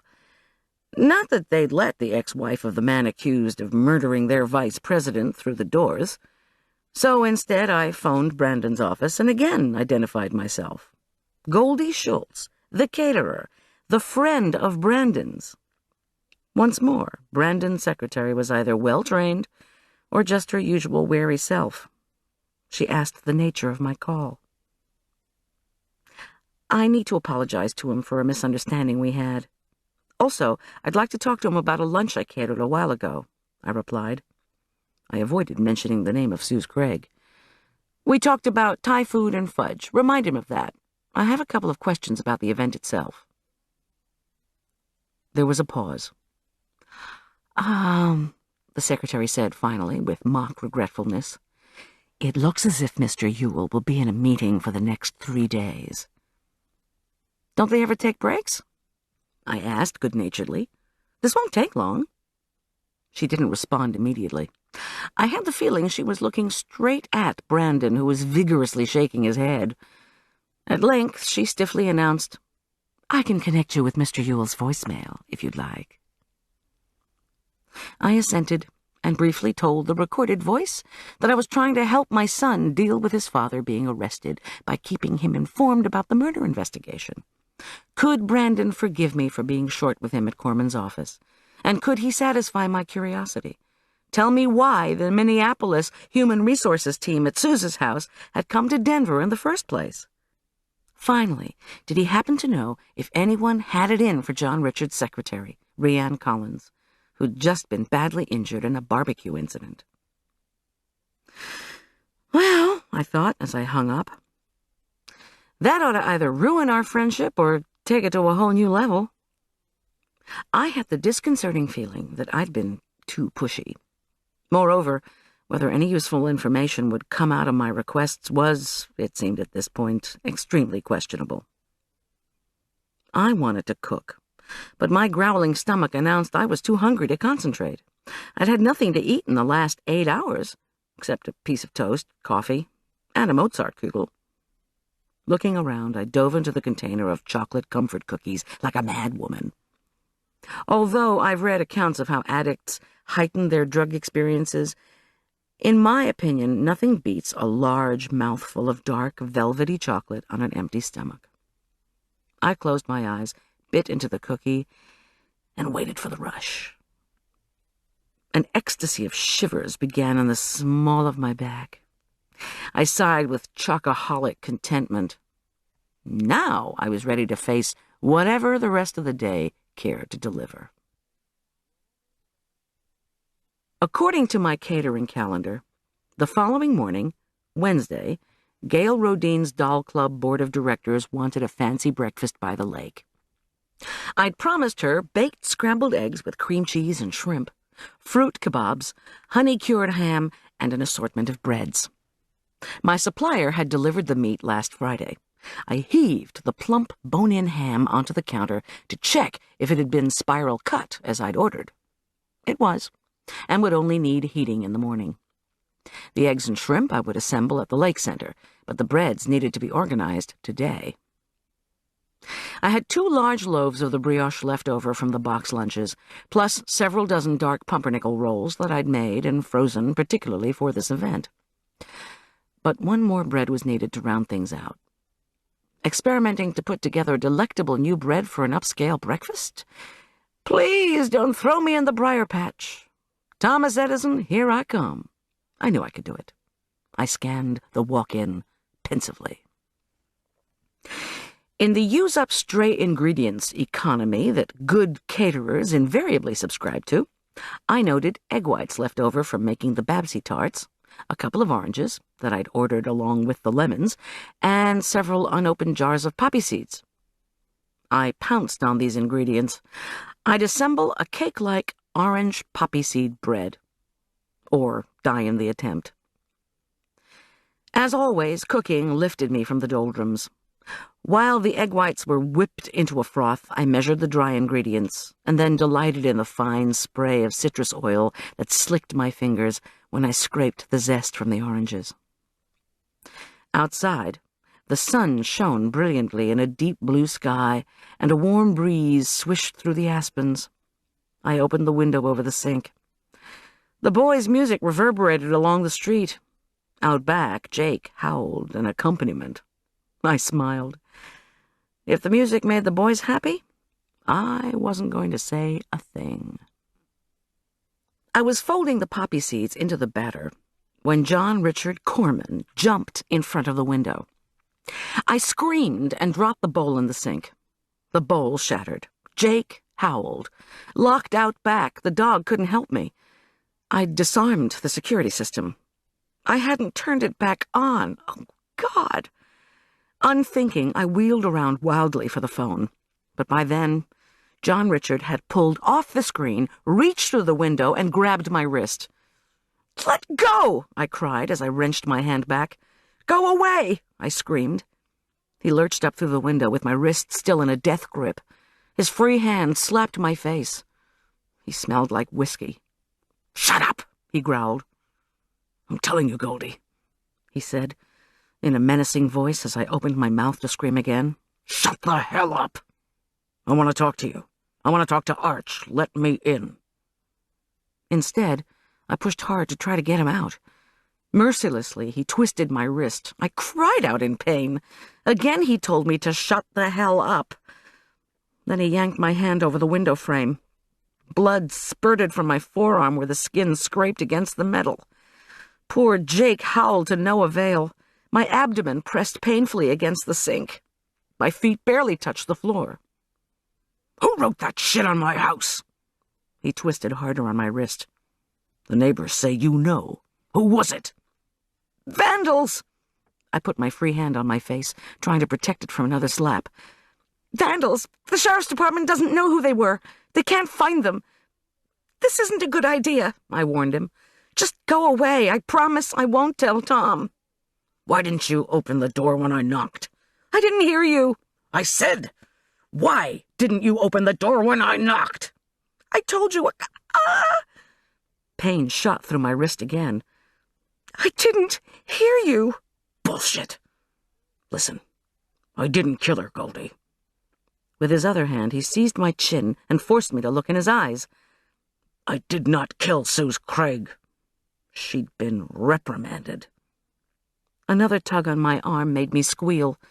"By the Minneapolis people, and faced being fired. We had a fight, but I didn't kill her. They killed her." His fingers bit into my wrist so savagely that I whimpered. "Tell the cops," I gasped. "Tell your lawyer."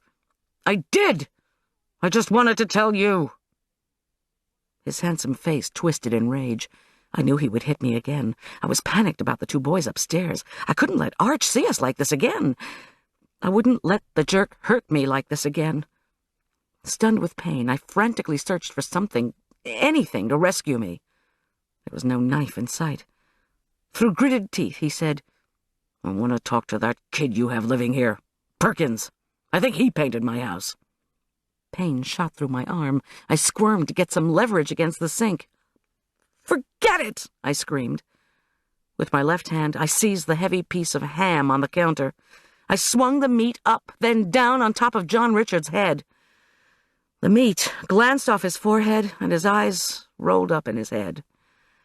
Releasing my wrist, he stumbled backward. I lurched for the phone, dropped it, retrieved it, pressed 911. I shouted that I had an intruder. My ex-husband, John Richard Korman. I screamed, "He hurt me! I'm bleeding!" "Is he there now?" The 911 operator spoke calmly. I scrambled for the window in time to see John Richard, one hand clutching his temple, limping toward the street. Yes, but he's leaving. Hurry!" I yelled. "Quickly! Come and get him and take him away!" But I already knew it was too late. The Jeep roared, and he was gone. Chapter 22. I closed and locked the window. Outside, Jake hadn't stopped his incessant howling. I let him in through the back door. He bounded over to me immediately, whining, putting his muzzle up to my face, trying to lick it. I floundered into the bathroom to wash the blood off my arm. Unfortunately, the sound of sirens brought Arch and McGuire rushing down the stairs. The bloody fingers of my left hand pressed the lock on the bathroom door. I couldn't talk to anyone just yet. When the boys called, I responded by saying I'd be there in a minute. I looked dreadful.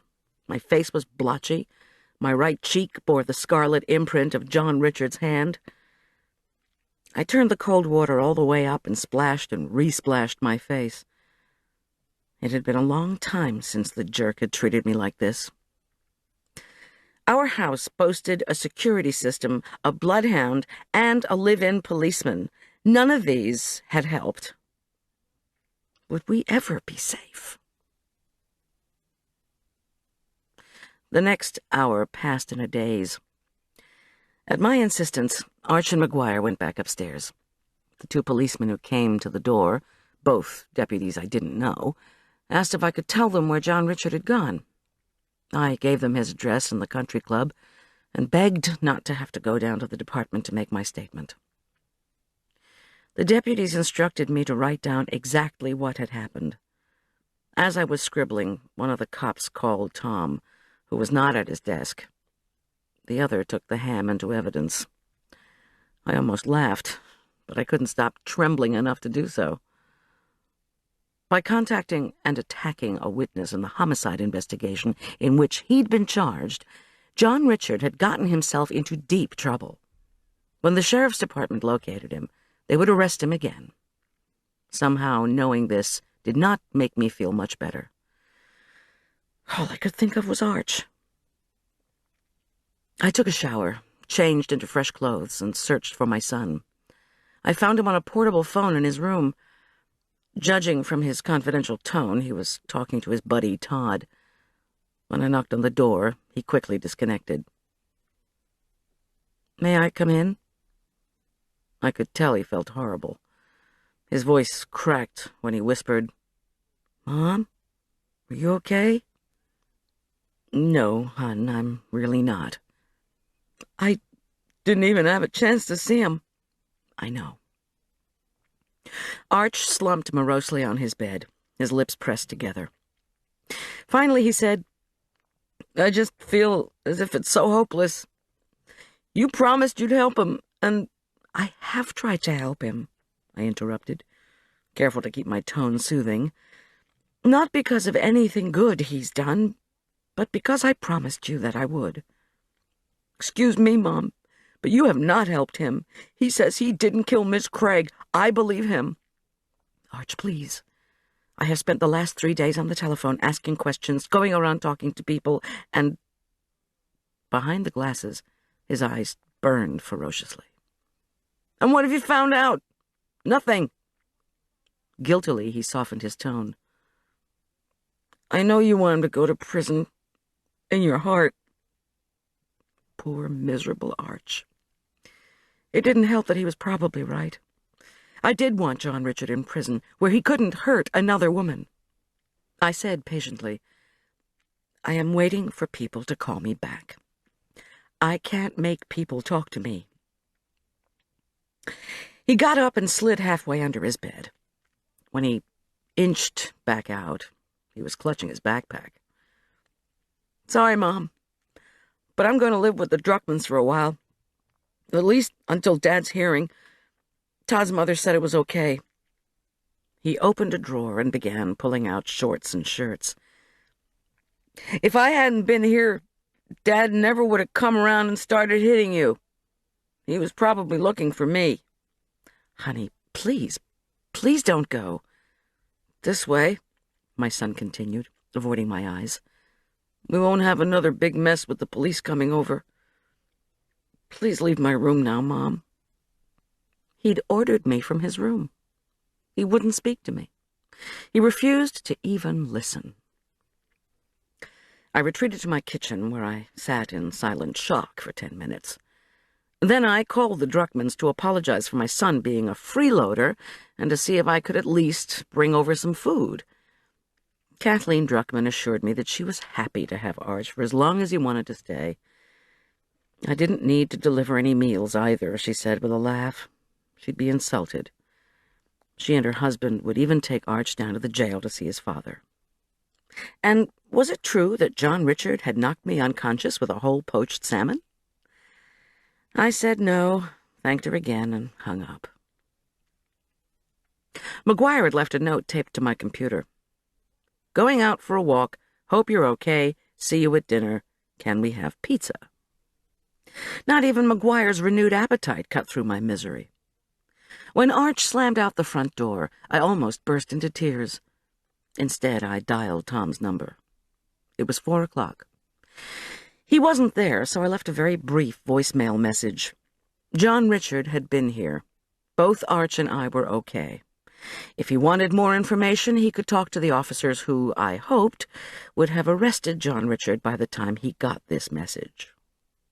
The memory of the jerk's slap rushed back into my consciousness. But what had he shrieked about Suze Craig? She'd been reprimanded. For what? I put in another call to Brandon Ewell.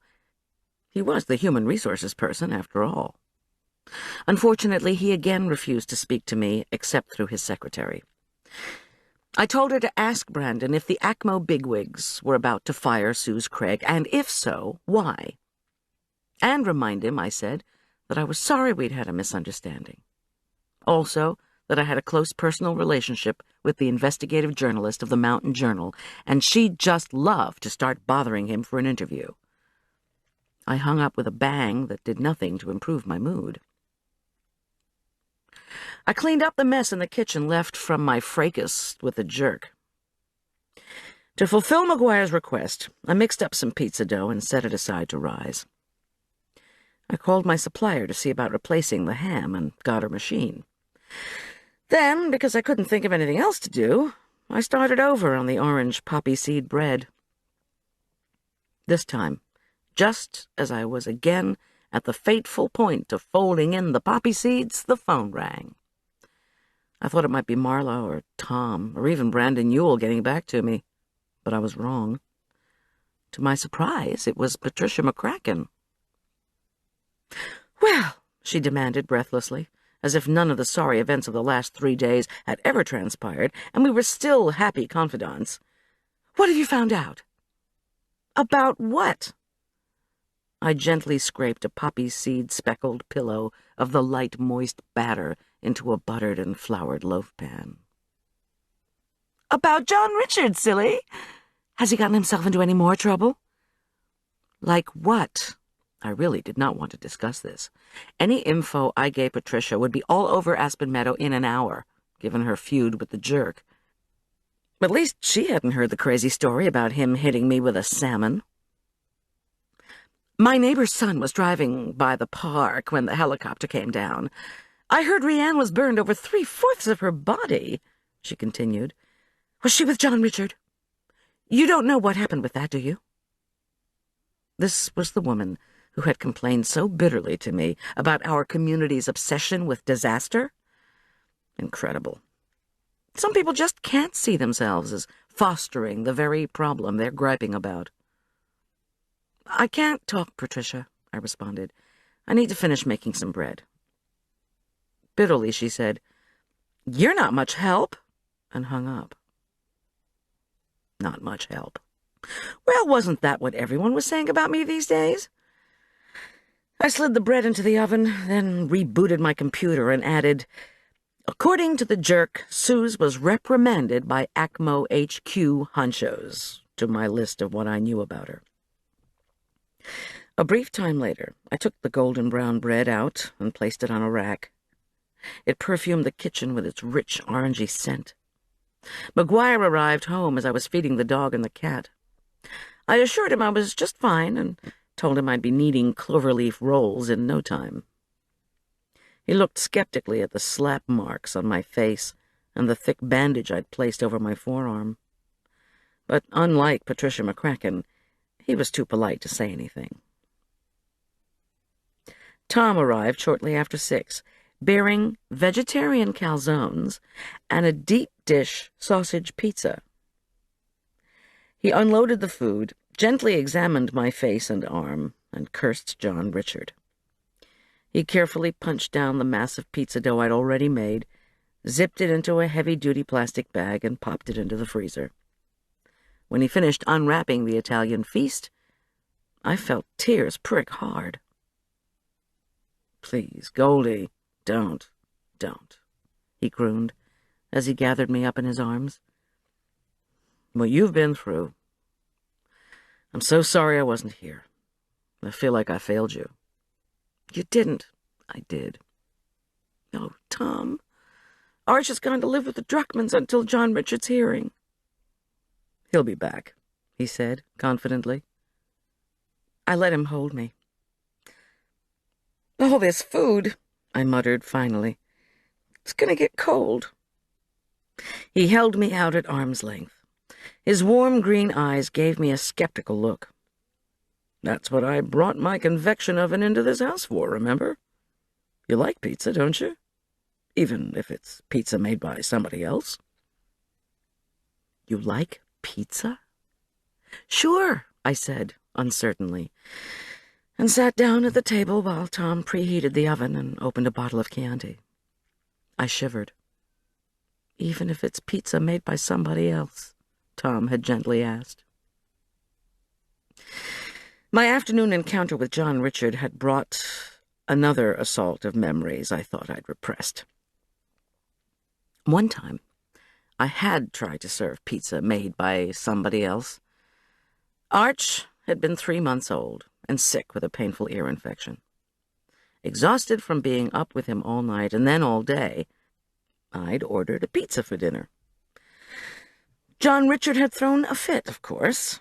He'd torn the pizza into bits and dumped them in the garbage disposal.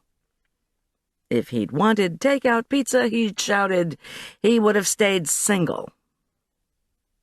Without being asked, McGuire set the kitchen table. Not one of us mentioned my son. Arch must have told McGuire his plans to live with the Druckmans.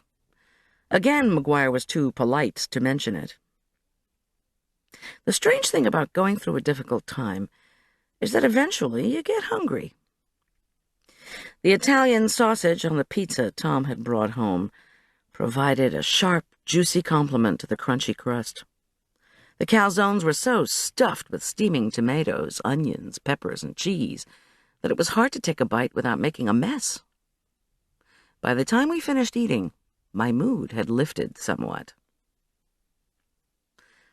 "Something I need to discuss with you all," Tom said, in the gentle voice he used whenever he needed to drop a bombshell. I said, "Uh-oh." "The deputies couldn't find John Richard," he announced matter-of-factly. "He wasn't at his house. There's an APB out on him, but you need to know he's at large." "That sucks," McGuire said. "It's probably just as well Arch is at the Druckmans," Tom continued. "Here at home, we need to keep the windows shut all the time. Turn on the attic fan if you need ventilation. But the security system stays armed. I mean it." I rubbed my temples and tried to give myself a silent pep talk. No uplifting thoughts came. When McGuire offered to do the dishes, Tom and I consented gratefully. Upstairs, the Chianti and relaxing meal finally took effect. No matter how bad the news is, not only do you have to eat, you eventually have to sleep. I hadn't slept well since I'd discovered Suze Craig's body. I yawned.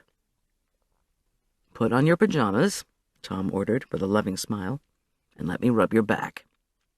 "It's not even 8 o'clock. Miss G, let me take care of you. No fussing." I winced as I pulled the pajama sleeve over my bruised arm, then remembered the arnica and antidepressant herbs from Amy Bartholomew and slid the tablets and capsules onto the table next to the bed. Before I could take any, though, I had to ask my husband a few questions. "Tom," I said, as I lay carefully on my stomach, "where could John Richard be?" "Oh, he's someplace he thinks is safe. With friends, probably. I don't think he'd dare come after you. Not after today." Beg to differ. After a moment, I said, "Arch doesn't think I'm looking into the charges against his father. After all I've done, that almost hurts more than anything." Tom's large hands pressed and massaged my aching body. "He's a kid, Goldie.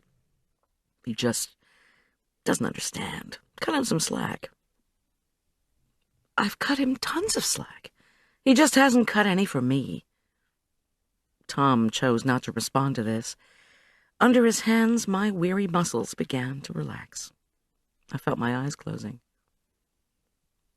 "I've got something else to ask you," I said weakly. "I wish you wouldn't talk." "Has anybody at ACMO told you Suze was about to be fired? Or why?" He chuckled. "Korman sure claimed that in his interview. But he was the only one who mentioned it, and he can't prove a thing. Everyone else swears her job was secure." "Ah," I said. I downed the herb capsules and slipped the arnica under my tongue. A few minutes later, I did not resist when sleep claimed me. I awoke at 2 a.m. in such a state of alertness that I felt sure Arch had come home, the security alarm had gone off, or either Scout or Jake was scratching to go out. None of these was the case. I looked out the window. The night was still. No breeze or rush of creek water was audible, of course, as every single window in the house was locked up tight. I turned on the dresser light and saw a note from Tom. "Miss G, Arch called before he went to bed. You were sleeping so soundly I didn't want to wake you. He wanted to tell you good night and that he loved you. Also Marla phoned. Rhiann C. is banged up pretty good, but they think she's going to pull through. Tom. Peachy. But it was not worries about Arch or even Rhiann that had awakened me. It was something else. If Suze Craig was about to be fired, or was even in danger of being fired, how could that relate to her being murdered? And why had Brandon Ewell, my buddy in Thai food, refused to answer any of my calls? Was he still annoyed about our conversation at the jerk's office, despite my apologies? John Richard was on the loose, but I doubted he was watching our house. I slipped on jeans, sneakers, and a sweatshirt. During the day, Brandon could refuse to return my calls all he wanted. But at this hour, I knew exactly where to find him. Chapter 23. The Aspen Meadow pastry shop had undergone a sea change since Mickey Ewell, my old master baker friend, had bought it, refurbished it, and hired an energetic cleaning service. Lacy, pristinely white European-style curtains now hung in the windows. The glass display cases, formerly messy with weeks of fingerprints, gleamed spotlessly in the dimmed light of the cozy dining room. The former owner had offered a hodgepodge of almost stale cookies and partially baked pastry shells. These had been replaced by appetizing rows of truffles, chocolate-dipped macaroons, and French cream cookies so buttery they gave new meaning to melt in your mouth. Since it was 2:15 in the morning, I stopped lusting over the offerings in the dark shop front and looked for movement in the kitchen. An oblong of yellow light illuminated Mickey, hustling back and forth. As I sidled across the front window to get a better view, I caught sight of Brandon. He sat at a long table, gesturing as he spoke earnestly to his father. The back door had been left partially open, probably to bring cool night air into the oven-heated space. I nipped past the comics shop, the insurance agent's office, and the Christian Science reading room. I rounded the back of the building and came noiselessly up the back entrance with its open door. Mickey had suggested I come by for some fresh, hot cinnamon rolls. Now the unmistakable scent of that most prized of spices, Indonesian cinnamon, came wafting out into the darkness. I pushed the door open and stepped inside. "Howdy, all," I said brightly, as if I customarily popped into closed bakeries at 2 a.m. I had insomnia, so I just thought I'd drop in. Mickey, balding, shrunken, but with a smile so endearing he always reminded me of a stuffed troll, looked up from the thick layer of golden dough he was rolling out. "Goldie, so glad to see you." He set aside his marble rolling pin and bustled forward to embrace me. He smelled marvelous, sweat mixed with spice and flour. His long white apron dusted my outfit.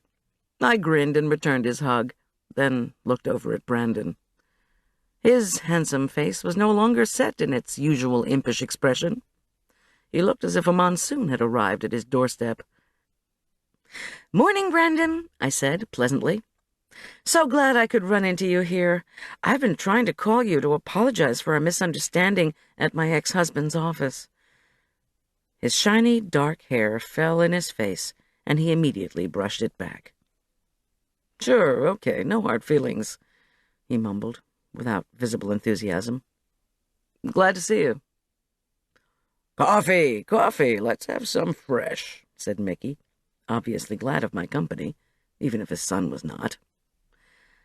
"Why didn't you answer my calls?" I asked Brandon, as I sat in one of the chairs at his father's work table.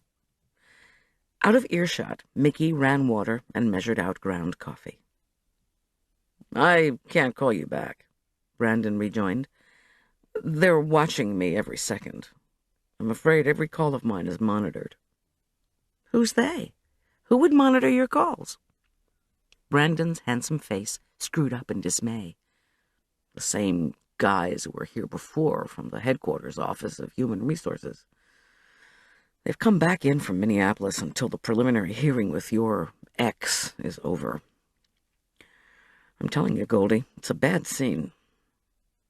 You think that's a bad scene? My 14-year-old son has moved out until the preliminary hearing. That's how ticked off with me he is over this case. I want to find out what the hell is going on with my son's father a whole lot more than your corporate bigwigs do. He said nothing. Please, Brandon. Please help us. Brandon exhaled unhappily. Whatever I tell you, you've got to say you didn't hear it from me. Brandon, for heaven's sake! You didn't participate in any illegal activity, did you? His smile was a younger, less wrinkled version of his father's. Of course not. No illegal activity. I didn't even kill Suze Craig, as is believed in some circles. What circles? His face turned pink. Oh, you know, the gossip mill. Was she about to be fired by ACMO when she was killed? His father reappeared with the coffee. It was marvelous, dark and hearty. We took grateful sips and showered praise and thanks on Mickey. You all go ahead and visit, Mickey told us. He eyed the rectangle of dough. I gotta work. Can't we help you? I offered. Cloth towels shrouded the domed top of another enormous bowl of risen dough. No, Mickey replied, waving a floured paw. The priest is doing grief work with me. Says I gotta work. Stay busy. Best antidote. I like having you here, though. I looked back at Brandon, who shrugged. He murmured, just let him. He knows what he needs. I'm here for company. When I help him, it's usually on the weekends. Was Suze about to be fired? I asked Brandon again. Or had she been submitted to some kind of disciplinary action? Brandon sipped his coffee and was silent.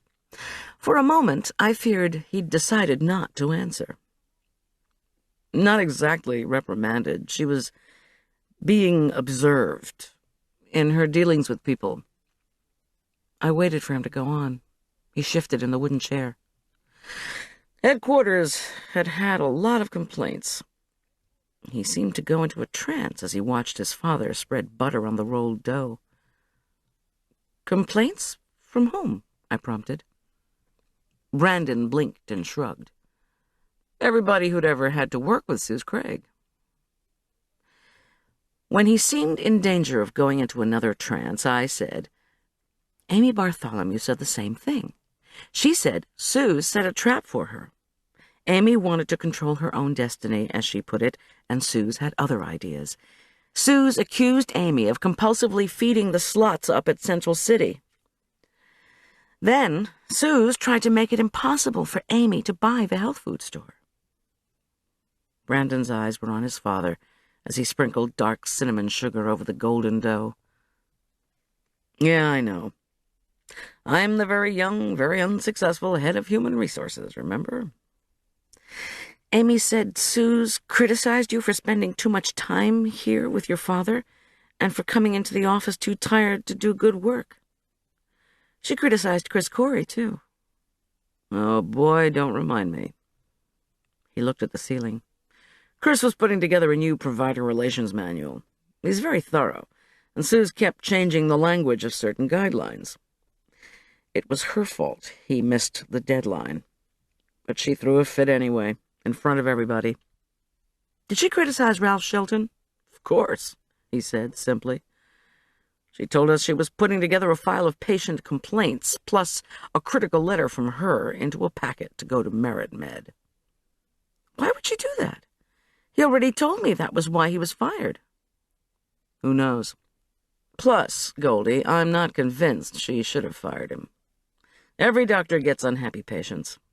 Last year, the State Board of Medical Examiners received over 750 complaints. 85% were dismissed. He sighed. And then Shelton was so pathetic, calling each of us after she fired him to see if we could stop her from sending the packet of complaints on.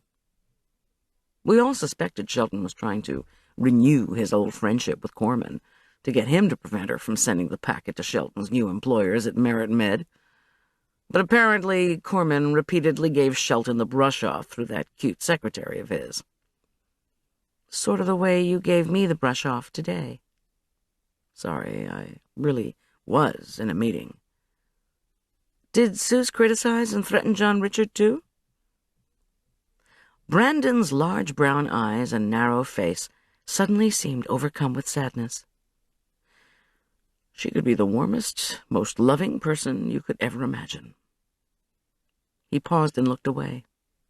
She could also be vicious.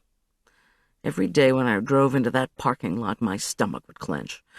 What kind of mood was she going to be in today? What would she try to do to me? How could I fend her off? Did she want to have control over John Richard? I persisted. He frowned, then shook his head. Who knew? He didn't share much with us, the administrators. Suze's control of information was what concerned her, and she was good at it. His forehead wrinkled. I did hear that Korman's billing was problematic, and that he didn't automatically qualify for a bonus he was expecting.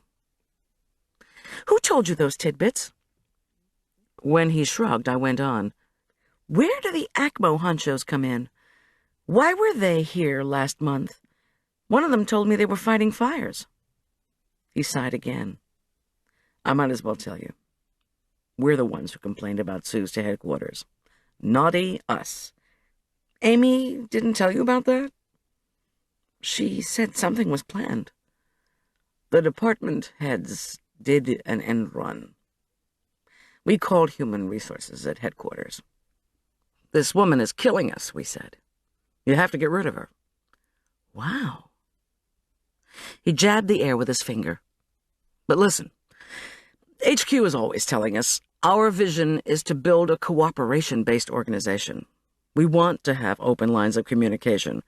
Call on us anytime for help. His scowl deepened. Did that ever backfire? How? They came, they listened, they left.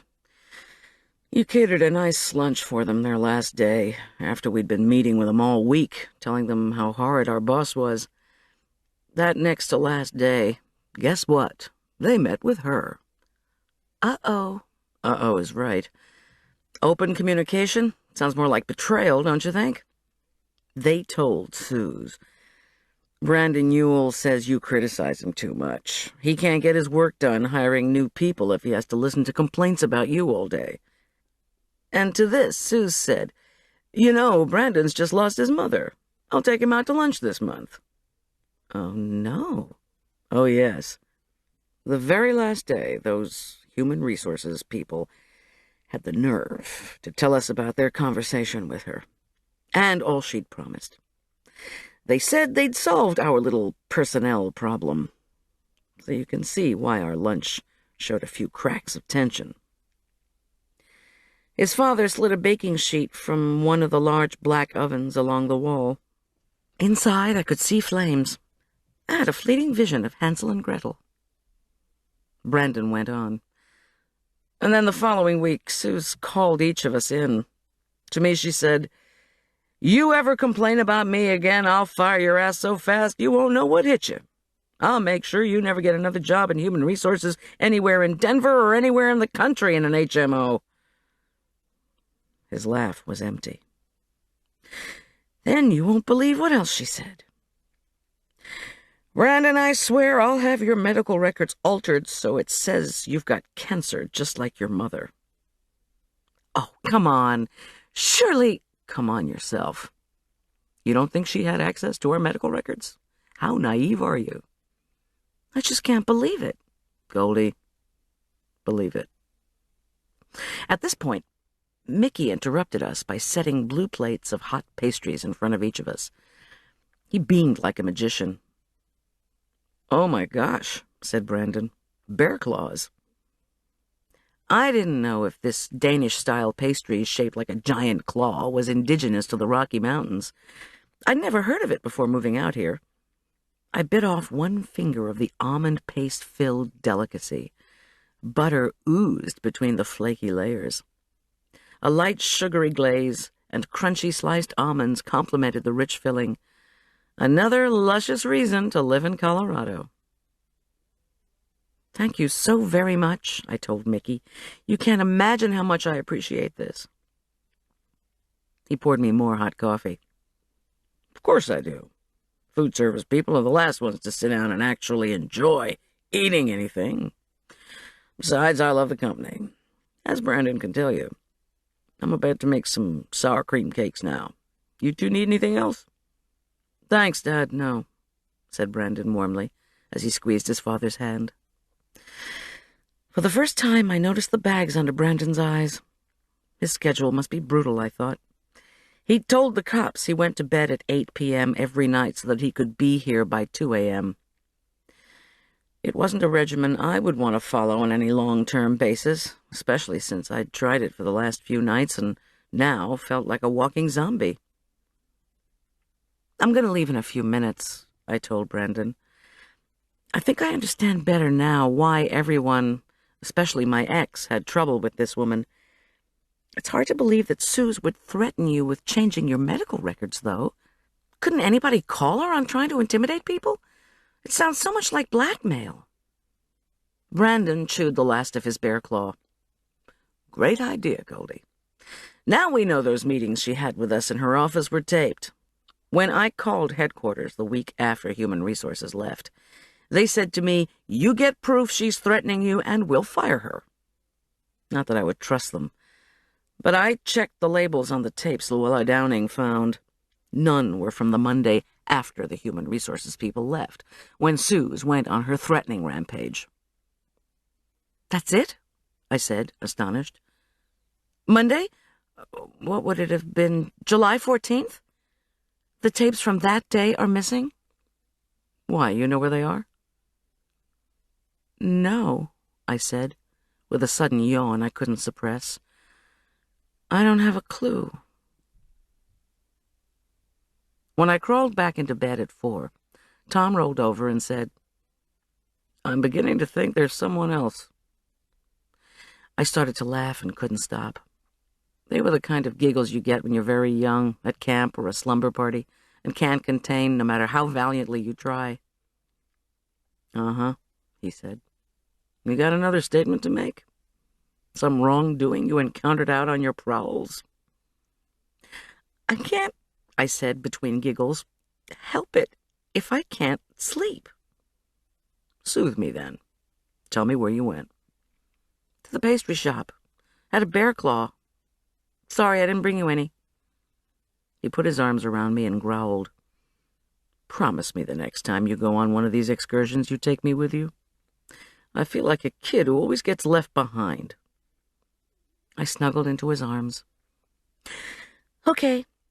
Whither I go, thou goest," or words to that effect. "So, did you find out anything about Korman at the pastry shop?" "Sort of. The missing days tapes are for July 14th, when Suze Craig called in all the employees who'd complained about her to HQ and threatened to fire them. She must have met with other people that day, too, like Ralph Shelton. So, if you had tapes of yourself blackmailing people, where would you hide them?" "I'd destroy them." "Oh, cop, you're a lot of help." Chapter 24. My yoga regimen that morning was made more difficult by the phone ringing insistently at 6 o'clock. I pulled myself out of a contorted asana with the hope that this was the sheriff's department calling to tell us they'd captured the jerk. No such luck. Over the wire came the commanding voice of the much-dreaded Dollmeister, Gail Rodine. "The board doesn't want you to use the grill tonight for our final dinner," she announced, without a hint of apology for calling so early. "I mean, after what happened to Rhiannon Collins, we just feel it's too dangerous." Thinking of the mountains of hamburgers I had made and frozen, and the bags of chicken breasts I had been planning to marinate, my heart plummeted. I could never get them all grilled at home and reheated at the lake center without ruining them. "What would you like, then?" I asked carefully. "It'll be impossible to order in more food supplies before tonight." "Well, what do you already have on hand? Anything that you could grill, say, at home and then heat up?" "Some I could do," I said confidently. "The last thing I want is for a client to be worried about preparation." "But what I have on hand—" I mentally weighed the chicken. "If I grill the chicken I have, it'll only feed half your folks. I'll have to make—" I mentally scanned my refrigerator. "I'll prepare a camembert pie to fill things out. It'll contain shrimp and vegetables, too." From under the rumpled covers, Tom's sleep-worn face appeared. I held my hand over the receiver and mouthed, "Client needs whole new dish for tonight." "McGuire said he wanted to help you," Tom replied, as he rolled back under the sheet. "Give him some shopping to do. He's worried about how depressed you are about Arch. He really wants to go back to being your assistant." "Goldie?" Gail Rodine. "Goldie, are you listening to me? How much extra is this going to cost?" "I do want you, the board, and the guests to be comfortable, Gail." "Don't worry," she said, clearing her throat. "I've already called a Denver caterer, and he said no one could meet our needs for a fancy dinner by 5 o'clock tonight without an exorbitant surcharge." "Gail, please." "That's ridiculous," she shrieked into my ear. "I told them you don't want us to get blown up by a propane grill, do you?" "The camembert pie retails for approximately $40. You're already getting grilled chicken à l'orange and rice. I can add a tossed salad of field greens and perhaps a molded fruit salad if I have time. Plus vanilla frozen yogurt and those chocolate cookies you had in your box lunches. There's only a 5% surcharge for changing the menu at this late date." Fine. Put it on our bill." She rang off. "I'm afraid to ask, but that was about—" Tom's voice rumbled as he headed for the bathroom. "Woman doesn't want to stage her last barbecue tonight," I said, as I groaned before starting a final stretch. "Doesn't want to end up like Rianne." "Figures. Hey, let me see that." He walked over to me, a manly vision in T-shirt and cotton undershorts. He touched my arm. "My God, Goldie, look at that bruise. I swear I'm going to kill Korman myself one of these days." I twisted and frowned at the black and blue mark that had formed on my lower arm from being banged around by John Richard. I hadn't noticed it until now. "Oh, well. Say, you want to go back to bed?" He smiled at me, but touched the bruise gently.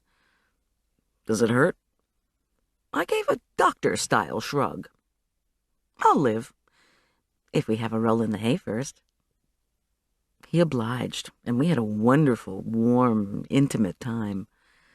Sometimes the best thing you can do in the morning is go right back to bed. After a while, Tom said, "I'm going to help you with this breakfast and go in late. By the way, I bought you another spiral-cut honey-cured ham. It's in the walk-in." I grinned and kissed him. "You're marvelous beyond words, and thank you. I'd love the company this morning."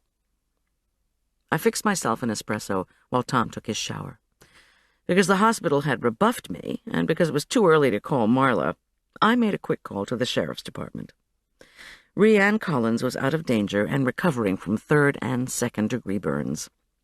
John Richard Korman, unfortunately, was still at large. And no, the duty officer informed me, Korman had not shown up at the Druckmann's house. I sipped the espresso and wondered how Arch was doing. He'd only been gone one night, but it felt like an eternity because it was so open-ended. I'm going to live with the Druckmanns for a while, at least until Dad's hearing. I got out leeks, tomatoes, and cream cheese, then retrieved 2 large bags of shrimp from the freezer. When Tom appeared in the kitchen with his hair freshly washed and a tiny glob of shaving cream stuck under his ear, I was doubly glad he had decided to stay. Nothing like loneliness and a violent ex-husband on the lam to make one brood. "Give me a job, Captain Cook," Tom demanded merrily after he'd chugged down the espresso I'd given him and heard the news about Rianne and the jerk. "The less savory the job, sir, the better." That was easy. I despised poaching and shelling shrimp. Now I not only needed the shellfish for the Doll Club board breakfast, I needed them for the dinner, too. If you could cook and shell all that shrimp, I'd be eternally grateful. He eyed the bulging bags and chuckled. "Aye, aye, sir." I started on a brioche-style dough that would form a delectable top crust for the dish I'd decided to call Collector's Camembert Pie. While we were both working, McGuire made a sudden appearance in the kitchen. I glanced at the clock. Not even 7. "This is unexpected," I remarked. "What's up?" "Give me something to do," he said bravely, his voice still thick with sleep. "I want to help." I caught a glance at Tom, who resolutely bent over the shrimp. These two had conspired to cheer me up, no question about it. Fine. To McGuire, I pointed out the plump tomatoes to be seeded and chopped, artichoke bottoms to be trimmed, asparagus to be steamed and sliced, camembert to be thickly cut, and parmesan to be grated. "I'll worry about putting it all together when I get home," I said with a smile. Said McGuire. "That's a lot of food for breakfast, isn't it?" "It's for dinner, McGuire." "Oh." He rubbed his eyes. "Well, can I go back to bed until about 10 and start chopping then?" I laughed. Of course. When he had hauled himself back upstairs, I beat the eggs for the main course. "Tom," I said thoughtfully as I chopped tomatoes and leeks, "what's the time frame for John Richard's trial?" "Preliminary hearing should be in about another 3 weeks. The county's prosecuting attorney needs to see if there's enough evidence to go to trial. As soon as the drug screen's done and the skin and hair under Suze Craig's fingernails are analyzed, they'll know more than they do now. But as you know, there's already a lot of evidence against him." "What about the vandals?" "No sign of them. They could be anybody. They could have been hired by somebody sympathetic to Suze Craig." I don't think so." I melted butter, put in the chopped leeks, and stirred the gold and green mixture. The aroma was deliciously sharp and fresh. "I guess it's conceivable that someone rented a white Jeep, someone who knew what kind of car John Richard drove. The person would have to live close by." Tom expertly drained the shrimp and ran cold water over them. "The only people connected to the case who live very close by are Patricia McCracken and Ralph Shelton. Patricia says she was asleep, and her husband backs her up. Ralph Shelton says that after he and his wife got home from the country club, they went to bed. The wife says he was next to her in bed the whole night, but she admits she's a sound sleeper. Lucky her." I stirred the bright red tomatoes into the bubbling mass of butter and leeks, then gently stirred in the eggs. I wish I knew why I can't find out what's going on inside ACMO. His voice quivered with anger. "I wish I knew why I can't seem to protect you from that violent ex-husband of yours." Not to make any excuses for him, but the man can't deal with frustration, especially when he's had a few drinks. Maybe he knocked on the front door the way he said he did. But just because I didn't answer right away is no reason to lose his temper. Tom shook his head, then measured out the shelled shrimp I needed for the breakfast dish. Doll show shrimp and eggs. I stirred in the shrimp, then removed the pan from the heat. At the lake center this morning, I would add the cream cheese chunks to the eggs, vegetables, and shrimp, then bake the dish for a short time, just until the cheese melted and the ingredients had all melded into an irresistible mélange. "Why don't you just bake it now?" Tom, ever the efficient cook, wanted to know. "You can't put the dish in too early or it won't come out right." "Ah, well, if I leave now, I'll be exactly an hour late.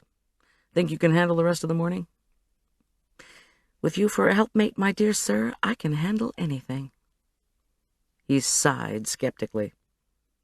"Just be careful, Miss G. please. Yes, sir.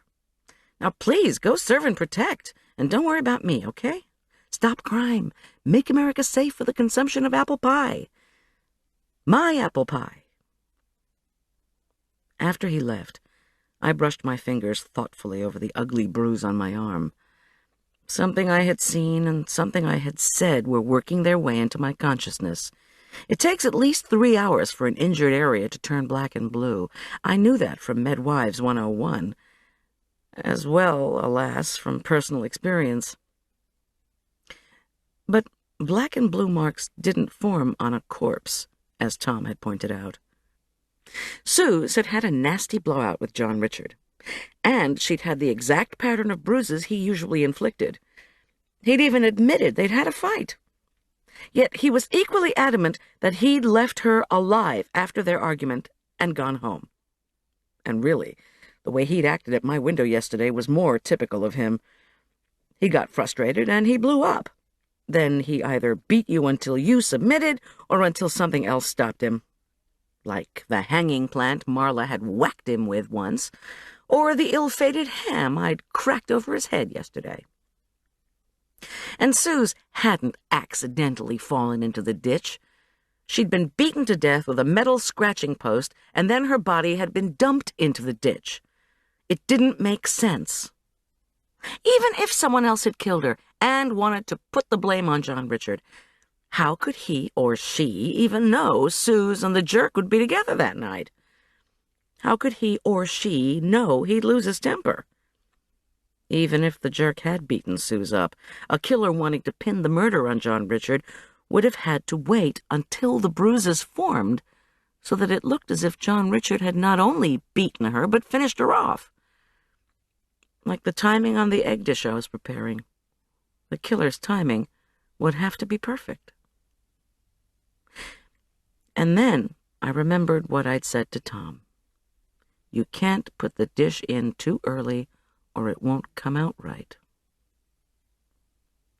If John Richard had not murdered Suze Craig, then whoever had taken great pains to plan it. I glanced at my watch. 7:45. I quickly packed up the ham, the eggs, and the breads for the breakfast, which was scheduled to start at 9. This last day of the doll show would begin at 11. The doors would close at 4 so that the ballroom could be cleaned. Then the show would reopen at 5 and close at 7. The final dinner for the board and their guests was set for 8 o'clock to take full advantage of the magical evening light on the lake. I slipped my cellular phone into my pocket, but not before I'd taken note of 3 numbers: Patricia McCracken, Francis Marchesian, and Lutheran Hospital, in case Rhiann Collins was well enough to talk. Regardless of the fact that I had catering to do today, I had a crime to try to solve. My heart ached. I wanted Arch home. I wanted to know once and for all what had happened in Saturday's early morning hours, and I was going to find out. For Arch and for me. Carefully, I scanned our garage and my van's interior. No jerk. Where could he be? Twice during the short drive to the lake center, I had the discomfiting feeling that someone was following me. But my rearview mirror yielded nothing unusual, and even when I pulled into the shoulder of the lake's frontage road, no one else stopped. I put it down to nerves. At the lake center, the portly, disheveled security guard again looked and smelled like the before picture in an advertisement for Alcoholics Anonymous. His disheveled gray hair was a mass of greasy curls. His red-veined eyes resembled a backroads map of Utah. In the trash can next to him, 3 empty whiskey pint bottles looked incriminating. As before, I felt sorry for him, and like any kind-hearted caterer, I asked if he wanted some coffee and toast once I got the board's breakfast underway. "What?" he slurred. "Breakfast? Oh, yeah, sure. Coffee. Put some brandy in. You got any? Okay." So much for good deeds. I sighed and asked if there was any way he could open the side door for me. "Yeah, sure. Pull your van around the far wall. It's okay." I can't leave the front for more than a minute to help you, though. Gotta protect the damn toys. I'll open the door from inside. It's okay, I can trust you, right? He burped and disappeared to open the side door. While the oven was preheating for the eggs and ham, I sallied back and forth to put down an extension cord for the large coffee urn and set out the silverware and plates. The morning was quite cool, and the warming promise of the large coffee pot gurgling on one of the picnic tables seemed especially welcome. The pussy willows beside the lake path shifted and whispered in the breeze. A red-winged blackbird warned its compatriots of my presence by squawking and raising one wing. I smiled, sliced, and arranged the bread, then poured the juice. When I'd given the guard a large mug of coffee and put the eggs and ham in the oven, I dialed Lutheran Hospital and asked to be put through to Rhiannon Collins. If she wasn't well enough to talk, I would not press her. A man, sounding too old and serious to be Rhiannon's unreliable boyfriend, gruffly answered the phone. I identified myself and asked to speak to Miss Collins. The phone was handed across. "Hello?" a woman cooed merrily. "Rhiannon," I stuttered. "It's Goldy Schulz. You sound so good. I was sorry to hear about the accident." "Yes," she said with unusual pleasantness, as if she were enjoying the attention. "Right now I've got bandages on my body from the burns. I can't do much moving yet." "I'm so sorry this happened to you." "Well, you know, I got thrown into the creek by the explosion. The doctor told me it was a good thing getting cold water on the burns right away. Anyway, I'm in excellent physical shape. Even though I was numb, I managed to paddle over to the creek bank. Everybody was pretty impressed. Plus, now I'm on painkillers," she added with a giggle. "Beats working, that's for sure. Got a room full of flowers for my boyfriend. Plus, I've met a couple of cute interns, if the boyfriend doesn't work out." "Rhiannon," I whispered with relief. "Plus," she continued gaily, "there's a cop at the door, and one here to answer the phone, 'cause the sheriff's department figured out there was an explosive in the grill." "What?" "Oh, I forget what kind it was. The boyfriend feels guilty." She sighed. "Somebody supposedly from his bike shop called and said, 'Forget the sandwiches.' Then whoever it was set up our lunch for 12:30. I was going to get there at noon, dump charcoal on the grill, get it started. I got to the park, dumped on the charcoal, and the grill went kaboom. Total bummer. So," she said in a hungry-for-news voice, "how's John Richard? Have you gotten any money? Think he's going to be able to give me my last paycheck?" I swallowed. "You haven't heard from him?" "Are you kidding?" she scoffed.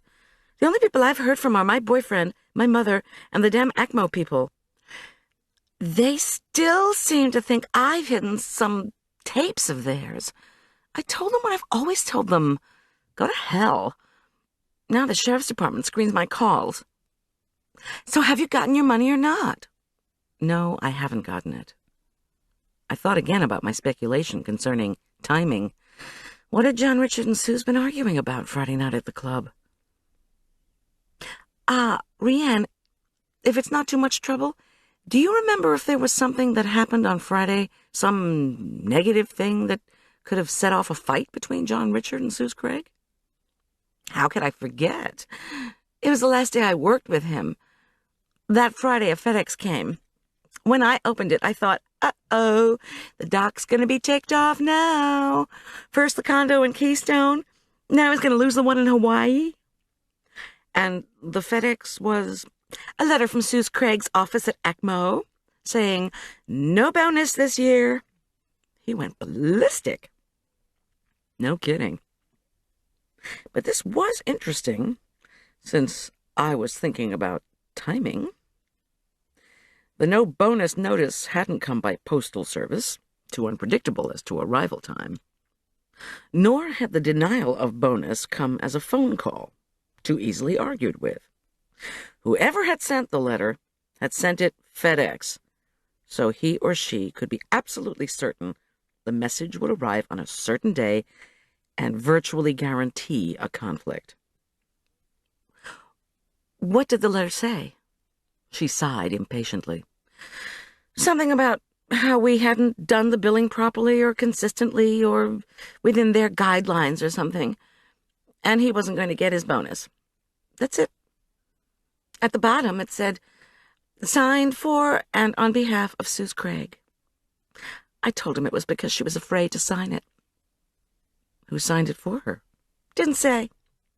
I couldn't tell anyway because John Richard snatched that letter away and started to have one of his fits. I gritted my teeth. I checked the timer for the eggs. 1 minute to go. The doll collectors had gathered outside and were drinking their juice and pulling large cups of coffee for themselves from the silver urn. Rianne, look, I just have one more question for you, and it has to do with Suze Craig. She groaned. I'm just trying to figure out about that night, Friday. Was there any reason they were going out? Did they have a standing date for Friday night? Oh, now that I do remember, because Ms. Crank was always wanting them to celebrate their little anniversaries. First month of going out, they exchange balloons. Second month, they buy each other workout clothes, on and on until they've been going together 6 whole months. Then she gets a fur coat, and he gets an ID bracelet, for God's sake. Please. And Friday night was August 1st? The month 7 anniversary. Where have you been? I think she wanted tickets to Bermuda, but instead she got herself killed. What can I say? She should have given him the bonus.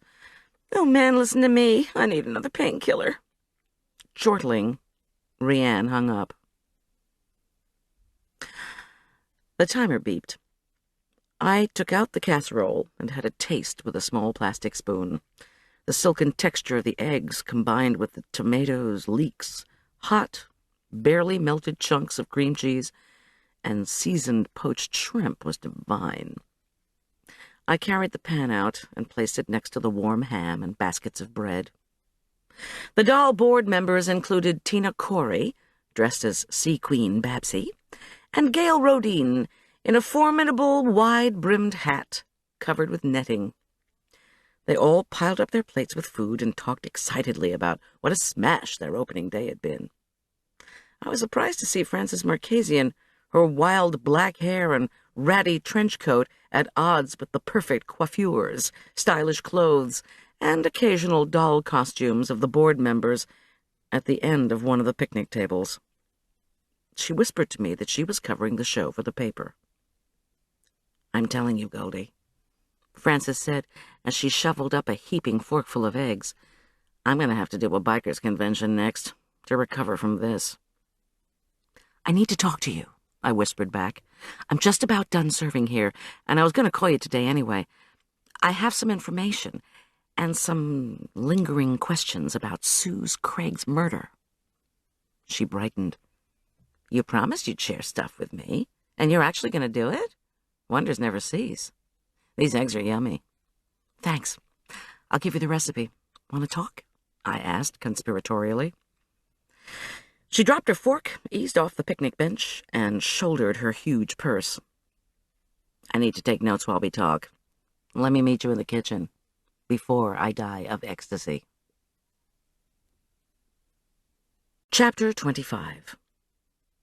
I've been thinking about you a lot lately, Goldie, Frances announced, when she'd heaved herself up on one of the counters, armed with her notebook, a newly popped Jolt Cola, and a cigarette strictly forbidden by the signs posted everywhere in the lake center. She blew the smoke in a rolling stream out the kitchen's open window. With all that John Richard's up to, it's almost as if you're being punished, too. I heard he beat you up and then skipped. Any idea where he is? No. And if those women catch you smoking around their precious dolls, you'll be punished so badly you'll never be able to say the words bail-jumping Babsy again. She shrugged. Ah, you're breaking my heart. The cigarette dangled from her thin lips. Spill it. Tell me everything you got. I got a police band radio, remember? How badly did John Richard hurt you yesterday? I'm okay, I said briefly. You remember who Ralph Shelton is? Of course I remember. I may have been covering the doll show, but I haven't been covering it from Peoria. He's the guy, the OB/GYN doctor, who got canned by Suze Craig. I went over to his house, asked him about the scratches on his face, and he said it was from a cat, then slammed the door in my face. The vet wouldn't talk to me about Shelton's cat. Yeah, I know. Have you discovered anything about what was going on between Ralph Shelton and Suze Craig? I thought you got me out here to tell me stuff. I took a deep breath. Brandon Ewell hadn't told me I couldn't share what he'd divulged. I just couldn't say he was the one who'd given me the info. Apparently, there were patient complaints outstanding against Shelton. Not only did Suze fire him, she was trying to use the complaints to poison his future at Merit Med. Or so I heard. Francis made a quick note. Very good, Goldie. Who'd you hear that from? Can't say. Was it Chris Corey? I shook my head. She smiled. Well, I had heard about the patient complaint action and how Suze planned to use it from Chris Corey. Another stream of cigarette smoke swirled out the window. What else have you been able to get? That's it. Which, of course, wasn't true. She inhaled reflectively. Chris also told me Ralph Shelton had an appointment with Suze Craig in her office on Monday morning, July 14th. What were the two of them going to talk about, do you know? This patient complaint packet? Monday morning, July 14th, the missing day in Suze's secret tapes. On that Monday morning, what had Ralph Shelton talked to Suze about? Had Ralph received some of Suze's wrath that day, too? I had no idea. Could the jerk have Suze's tapes from July 14th? Had whoever tried to blow up Rianne thought the jerk had given Rianne those tapes? Didn't know that either. And I certainly wasn't going to start speculating with Francis. We were friends, but there are some things you just don't share with a journalist. I still think Korman did it. Francis stopped scribbling, but held her pen poised. I'm just looking at ACMO for my other story. But you're really into this. I slumped against the counter. It's awful. Francis energetically stubbed out her cigarette in the sink, then slapped her notebook closed. Two things, Goldie. You seem very stressed. It's your involvement in this case. Oh, gee, Francis, how would you like it if your violent ex-husband was accused of murder? How would it feel if he came over and tried to beat you up before escaping to God knows where? Relaxing? Besides, I'm asking questions to soothe Arch, I told you. Francis swept a dark mass of frizzy hair off her forehead. Know what, Goldie? You need a hobby. I said glumly, cooking used to be my hobby. Nah, you need something else. It is like you're being punished. You're so obsessed with this case. You need to get some distance. I grabbed a box for the dirty breakfast dishes. What would you suggest, Francis? Doll collecting? She burst out laughing and jumped off the counter. Now you're punishing me. It took a solid hour to clean up after the breakfast. By the time I finished, I felt as drained as the empty silver coffee urn. But the breakfast had been a success. When the doors opened for the hordes waiting to get into the doll show, I was glad I could slip out the side exit and avoid the stampede. I hustled to my van. A phone call to the McCrackens wouldn't do. I stepped on the gas and headed toward the country club. I wanted to see Patricia in person. She was pushing Tyler the Terrible on their swing set, constructed on the sloping backyard beyond the driveway, scene of the infamous roller hockey game. For a moment I stood watching them, unobserved. It had been a long time since I'd seen Patricia look happy. Her face was relaxed, her arm movements enthusiastic and graceful. She and Tyler were wearing matching navy sweatsuits. With each tug on the ropes, she cooed to her son, a blond little fellow whose round face and squeals of laughter showed he was loving every minute. I almost hated interrupting them. On the other hand, unlike Patricia, my son was estranged from me. And I had information to gather before Arch and I could be reconciled. "Howdy," I called. and stepped carefully down the embankment. I was in the neighborhood. Thought I'd stop by. Patricia smiled unenthusiastically and allowed the swing rope to go slack, which caused Tyler no end of grief. Keep swinging, I told her, once I was beside her. Don't disappoint him. Obediently, she started pushing again, but less energetically, so that Tyler again squawked. Do you want me to do it? I suggested. I felt bad about not being able to talk to you yesterday when you called, so I just thought I'd come by, sort of for an update. She brightened and moved aside so that I could push Tyler, who gave me only one command. Really hard, okay? Really hard. Okie doke, I agreed, and gave him a good push as Patricia flopped onto the grass, watching us. Tyler squealed with delight. Hey, buddy, I called to him as he lofted up over the hill. I'm a swing pusher from way back. I'm the queen of the swing pushers. I gave him another vigorous shove, and he yelped happily. Be careful, Patricia cautioned. One of the reasons I'm here is that I want you to be careful, I said, in a normal voice so as not to frighten Tyler. John Richard is out on bail, and now he's disappeared. She lifted her pale eyebrows. I took Taekwondo before I got pregnant, and after I got out of the hospital. Have a red belt, black stripe now. I can take care of myself. What's the other reason you're here? Well, I was just thinking about John Richard's finances. She wrinkled her rabbit-like nose. He had to auction the condo just, in the last 10 days. But why auction it at all? See, he hadn't gotten news about his bonus yet. Patricia perked up. Bonus? Did he not get a bonus from ACMO? Apparently not. Patricia's grin was wide. I may be able to use that in my suit. Anyway, I'm just wondering. I gasped from the exertion, but Tyler crowed with delight. You said you'd give me the details at the hockey party, but everything got so crazy. She smiled wickedly. Oh, I do know why he had to auction the condo, Goldie. My husband said it was almost as if I'd planned it, so I could make Korman miserable. I inadvertently stopped pushing, and the swing knocked me in the abdomen. I recovered, but Tyler howled. I pushed again, a tad more moderately. Why did he have to auction off his condo? She squinted at me. Keeping track of Tyler's trajectory so I wouldn't get whacked again, I couldn't return her look. Because of his legal bills. Have you ever been sued? When I shook my head, she said, You're looking at $10,000 just to get started. At least $50,000 to keep your lawyer going. Sure, he had malpractice insurance, but it didn't cover everything, not by a long shot. He just didn't have the cash he needed. She plucked a piece of grass from her skirt. I was so happy when they auctioned off that condo, you can't imagine. She chuckled, then stood and brushed the rest of the grass from her skirt.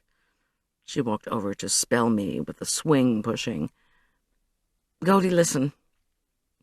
I may wish I were God, she said very deliberately.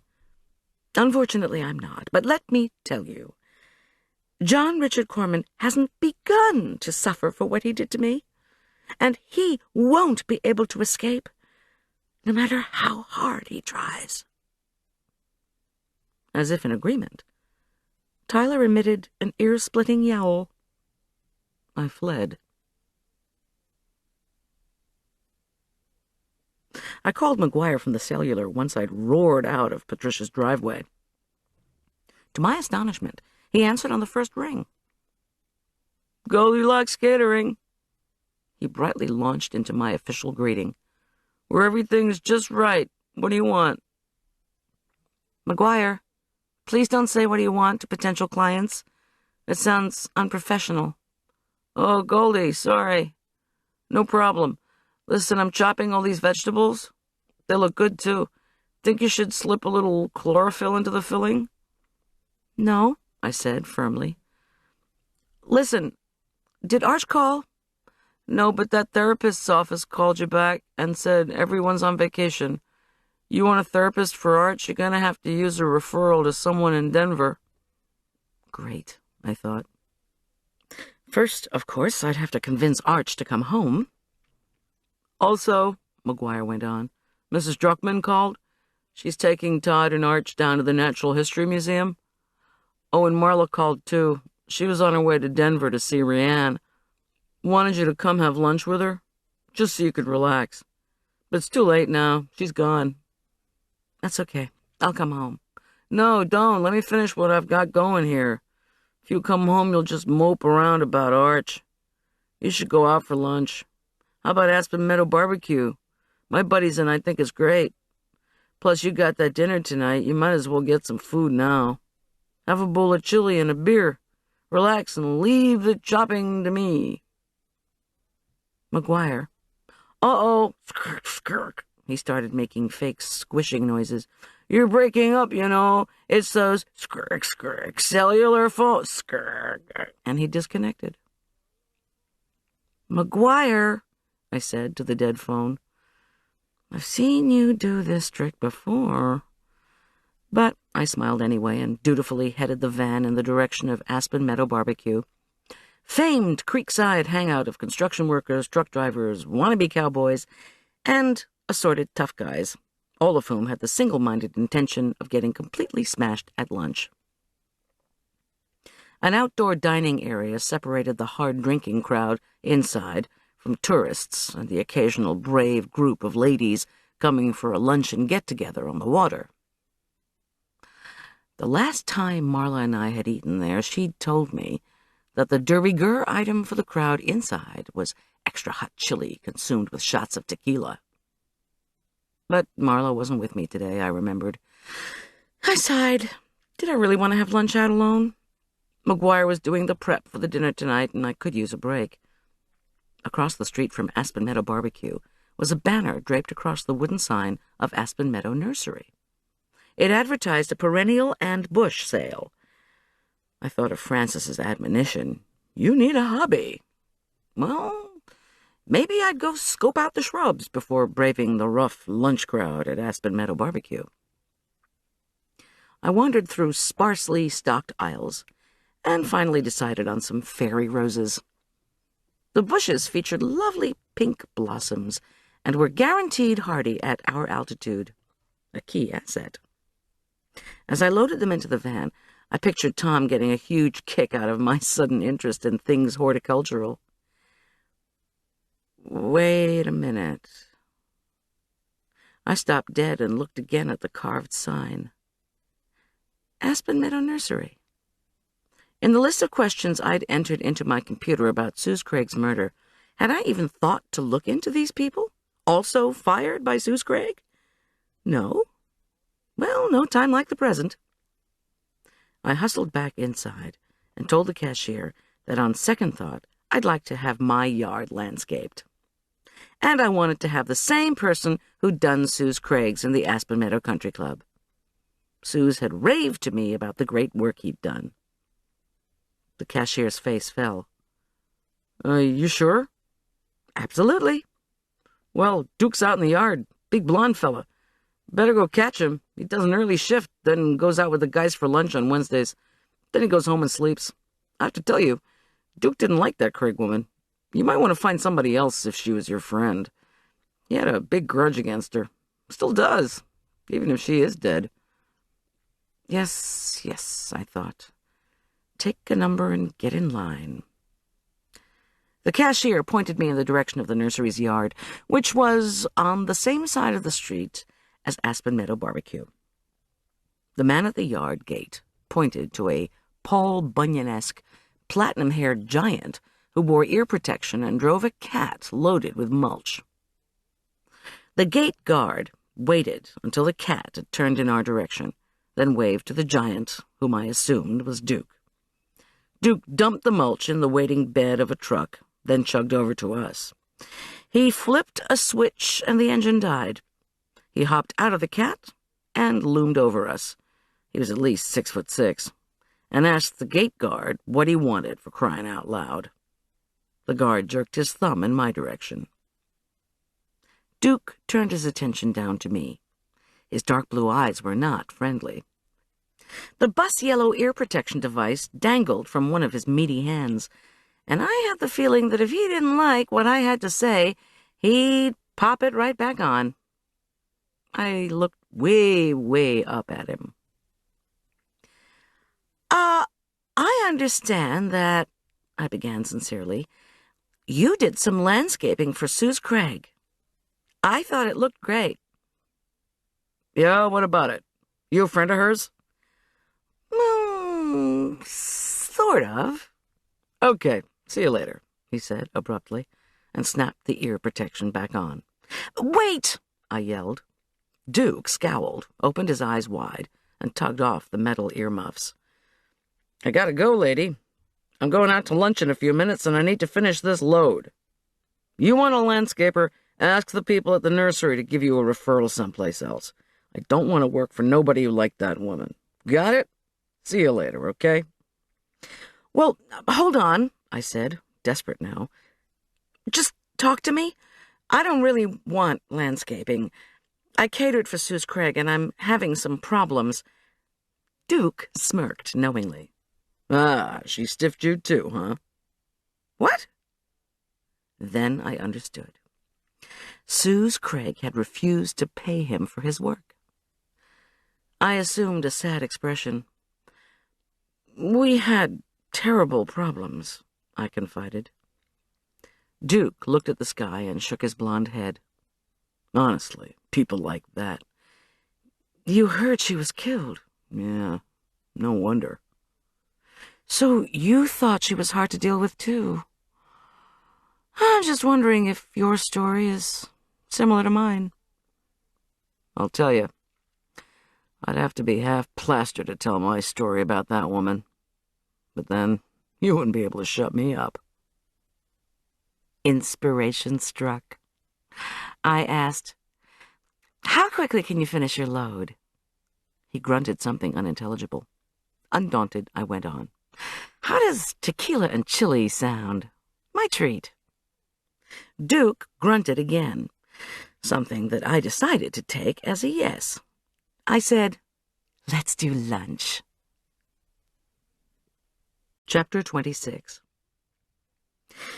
Inside Aspen Meadow Barbecue, there was only one free table. I quickly nabbed it for Duke and me while scoping out the restaurant's interior. All I needed now was someone I knew informing my new drinking buddy Duke that my husband was a cop.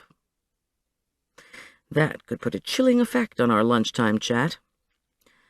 But of the 24 men ranging from scruffy to burly at the bar and tables, no one looked familiar. Once Duke had seated himself and called greetings to a few of his pals, I slipped over to the bartender. 2 tequila doubles for my friend.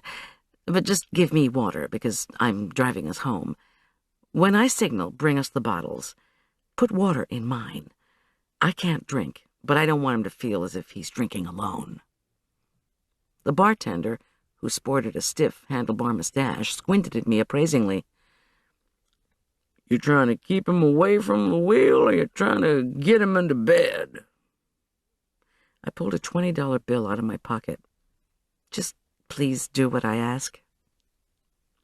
He palmed the bill in a way that suggested he'd been bribed before. I'll give you something besides water to look more realistic. Tell you the truth, I'm glad somebody's driving Duke home. Every Wednesday I gotta call somebody from the nursery to take him. Soon Duke and I were crying Skål and clinking our first glasses. I took a tentative sip of what turned out to be flat Mountain Dew. "What you drinking?" Duke wanted to know, his tone already mellowing from defensive to chummy. "Different kind of tequila, lime-flavored." We chugged our second shots companionably, and I sneaked a peek at my watch. Just past noon. I needed to be home to put together the Doll Club's dinner no later than 3. Subtracting time to get Duke back to his place, that gave us about 2 hours. I signaled to the bartender to bring us the bottles. The man was so inventive. I had no doubt he could provide a suitable container for my Mountain Dew. Duke smacked his lips. Well, so what happened to you with that woman? You trying to get money out of the will? That's what I'm doing. Lawyer says it'll take at least a year because of the criminal investigation. My plants will croak by then. He shook his head unhappily. No, actually, see, I have a different kind of problem. My ex-husband's the one who's been accused of killing her. Duke grinned broadly. Oh, boy. Mind if I smoke? It's not tobacco, it's a clove cigarette. Heard of 'em? No, but go ahead. In a minute, the spicy smoke rose in a cloud. I gagged, but plunged onward. I catered for Suze Craig, even though she was my ex-husband's young, blonde girlfriend. No grudges, you understand. But now, her death has made a real mess for my family. You know, everybody blaming everybody. So my problem is that I keep looking back at what happened and thinking, how could I have prevented this? The bartender arrived and winked at me. He set a tequila bottle in front of Duke, and a black ceramic decanter in the shape of an Aztec goddess in front of me. Cute. Then the waitress arrived, and Duke informed her that we wanted 2 bowls of their hottest chili. I thought longingly of a crisp, cold arugula salad and how well it would go with iced coffee. What could you have done to prevent it? Duke now repeated incredulously, shaking his big head. Nothing. Not a damn thing. Some people are just that way, bossy, impossible to please. Nothing you do is right for them. I always want to ask new clients, are you an asshole? Because if you are, I'd like to know up front, save us both a lot of time. But of course, the nursery owner won't let me. He shook his head again. How was Suze Craig bossy to you? She seemed to like the landscape work you were doing when she showed it to me. Duke raised his bushy blonde eyebrows, then tilted the tequila bottle toward his glass. Oh, sure, she lied.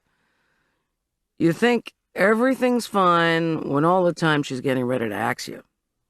But plain and simple, the woman was a bitch. Too damn smart. Never had to learn how to deal with regular people. Tolerance, you know?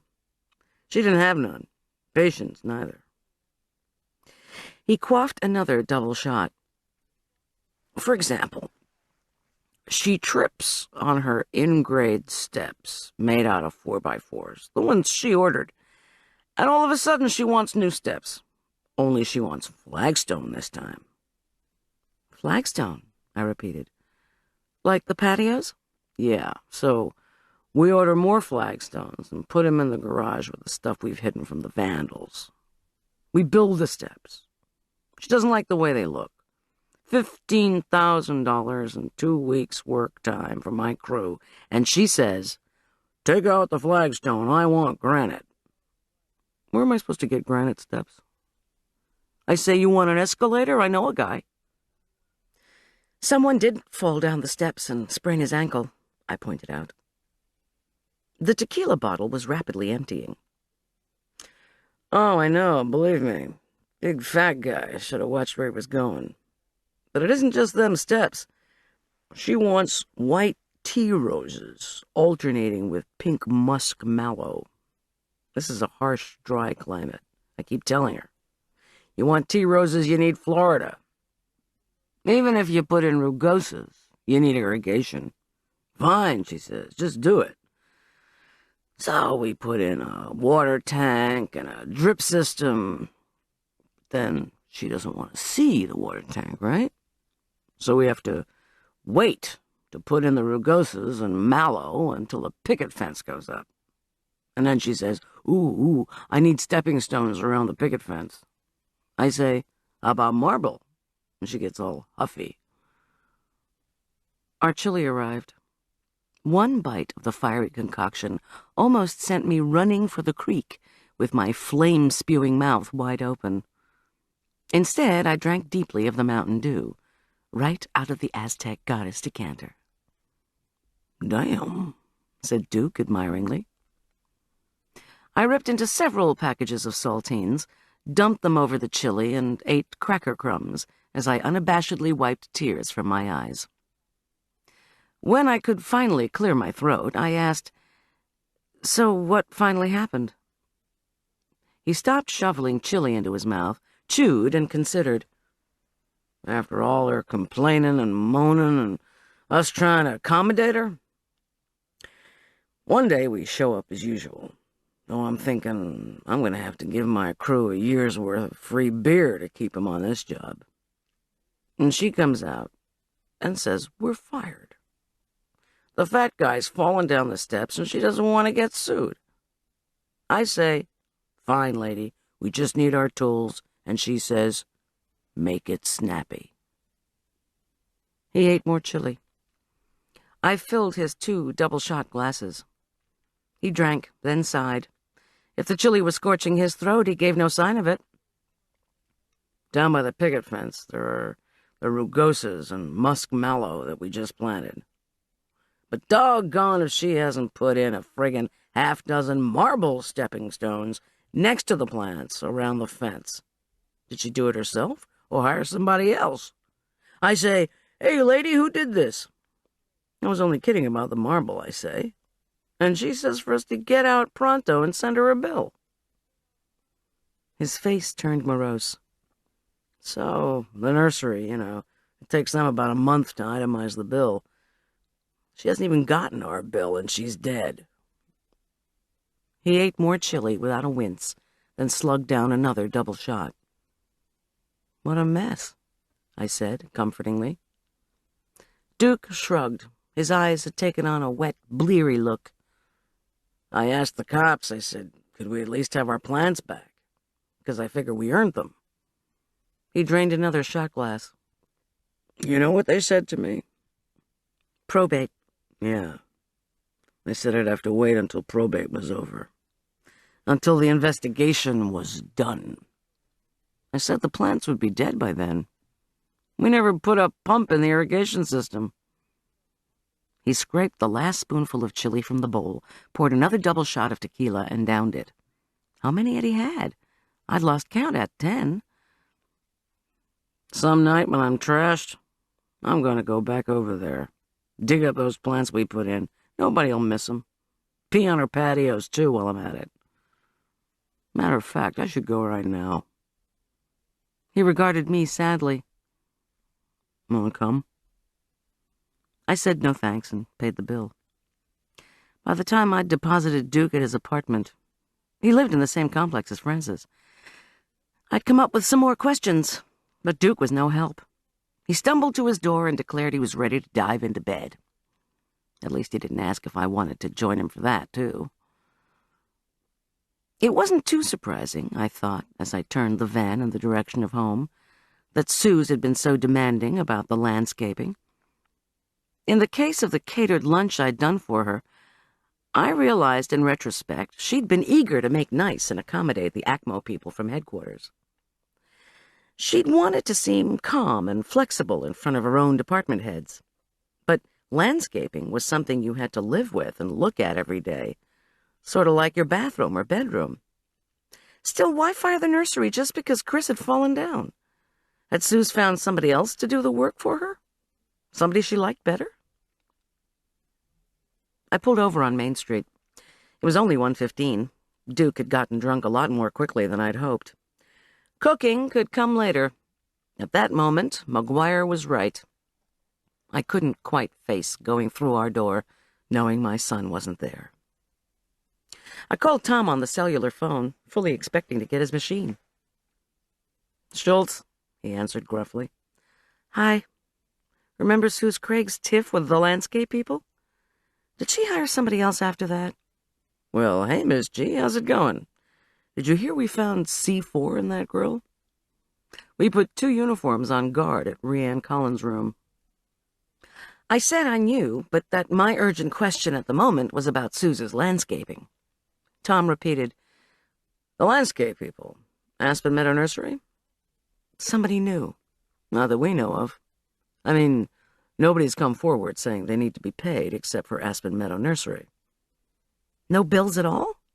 No mail from, say, a construction company, an independent builder, somebody in the marble business?" He laughed. "What in the world are you up to?" "Nothing. Just trying to fill the time between catered events." After I hung up, I sat in my van and brooded. Suze Craig had squabbled endlessly and bitterly with Duke and his crew. Then she'd fired them, but only after Chris Corey had fallen. Why? Why hadn't she fired them when the first problems erupted? And then Suze had put in some marble stepping stones that Duke had suggested in jest. Why? Oh, Lord, why indeed? Why would Ms. I don't do, I delegate Craig fire her landscapers and put in some stones herself? Because she'd needed to.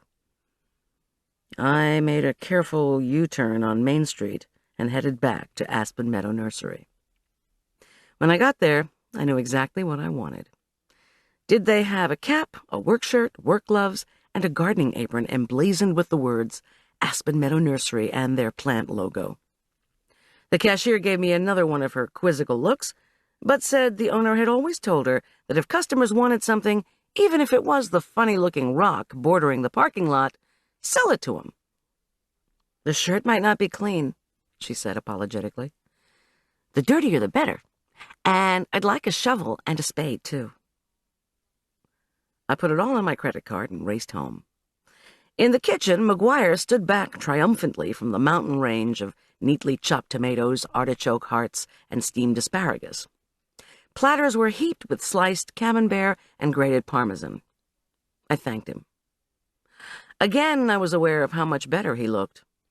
Healthy skin color, shiny, clean red hair, straight posture, a frame that looked as if it had gained at least 5 pounds in the last 2 days, bright eyes, and best of all, a huge, happy smile. No question about it. I was an herb treatment convert. "Great job," I told him. "Need any more help?" he asked energetically. I surveyed all the work he had done. "Absolutely not. Thank you many times over." "2 more things," he said secretively, then opened the walk-in. He retrieved a pan of grilled chicken. "I followed your recipe for marinating and grilling this chicken. Just a few minutes in the oven and it'll be ready. I already tasted it. Juicy, succulent, tangy sauce, all that great stuff you always say. I'm a success. I can cook." "McGuire, I don't know what to say." "Hold on, look at this." He pulled out an enormous bundt cake pan and held it out carefully for my inspection. Suspended sections of grapefruit glistened inside clear gelatin. "It's from the Fanny Farmer cookbook," he said proudly. "Grapefruit molded salad. No mix. I made it myself." "You're wonderful, and you really can cook." "Oh, and Arch called just when the Druckmans were getting ready to go to the museum. He was like whispering into the phone that the food's not so good over at the Druckmans' place.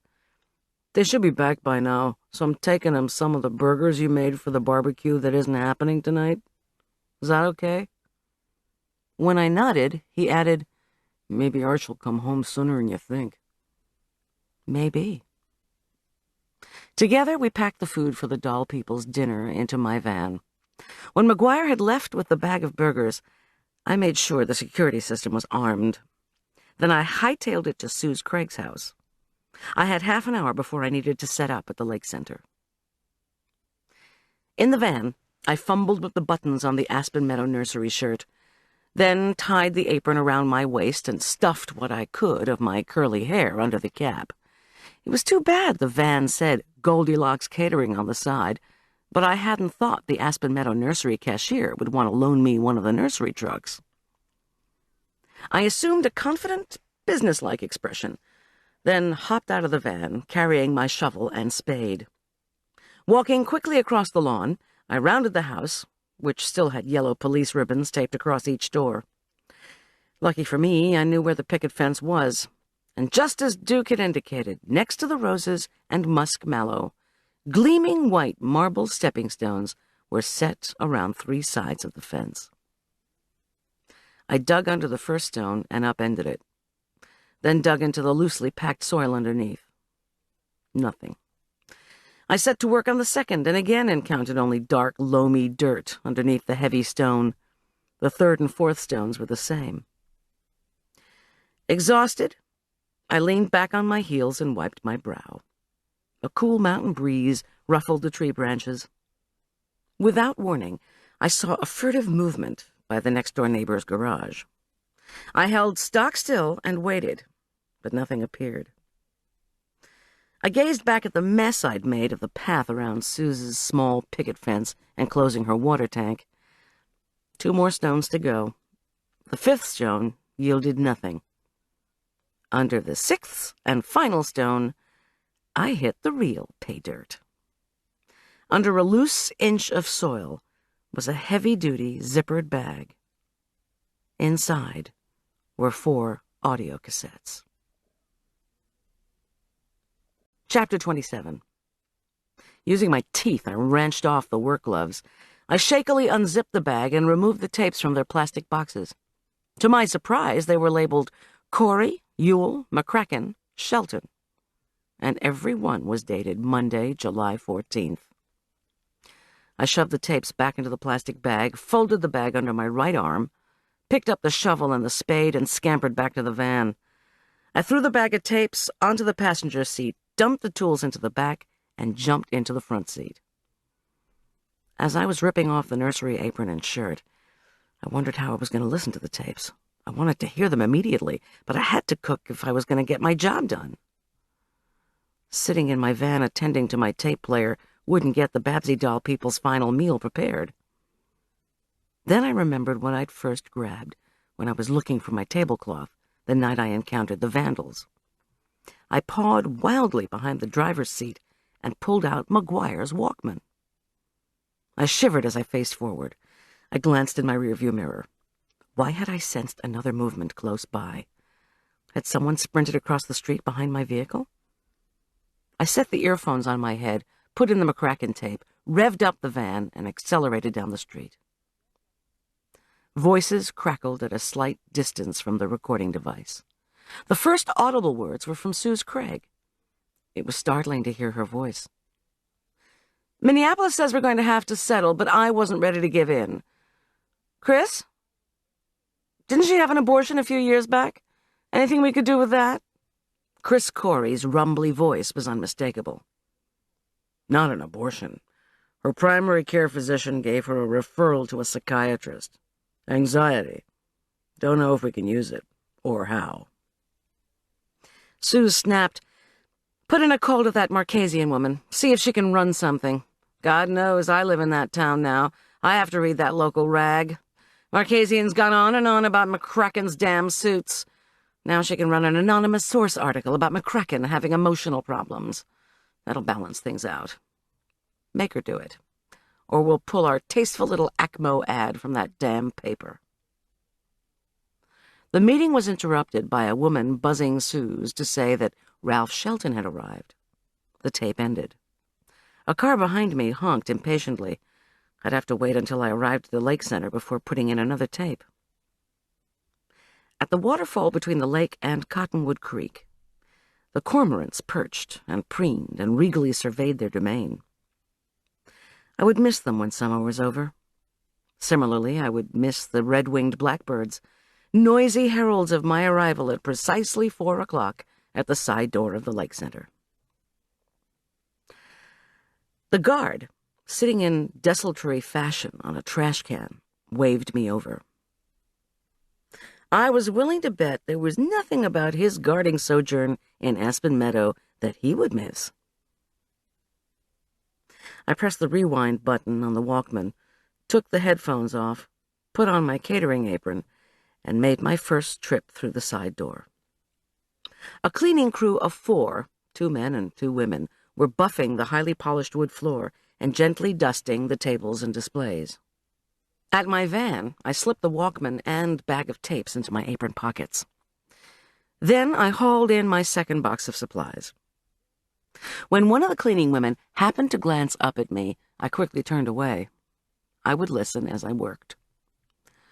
After schlepping my boxes into the empty kitchen, I laid out all the ingredients. I slipped in the next tape marked Shelton and began to layer vegetables over the shrimp. Ralph and Suze exchanged a cold greeting before getting down to business. "You can't hurt me like this, Suze." Ralph Shelton's frightened voice shook. "Excuse me, Ralph, but I can. Know what a group of people from a California church congregation did? Drove 200 miles to tell another congregation not to hire the priest they were firing. These folks didn't trust the bishop to tell the church, considering their old priest, that this was a cleric with a credit card problem. $30,000 in debt, to be exact." There was a pause. Then Ralph spoke. If you go to Merit Med with these complaints about me, which are totally frivolous, I'll tell everybody about your unauthorized use of patient files. Confidential files, mind you." He tried to sound more confident. "And that's not a frivolous complaint. You helped me get some of those files. You wouldn't dare go public. If I go under for using files, you're coming. I don't care." His voice was on the brink of tears. "You have no reason to be so cruel." This was followed by the sound of a door slamming. "Wow." I put in the tape marked Corey. Suze's voice began. "You know I've told you how being so fat is unprofessional, and being ungrateful to me isn't going to get you anywhere either." Chris Corey's voice rumbled. "I'm a physician. I don't appreciate being humiliated in meetings. I'm tired of it." "Really?" said Suze. "You think complaining behind my back is going to do any good?" "That wasn't my idea," intoned Chris. "Don't bring Brandon into this. What do you think, that if this job doesn't work out, you'll go back to being an orthopedic surgeon? You can't just waltz back into being a doc, Chris. You're as rusty as an old knife. Face it, you're finished as an MD. I am so unbelievably tired of listening to you. Something else. You don't think I know all about your sister? Multiple personality disorder? Goes into trances when she's stressed? Tell me, is she Tina when she's taking care of stray animals and dressed up like a doll? Or is that Mary Louise, so prim and proper, who goes to church and doesn't know a thing about dolls? You know I have access to her files. I know everything.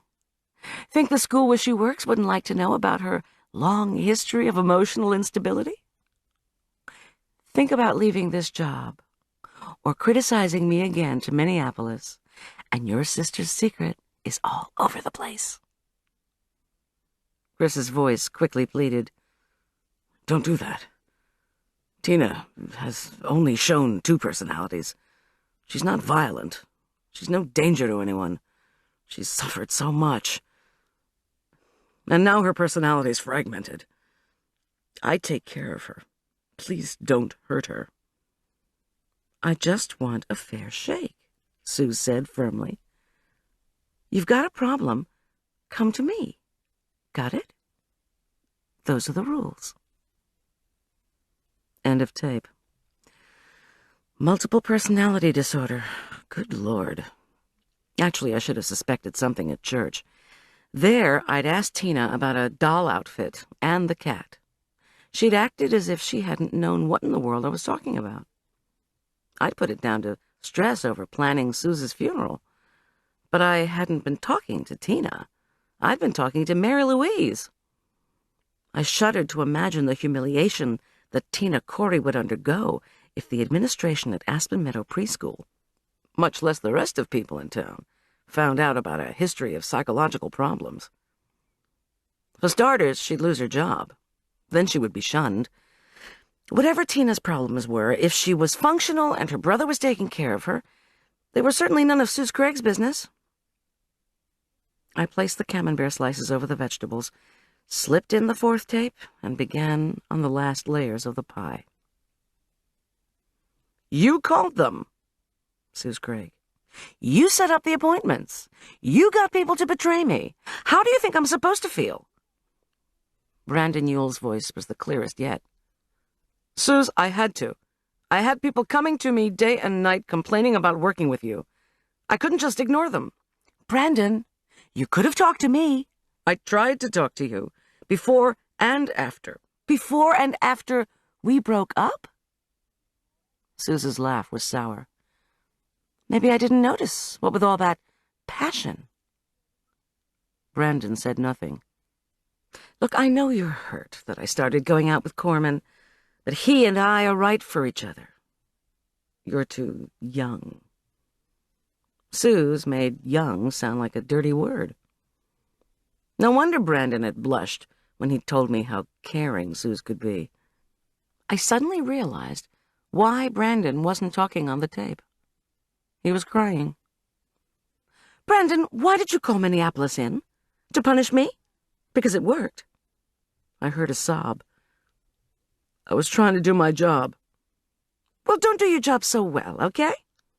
I am going to do my job, he said defiantly. I'm in charge of human resources. Don't tell me not to do my job. Your job? Your job. You drag your sorry ass into this office late, day after day, looking more tired than a nomad lost 6 weeks in the desert. You're not doing your job, and you don't find me complaining about you, do you? You're the only one who seems to mind that I don't look good. I heard him blow his nose. He cleared his throat. And I thought you didn't care about how I looked anymore. Her voice was cruel. Listen, if you call the Minneapolis people again, you'll be very sorry. I'll fire your ass and have your records altered so they say you have cancer. You'll never get another human resources job in Denver. You won't be able to stay near your father. Something else. You don't think I know your father supported a blonde nurse down in Denver while your mother was sick? You think people in Aspen Meadow would want to know their beloved pastry shop owner two-timed his wife who was terminal with cancer? Even on the tape, I could tell Brandon was startled. I could imagine his sparkling dark brown eyes and enthusiastic smile dimmed with pain. My mother, his anguished voice was just above a whisper, was barely conscious for the last 3 months of her life. That other woman was her nurse. An ACMO nurse. Your father slept with her. You're insane. He's lonely, Brandon. During the day, I'll bet he's lonely all the time. And that was the end of that tape. Sheesh. Again, I was stunned that Suze Craig had had the audacity to make these tapes. And to threaten people like that? Incredible. I could certainly see why she'd felt she had to hide the tapes from July 14th. These cassettes were much more incriminating of her than they were of the people she was attempting to blackmail. Although someone hadn't thought so. Were there any tapes of the jerk visiting her office? I nudged the brioche dough over the pies and slid them into the ovens. They were the kind of concoction you could serve at room temperature or reheated. The final job was to prepare the promised salad. McGuire had filled several large zippered bags with freshly washed bunches of arugula and other delicate field greens. Before leaving home, I'd snagged a jar of homemade sherry vinaigrette and packed up a batch of crusty meringue-coated pecans. By the time I had the salad assembled, the pie crusts were golden and puffed. The melted camembert filling, with its garlic and herb seasoning, smelled heavenly. I carefully removed the pies and placed them on the counters to cool. I'd reheat them, along with the chicken, just before the closing supper. I stared at the 4 tapes on the counter. I needed to do something with them. If Suze Craig had felt they were so incriminating that they should be buried, then I certainly didn't want to keep them. Rianne had gotten herself blown up, I was willing to bet, by someone who thought she had these very tapes. I didn't want to have them in the Lake Center kitchen, in my van, or even in my home. I wanted them to be in a safe place until Tom could get them. But where? As I scanned the ballroom, I couldn't get the nasty, threatening voice of Suze Craig out of my head. What would she have been able to find out about me, I wondered? If she'd married John Richard, she could have gotten a hold of Arch's records from when he was in therapy after the divorce. Maybe she would have used them to gain a reduction in child support, or for some other more sinister intent. I shuddered. I needed to call Tom. In my haste, I'd forgotten the cellular in the van. While I was trotting back to my vehicle, I realized I now had to turn this whole thing over to Tom. I tried to sustain my relationship with Arch by fulfilling a promise to look into the case of the murder of Suze Craig. John Richard had been accused and appeared, for the most part, guilty. But the case had been more than a can of worms. It had been a tankful. With the tapes I'd discovered and the physical evidence that would soon come back from the crime lab, Tom would help Donnie Saunders figure out what had really happened to Suze. Still, I couldn't help wondering how someone could have known, or could have taken the time to find out, what he or she had to know to plan out the murder of Suze Craig. You can't put the dish in too early, or it won't come out right. Timing was everything. Not only would the killer have to know all about Suze, he or she would have to know all about John Richard's financial situation, what kind of car he drove, the ID bracelet, everything. And, most obscurely, the killer would also have to know under what circumstances John Richard used to beat me. What triggered his abusive rages? He or she would have to know about Suze and John Richard's monthly anniversary celebrations, and that getting the jerk totally frustrated would set him off like lighting a fuse. The killer could get him frustrated by sending him notice of a failure to receive a bonus when he was already deep in financial hot water. But it all seemed like a terribly long shot. There was still a slim chance that John Richard wouldn't lose his temper, no matter how provoked. In my van, the cellular phone was bleating insistently. I grabbed it and flipped it open, but whoever it was had hung up. Arch? I called Tom, but got his machine. I told him about the tapes, and that he should send somebody up to the Lake Center to retrieve them. Then I picked up the large plastic container of cookies. The cleaning crew had left by the time I re-entered the Lake Center. The floor gleamed like a mirror, and the thousands of little Babsies' faces smiled beatifically at me. My cellular squawked again. I thumped the container of cookies down on the counter and reached for it. "Goldie, where have you been?" It was Frances Marchesian. "I've been trying to reach you for hours. What'd you give me this number for if—" "Spare me, Frances." "What happened?" she cried. "Where are you?" "I'm at the Lake Center doing a catering job for the doll show. What do you want?" "One of my sources told me a woman with a van was snooping around at Suze Craig's house, digging around outside. Was it you? What'd you find?" "Nothing. And who's your source?" "Suze's neighbor, Lynn Tolliver. She saw your van and called me." "Did you find those tapes?" "Frances, you're too much." "Well, I'm coming over. I want those tapes." "Forget it. The cops get them." "So help me, Goldie. I'll strip that van of yours and pull every pot out of that Lake Center kitchen. I'll—" "Cool it, Frances. I don't have the tapes," I lied. "You're lying, I swear. I'm in a meeting and my editor won't let me leave, but I'll be over there in half an hour, so help me." I disconnected. Oh, brother. Wait a minute. This place had a live security guard. This place also had vigilante collectors if the guard couldn't do his job. Again, I scanned the Lake Center ballroom. Where could I put the tapes in a place that would take Frances forever to find them? The table full of holiday Babsies looked the most promising. They all belonged to Gail Rodin, and she wasn't selling. I'd stash them in the doll boxes, call Tom again, and have the cops figure it all out. It was unlikely that I'd have the place to myself for long, so I raced across the ballroom to the right display and slipped one tape each under the skirts of holiday Babsies from 1991, 1992, 1993, and 1994. There were at least 30 dolls there. Gail Rodin lived in Aspen Meadow, and when she took the dolls back home, Tom could get the tapes without much trouble. He wouldn't be happy about it, though. When I tucked the flap of the last box into place, I heard a loud thump at the front of the lake center. My skin turned cold. The jerk. Had I locked the side door? I couldn't remember. I trotted toward it. Unfortunately, the slickly polished floor was as slippery as a skating rink. I skidded sideways, desperately twisted to regain my balance, and finally managed to land with a crash on both of my hands. I yelped with pain. By the time this case was over, I'd be covered in bruises from head to toe. I tried to roll over and was only partially successful.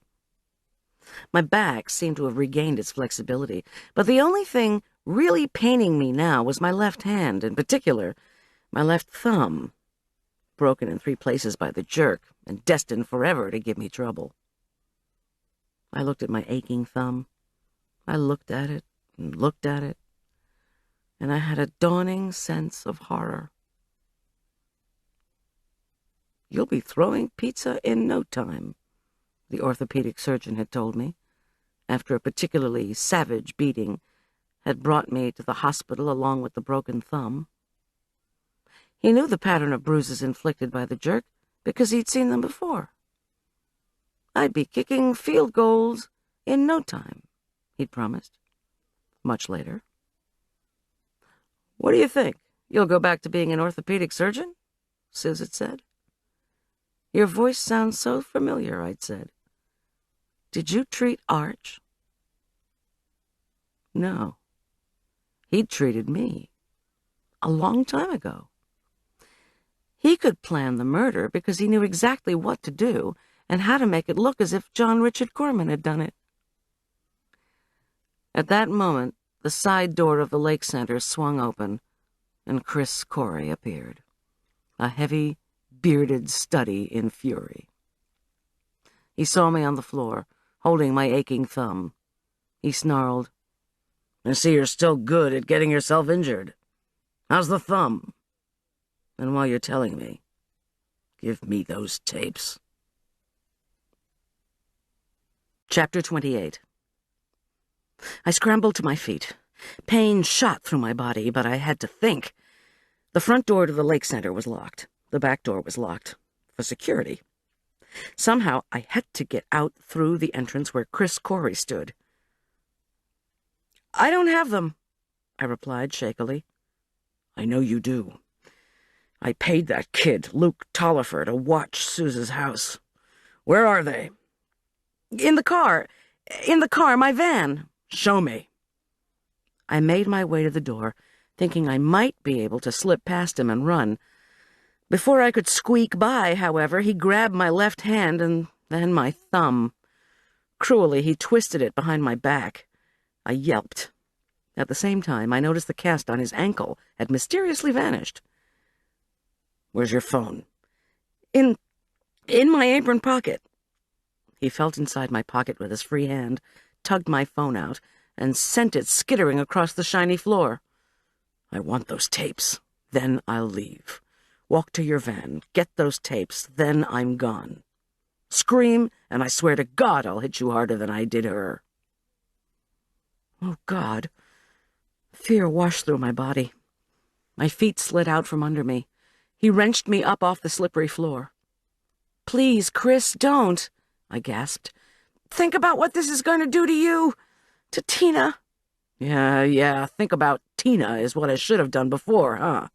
Move!" Okay, I gasped. My thumb throbbed in agony. I feared I'd pass out. Chris pushed me forward through the threshold of the side door. I looked back at him, insanely confused that his limp had also disappeared. As he fiercely nudged me along the log wall, a gaggle of red-winged blackbirds erupted from the wetlands bordering the lake center. I looked around wildly for help. The parking lot was empty except for my van. Where had Chris parked? I thought about screaming, but who would hear me? We were hundreds of yards from the road, even farther from the Lakeview Shopping Center.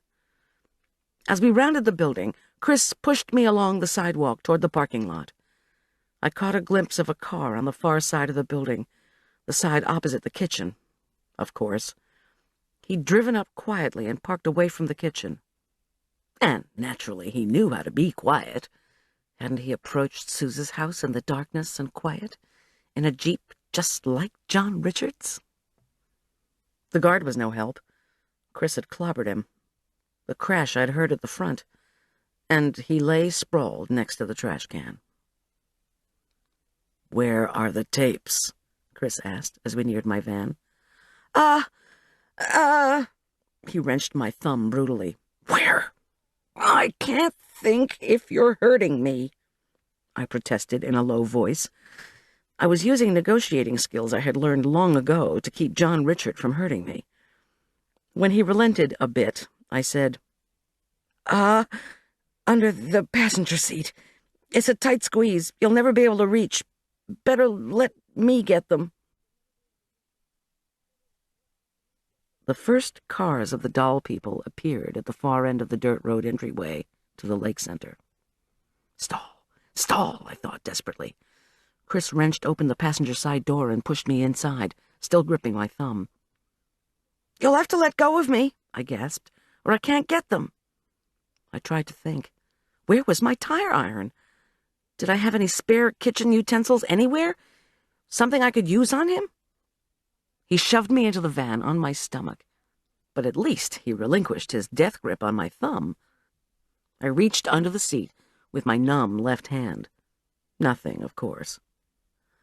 "Hold on," I called. "Just a sec."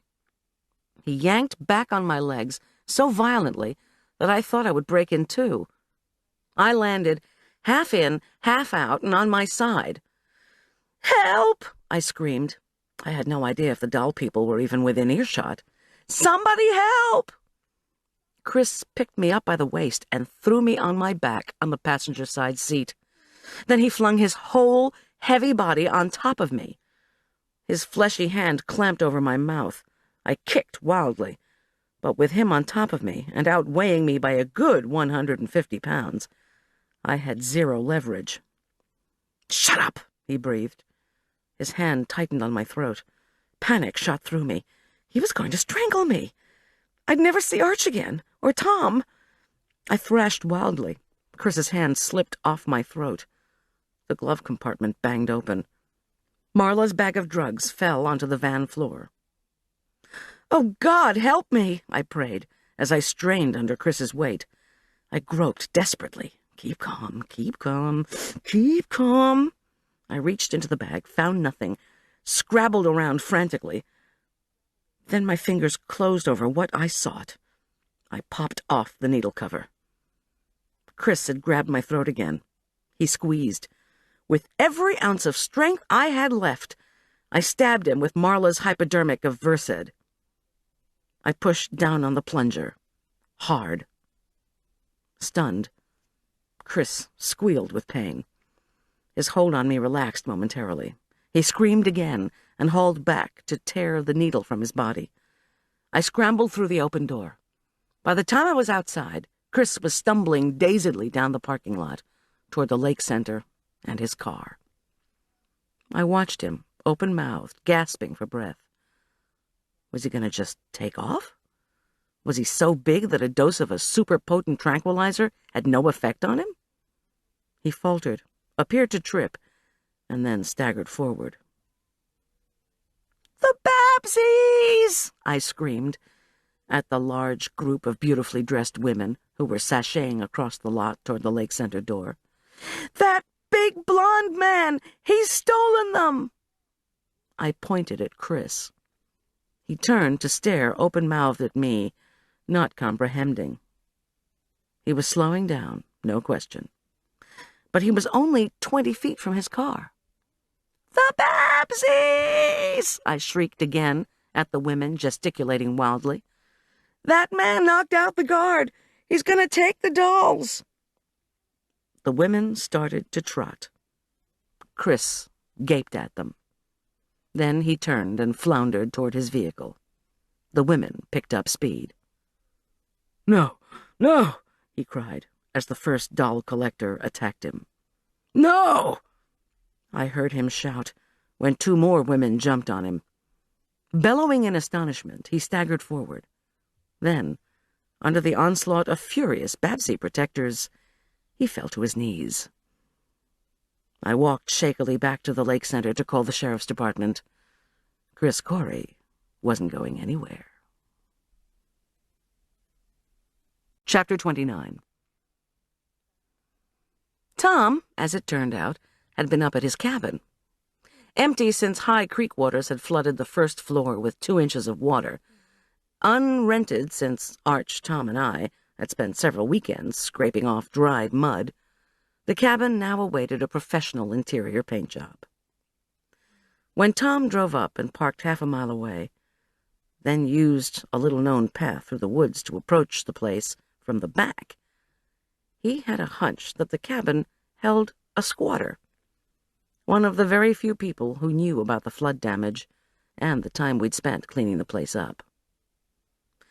Unfortunately, John Richard hadn't figured that Tom would be able to take him so easily.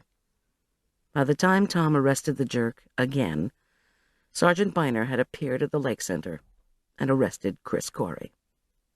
That night, Chris confessed to the murder. He had wanted to end the torment of working for Suze Craig. He remembered how John Richard had attacked me. He had waited for the right time, the silly monthly anniversary.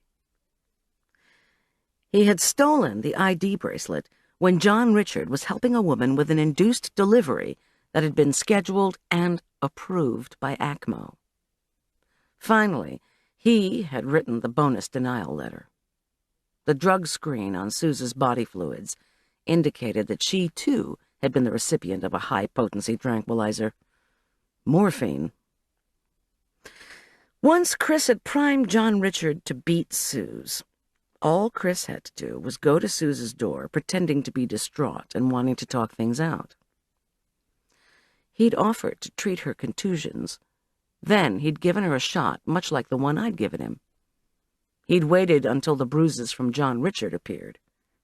Then he'd killed her by whacking her with the carpet-covered solid metal scratching post. Finally, he'd laid her in the ditch, with the bracelet as the nail in John Richard's coffin. And then he'd gone back to pretending to be a helpful, sympathetic guy, complete with a fake cast. He just hadn't figured on the tapes.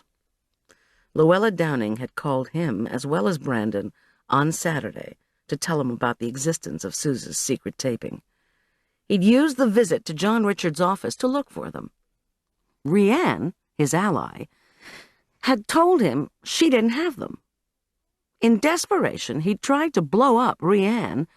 He'd learned she was meeting her boyfriend for an outdoor lunch, because he had a feeling she'd stolen the tapes from John Richard. But just in case she hadn't, he'd paid Suze's nosy teenage neighbor, Luke Tolliver, to watch Suze's house, which is how he found out about my digging effort. That evening, the results came back from the crime lab. The skin and hair under Suze Craig's fingernails belonged to John Richard Korman. John Richard was charged with first-degree assault and tampering with a witness. They're talking about a plea bargain, but it looks as if he'll face at least 2 years in prison. After the police hauled Chris Corey away from the lake center, Sergeant Biner took the briefest of statements from me and seized the tapes I pulled from their hiding places in the doll boxes. Gail Rodine, looking on, glared. I'd never get a Babsy booking again as long as I lived. I somehow managed to finish the dinner for the doll people. Happily, the preparation was easy. I couldn't have handled any additional grilling. On Thursday morning, the day after Chris Corey was arrested, I saw Frances Marchesian at Suze's memorial service. Afterward, we talked. I wanted her to leave Arch out of any article she wrote about the case and Chris's arrest. She felt terrible about being duped by Chris and apologized for yelling at me about the tapes. Of course, I forgave her. Frances said she'd already talked to Brandon Ewell about an exposé on Suze's use of confidential medical files. Brandon had told Frances to tell me Ralph Shelton had agreed to cooperate. He would try to get Amy Bartholomew to help, too. I accepted Frances's promise to keep Arch out of her wrap-up article on the case. Unfortunately, Tina Corey's mental illness did get leaked, and not just to the Mountain Journal. Both the Denver Post and Rocky Mountain News reported on her history of multiple personality disorder. She went into a stress trance and ended up in the psychiatric ward of St. Joseph's Hospital. No visitors allowed. On Friday afternoon, Arch came home. Tom had called him, and they'd talked for over 2 hours. My son was having a hard time, as was to be expected. McGuire picked up Arch at the Druckmans, then drove him to the Corey's house, where they helped the Mountain Animal Protective League load up Tippy the cat and Tina's other pets into a van so the animals could be delivered to foster caretakers. But back at home, Arch was dejected. Even when Julian Teller called, saying he was coming for a visit, Arch did not appear cheered. McGuire offered to talk to him up in his room. After the two boys went up, Marla phoned and told us all to sit tight. She was bringing us take-out Vietnamese food for dinner. Tom and I sat together on the couch. He pulled me close, and I felt the tension that had knotted my body for the last week begin to ebb. He said, "The only thing I can't understand is why you just wouldn't let Korman take the fall for this. I'm glad we've got the right guy, don't get me wrong, but you've wanted revenge for so long. Don't deny it now. I can read you better than you think, Miss G. Plus, this seemed like a perfect opportunity to get Korman sent down. And not just for a year or two." I sat for a long time, thinking, enfolded in his arms. I couldn't sacrifice Arch. Just to get my revenge, I mean. Chris Corey wanted his revenge on Suze, and his sister got trampled in the process. "God," he said, "I love you." "Mom?" Arch's call came from the bottom of the stairs. "Mom?" I stood up. "Yes, hon." He wore a crumpled khaki shirt and baggy black shorts. I wondered if he'd had a shower in the time he'd been at the Druckmans' house. Even his glasses were smeared. "I'm sorry." "It's okay," I said. His chin trembled. Will you take me to see Dad?"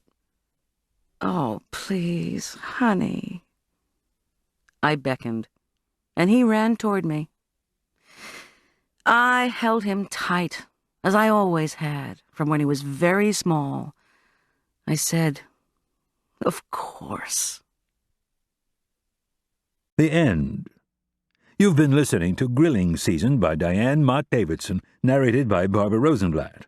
There are 10 recipes featured in the story that are sprinkled throughout the text. We include them here. Hi, this is Barbara Rosenblat. Hope you enjoyed listening to the Grilling Season. I am now going to tell you how to prepare Mediterranean orzo salad, grilled slapshot salad, Goldie's grilled tuna, Power Play potatoes and fish, chocolate comfort cookies, Babsie's tarts, Doll Show shrimp and eggs, Collector's camembert pie, grilled chicken à l'orange, and exhibition salad with meringue-baked pecans. So let's begin with Mediterranean orzo salad. You will need 1 cup, or 6 ounces, uncooked orzo pasta, 3 tablespoons finely chopped red onion, 1 cup seeded chopped fresh tomato, which is about 3 small tomatoes, 1/4 cup chopped celery, 2 tablespoons chopped fresh basil, or more if desired, 2 tablespoons finely chopped pitted Kalamata olives, 2 tablespoons capers, 1 teaspoon grained Dijon mustard, 1/4 teaspoon of sugar, 1 tablespoon balsamic vinegar, 2 tablespoons garlic oil, available in specialty food shops such as Williams Sonoma. Salt and freshly ground black pepper, and 3½ ounces chèvre, crumbled. Bring a large quantity of water to a boil and cook the orzo just until tender, or al dente. Drain and allow to cool. Mix the pasta with the onion, tomato, celery, basil, olives, and capers. In a small bowl, whisk together the mustard, sugar, and vinegar. Gradually beat in the oil until an emulsion forms. Pour this vinaigrette over the pasta mixture and season with salt and pepper. Chill the salad. When it is cold, mix in the crumbled chèvre, then serve. This will serve 4. Grilled slap-shot salad. You will need 2 tablespoons of extra virgin olive oil, salt and freshly ground pepper to taste, 3 large or 4 small garlic cloves, pressed, or 1½ teaspoons of finely minced garlic, 3 medium-size or 4 small zucchini, 8 ounces fresh whole mushrooms, 1 sweet onion, sometimes called Mexican sweet onion or Peruvian sweet onion, 2 ears of fresh or frozen corn, defrosted, 1 tablespoon or more of sherry vinaigrette, see exhibition salad with meringue-baked pecans, and 1 to 2 tablespoons chopped fresh basil.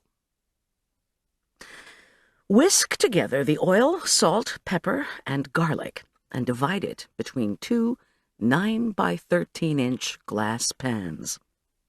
Slice the zucchini on the bias into 1/4-inch slices.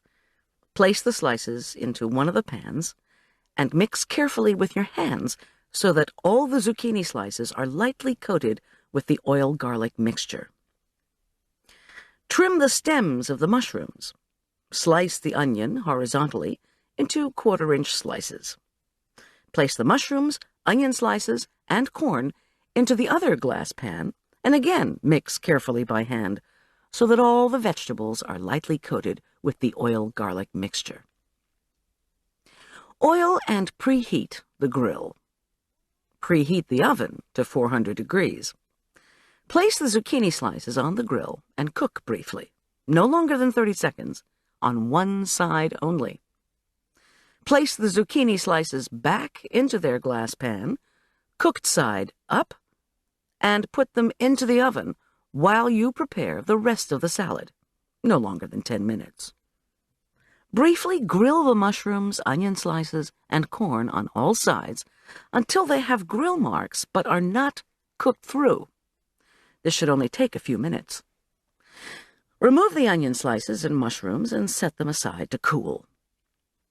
Holding each ear of corn perpendicular to the cutting surface, slice off the kernels. Remove the zucchini from the oven. Combine the zucchini slices, mushrooms, onion slices, and corn kernels. Pour the vinaigrette over the vegetables and carefully stir in the fresh basil. Serve immediately or chill for no more than 1 hour. This will serve 4.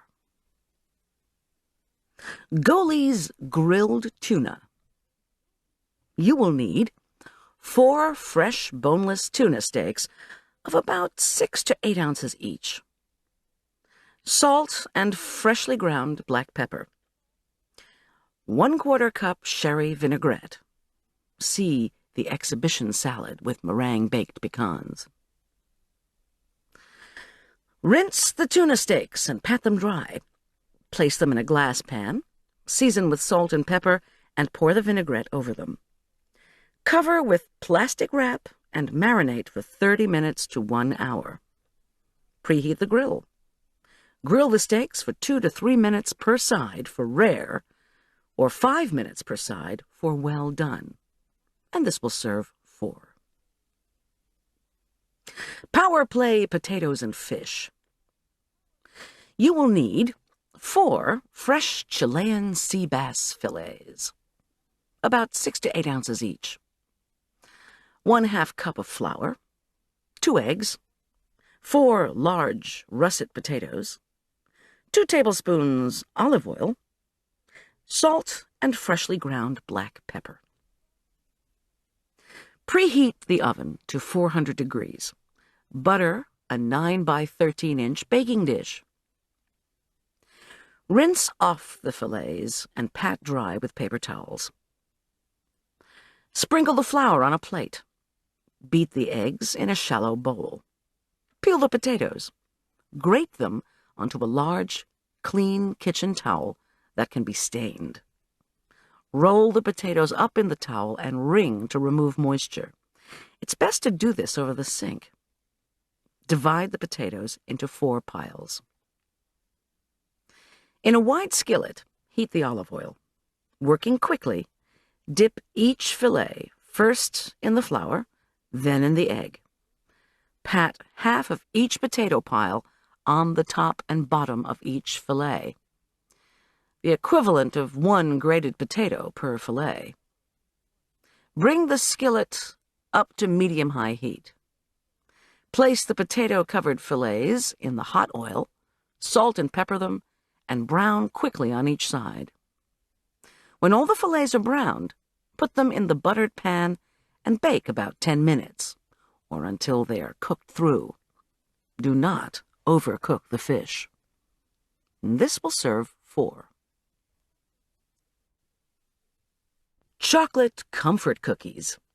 You will need 1 cup chopped hazelnuts, 2 cups, that's 1 11.5 ounce package of extra large semi-sweet chocolate chips, like Nestle's Mega Morsels, 1/2 cup sun-dried cranberries, 1 cup, or 2 sticks, unsalted butter, softened, 1 cup granulated sugar, 1 3-ounce package of cream cheese, softened, 1 egg, 2 tablespoons of milk, 2 ounces best quality unsweetened chocolate, melted, 1½ teaspoons vanilla, 2 cups plus 2 tablespoons of all-purpose flour. In a high altitude, add 2 more tablespoons for a total of 2¼ cups. 1/2 teaspoon of baking powder, 1/2 teaspoon salt, 1/4 cup Dutch processed cocoa, and 1 cup of commercially prepared marshmallow cream. Preheat the oven to 325 degrees. Spread nuts on an ungreased cookie sheet and roast for 7 to 12 minutes, or until they are lightly browned and some skins have loosened. Set aside to cool. Butter 2 cookie sheets. In a large bowl, combine the chocolate chips, cranberries, and cooled nuts, and set aside. In another large bowl, beat together the butter, sugar, cream cheese, and egg until very creamy and smooth. Beat in milk, melted chocolate, and vanilla. Sift together the flour, baking powder, salt, and cocoa. Then add to the butter mixture. Blend in the marshmallow cream, stirring until thoroughly combined. Add the chips, cranberries, and nuts. Stir until well mixed. Batter will be thick. Using a 1/4 cup measure or a 4 tablespoon ice cream scoop, measure out batter and place 2 inches apart on cookie sheets, putting no more than 6 cookies per sheet. Bake 13 to 17 minutes until puffed and cooked through. Cool on sheet for 1 minute, then transfer to wire racks to cool completely. Makes 2 dozen. Babsie's Tarts.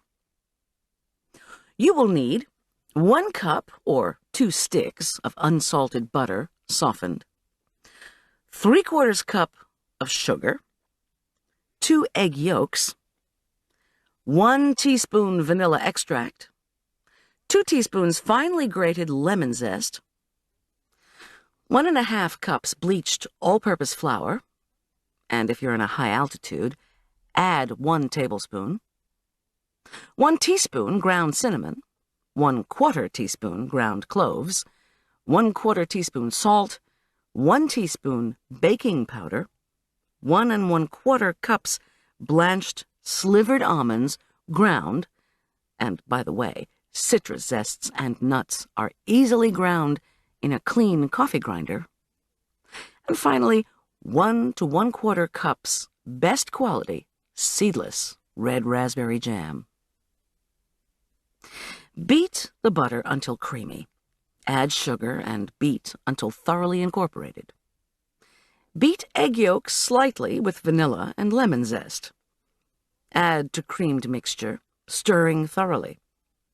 Sift dry ingredients together, then stir into creamed mixture. Stir in almonds. Preheat oven to 350 degrees. Spray 2 non-stick cupcake pans with vegetable oil spray. Using a 2 tablespoon scoop, or measuring out in 2 tablespoon increments, place 1 scoop of batter into each cupcake pan. Pat the batter gently to cover the bottom of each cup. Do not indent the dough, or the jam that is to be cooked in the center will leak through. Place 2 teaspoons of jam in the center of each tart. Bake for about 15 minutes until the batter has risen and turned golden brown around the jam. After the pans have been removed from the oven, use a sharp knife to loosen the edges of each tart. Allow the tarts to cool in the pan until cool to the touch, at least 1 hour. Using a kitchen knife, gently lever the tarts out onto cookie racks and allow to cool completely. You may serve them plain or sprinkle with powdered sugar and serve with a scoop of best quality vanilla ice cream. Makes 2 dozen. Doll Show shrimp and eggs. You will need 1 teaspoon of Old Bay seasoning, 8 large frozen easy peel shrimp, 3 tablespoons butter, 1/4 cup chopped leek, white part only, 1/3 cup chopped fresh tomato, seeds and pulp removed, 6 eggs, slightly beaten, salt and fresh ground black pepper, 3 ounces cream cheese cut into 1/4 inch cubes. Preheat the oven to 400 degrees. Bring a pint of water to boil and add the Old Bay seasoning and the shrimp. Cook the shrimp until they are just pink. Do not overcook the shrimp.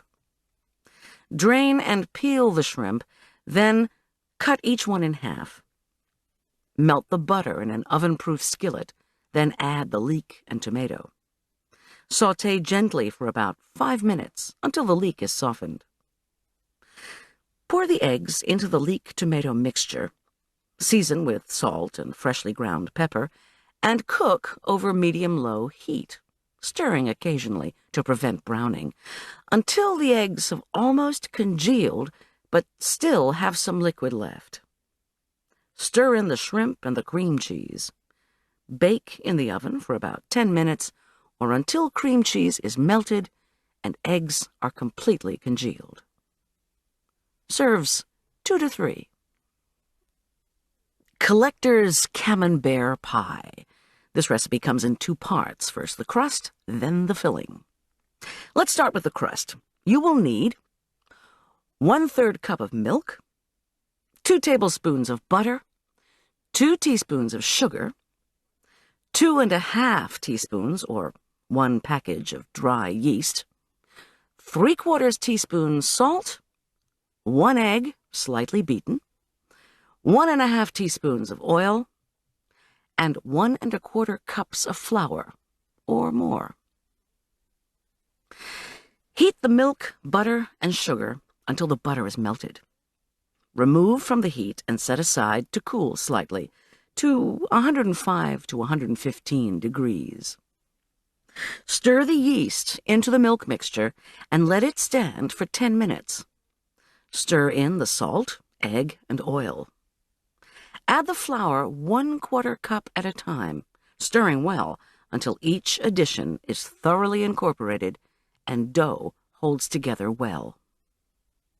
Turn out onto a lightly floured board and knead for 10 minutes, adding small amounts of flour if necessary until the dough is smooth and satiny. Or use a dough hook and knead in a mixer for the same amount of time. Place the dough in an oiled bowl and turn it once to oil the top. Cover the bowl and set aside to rise at room temperature until tripled in bulk, about 2 hours. Punch the dough down, roll it into a rectangle approximately 9 by 13 inches, and place it in a jumbo-size zippered plastic bag. Refrigerate for up to 6 hours. When you begin to prepare the pie, remove the bag from the refrigerator to allow the dough to come to room temperature. And here's the filling. You will need 1 tablespoon Old Bay seasoning, 36 large, easy peel shrimp, that's about 1½ pounds, 8 ounces of fresh asparagus trimmed, 1 pound fresh tomatoes, cored and seeded, 1 pound canned artichoke bottoms, there are about 5 or 6 per can, 2 12-ounce wheels of camembert cheese, which is 1½ pounds each, 1 cup mayonnaise, 2/3 cup freshly grated Parmesan, 2 teaspoons pressed garlic, and that's roughly 4 to 6 pressed cloves, 3/4 teaspoon of dried thyme, crumbled, 3/4 teaspoon dried rosemary, crumbled, and 3/4 teaspoon dried oregano, crumbled. In a wide skillet, bring a quart of water to boil and add the Old Bay seasoning. Add the shrimp and cook until just pink. Do not overcook the shrimp. Drain the shrimp and discard the cooking water. Peel the shrimp and set it aside until you're ready to assemble the pie. Slice the asparagus spears into thirds. Slice the cored and seeded tomatoes into eighths. Drain the artichoke bottoms, trim them of any rough edges, and slice each artichoke bottom into sixths. Scrape most of the rind off the camembert and slice each wheel into 16ths. You will have 32 pie-shaped pieces of cheese. In a small bowl, thoroughly combine the mayonnaise, Parmesan, garlic, and herbs. Preheat the oven to 350 degrees. Butter a 9 by 13 inch glass pan. Assemble the pie by placing half of the shrimp in the bottom of the pan, 3 rows of 6 shrimp each.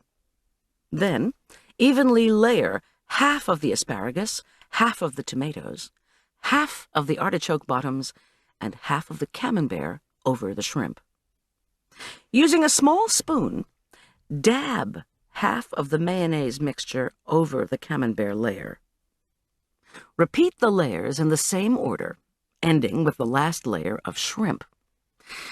Carefully place the brioche dough over the top and cut several vents to allow steam to escape. Bake for 45 minutes or until dough is golden brown and filling is hot and bubbly. Allow to cool slightly before serving, about 5 or 10 minutes. This dish will serve 6 to 8. Grilled chicken à l'orange. For the marinade, you will need the zest of 1 medium orange, the juice of 1 medium orange, That's approximately 1/3 of a cup. 1 teaspoon dry mustard, a tiny pinch of cumin, optional, 2 tablespoons red wine vinegar, 1/3 cup of olive oil, and 4 boneless, skinless chicken breast halves. For the sauce, you will need 2 tablespoons of butter, 2 tablespoons flour, 1 1/2 tablespoons sugar, 1/4 teaspoon of cinnamon, 1/4 teaspoon dry mustard, 2 tablespoons of red wine vinegar, and 1 1/2 cups of orange juice. Now, in a 9 by 13-inch glass pan, make the marinade by combining the zest, juice, mustard, cumin, if you're using it, and vinegar. Whisk in the olive oil. Spread out a sheet of plastic wrap approximately 2 feet long and place the chicken breasts on it. Spread another sheet of plastic wrap over the chicken breasts. Using the flat side of a mallet, pound the chicken breasts between the plastic to an even 1/2 inch thickness. Remove the plastic wrap and place the chicken breasts in the marinade.